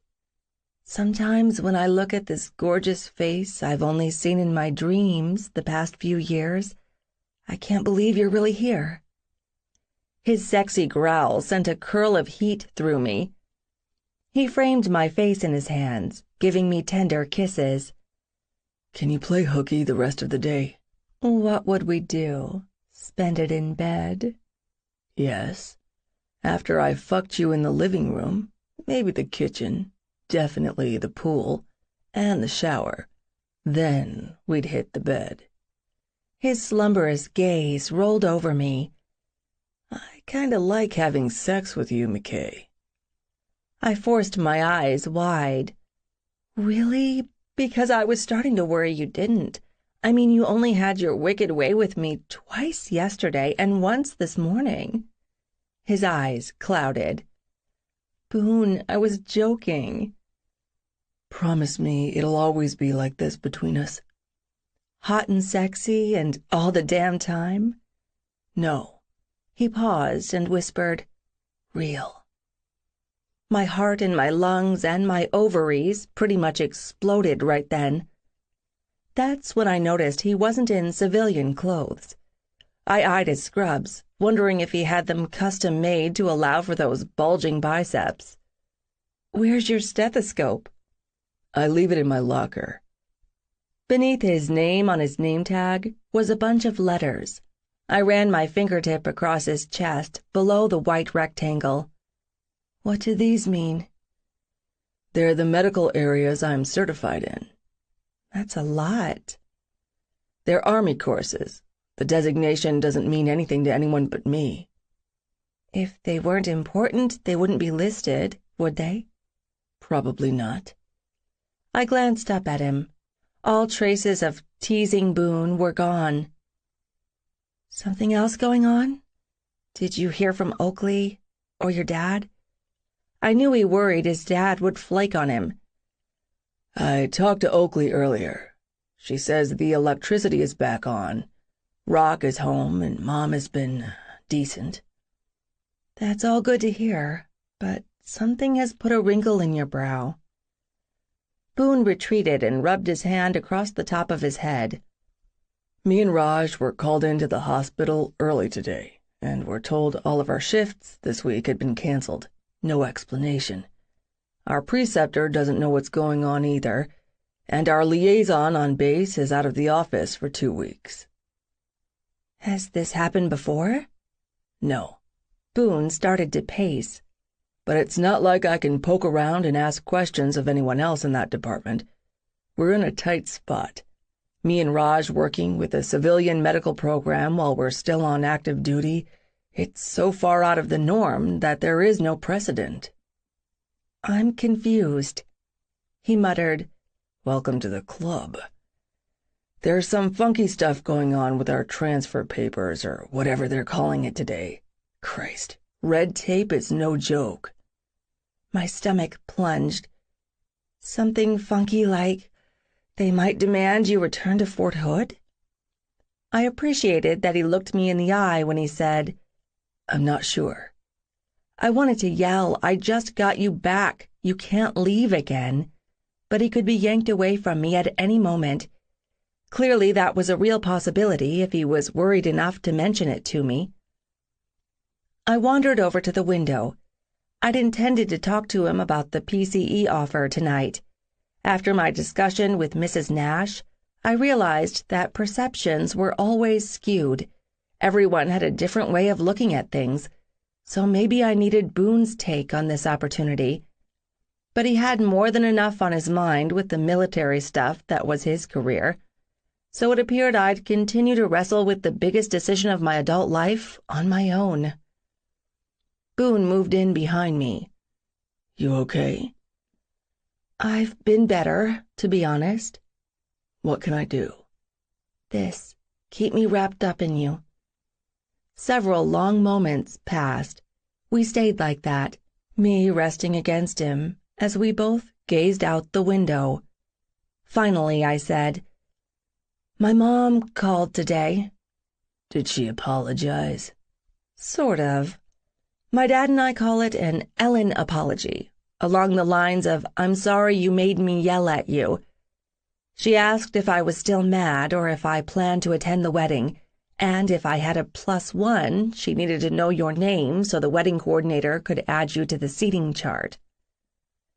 Jesus, what did you say? I hadn't decided if I was coming. I'd have my assistant call her wedding coordinator when I solidified my plan. The bratty kid in me wanted to say, Neener, neener, suck on that. He chuckled. I turned my head and kissed his jaw before I stepped aside. You have an entire week off? Looks like. I won't know what to do with myself.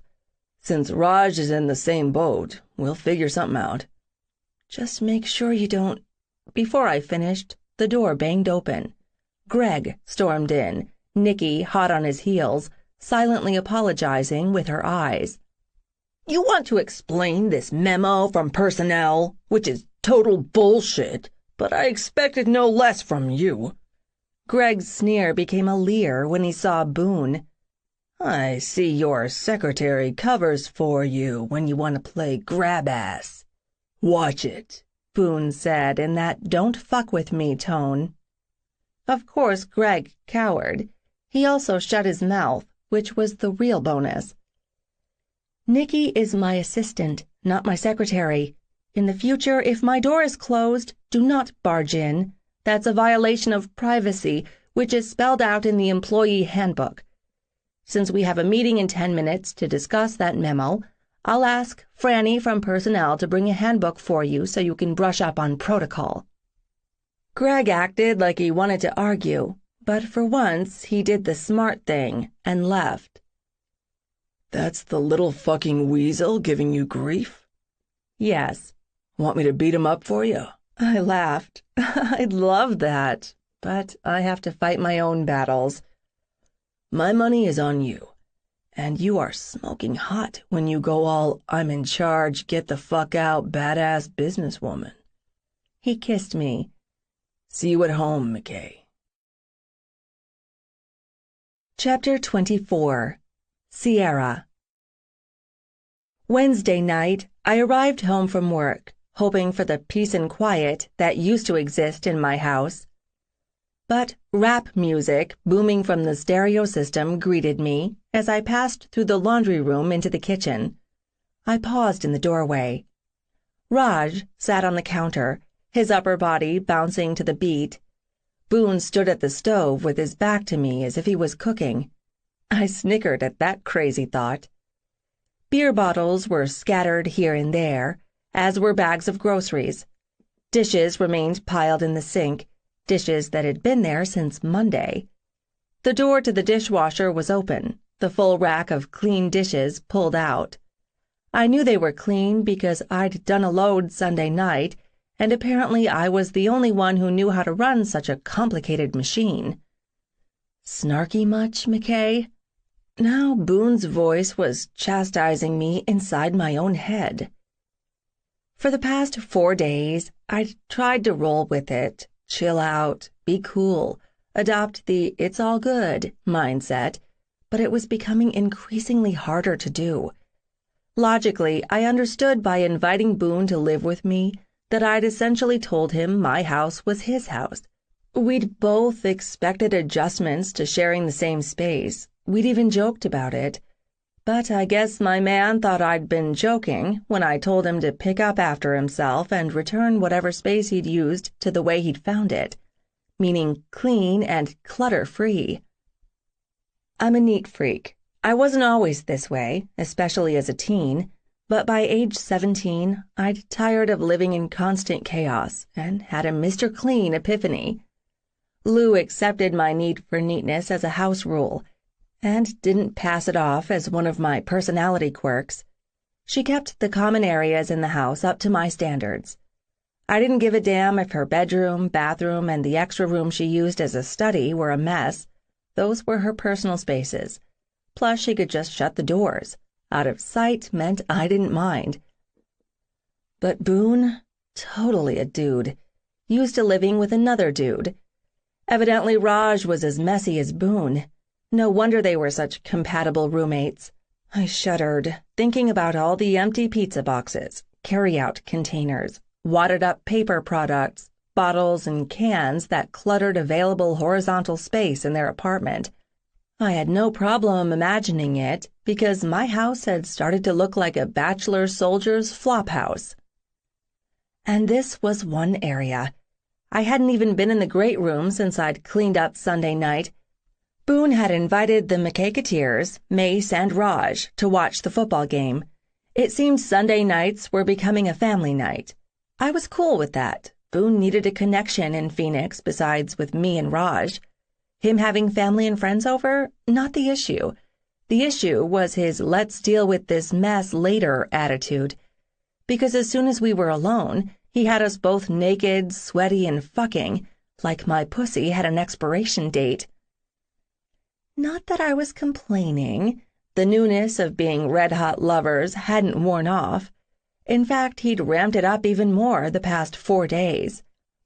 As much as I loved his single-minded focus, as if I were the sun and he needed to bask in me, as if I were an adrenaline rush he craved, as if giving me multiple orgasms was his sole purpose in life, I had the teeniest suspicion the extra body-pounding encounters were because he didn't have anything better to do. You'd rather Boone had done the dishes this morning instead of doing you? Well, no, but that wasn't the point. I shifted backward and my heel caught on a mountain of laundry. An avalanche of Boone's clothes nearly covered the laundry room floor. That was the point. What the hell had he been doing all day that he couldn't toss in a few loads of clothes during the 9 hours since I'd seen him last? It wasn't like he was trying to juggle his job, his schoolwork, his training, and his soldier stuff. His worries about the schedule change earlier in the week ended up being unfounded. It had just been normal civilian personnel issues. So he had a week off, basically a vacation. He should have been doing what needs done. Reminder, Boone is not your employee. He's a grown man who does not need you micromanaging his daily schedule or his life. Right then, Boone turned around. The way those beautiful brown eyes lit up and the enormous grin that bloomed across his face when he saw me, total fucking swoon moment. He strode toward me. Before he uttered a word, he snaked his arm around my lower back, yanking my body against his. A tiny growl escaped, and then his mouth landed on mine. His kiss was soft and searching, sweet, not the macho mouth-fucking I expected. I sighed and swayed into him fully. Boone, being Boone, immediately made adjustments to better accommodate me. Maybe you should try that. I barked at the snark generator in my head to shut it, and lost myself in my man's welcome-home kiss. Against my lips, Boone murmured, "I fucking love you, McKay." I smiled. I fucking love you too, West. "Come on." He took my hand. "I gotta show you this." I said, "Hi, Raj," as Boone towed me past the breakfast bar. We stopped in front of the island. Don't look at the mess on the counters. "I made dinner," Boone announced with pride. It appeared that he'd used every pan I owned. "What did you make?" "Hot turkey sandwiches with mashed potatoes, gravy, and stuffing. It's ready to dish up anytime you are." "Boone, that is awesome." I pressed my lips to his in a lingering smooch. "Thank you." "I want to learn how to cook, so you don't end up doing it all. That's not fair to you." I felt a little weepy and sort of like an asshole for my previous bitchy thoughts. Then Boone smacked my ass. "Go shed the skin of the corporate exec. We'll eat when you're done." "Sounds good." I looked at Raj. "Are you staying for dinner?" "Yes, ma'am. Lucinda Grace is studying at the library tonight. I'm not used to being alone, so here I am hanging with B. Me and Raj finally hooked up the PS4. We're testing it out tonight." "Cool," I said offhandedly. "I'll change, clear my head, and be back in 10. I kicked off my heels and sighed when my toes sank into the plush carpeting. The door to my bedroom, our bedroom, was shut. I pushed it open and flipped on the light. So much for my few moments of serenity. I'd made the bed before I left. I didn't care it looked rumpled, but I did care about the gym bag and the huge duffel. I eyed the stuff spilling over the middle to the side of my bed. My first thought, his shit wasn't supposed to be in here for this very reason. Then the hamper caught my notice. What the fuck? Why had he dumped all of my clothes all over and mixed them up? I had a dual-sided hamper for a reason, so I could separate what went to the dry cleaners from the regular wash. "Sierra," Boone said, barreling into the room. He latched onto my upper arms to keep from knocking me over. "Shit, I forgot to put that stuff away. I got busy." "Busy doing what? You weren't busy doing the damn dishes." He gently turned me around and curled his hands around my face. "Grab your lounge clothes and hole up in the bathroom. I promise when you come out, this'll all be gone, okay? His eyes held remorse, not a look I'd seen very often, so I knew he was sincere. Okay. He kissed my mouth, the tip of my nose, between my eyebrows and the top of my forehead. Before I go, I need to point out that your explosion of stuff is why I gave you another place to keep it. I know. I'll be contained over there from now on. I promise. I kissed him hard and swatted his ass as I headed to the bathroom. 10 minutes later, I'd scrubbed off the day's stress, donned my lounge clothes, and put my hair up and was ready to eat. Boone gave me a head-to-toe inspection, and when our eyes met, I knew he'd take great pleasure in tearing the workout tank top and yoga pants off my body. Let's eat. The food was pretty good for a first attempt. There was a lot of it, which seemed to be Boone and Raj's main criteria, and there wouldn't be leftovers, much to Boone's dismay. After the meal, Raj helped me do the dishes. Someone had at least emptied the dishwasher while I'd been decompressing, so that was a plus. By the time I'd cleaned the kitchen to my specs, an hour had passed. When I heard the video game start, the sheer volume sent me outside to the patio. I'd brought work home I could have done in the office, but I wanted to backtrack records, and I was always getting interrupted, and I'd lose my spot or my train of thought. I had 10 years' worth of data to cross-check. Data I should have gone through the proper channels to get, but I'd asked my dad for 6 months ago. Since this was a pet project of sorts, I worked on it when I had time. When my eyes started to burn and my mouth was dry, I realized in my effort to escape, I hadn't brought anything to drink. The second I opened the sliding glass door, the noise assaulted me, louder than ever.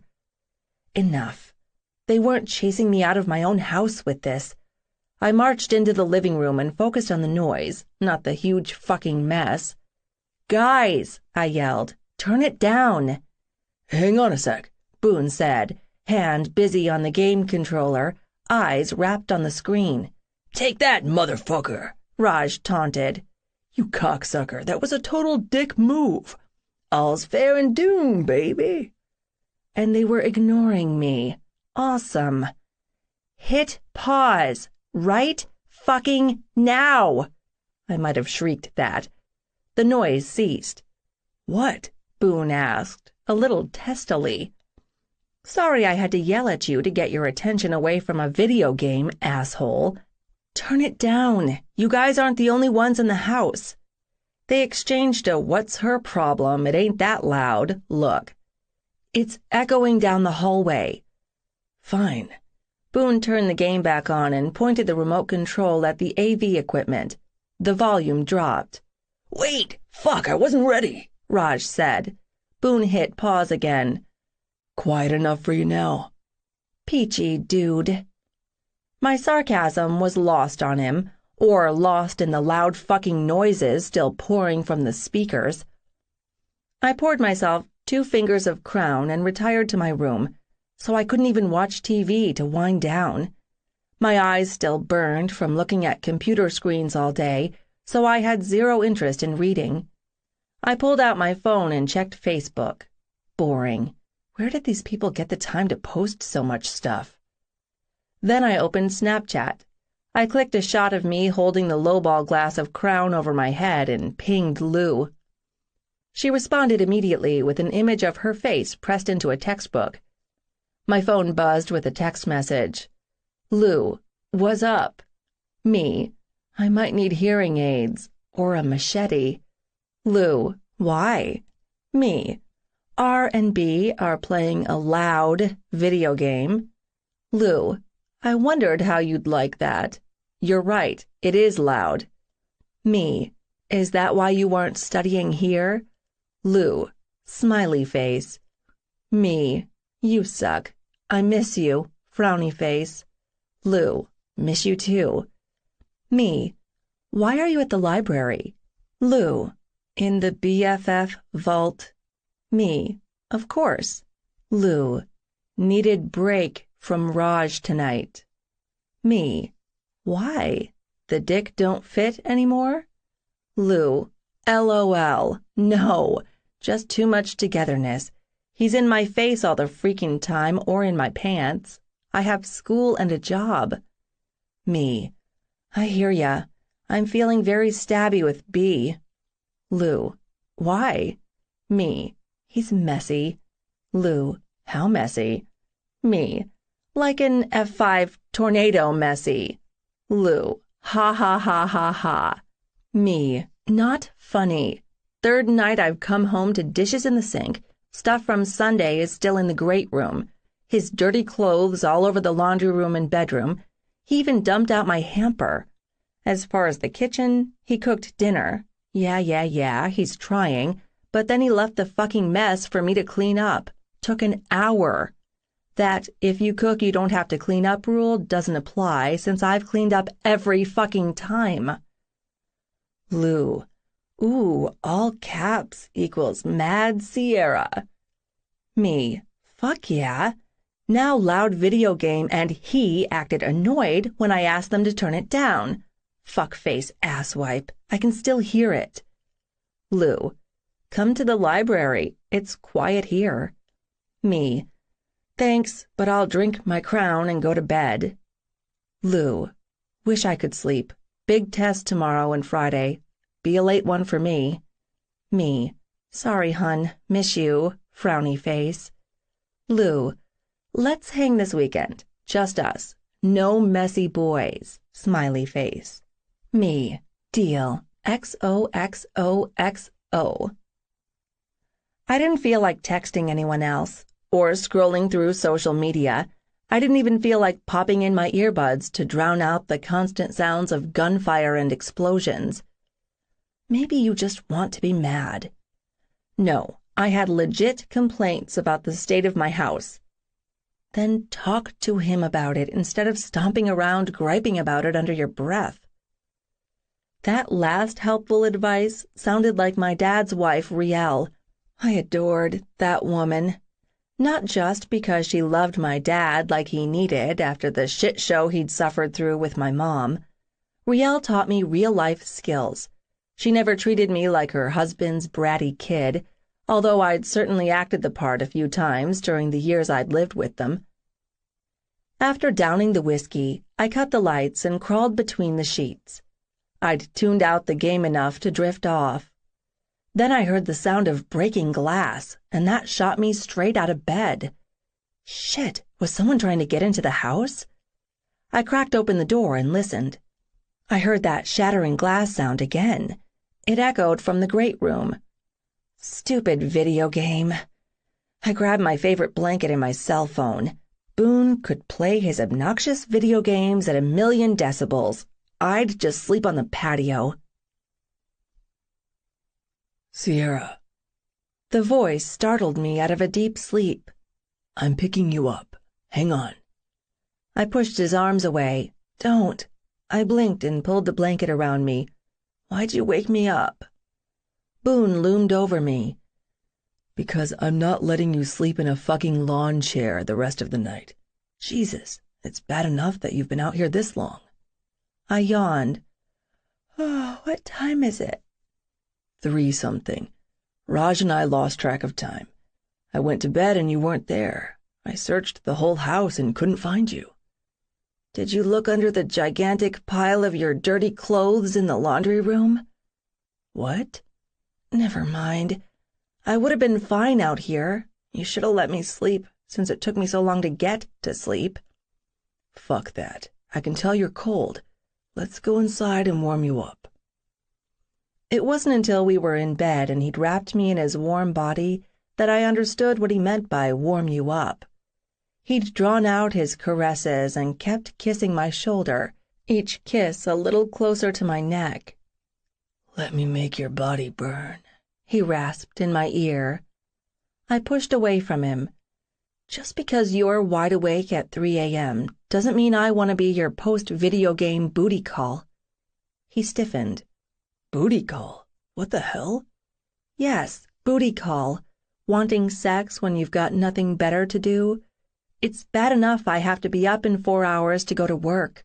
You don't get to use me, sex, as a sedative to help you sleep, especially when you didn't give a damn that your video game was loud enough to chase me out of the fucking house."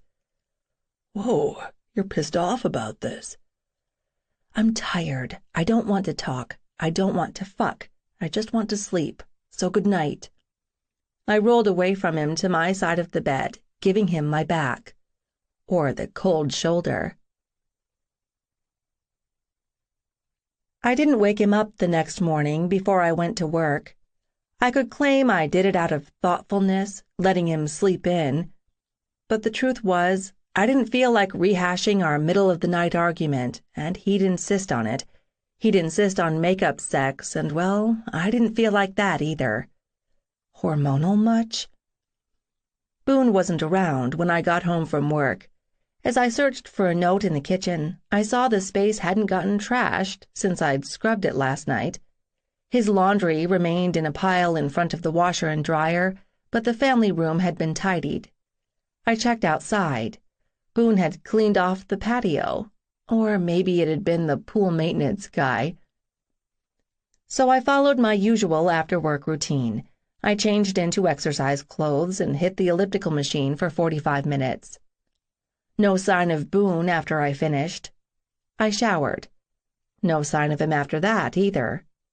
It wasn't like him to be out of communication. Maybe he was called in to cover a shift at the hospital. Or maybe he's pissed off. I spread my notes across the coffee table and my research materials on the couch for an article I was working on for a trade magazine. They'd contacted me to write it, which was cool, if a little unusual, especially when the submission time frame was so short. I had to email it by Monday morning. I'd just compiled an ordered list of my sources when Boone barreled in. And I do mean barreled. He saw me and said, "There's the woman who rocks my fucking world." Then he flashed that dirty sweet smile and he was on me, literally. His knees bracketing my thighs, his hands in my hair, his mouth plastered to mine in a morning mouth fuck, pressing me into the couch cushion with such force I panicked that he'd break the frame, or my back.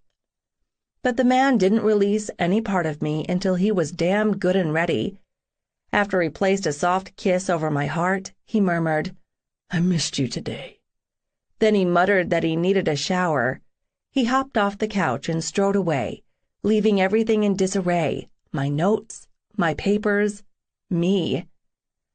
Those "I want to eat you alive" kisses made me think Boone wasn't pissed at me. Good. Now I can give the article my full concentration. I closed my eyes. Where had I gotten to before the interruption? The main theme was the importance of... what? Damn it, think. The importance of organization. I snorted. That was simplistic. It needed more punch right off the bat. Wait, where'd I put that magazine with the kick-ass bullet points? I shuffled through the papers that had tumbled together when Boone had jumped on the couch. I found the information and jotted down notes, moving between hard copies and my laptop. When Boone returned with a beer, he picked up the papers I'd stacked in order and set them on the coffee table so he could sit next to me. Right next to me, thigh to thigh, with his arm draped along the back edge of the couch, allowing him to drag those clever fingers across the ball of my shoulder and down the outside of my arm. He turned the TV on, but couldn't stand the commercials, so he constantly flipped through channels. It drove me crazy, which was why I rarely watched TV with him. "Did you eat dinner?" he asked. I just realized I hadn't. I had other things on my mind and I forgot. "How can you forget to eat?" It happens to me all the time. "Raj and I spent the last 3 hours playing basketball with some of the guys from the hospital. I haven't played a pickup game that intense for a long time, so I'm starved." I would have thought you'd stop for food on your way home. "I was hoping there'd be food here." I did cook frequently, but not every night. "I'm not sure what's in the fridge." "Pretty much bare," he said, reaching for his beer. that he'd set on the coffee table, above my paperwork. "You went to the store yesterday." "Just for the hot turkey sandwich stuff." He kissed my temple with his beer-cooled lips. "Are you hungry now?" Meaning, do you feel like cooking us something? Not so fast. Maybe he asked so he can go get you both food. No, I'm good. I want to get this done. "What are you working on?" An article for a trade magazine. "What's it about?" I looked at him. What's the article about, or what's the magazine about? He shrugged. Accepting your limitations and learning the true value of organization. "Huh, cool." Flip, flip, flip. "What is the true value?" I almost snapped. It's a hardware store on Baymont Street. Why don't you go check it out now? Snapping at him wouldn't solve the problem. That's what I'm trying to figure out. And I can't do that with the constant channel flipping. It's distracting.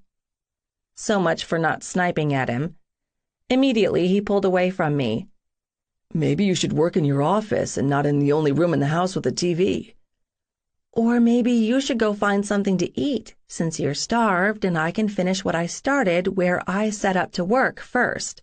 "Fine." Boone pushed to his feet and disappeared again.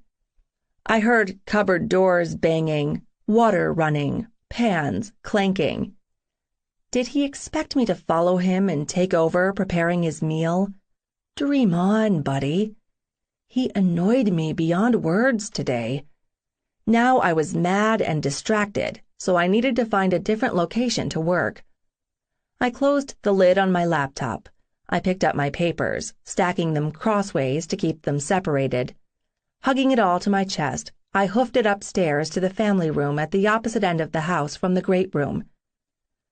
I'd done nothing with this big space except create a corner to stash my elliptical machine and other workout gear. I gave the ugly-ass floral couch the stink eye. It was a cast-off from my mom. She insisted I could repurpose it, but there was no freaking hope for it. It sucked. It was the only furniture in here. I dragged the weight bench over to use as a table. A cloud of dust puffed up when I plopped down on the couch. I sneezed 4 times. Awesome. Somehow I managed to focus. The absolute silence helped, and I finished the rough draft for the article in 3 hours. I gathered everything for the 3rd time and returned to the kitchen to load up my laptop bag. Boone had left the pan, his bowl and spoon, a sandwich plate, and a wadded-up plastic sleeve from a box of crackers right where he'd finished with them. Just pick it up and put it away. It's not that big of a deal. But it was. If I picked up after him from the start, he'd expect I'd always do it. It was setting precedents. I did the same thing with my clients. Made a point to be upfront from the start about their responsibilities and mine. Boone is not your client. I wasn't his mommy either. That thought was a sharp stab in the heart. Boone's mother hadn't bothered to feed him. What were the odds she cleaned up after him? Slim to none. Let it go, Sierra, just for tonight. Bring up your expectations for house care, chores, or whatever tomorrow. I locked the doors and shut off the lights in the kitchen. Then I went to find my man. Boone had fallen asleep sitting up on the couch. His head lolled to the side, his lips were parted, and his arms were crossed over his chest. I had to smile that he'd kept the TV volume low. I straddled his lap. I ran my fingers over his ropey forearms and up his biceps, trying to wake him gently. Then I framed his face in my hands, loving the feel of the dark scruff on his cheeks beneath my fingers. He stirred. His confusion melted into happy eyes and a drowsy smile. "Hey." "Hey yourself." "Did you get your article done?" "Yes." He placed an open-mouthed kiss on the hollow of my throat. "I'm so damn proud of you." When he tipped his head back to look into my face, his eyes clouded. "What's wrong?" "Don't make excuses. Make time to discuss this. It doesn't have to be now. Remember those unspoken rules I talked about at Kyler's that night? And you said you preferred no rules? Well, soldier, that is not working out so well for us. So starting tomorrow, we'll have defined rules of the house. That way our duties and responsibilities are clearly spelled out. That way order is maintained and violations will be dealt with swiftly and immediately. Understood? Boone stared at me oddly. What? You would have done great in the military. I feel like saluting and then polishing your boots. I laughed softly. He started to say something, and I shook my head. It can wait until morning. Let's go to bed. Chapter 25. Boone. The Parent Trap was the code name my smart-ass girlfriend called the day I was meeting my dad in Flagstaff, and she was attending her mother's wedding at the country club. I suggested meet the parents, but apparently that was too obvious. I took comfort when I pulled into the motel parking lot that I wasn't alone in dealing with a parental shit show today. Sierra was stuck watching her mother pledge her eternal love and devotion to Bill's bills. Nope, no cynicism there. I wondered why I agreed to this meeting with my father. Maybe I should have asked over the phone if he'd recently joined a 12-step program and had committed to acknowledging his past mistakes. I didn't need that clarification. I already knew his mistakes. I'd lived with them. After snagging my duffel from the front seat, I headed to the lobby to check in. The room had a king-size bed, and that's all I cared about. I sent Sierra a quick text asking if being in room 113 was a bad sign. What was a worse sign? Dad hadn't been in contact for a week. I'd be pissed off if he had to cancel and hadn't bothered to let me know. With nothing else to do besides sleep, I pulled out the 2 textbooks I'd brought for the next semester and copied the proposed class list. Repetition helped my retention. An hour passed. I started to get hungry and antsy. I changed clothes and opened the door only to find my dad standing on the other side, poised to knock. "Oh, hey, Dad. One of us has great timing," I said. "Unlikely it's me." He ran his hand down his beard. "How's it going?" "Okay." I hadn't seen Dax West since I'd graduated from boot camp. Looking at him now, there wasn't a lick of a family resemblance between us. His hair, what was left of it, was an orangey gold shot through with gray. 7 years ago, he'd had an inch or 2 on me. Now, with his shoulders slumped, I towered over him. "I'm starved. You want to eat at the restaurant here?" I asked. "That'll work." We walked side by side down the hallway. "You're checked in?" "Yep." Christ, if this was how our talk would go tonight, I needed alcohol to get through it. Which made me blurt out, "Did you insist on this meeting because you're in a 12-step program?" "Nope." Awesome. One-word answer again. When we got to the restaurant and he reached for the door handle, his hand shook. That sour feeling in my belly expanded. The place was empty, but he asked for a table in the back anyway. He took the seat in the corner where he had a full view of the room and no one could look over his shoulder.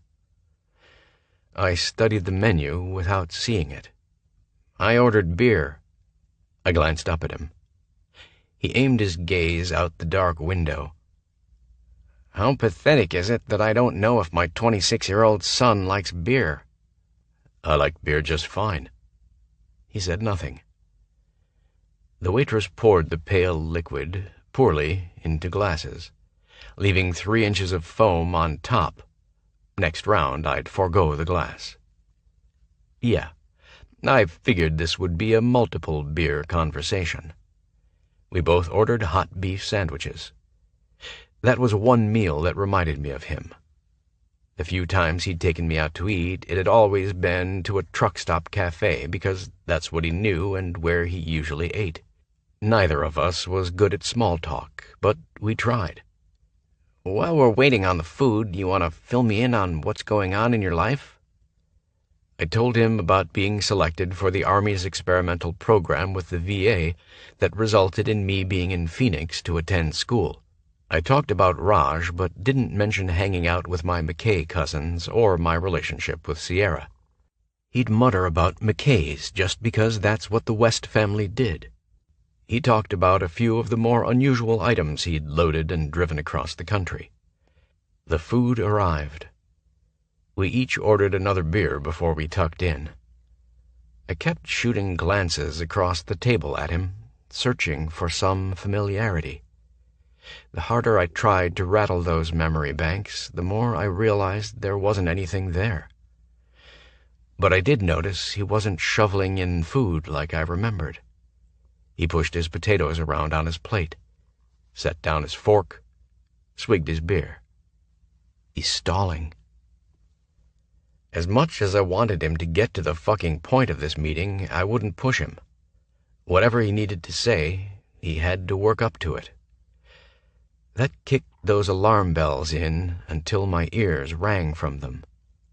I purposely slowed my eating pace to match his, but he only ended up eating half of it. I hadn't seen that before either.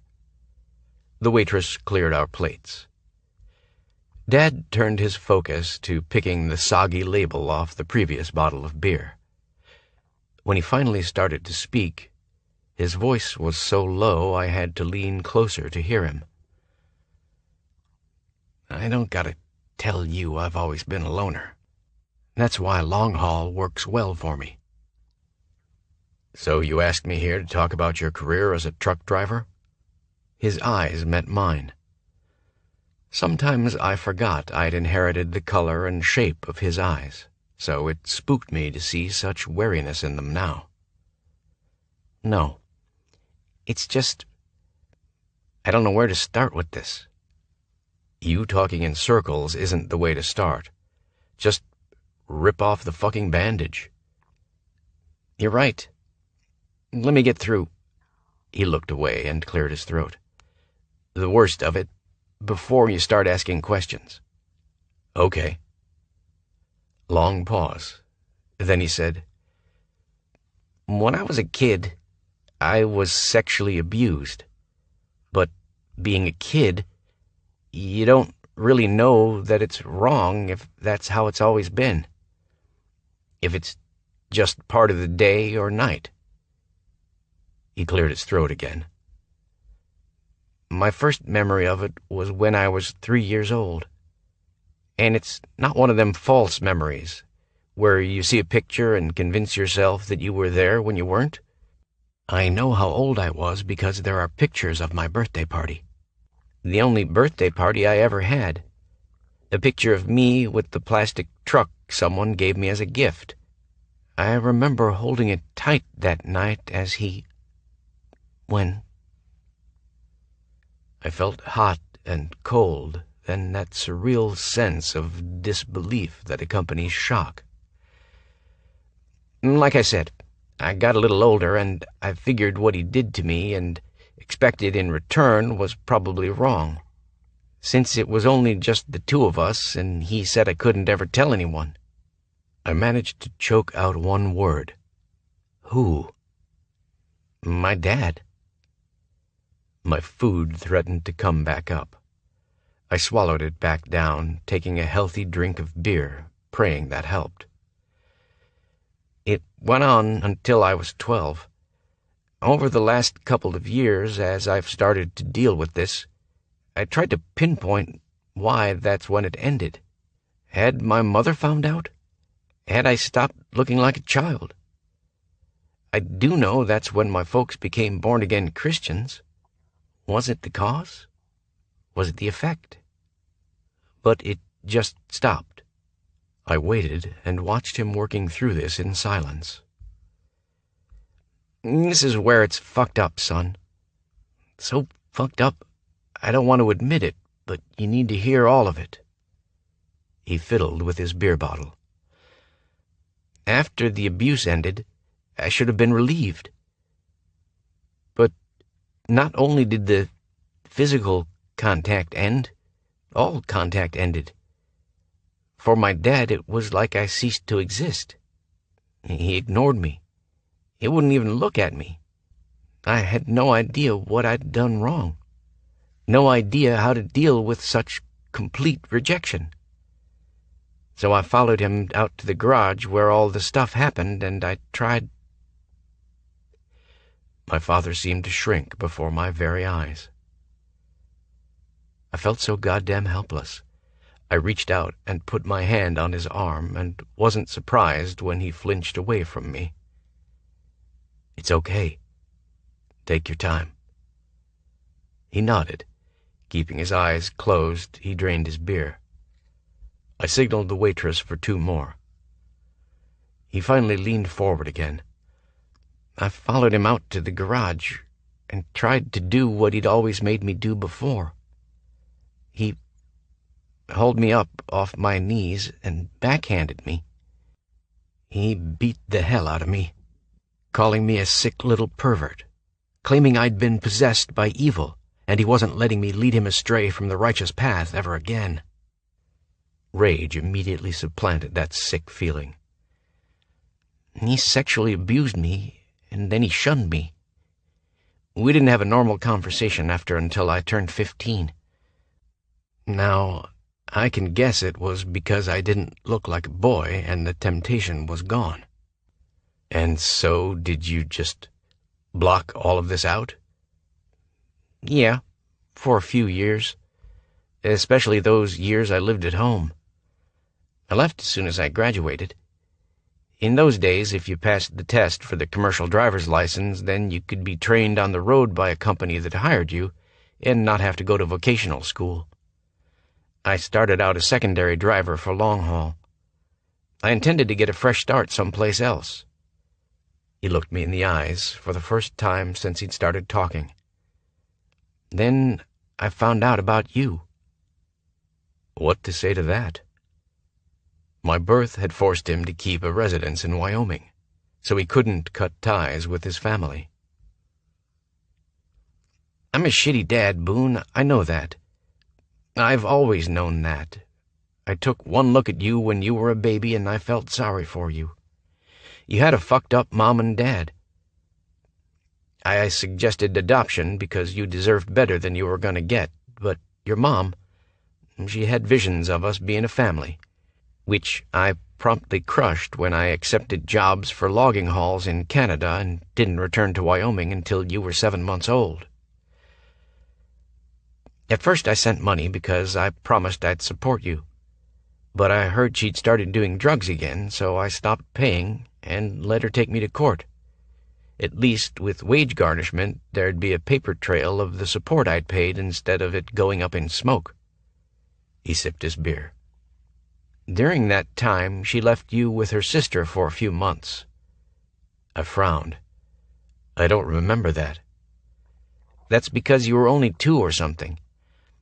One promise I had her make from the start was she was never, ever, under any circumstances, to leave you with my parents. Did she ask why? Not that I remember, but I wouldn't have told her the real reason even if she had. As far as I know, she didn't take you over there. But you didn't keep Chet and Remy from getting to know me. So I'll just ask this straight out. Do you think they were abused? He didn't answer immediately. My gut feeling is no. They were born so close together, and they've always been inseparable, so it would have been harder for him to get one of them alone. I was the rule follower, especially when it came to positions of authority, so I didn't ever question any of the stuff he did to me. I just did it or let him do it. Do you have any idea whether your brothers knew what was going on? Nope. They had their own room, I had mine. They wouldn't have thought anything of Dad taking me out to the garage because he always did. The sick feeling returned. I definitely think they'd be shocked if I told them now. He stared at a spot across the room. But there's always that part of me that isn't sure if they'd believe me, so... What about your mother? How much of this did she know? No idea. Could be when she found out, she stopped it. Could be she knew from the start and ignored it. Could be she'd sacrificed me, knowing he had those tendencies, and then he wouldn't go out into the community to pick a random kid and end up in jail. Did she treat you differently after your dad stopped? He shook his head. When I looked back at some of this stuff and tried to, I don't know, break it down, it becomes obvious. She was always about pleasing her husband. Everything she did was for him. I overheard her talking one time about how she hadn't wanted more kids after me. That's why there's a gap between me and Chet. Makes me think she knew what he was doing to me. And after an accidental second pregnancy, she got knocked up again a third time with Remy. To protect them both. She should have been protecting you. Well, she didn't. I was already soiled goods, so why not let him continue doing what he would be compelled to do anyway? And this is gonna sound sick as fuck, but she has the look, the body, and the build of a prepubescent boy. My head was spinning with all of this. If your next question is whether I plan to talk to my father or confront him or whatever, the answer is no. Why not? He's in a nursing home in poor health. I haven't seen him or Mom in years, and with all that born-again stuff, that's 10 kinds of fucked up, Dad. Yep. It's also why it'd be pointless to address now. He closed his eyes. I've seen the scenario 100 times. I asked Dad why he did it, if he's even sorry he did it, and he doesn't answer. Instead, Mom jumps in and reminds me that was a long time ago. He's asked God for forgiveness. Dad's accepted his past as a sinner and found redemption. He's been on a righteous path for years, so my issue with the past is just that, my issue. And maybe I should get right with God so I can move on too. The odd thing was, I saw that scene exactly as he depicted it, so I understood. Because in some ways, it was the same type of situation between him and me. Not the abuse, but the opposite, the complete detachment. Besides, as soon as you graduated, I left Wyoming for Nebraska, and I haven't been back. Haven't seen my brothers since you graduated from boot camp. Being away from there, it's been good for me. I don't see how going back would do anything but set me back. My counselor... Wait, you're seeing a counselor? He blushed. Weird, huh? But yeah, I met this woman and I really like her. It was embarrassing to admit I didn't know how to be with her because I hadn't done any of the normal, dating stuff since I started driving trucks. She told me to deal with my issues because I'd been living half a life. He looked at me again. That's when all this came crashing down. I checked into an addiction clinic in Omaha. Official diagnosis was exhaustion. My addiction was to work. When did that happen? I demanded. 3 years ago. It's taken me a while to come to terms with all of this, son. And I hope you understand why I couldn't make the trip to see you when you were in Wyoming. I get it. There is another part of this. I'm going to hit the can first. He stood and lumbered away from the table. I took my phone out to see if Sierra had tried to contact me. 2 messages sent an hour ago. SM. At least I have a third-row seat to witness the wedding of the year. Eye roll. Mom is acting strangely calm, so I'm assuming she popped Valium before she arrived in her limo. SM. What is up with all the pastel-colored golf shirts and plaid shorts? Do these dudes' wives purposely dress them like that in some kind of ugliest outfit contest? Anyway, 4 geezers were checking out my ass, and I wished you were here, going all growly, sexy caveman on them. letting them know who that ass really belongs to. Smiley face. My everything belongs to you. I miss you, and I hope things are going well. Call no matter what time you get done. I need to hear your voice, Boone. Love you. I shoved the phone back in my pocket and closed my eyes. I knew it defined selfish, but I wanted her here, waiting in the room for me. I needed her. I don't think she grasped how much I needed her. I wondered how long it'd take Dad to get back into the swing of conversation after this break. He launched in immediately after he returned to the table. I already told you I was a shitty father. Not that it's news to you. What probably is news, though, is that it was intentional. Why? He was back to label picking. I didn't trust myself around you, Boone. My dad was a sexual abuser. I had no way of knowing whether that trait, tendency, whatever the fuck you want to call it, had been passed on to me. Back then, I didn't know half the stuff I do now, but a lot of this bad shit is learned behavior. It's a pattern. It's passed down. That sucks. I don't have any idea whether my dad was abused or who did it to him. To be honest, I don't give a fuck. I didn't know any better is never a valid argument.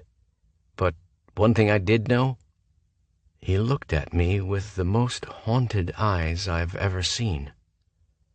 Whatever fucked up cycle of abuse I'd been born into would stop with me. I'd never do to you what my dad did to me, never. And to ensure that didn't happen, I stayed away as much as I could. My last sip of beer threatened to come back up. With all the implications of what I'd learned in the last hour about my family, that hadn't crossed my mind. I never would have seen my dad as the perverted fucker who liked little boys. Did you ever, in your wildest imaginings, believe your grandfather was a pedophile in an incestuous situation with your father? No. Maybe this is the beer talking, or maybe it's just that we've come this goddamn far in being able to talk about it. I can honestly say I never had any pull in that direction. Ever. But I'll also admit I never put myself in a situation where it had become an issue. Including spending time raising your son. Including that. I counted to 10 before I responded.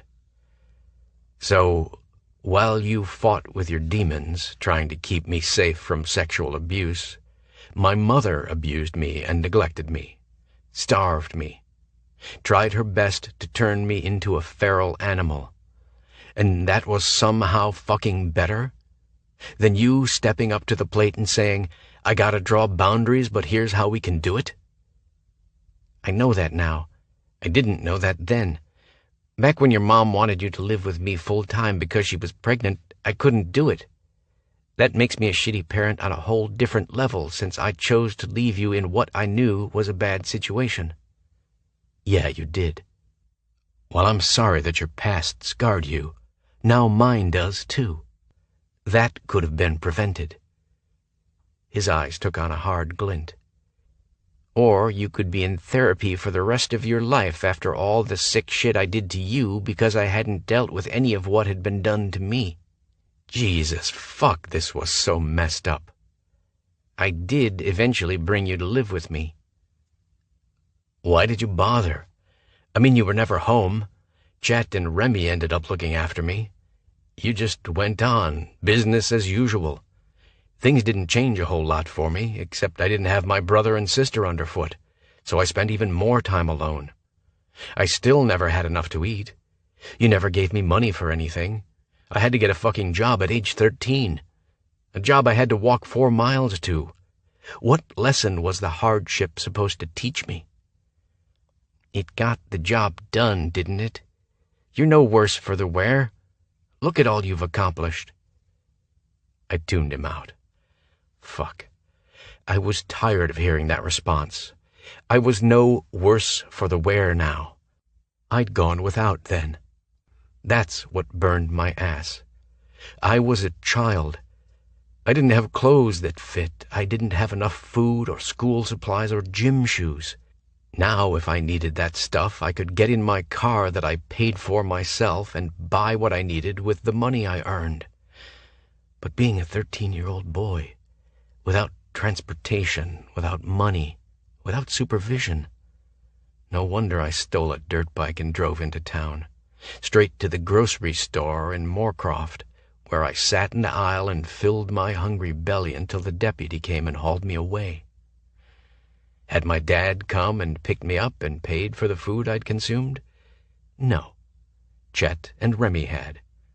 Besides admitting I didn't know how to read at age 9, that had been the most humiliating thing that had ever happened to me.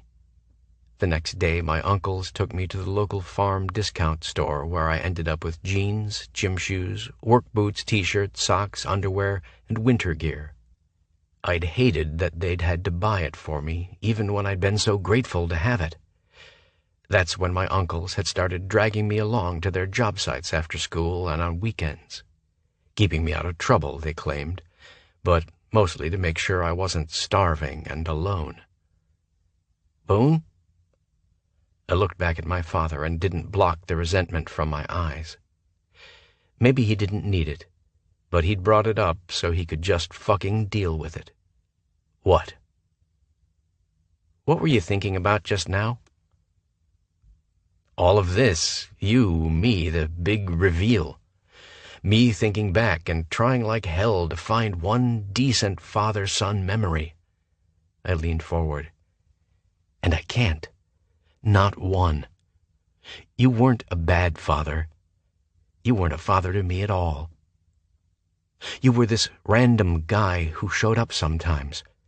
Your neglect and shirking your parental duties don't earn you the right to be proud of my accomplishments. I had no choice but to make it on my own. And it wasn't the lessons in hardship you taught me that got me there. I told you I was a shitty dad. You didn't try not to be.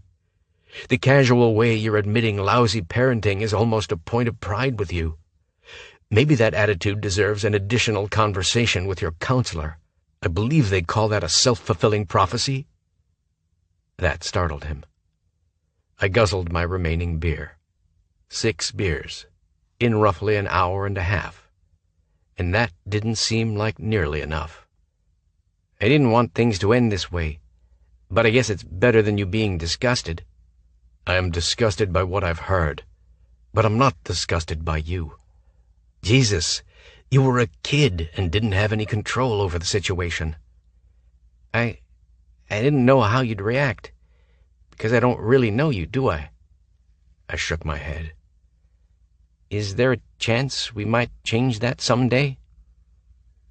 Someday, but not today. Hurt flashed in his eyes. That answer is not because of anything you've shared with me tonight. If anything, you coming to me with this makes me hopeful that your counselor can help you get a clearer perspective on me. What about you? Does any of the family cycle concern you? That if I have kids, I'll want to touch them inappropriately? Hell no.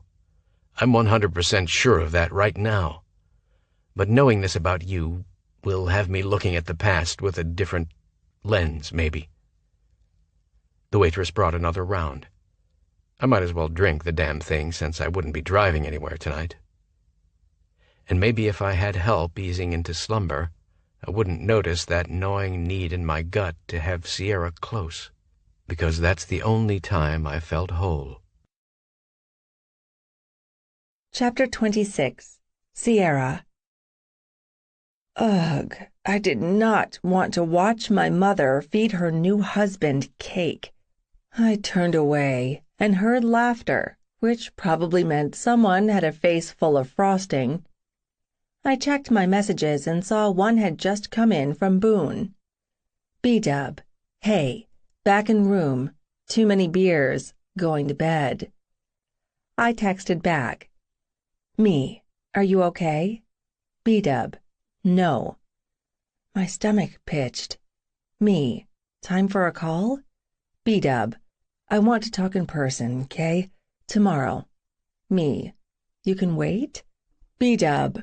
No choice. Drink 8 beers or I'd be in my car on my way home to you. Before I responded, he texted back, B-dub. Love you. Night. Fuck this texting shit. If he couldn't come to me, I'd go to him. I left the reception. I doubted anyone noticed. I had to wait for the valet to bring my car around. As soon as I cleared the gated area, I hit start route for the motel in Flagstaff. 3 hours later, I stood in front of Boone's hotel room door. I knocked loudly in case he'd fallen asleep and made sure he could see me through the peephole. The security lock slid on the inside. Boone opened the door wearing just his boxer briefs. He crushed me against his chest before I said a word. My purse fell to the floor when I wrapped myself around him, touching as much of him as possible. At some point, we realized we stood in an open doorway. Boone shut the door, locked it, and sagged against it. You came. I didn't ask you to. I curled my hands around his face. You didn't need to ask me. He closed his eyes. God, Sierra, I'm so fucking glad you're here. He hauled me against him, burying his face in my neck. Can we just stay like this for a while? Let's try this over here. I threaded my fingers through his. 10 steps later, we'd reached the king-sized bed. The bedding was a wreck. I kicked off my shoes, yanked the dress over my head, and tossed all the pillows back onto the mattress. Then I situated myself in the middle and held my hand out to him. It took Boone some time to settle in. I ran my hands through his hair, down his shoulders and arms, trying to soothe those ragged edges, because I knew my touch did that for him. It didn't surprise me that his breathing slowed and he fell asleep. I closed my eyes, relieved that I'd brought him some peace, even momentarily. Later, Boone's soft kisses peppered my jaw as he pulled me from a light sleep.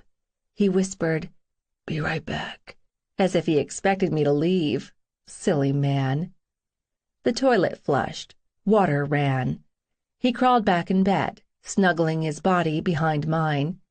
He rubbed his cool, damp face across my shoulder, and his cold hand skated up the outside of my thigh. I thought maybe I'd dreamed you. He kissed the nape of my neck. Thank you for coming. How was the wedding? Boring, with a side of pompous. Everyone got gift bags, like they were attending the freaking Oscars or something. It was ridiculous. I did sneak a shot of the ceremony with my cell phone and sent the pic to my dad with the caption, "Freedom from alimony." I felt Boone's smile against the nape of my neck. Did Gavin see the humor? Is it mean to say he always laughs at my mom? No. Better laughing than crying or screaming. Thankfully, those days are in the past, for both of us. He started to move his hands all over me, more out of reflex than anything else. He pressed his lips into the back of my head. Stalling. Prompt him, or let this play out on its own time frame? My concern for him won out. What happened? I don't even know where to start. Probably because I didn't know what to expect with him. I haven't talked to you about it because it seemed stupid to speculate. That doesn't mean I didn't. I'd half convinced myself he'd been born again and wanted to share his personal journey to salvation. I had awesome zingers worked up for that possibility. I snickered. I'd also prepared myself for the apology portion of the 12-step program, where he admits how he wronged me, swears he's given his life over to a higher power and accepted the change, needing me to offer him my forgiveness. The last two possibilities were either he would tell me he was gay, he'd been in a serious secret relationship for a few years and couldn't live the lie anymore, Or he'd met the love of his life, decided to give up driving truck so he could marry this woman with 4 young kids that he planned to adopt, and he'd be a stay-at-home dad. He rubbed his mouth across the top of my ear, and his fingers dug into my hips. I wasn't even fucking close to any of those scenarios. I waited. This is so fucked up, he whispered. I never imagined this stuff went on in my family. So he totally blindsided me when he said he'd been sexually abused from age 3 until he turned 12. He paused. By his dad, Sierra. I rolled over and wrapped myself around him as he began to talk. He'd stop and start, the shock still evident as he tried to process it. My questions were slow in coming, mostly because I didn't know what to ask. Although Boone's grandparents lived in Wyoming, he'd never been close to them, which surprised me, given how I'd seen the other members of the West family act around their grandkids. Also given that Boone was their only grandchild. He wouldn't appreciate me saying he'd dodged a bullet with their apathy toward him, and I wanted to kick myself for thinking that when the conversation took a darker turn. I guess my dad's one edict to my mom was not to let me spend time with them. He considered that his way of protecting you? Oh, he admitted his neglect of me was intentional, because he couldn't be sure he wouldn't have those same tendencies as his father. So he left me with a drug-addicted and abusive mother, to keep me safe. The sarcasm was as harsh as a slap in the face. Boone was never sarcastic. I raised my head from his chest and looked at him. Boone, are you serious? He said that? What's worse, he justified it. Even now, he acts like he made some big fucking sacrifice by purposely being a shitty father and staying away from me. What did you say? What could I say? I lost my temper. I don't blame you. Did you get up and storm off? No. I meant to say I didn't temper my responses. He took it in stride, but what other choice did he have? Did things end on decent terms? We didn't hug it out, if you can believe that. Even that flip answer hurt my heart. So yeah, it sort of ended on decent terms. With all the stuff he told me, I said I needed time to take it in. That wasn't a total lie. Boone traced my jawline. You're clenching your teeth, gorgeous. Of course I am. Tell me what's going through your head. Filtered or unfiltered version? Unfiltered. He leaned down and kissed me softly. Always. I glanced down at his chest and started toying with his chest hair. Just because his childhood had been stolen from him didn't give him the right to steal yours. That's what he did. He can lie to himself and claim it was to save you, but it was to save himself the embarrassment of having to tell anyone what his father had done to him. I said the same thing, but it seemed really harsh to say. He didn't act like telling you his traumas should change how you view the past, your past? All those years that you spent a lonely, neglected little boy, with no one hugging you or feeding you or giving a damn about you? My voice broke, and I tried to hide it because Boone didn't need to deal with my emotions. I was here for him. Hey. He tipped my head back. I know this is ugly stuff. I can handle it. What I can't handle is you thinking you have to deal with any of this ugly stuff alone anymore. I sort of gathered that when you showed up at midnight. He traced the indent of my chin. Thank you. Then Boone idly stroked my arm, so I knew something else was on his mind. I waited.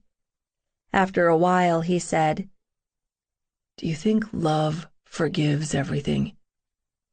For example? I love you, Sierra. The longer we're together, the more I'm gonna love you. I hope so. Should my love for you forgive you for everything? Are you asking me if there is an unforgivable action that would allow you to maybe make you fall out of love with me? He stopped touching me for just a moment. Yeah. I'm not being flip or saying this to make a bigger point, but if you found out that I sexually abused kids, ours or others, that's unforgivable. I wouldn't deserve your love or anyone else's. But even if you stopped the behavior and sought help, even if you had regrets and remorse, I shouldn't love you. I shouldn't believe you could change. I shouldn't stand by you and support you. I rolled slightly to look into his face. What are you getting at? Boone paused again. I was thinking about my grandmother. Say she didn't know about the sexual abuse. Say she found out and confronted her husband. Say he agrees to get help and stops the abuse. So, at the darkest part of his life, she's supposed to walk away when he needs her love and support the most? Yes, he willfully harmed their child, physically and emotionally. He doesn't deserve love and support. He deserves to go to fucking jail. And from what your father told you, after the abuse ended, neither one of them gave him love and understanding. Your grandfather didn't show remorse. He's never apologized to his son for all the heinous things he did to him. Your grandparents just went on with their lives and left their son to deal with it on his own. Could you forgive me if we had a kid I abused? If I did all the right things afterward, got help, asked for forgiveness, tried to mend my life and fix whatever sick compulsion that might be fucking genetic? Could you love me? My heart collapsed. That wasn't something he needed to worry about or focus on. Boone, I can't imagine all of the things that are going through your head right now. Let's strip as much emotion from this as we can. What are you? Hear me out. You are a medical professional. You've taken the biology and psychology classes. Don't statistics overwhelmingly show that victims of sexual abuse usually become abusers themselves? I don't think you need to worry that you've got a gene that'll give you a higher chance than the rest of the population of becoming a pedophile. My dad worried about that. I counted to 10. Your dad was abused, so he had a reason to worry. He stopped the cycle. That's one thing he said to me, that I should be grateful I'm not dealing with what he is. He said my life, my childhood, could have been so much worse. Stop. I kissed him. Let's take a break from talking about this for a while. Try and stop thinking about it. I can't. Jesus, this is life-altering stuff. I wish I could just shut it down. Stop thinking about it. Stop talking about it. I don't know how to say this. What I found out tonight. You won't talk about that with anyone else, will you? Anyone else meaning my dad, my sister, my McKay cousins? Or maybe I'd call up Aunt Carolyn or Aunt Kimmy and go off on them about their brother being a sick man, an incestuous pedophile? Infuriated, I wiggled free of his hold and climbed off the bed. I cannot believe you even asked me that, Boone. Jesus Christ. This is new to me. I've never had anyone in my life I share everything with. So why are you acting offended? Like it's a given that you don't share what I tell you with anyone else, when I know damn well you've told Lou some of the things that have happened between us. Like us fucking in the foyer in the pool. I got an attaboy from Raj, which did not make me happy. I have no idea how much detail you went into. You never asked if I minded that you discussed our sex life with your roommate. He shouted that last part, and I cringed. So how am I supposed to know where you draw the line in telling secrets if I don't ask? I ought to assume you won't mention it even in passing to Kyler? Hey, Kai, no, we couldn't make the party because we were in Flagstaff after Boone had a meeting with his father. That is one fucked up situation with the West family. And I thought what Boone dealt with growing up was bad, but it's nothing compared to what his dad went through with his father. Some sick shit there. Not that I can tell you anything about it." He paused to slow his labored breathing. "Am I wrong?" God, he pissed me off. Mostly because he was right. We'd talked about financial responsibilities.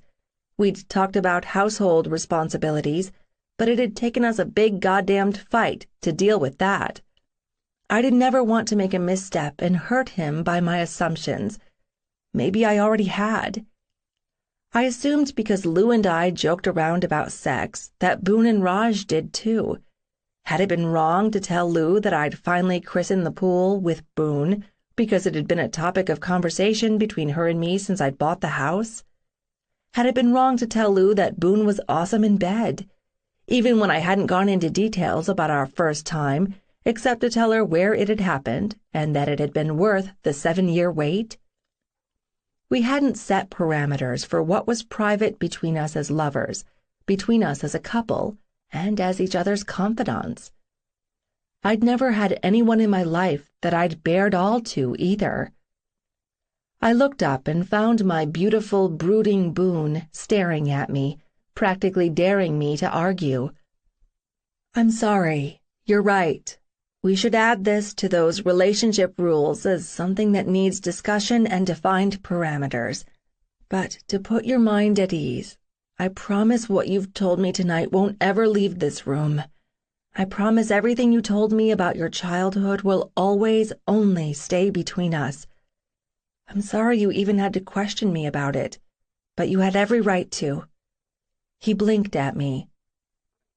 "So are we good?" "Come here." I took his hand and he tucked me against his body after bestowing tender kisses that filled me with warmth, not heat. I yawned, but Boone's entire body remained rife with tension. "Would a massage help you fall asleep?" "No, but thanks for the offer." He kissed my forehead. "I don't know if I tell you often enough how much I love all the thoughtful things you do for me. I never understood the appeal of having someone take care of me. I love that you just know what I need." He sighed. "I suck at doing that for you right now, but I promise I'm going to learn how to give that back to you." We were quiet for a bit. Then I said, "Do you work tomorrow?" "No. I'm off until noon on Monday for the ever-popular noon to midnight shift. Why?" I propped myself on his chest. "Have you ever been to Sedona?" "Just what I drove through to get here." "Let's spend tomorrow playing tourist. It's a gorgeous county, and the weather is perfect this time of year. We haven't done anything like that yet, the two of us on a day trip with no agenda." "You trying to keep my mind occupied, McKay?" "Not as much as I want to show you the beautiful state I was born in. There's more to Arizona than Phoenix." Boone smiled, my smile, for the first time since I'd shown up. "Sounds like a plan." I peppered his chest with kisses. "We'll have so much fun, but we will have to hit a discount store first thing in the morning since all I have for clothes is the dress I wore to the wedding." I smirked. "Dude, do you know what this means? I'll have my first walk of shame moment in Walmart. It's like a rite of passage. I'm totally Instagramming it." That actually earned me a chuckle. "Can we take selfies? So we have pictures of us as a couple to put up in the house and at work? We could even start a photo album scrapbook thingy to document our adventures together." His smile faded. "Sierra, why did you ask for permission? Because that wasn't what I meant when we talked about boundaries." "I know. I asked because you wouldn't let me take pictures of you or us before." "I'm not camera shy." He slid his hand around my neck. The tips of his fingers were rough and dry against the damp flesh at the start of my hairline. He brushed his thumb across my jawline. "I didn't want pictures of us because it would have been too fucking hard to look at them, for both of us." "Oh." "Besides, Admit that if you would have had a pic of me, you would have enlarged that motherfucker and used it for target practice. I laughed. Maybe. A knock on the door at 8 a.m. had me scurrying over to slip the chain lock into place since I was still in my bra and panties. I said, "Come back later. We're not ready to check out." "This isn't the maid," a male voice said. Then a pause followed. "This is Boone's room." Boone threw back the covers and stood to yank on his jeans and a tank top. "Hang on, Dad." He rummaged in his duffel bag and dug out a pair of athletic shorts and a t-shirt. He tossed them both to me. "Put these on." Or I could just hide in the bathroom. He didn't even crack a tiny grin. As soon as I covered myself, Boone opened the door. "Hey, I wasn't expecting to see you this morning. I thought maybe we could have breakfast before we went our separate ways." He craned his neck to see me better. "I didn't realize you'd met a friend." "Sierra is my girlfriend. She arrived last night from Phoenix, and we're touring Sedona today. We were just about to head out."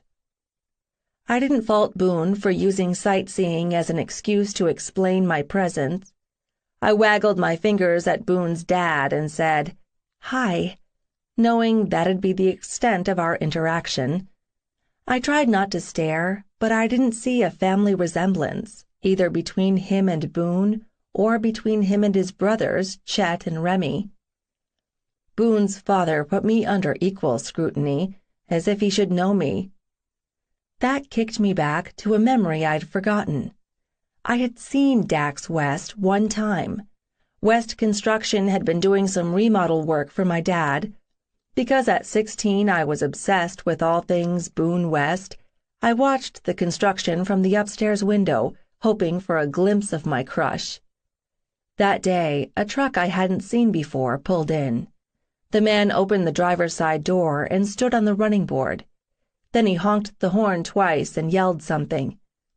Chet and Remy exited the barn with Boone following behind them.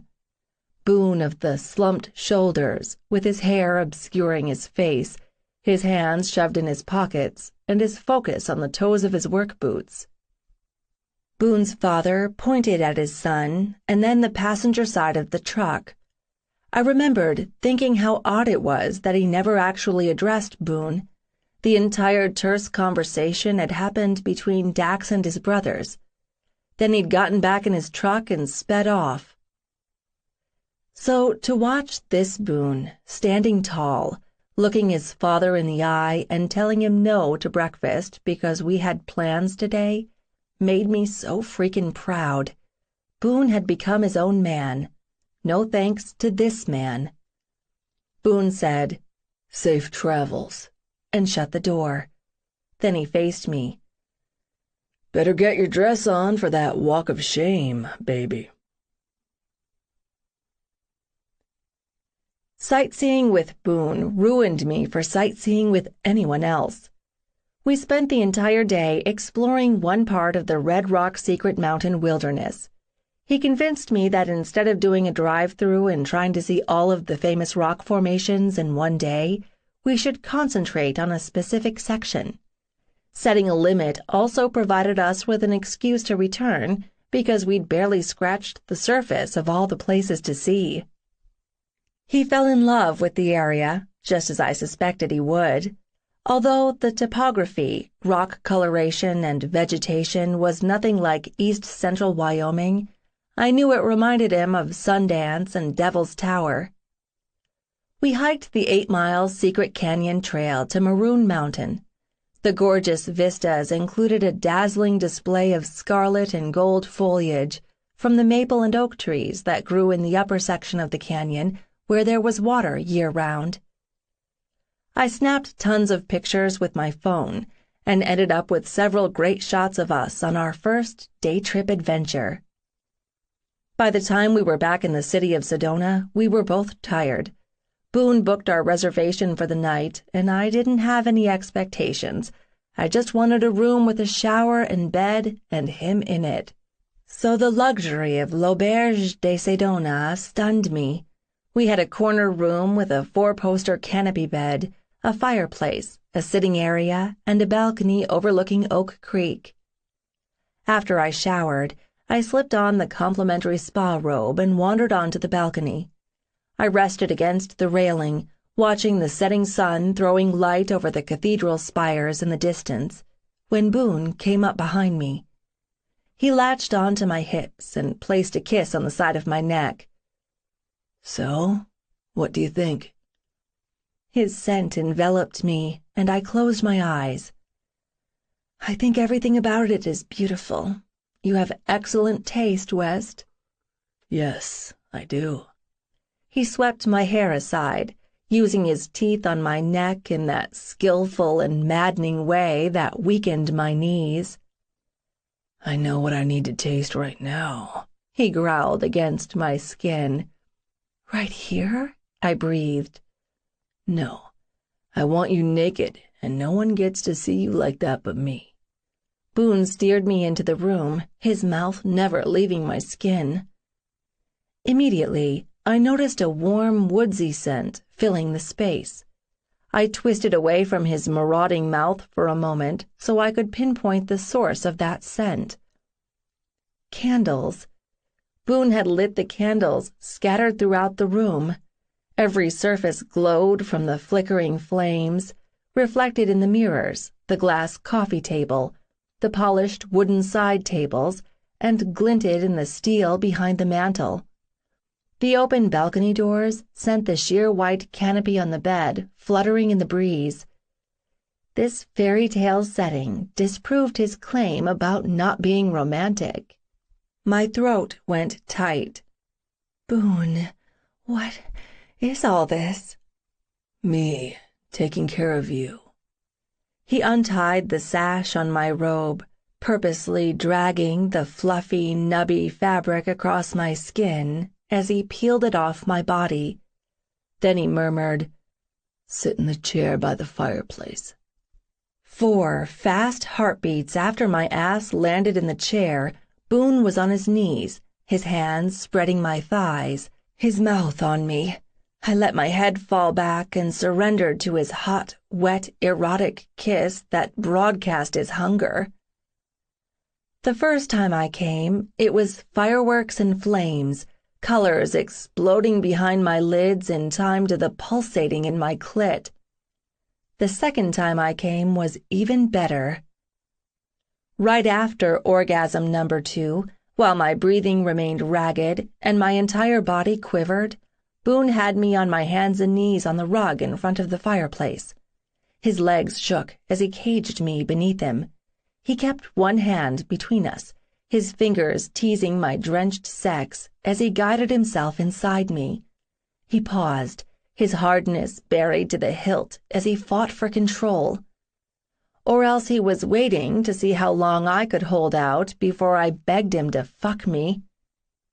He nuzzled the side of my head, his lips traveling from my temple to the edge of my jaw. I lost my mind when he did that sucking the air out of my ear rather than blowing it in thing as he began to stroke in and out of me, each one a little faster, a little harder. Then he sank his teeth into the ball of my shoulder and surged into me. His pelvis slapped my ass with every deep stroke. He placed his palm between my shoulder blades and pushed, a wordless lover's command to lower my chest. I groaned as the rug abraded my nipples, shooting a zip line of tingles from those tight tips straight down my belly to my wet, desire-inflamed core. Boone's sexy grunts as his flesh slammed against mine were almost enough to tip me over the edge. Almost. So when his clever fingers started a soft pinch and release on my slippery clit, that sent me bucking and arching as orgasm number 3 steamrolled me. My head was still spinning, my sex was still spasming when Boone stretched over me completely, threading his fingers through mine and pressing his face into the nape of my neck. He pumped his hips in an erotic cadence, not fast, not slow, just mind-blowingly perfect. When he started to come, in that dreamy, unhurried pace, I felt every hard jerk of his cock, every hot burst of his seed bathing my swollen tissues, every short exhale from his lungs as he poured every bit of his passion for me, into me. Spent and sated, and unwilling to lose the connection, we stayed like that until not even the heat from the fireplace could warm the chill from our bodies.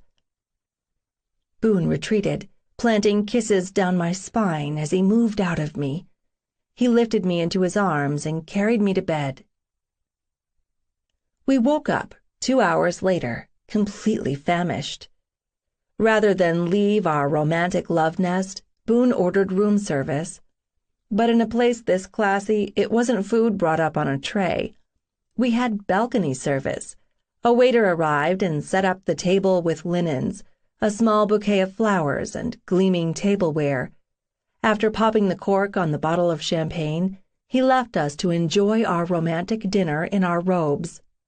So I nearly fell off the chair when Boone lifted the silver dome on the butler's cart to reveal pizza. Gourmet pizza, to be sure, but it was still pizza. I had to hide my watery eyes when he said he'd chosen pizza because it had become a Sunday night tradition with us. Later, when we were curled up in bed, he sighed. Oh, back to the real world tomorrow. Today was perfect, Boone. Thank you. Thank you for being there for me last night. He tightened his hold on me. Did it bug you that I didn't introduce you to my dad this morning? No, and not just because you didn't introduce yourself to my mom. Why, are you wishing you had? Fuck that. I knew he'd turn into an asshole when he found out your last name is McKay. But there was a nasty part of me that would like to see him squirm about that. He sighed again. That nasty streak I inherited from my mom rarely wins. I smiled. The reason I didn't introduce you is because he doesn't deserve to know you, Sierra. You are the best part of my life, and something I never thought I'd have because of my fucked-up childhood. Since he was a good part of that misery, he doesn't deserve to see me happy. He hasn't earned that right. I suspect he never will. It's not me being petty. It's not me retreating because of what he told me about his abusive past. It's about me not letting my crappy past have any hold on my future. He pressed a warm kiss to the top of my head. I love you. I know how to love because of you. That was the first time I'd ever cried myself to sleep with happy tears. Chapter 27. Boone. It had been a long day, sitting in on conference calls, then writing up reports summarizing the calls. I'd scrambled to get everything finalized for our departure in the morning. Sarah wasn't home from her PCE meeting. She warned me she might not be back until late. The clock inched toward 2200, and I hadn't heard from her. After being inside all day, I opted to wait for her by the pool. I stretched out in a chaise, can of Coors on the table, earbuds in, but on low. I could sit out here for hours, watching the play of light, shadows, and movement across the pool's surface. I figured this was as close as I'd get to a Zen experience. I heard the garage door go up. It amused me that as soon as Sierra didn't have to present a business image, she dressed down. Not that I'd ever complain about that ass of hers in yoga pants. As I waited, I wondered if she'd eaten dinner. She forgot half the time, especially on nights when she went directly from DPM to her meeting at PCE. She'd been on edge this past week, which meant she'd been on a baking spree. Any time I asked if she wanted to talk, she claimed everything was fine. So tonight she deserved to unwind. From the small cooler, I pulled out a plastic cup and poured a can of pre-mixed margarita over the ice. I even popped in an umbrella next to the straw. The patio door opened, and there she was, her beautiful brown hair secured into a messy bun on top of her head, a loose cotton tunic that hit her mid-thigh, and her feet bare. I got that 1-2 punch in the heart and the gut. My love for her just grew every damn day. I'm so glad you're out here. I'm sick of breathing recycled air in stuffy offices. Sierra smiled at me, the smile that was mine alone. Soft, sweet, sexy. Then she leaned over me. Hi. She kissed me, starting out a tease, then she pushed her tongue past my lips and poured her passion into me, filling that empty space that used to be inside me with this, with everything. She took the kiss back down to sweet, gliding her damp lips across mine, and murmured, I love coming home to you every night. I love this domestic stuff, baby. I love that I have it with you. She sighed dreamily and stood. I reached down and snagged her drink, holding it up. For my hard-working corporate executive. God, I love you, West. Back at you times a million, McKay. Have a seat.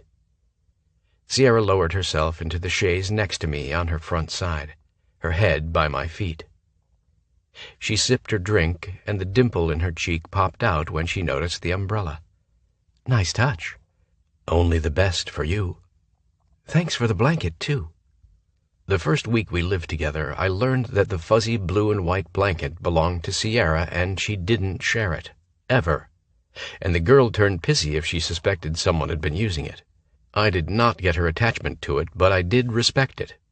I'd taken a chance bringing it poolside, and I breathed easier that I hadn't fucked up. You're welcome. I ran my hand up the back of her thigh. Take a moment to clear your head. Okay, but please keep doing that. I brought my hand back down to her knee and let my palm slowly journey upward again, over and over. Only the right side of her face was visible, but I knew when she dozed off. I'd miss this in the next 2 weeks. After a lifetime of feeling adrift, this connection to her and proof of the life we were building together filled me with pride. I'd do everything in my power to keep this. Sierra stirred after half an hour. The first thing she did in that groggy state was reach for me. Fuck. I was just bursting with happiness over that one small thing. She lifted her head and smiled at me. Power nap accomplished. She readjusted herself so we were side by side and sucked down half of her drink. Guess I was thirsty. You want to talk about your day, your meeting tonight, or would you rather just chill? Just chill. Except I will say the PCE meeting was the most productive we've had in months. Awesome. What crazy things did Sergeant West get up to today? Phone conferences with the brass all morning and half the afternoon. Paperwork fun after that. I didn't know you had conference calls scheduled today. That's the thing, we didn't. She looked at me. Tell me. I have to go back to base tomorrow. Raj, too. Her face fell. Really?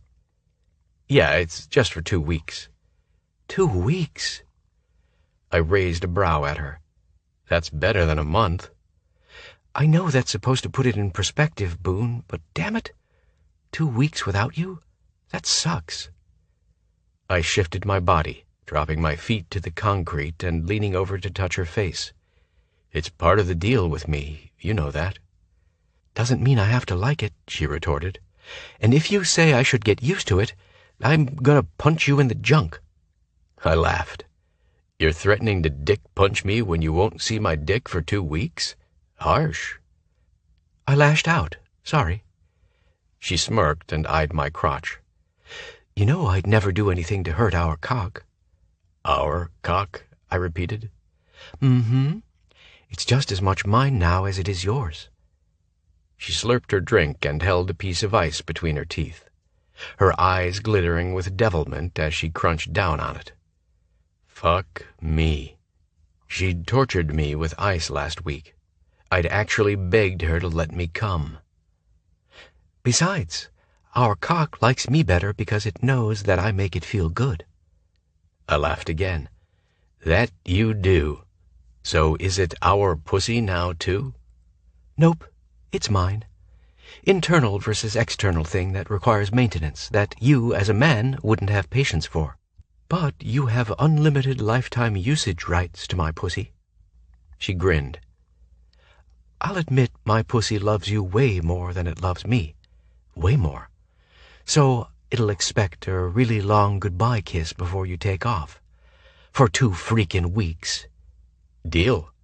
I looked at her. "And there's something else." "What?"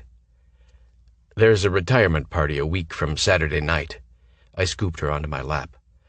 "Would you consider flying to Fort Hood and attending it with me?" Sierra tilted her head back to gaze at me. "It's important to you?" "Yeah. A party isn't representative of military life, but it is a bonus. And it'd really be a bonus for me if you'd be there with me." Her eyes softened. "I'd love to come." I rested my forehead to hers. She had no idea what this meant. I'd never brought any woman to an event. The first and only one I'd attended, I'd gone alone. I'd been the only guy who didn't have a date. From that point on, I'd avoided them.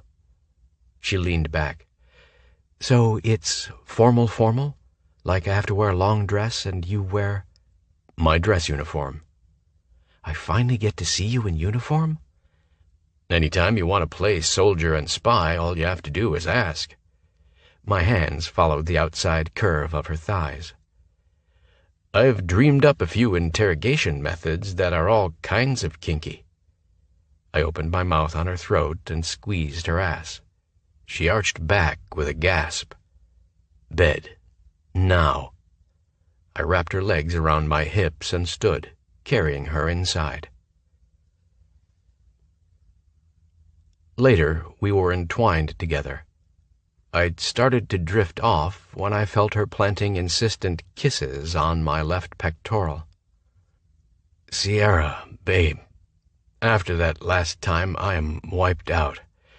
I have to be curbside at 0500. "I wasn't kissing you to tempt you into fucking me again, dumbass. I was just kissing your heart goodbye. I didn't want it to feel left out since I said a very thorough goodbye to our cock." Her next kiss was whisper soft. "I'm so focused on worshipping other areas of your body I forgot about this one. And your heart is one of the best things about you." God, what she did to me when she told me things like that. I swallowed the lump in my throat. "You don't have to tell my heart goodbye, because it'll be right here with you when I go." Chapter 28. Sierra. The first couple of days without my man hadn't been too terrible. Wednesday night after work, I paddled around in my pool. Then I nursed 3 fingers of Crown and watched the weekend preview for college football. I paused the TV during the ASU profile to snap still shots of Kai's stats, and then texted the images to him, begging for his autograph. He responded with "piss off" and 100 middle finger emojis. Thursday night, the McKay-Keteers showed up to watch the football game. None of us gave a damn about the Eagles or the Rams, so the game served as background noise. I baked molasses cookies and had a lively discussion with Hayden about his business ethics class. Friday night, I attended my first pro hockey game. I loved it from the first drop of the puck, not just because I knew the Scorpions' star player.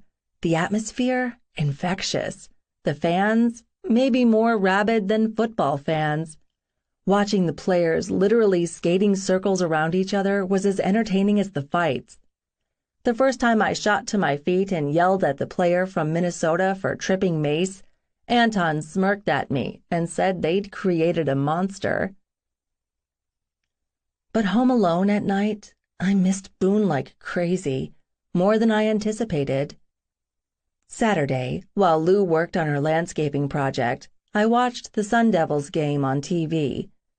Then Lou and I decided to test out the PS4 to figure out why our guys loved video games. We ended up playing Grand Theft Auto until 2 a.m.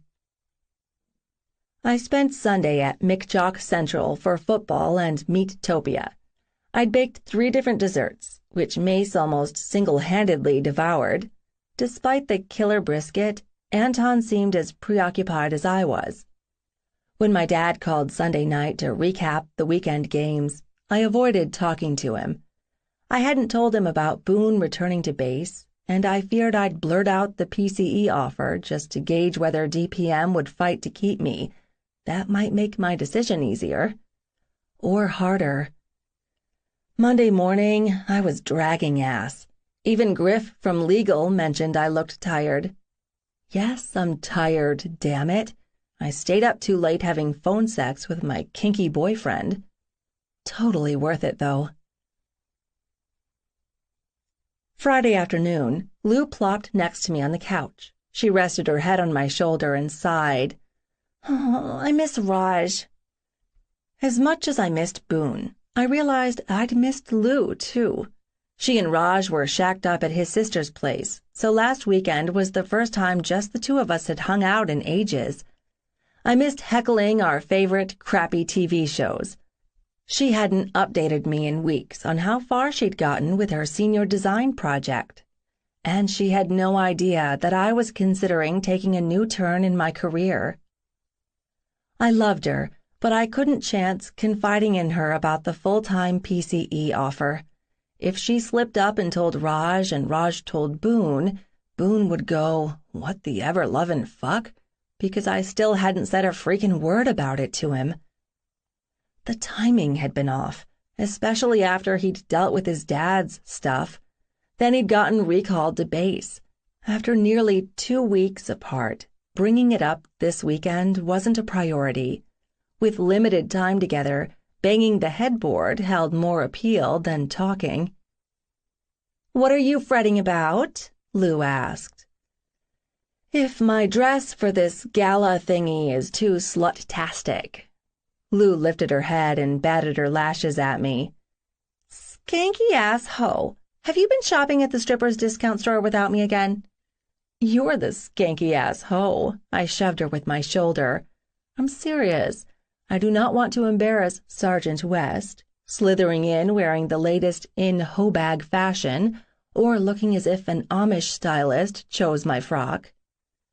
"Which dress are you talking about?" "The backless blue beaded one." Disbelief distorted Lou's face. "Sierra McKay, you haven't been shopping? You actually thought you'd recycle a dress from college? Dude, this is Boone, the man you're in love with. He deserves to see you in a dress that'll bring him to his damn knees." "Oh my God, you're right. What am I going to do? I leave tomorrow." Lou popped to her feet and grabbed my hand, jerking me off the couch. "Get your purse. We will get this fashion crisis handled tonight." I'd overpacked for 1.5 days in Killeen, Texas. I didn't have to bring Boone muffins and cookies, but I'd baked plenty this week. So I paced in the room, wondering why I'd chosen a hotel without a minibar and stopping at the window every time as if I could see him pull up from the 6th floor. Hurry up and get here, Boone. I was about to climb out of my skin. I'd never had a case of nerves like this. 4 hours had passed since I'd arrived. Boone's meetings didn't allow him to pick me up from the airport.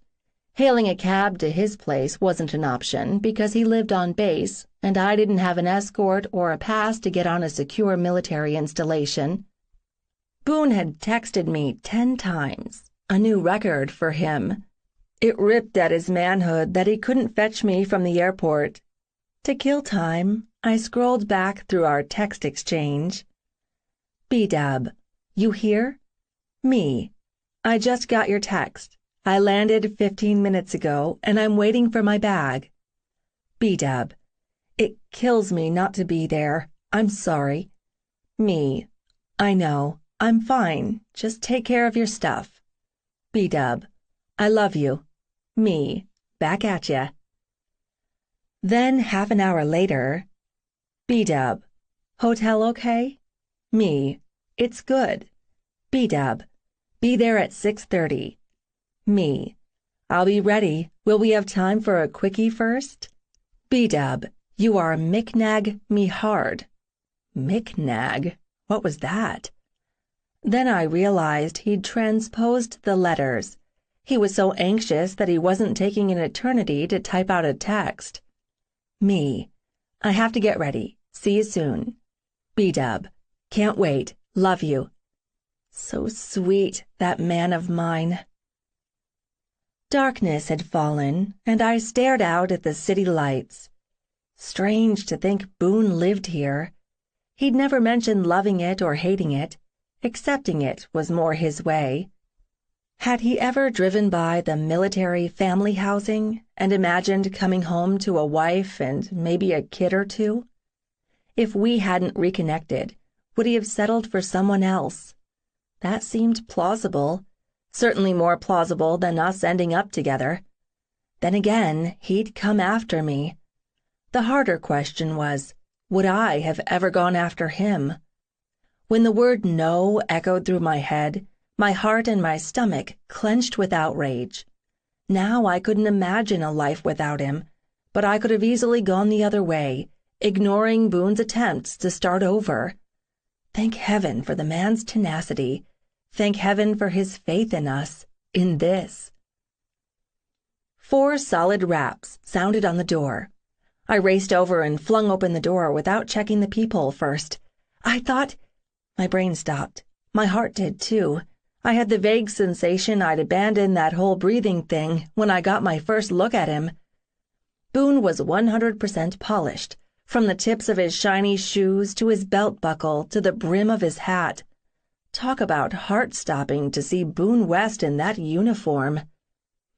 I flashed back to the anguish in his eyes the night he'd told me he needed to leave Wyoming. He had to make it on his own. I hadn't doubted he could do it, even when I'd hated the decision he'd made, but it had been the best possible option for him. Sierra? My eyes met his. Such pride there, such love. Look at you, I managed. You're so... I wished I'd had the foresight to grab a tissue, but the tears started regardless. Boone followed me in. What's wrong? I shook my head and kept walking backward. Sierra, stop. He latched onto my upper arms. What is going on? I'm so proud of you. It just hit me, seeing you in uniform like you were born to wear it. And it makes me so ashamed that I was so selfish that I didn't want you to have this. Baby. No, let me finish. I would have happily sabotaged your entire life and all your plans in order to make you mine. You were so much stronger than I've ever given you credit for. Maybe that sounds stupid, but I couldn't have made that choice. You did. For both of us. I sniffled. So I'm just crazy in love with you, okay? Crazy in love and crazy proud that I get to be part of your life. Boone studied me with an intensity that made me tremble. He didn't touch me. He didn't kiss me. Every inch of him, except his eyes, had gone still. Never has anything that anyone ever said to me meant as much as this. I thought I was done crying. I thought wrong. But he caught the next tear, and the one after that, and the one after that, on his own cheeks as he kissed me. I was utterly lost in him. When he finally relinquished my mouth, he smiled. That leaves us no time for a quickie. You can make it up to me later. His lips grazed my bare shoulder and collarbone. You look fantastic, by the way. Thank you. I'd chosen a red dress, simple in cut and design. I'd splurged on shoes, with distinctive red soles, the exact same color as the dress. I'd debated on wearing my hair up, but I'd opted to leave it down because I loved how Boone swept my hair away so he could kiss my neck. I needed that familiarity. You ready? I have to check my makeup. With my luck, I'd have black streaks running down to my chin. I crossed to the small vanity and leaned closer. Not too bad. The waterproof mascara lived up to the name. I blotted under my eyes, added concealer, touched up my eyeliner, and dusted powder across to seal it. Boone had done a number on my lipstick. He moved in behind me. I smiled, which made it hard to put on my lipstick. I almost stopped and bought you flowers, but it seemed more important to get here than to get here with a flower you probably wouldn't wear. So freaking sweet. Keeping those dark eyes on mine in the mirror, he gathered a handful of my hair and delicately wrapped it around his palm. Then he pulled down hard, exposing the side of my throat. He dragged his lips up and stopped at my ear, sending chills through me. When we get back, you won't know what hit you. I'm going to fuck you like it's my right, because it is mine, just mine. His breath fluttered across my damp skin. All night, Sierra. And not so sweet. The ballroom sparkled as if we'd stepped into a fairy tale castle. Crystal chandeliers, enormous arrangements of fresh flowers, tuxedoed waiters serving champagne and beautifully crafted finger foods. The lighting was superb, dim enough to be intimate, bright enough that you weren't banging into tables in the dark. Boone kept his hand in the small of my back. With any other guy, it could be seen as gentlemanly behavior. With Boone, his continual touch was proof of ownership. If I could have dragged him off to a coat closet so he could fuck me fast and hard as a private testimonial, I would have done it without shame. Warm lips touched my ear. Care to share the dirty thought you just had? How did you know? Wouldn't it be worse if I didn't recognize it? Point to Sergeant West. I tipped my head back to look at him. This is some fancy gig. I had no idea it would be like this. I frowned. Haven't you been to a bunch of these? One. I didn't bring a date. I had no idea that was expected. So I hid by the shrimp cocktail and stuffed my face until I could escape. That image wrecked me. I discreetly drilled him in the stomach with my index finger. That breaks my fucking heart. Stop trying to make me cry, douche. He laughed. A couple joined us. The man offered his hand. At ease, West. Good to see you. I half expected Boone to salute. He shook the hand. Happy to have been invited. That she's mine hand on my back urged me forward. Colonel Livingston, this is my girlfriend, Sierra McKay. Sierra, this is our commanding officer. I had a momentary bout of nerves and fought the urge to curtsy and greet him in a fake British accent. So happy to meet you. Colonel Livingston offered his hand. Very pleased to make your acquaintance. This is my wife, Bridget. Bridget deigned a brittle smile and a limp handshake. Yes, lovely to meet you. I murmured something back. At least no one here had gone the kiss on each cheek route. Have you settled into Phoenix? Day by day, sir. Things are done differently, but I'll adapt. You always do. The colonel studied me. And where are you from? Phoenix, I tacked on, sir. Ah, that's where you two met? Sierra and I lived in the same small town in Wyoming. We recently reconnected in Phoenix. Bridget paid no attention to the conversation. She appeared to be scanning the crowd for a more powerful, or at least more interesting, couple to speak with.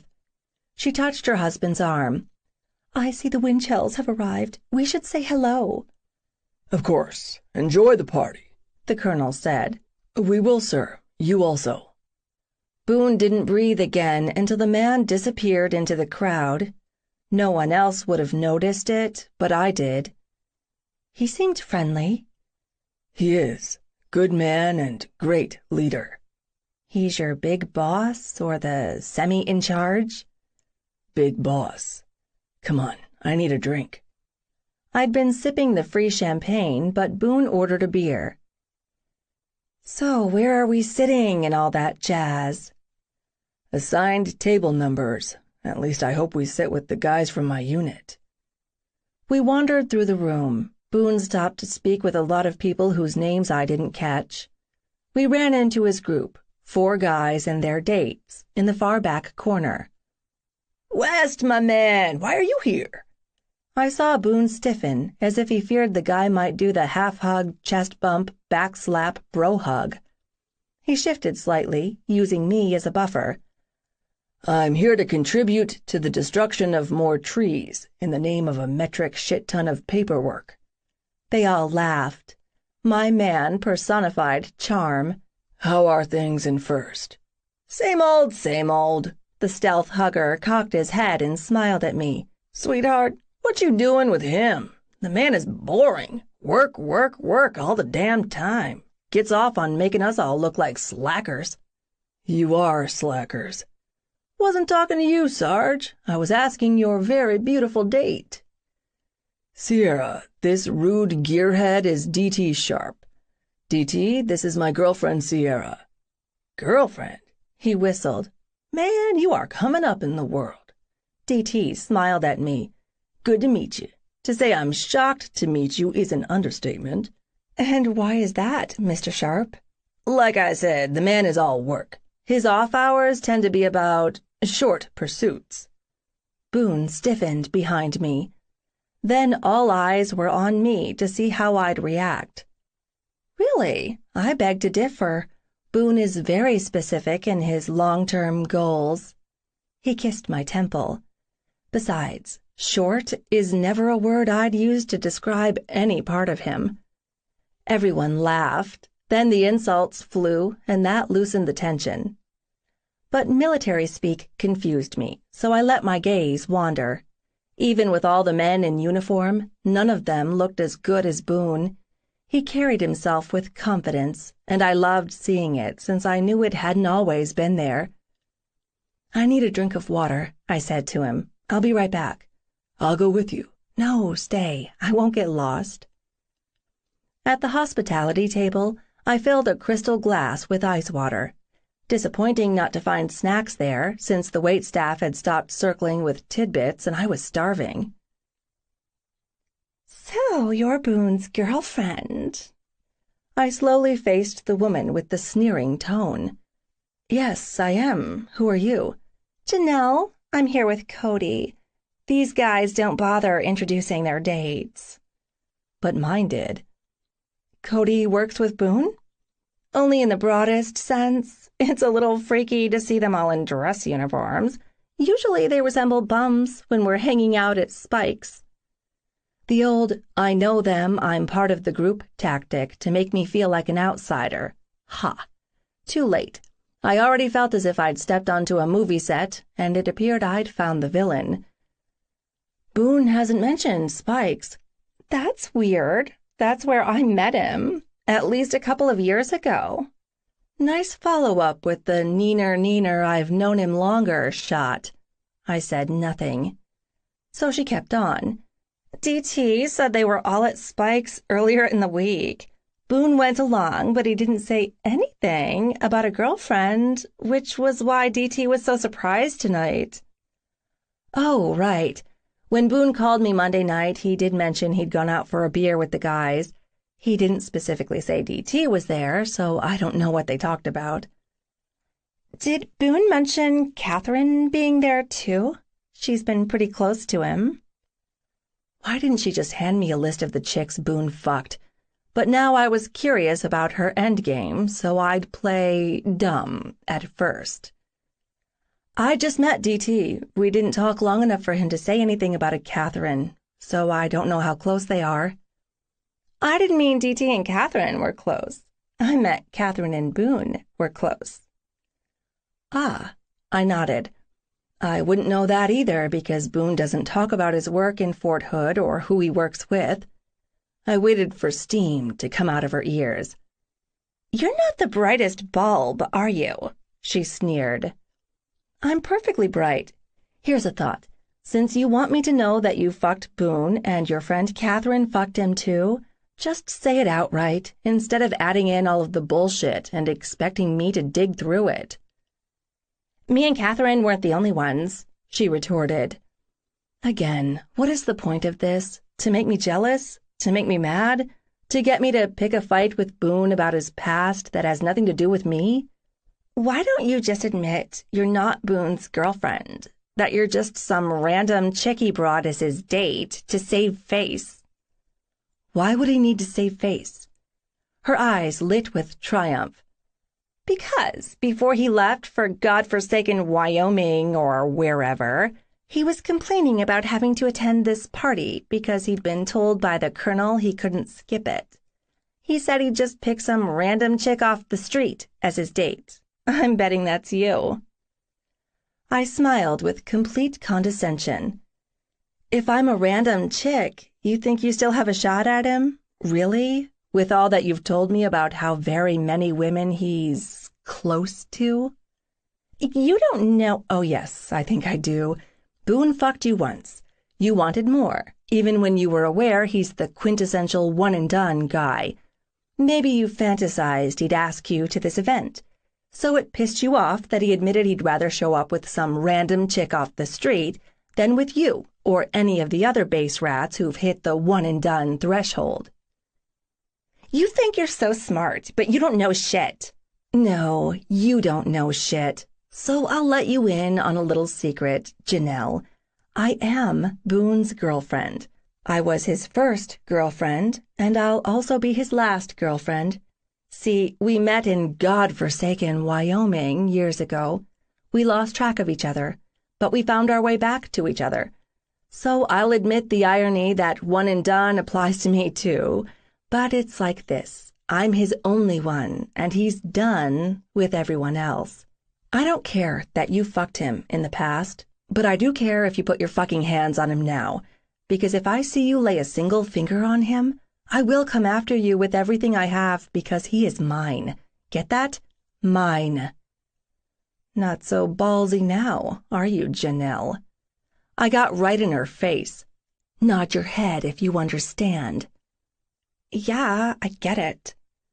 Good. Feel free to pass that around to any of your fellow base rats who have visions of Sergeant West's combat boots under their bed. She practically ran away.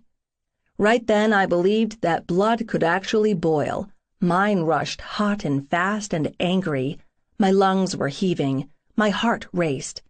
I needed that glass of water, with a goddamned crown chaser. Strong arms circled me from behind, trapping me. Boone buried his face in my hair. His body shook. I turned my head toward his and hissed, "Are you laughing at me, you rat bastard?" No, never. Jesus, His lips found my ear through my tangle of hair. I heard what you said to her. And I'm so fucking hot for you right now that it's taking every deflect combat maneuver I ever learned to stop me from dragging you the fuck out of here. Oh. 2 hours, then we're gone. Promise? Promise. Boone. I almost rented a limo to pick us up after the party, I murmured in Sierra's ear as she slipped the keycard in the door. Why? That'd be a classier way to fulfill your car sex fantasy that you keep bugging me about. Once we were inside the room, Sierra pushed me against the door and cupped my cheek in her hand. What is going on in that head of yours, soldier? Why would you think a limo would matter to me? Because sometimes I wonder if I'll ever feel worthy of you. How ironic. Because sometimes I wonder if I'll ever feel like I deserve you. We watched one another. You deserve a man who celebrates everything about you that is uniquely you. I turned my head and kissed the base of her thumb. A man who loves you like you are the sunshine that fills his days and the moonglow that fills his nights. How lucky I am that you are that man. She placed her hand over my heart. I love that I'm the only woman you've ever deemed worthy enough to share this poetic, romantic, utterly sweet side of yourself with. I didn't know it was there until you brought it out in me. Show me without words. No idea why my nerves kicked in. I knew what Sierra wanted in bed. I'd become an expert at giving it to her. Hard, fast, dirty, greedy, sometimes sweet and slow. sometimes funny but always frequent. But maybe tonight I'd give her what she needed, what we both needed. I brought her mouth to mine for a long exploratory kiss. She swayed against me, and I automatically righted her by latching onto her ass. My hands were rough, so I kept my touch light on the delicate fabric of her dress as I skimmed my palms up her back. When I reached her shoulders, I ended the kiss and whispered, "Turn around." Her teeth dug into her bottom lip as her eyes met mine. Then she faced the bed. I slowly tugged the zipper on her dress down. I slipped my hands beneath the fabric as I peeled it away, planting kisses in a line down her spine until my lips connected with the section of skin between the dimples of her ass. Then her dress was a pool of red fabric on the floor. She hadn't worn sexy garters and stockings, just a fire engine red thong. So I could see every sexy inch of her, from the nape of her neck to the curve of her ass, down her long legs to the backs of her heels, still encased in sexy black stilettos. Fuck, she was just so beautiful. Her body trembled. From the cold or my intense perusal, didn't matter. I'd warm her up soon enough. I swept her hair off to the side, letting the hot wash of my breath choose the spot on her neck before my mouth descended. While I tasted her there, I continued to caress her with my fingertips, my palms, and the backs of my knuckles. Everywhere I could reach, her arms, the outside curve of her body from her rib cage to her hips, her belly, her breasts, her collarbones. She didn't speak. She didn't have to. I was already attuned to her. I felt every quiver and every goosebump. I heard every ragged breath and every tiny sigh. I caught the scent of her arousal and breathed in the perfume of her skin. This deliberate seduction of her was intoxicating me. A sheen of sweat coated my skin beneath my uniform. My cock was painfully hard. My chest felt tight. I had to lock my legs to keep myself upright. I'd become lightheaded from all the tactile and emotional sensations bombarding me. Then Sierra trapped my hand on her hip and turned back around to face me. She allowed one fleeting brush of her lips across mine before she began to undress me. Her hands were reverent as she smoothed them over my uniform. She had me unbuttoned, unhooked, and undone in no time. Then she stepped back and watched as I removed the last of my clothing until I was as naked as she. We reached for each other at the same time. We ended up on the bed, not a frantic tangle of limbs, but bare arms and legs slowly sliding and gliding together. I needed every inch of her skin touching every inch of mine, rubbing on mine. I spooned her from behind so my front side covered her back. Then we rolled across the sheets so I could feel the soft press of her tits against my shoulder blades as her hands mapped the front of my body from my face to my neck to my chest to my cock. I rolled her onto her back and levered my body over hers. Not in a push-up position, but my weight on her, my passion-dampened flesh sliding on hers. Exchanging breath with open-mouthed kisses. She reached between us and guided me to her entrance. I pushed inside her warmth, her heat, her wetness until I couldn't go any deeper. I watched her face lost in pleasure, and part of the pleasure came from seeing her recognize the look on my face mirrored hers. Our bodies arched and moved together almost of their own accord. I didn't lead, neither did she. We were in perfect sync. The rising storm, the waves crashing and then hitting that crest, followed by the ebb and flow of passion. All cliched, but true. In that moment, she'd reminded me exactly what it meant to belong to her, body, heart, and soul. and I reminded her that her heart, her body, and her soul were safe with me. Chapter 29. Sierra. With the help of Red Bull, I survived my mid-afternoon Monday slump, which turned out to be a lucky thing because Phyllis Mackerly showed up. Even when it was probably stupid, I remained behind my desk and had her sit across from me. I needed every confidence boost, no matter how small. The tug-of-war between take the job and decline the job had started to feel like a stalling tactic to increase the perks. That wasn't it at all, and I told Phyllis as much. You don't even need to clarify that for me, Sierra. Thank goodness, but what I am about to tell you will sweeten the pot. She grinned. Or more accurately, will make the pot runneth over. I squinted at her. Did you and Tequila have a reunion and a little afternoon delight? Phyllis giggled. I'll admit I do feel almost high right now. Okay. Ask me why. She fairly bounced in her chair. Go on. Why are you so giddy? I had a phone call from Pashma Wickersham this morning. Get out. Seriously? Seriously, and she called me. Tell me, damn it. Was she headhunting you or what?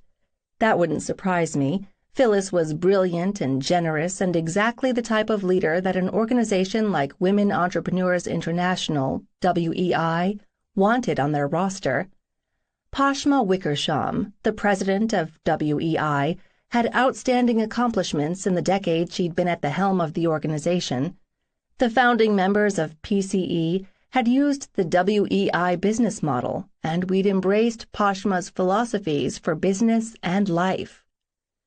No, dear, she wasn't headhunting me. Phyllis grinned. She's headhunting you. What? I must have misunderstood. Or more specifically, WEI has been watching PCE for the last year. They have? Yes, and they would like to bring PCE in as a charter. No way. I absolutely would not joke about this. Oh my God, oh my God, oh my God. I pushed my chair back and jumped up and down a couple of times. I might have screamed. Phyllis was laughing at me. I knew you'd react this way. Isn't it just unbelievable? Yes, this is huge.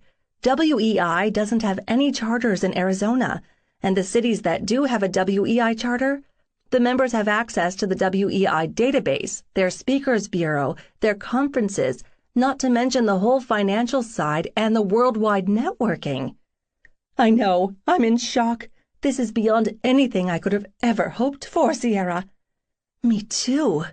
I lowered into my chair. But why us? Isn't the vetting process done by the CIA or something? She laughed. No, but it is very thorough, and like I said, they've tested PCE a few times. Tested? Like how? From what Pashma told me, WEI sends a new potential member to PCE for guidance with a marketable product. How things are handled at each stage earns a rating. If the first test is failed, there are no others. If the first test is passed, then 2 more tests are conducted, a product with limited marketability and one that isn't viable at all. Evidently, honesty earns the highest value points. PCE passed all 3 tests. We passed the requirements for a well-run, well-organized meeting that is welcoming to new members, yet continues to be relevant to existing members. We show continued membership growth. We have a variety of mentors across age, race, cultural, and educational backgrounds. In fact, PCE had the highest test values of any charter in the past 4 years. I could scarcely wrap my head around all of this. And that is what brings me here, Sierra. If you accept the directorship of PCE, you will in effect also be the chair of the WEI charter. Holy fuck! Not a bad thing to have on your resume at age 23. All of a sudden, I felt like I was suffocating. This was too much. This was the big leagues. The big, big leagues. "Sierra," Phyllis said sharply, "look at me." I raised my gaze to hers. "You can do this. I never would have agreed to mentor you or offered you the directorship if I didn't believe that you're more than capable." "Can I be brutally honest?" She nodded. "I don't feel like I've earned your confidence. I don't have that confidence in myself." I briefly closed my eyes. I poured everything I'd become into PCE because of my early success. I wanted to make sure it had been more than just a fluke or luck. "Sierra McKay, flipping 6 pieces of real estate and netting over $1 million in profit is not a fluke. You invested in your friend's business and put her innovation into production. Yet you understood the finite time span for ROI and adjusted accordingly. You still personally netted $250,000, which was 30% of the gross receipts, and then you turned around and leased the patent. That wasn't luck. You created a business model that worked." "It worked from inherited capital," I reminded her. Phyllis narrowed her eyes at me.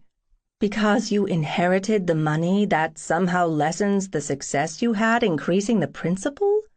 Because you didn't earn that cash waiting tables, you're not allowed to put the money your family earned to work for you?" God, I hate that you're so fucking logical. She laughed. "Never discount your successes. Trust me, there are plenty of other people who are more than happy to do it for you." "True, I'm just a little torn." "I suspected that. Can you be specific? How can I hope to foster a productive work environment at PCE when I can't manage it here?" My cheeks burned with embarrassment. "If I can't achieve results here at DPM, why do you have faith that it'd be different for me at PCE?" "Maybe you're stymied here by a number of factors that you aren't even aware of." I'd heard that before, from Rory. "But the reason I'll put all of my faith in you, Sierra McKay, you fostered the work environment at PCE. You didn't inherit it and all its problems from other managers. You built it. You nurtured it. You created it from the ground up. Maybe that's easier to do than stepping into someone else's vision, figuring out what's wrong and having to right it. I truly feel you cannot compare the two entities. That means you'll have different levels of success, one for each of them by default." I burst into tears. Phyllis let me cry. She tracked me down a tissue. She gave me the there pats I needed. After I wiped my eyes and blew my nose, I looked at her. "It's overwhelming, in a good way. I've been beating myself up about this for a month, and now I feel like a weight has been lifted. Thank you. You have influenced me more than any person besides my father. If I'm ever half as good of a mentor as you, I'll consider myself blessed." She reached for a tissue. "Silver-tongued little thing. Thank you." "So now what? You're officially agreeing to take the directorship of PCE?" "Yes." That felt good. Damn good. "We'll announce it at next week's meeting. They'll put it to a vote, but you won't get any opposition because everyone admires you and sees you as the future." "They do?" "Yes. Last piece of business, and this is a biggie. WEI requires the director of the charter to go through an orientation process, to learn all aspects of WEI from the ground up, to network with every chapter. That is key. That global network is the glue that holds the organization together." "Okay, that won't compromise my responsibilities running PCE?" Phyllis smiled. "I love that you asked that first thing. No, it won't. You'll have a liaison while you're traveling, and I volunteered to do it for the year you're in orientation." Everything inside me stilled. "Maybe you'd better go into a little more detail about this year-long orientation." "Your schedule for the first year will be networking focused. That means a considerable amount of travel. I've been told not to expect you to be in the PCE offices more than 5 days a month." "Only 5 days a month?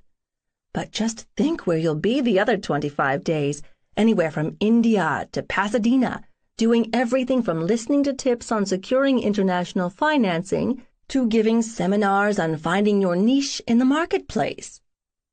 I heard what Phyllis said, but above it, in a high-pitched panic tone, I heard, only 5 days a month? Only 5 days a month? Only 5 days a month? What the hell had I agreed to? My brain immediately started a war. This is the opportunity of a lifetime. 1 year is nothing. No, she withheld crucial information about the travel schedule because she knows no sane person would agree to that. No sane person with a life or a family or in a serious relationship.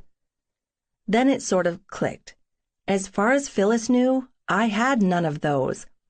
Except now I did. How could I tell Boone I was taking off for a year when he'd requested the Phoenix program because I lived here? Would he think I'd taken the job as some kind of revenge? This is why you should have talked to him about it. Sierra? I refocused on Phyllis. When had she pulled out a contract? I glanced at it, then at her. It's just a statement of intent, she explained quickly. Not a big thing. Then you won't care that I don't sign it until I've had my attorney look at it? I said coolly. That surprised her. If that's what you prefer, but it is an unnecessary step. I always err on the side of caution. You taught me that. I also taught you to accept things at face value. A standoff. Not what either of us had wanted. Phyllis gathered her things. I'm so glad you verbally agreed to take the position, Sierra. I'll let the folks at WEI know, and I'll be by later in the week for additional discussion. I watched her walk out. I'm so glad you verbally agreed to take the position, Sierra. If I backed out and pushed my point that a verbal agreement isn't binding, I'd lose any credibility I'd earned. If I backed out, I wouldn't be welcome in PCE, a business I'd poured my blood, sweat, tears, heart, and soul into. But I didn't want to back out. This was an opportunity any woman in business would kill for. This wouldn't ever come along again if I didn't take it now. And what about Boone? Are you willing to sacrifice what you're just building with him? If the situations were reversed, he wouldn't worry and fret over taking the next step in career advancement and fulfillment. He'd just do it. He'd do it without asking for your opinion because he's done it before. But things were different then. The more I obsessed about it, the more I had no freaking clue what I should do.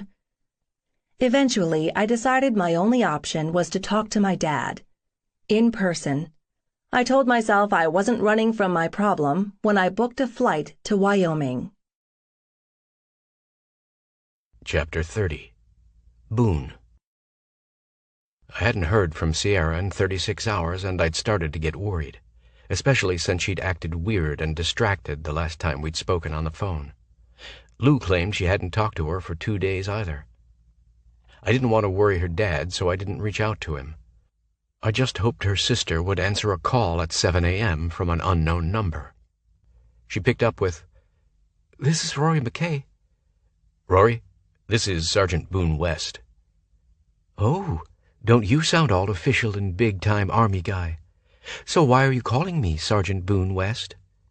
"Have you heard from Sierra?" A pause. "You haven't?" "Not for a solid day and a half, and that's not like her." "Well, I saw her last night, as a matter of fact. She's in Wyoming, staying at the cabin." Immediately, my heart slammed into my throat. "What the hell is she doing? Damn it, did something happen to Gavin?" "He's fine. Didn't she tell you she was coming home?" "No. I've been in Fort Hood for the last 2 weeks. She flew down for the weekend, and I took her to the airport on Sunday. I talked to her Monday night. Me and my roommate left at 1500 yesterday, and we've been driving straight through to Phoenix. Sierra hadn't returned any of my calls, but she didn't say anything this weekend about going to Sundance." Rory sighed. "It wasn't something she planned. It was last minute." "Why?" "Why should I tell you?" I'd expected her to protect Sierra. I just hoped I could convince her I only had Sierra's best interests in mind, too. I appreciate that you look out for her and that you're her sounding board. But if you've talked to her, you know that everything is good between us. I know that she's not running from me. You know that she's not running from me. So please tell me what she is running from so I can help her, okay?" A beat of silence passed. Then she sighed. "Fine. You know she's having some issues at DPM. It's to the point where she has to make some hard decisions." She paused. "Did she tell you any of this?" "Some. But I can tell by the careful way you're phrasing things I'm missing several pieces." "You are. I don't know whether to be annoyed with her or you." "Be annoyed with her. I knew something was on her mind, but she wouldn't talk to me about it no matter how many times I asked her. So tell me what's going on." "Did you know that Sierra was offered the directorship at PCE? Full-time with pay and everything?" I grinned. "She was?" Her face lit up whenever she talked about the work she did with the organization she helped to found. So it would be a huge coup for her career. Why would she keep that from me? "She's independent and feels it's her responsibility to make her own decisions. I'd guess a lot of her attitude stems from her mom, but I won't play pop psychologist. But the other thing is Sierra hadn't said yes. I mean, she was wrestling whether to take the position. She's fiercely loyal to her father." "Even to her own damned detriment," I muttered. "Exactly. But she did make a decision and say yes to the PCE position, before she knew all the travel that it entailed. So now she's waffling, big time. I suspect that's why she ran to Wyoming. If she has to look her dad in the eye to turn in her resignation, then she'll feel too guilty to leave DPM, and it'll give her an excuse to back out of the offer to run PCE." I briefly closed my eyes. Fuck. I wanted to talk to Sierra about this, not her damn sister. I hit the mute button. To Raj, I said, "Change of plans. Take me to Sky Harbor." "Seriously, dude?" "Yeah, the airport exit is coming up." I clicked the mute off to hear Rory say, "I'll be blunt, Boone. This decision will affect both of you, but mostly it'll have a lasting impact on her future. You want what's best for her, right?" I understood what Rory didn't say. But what's best for her might not be best for you. Always. "Then do the right thing." Which would be what? "Break up with her." I laughed, which pissed Rory off. "Why is that so funny, asshole? You left her broken-hearted before when it served your purposes. I'm asking you to do it again so Sierra will take this amazing career opportunity instead of passing it up because she'd rather be home."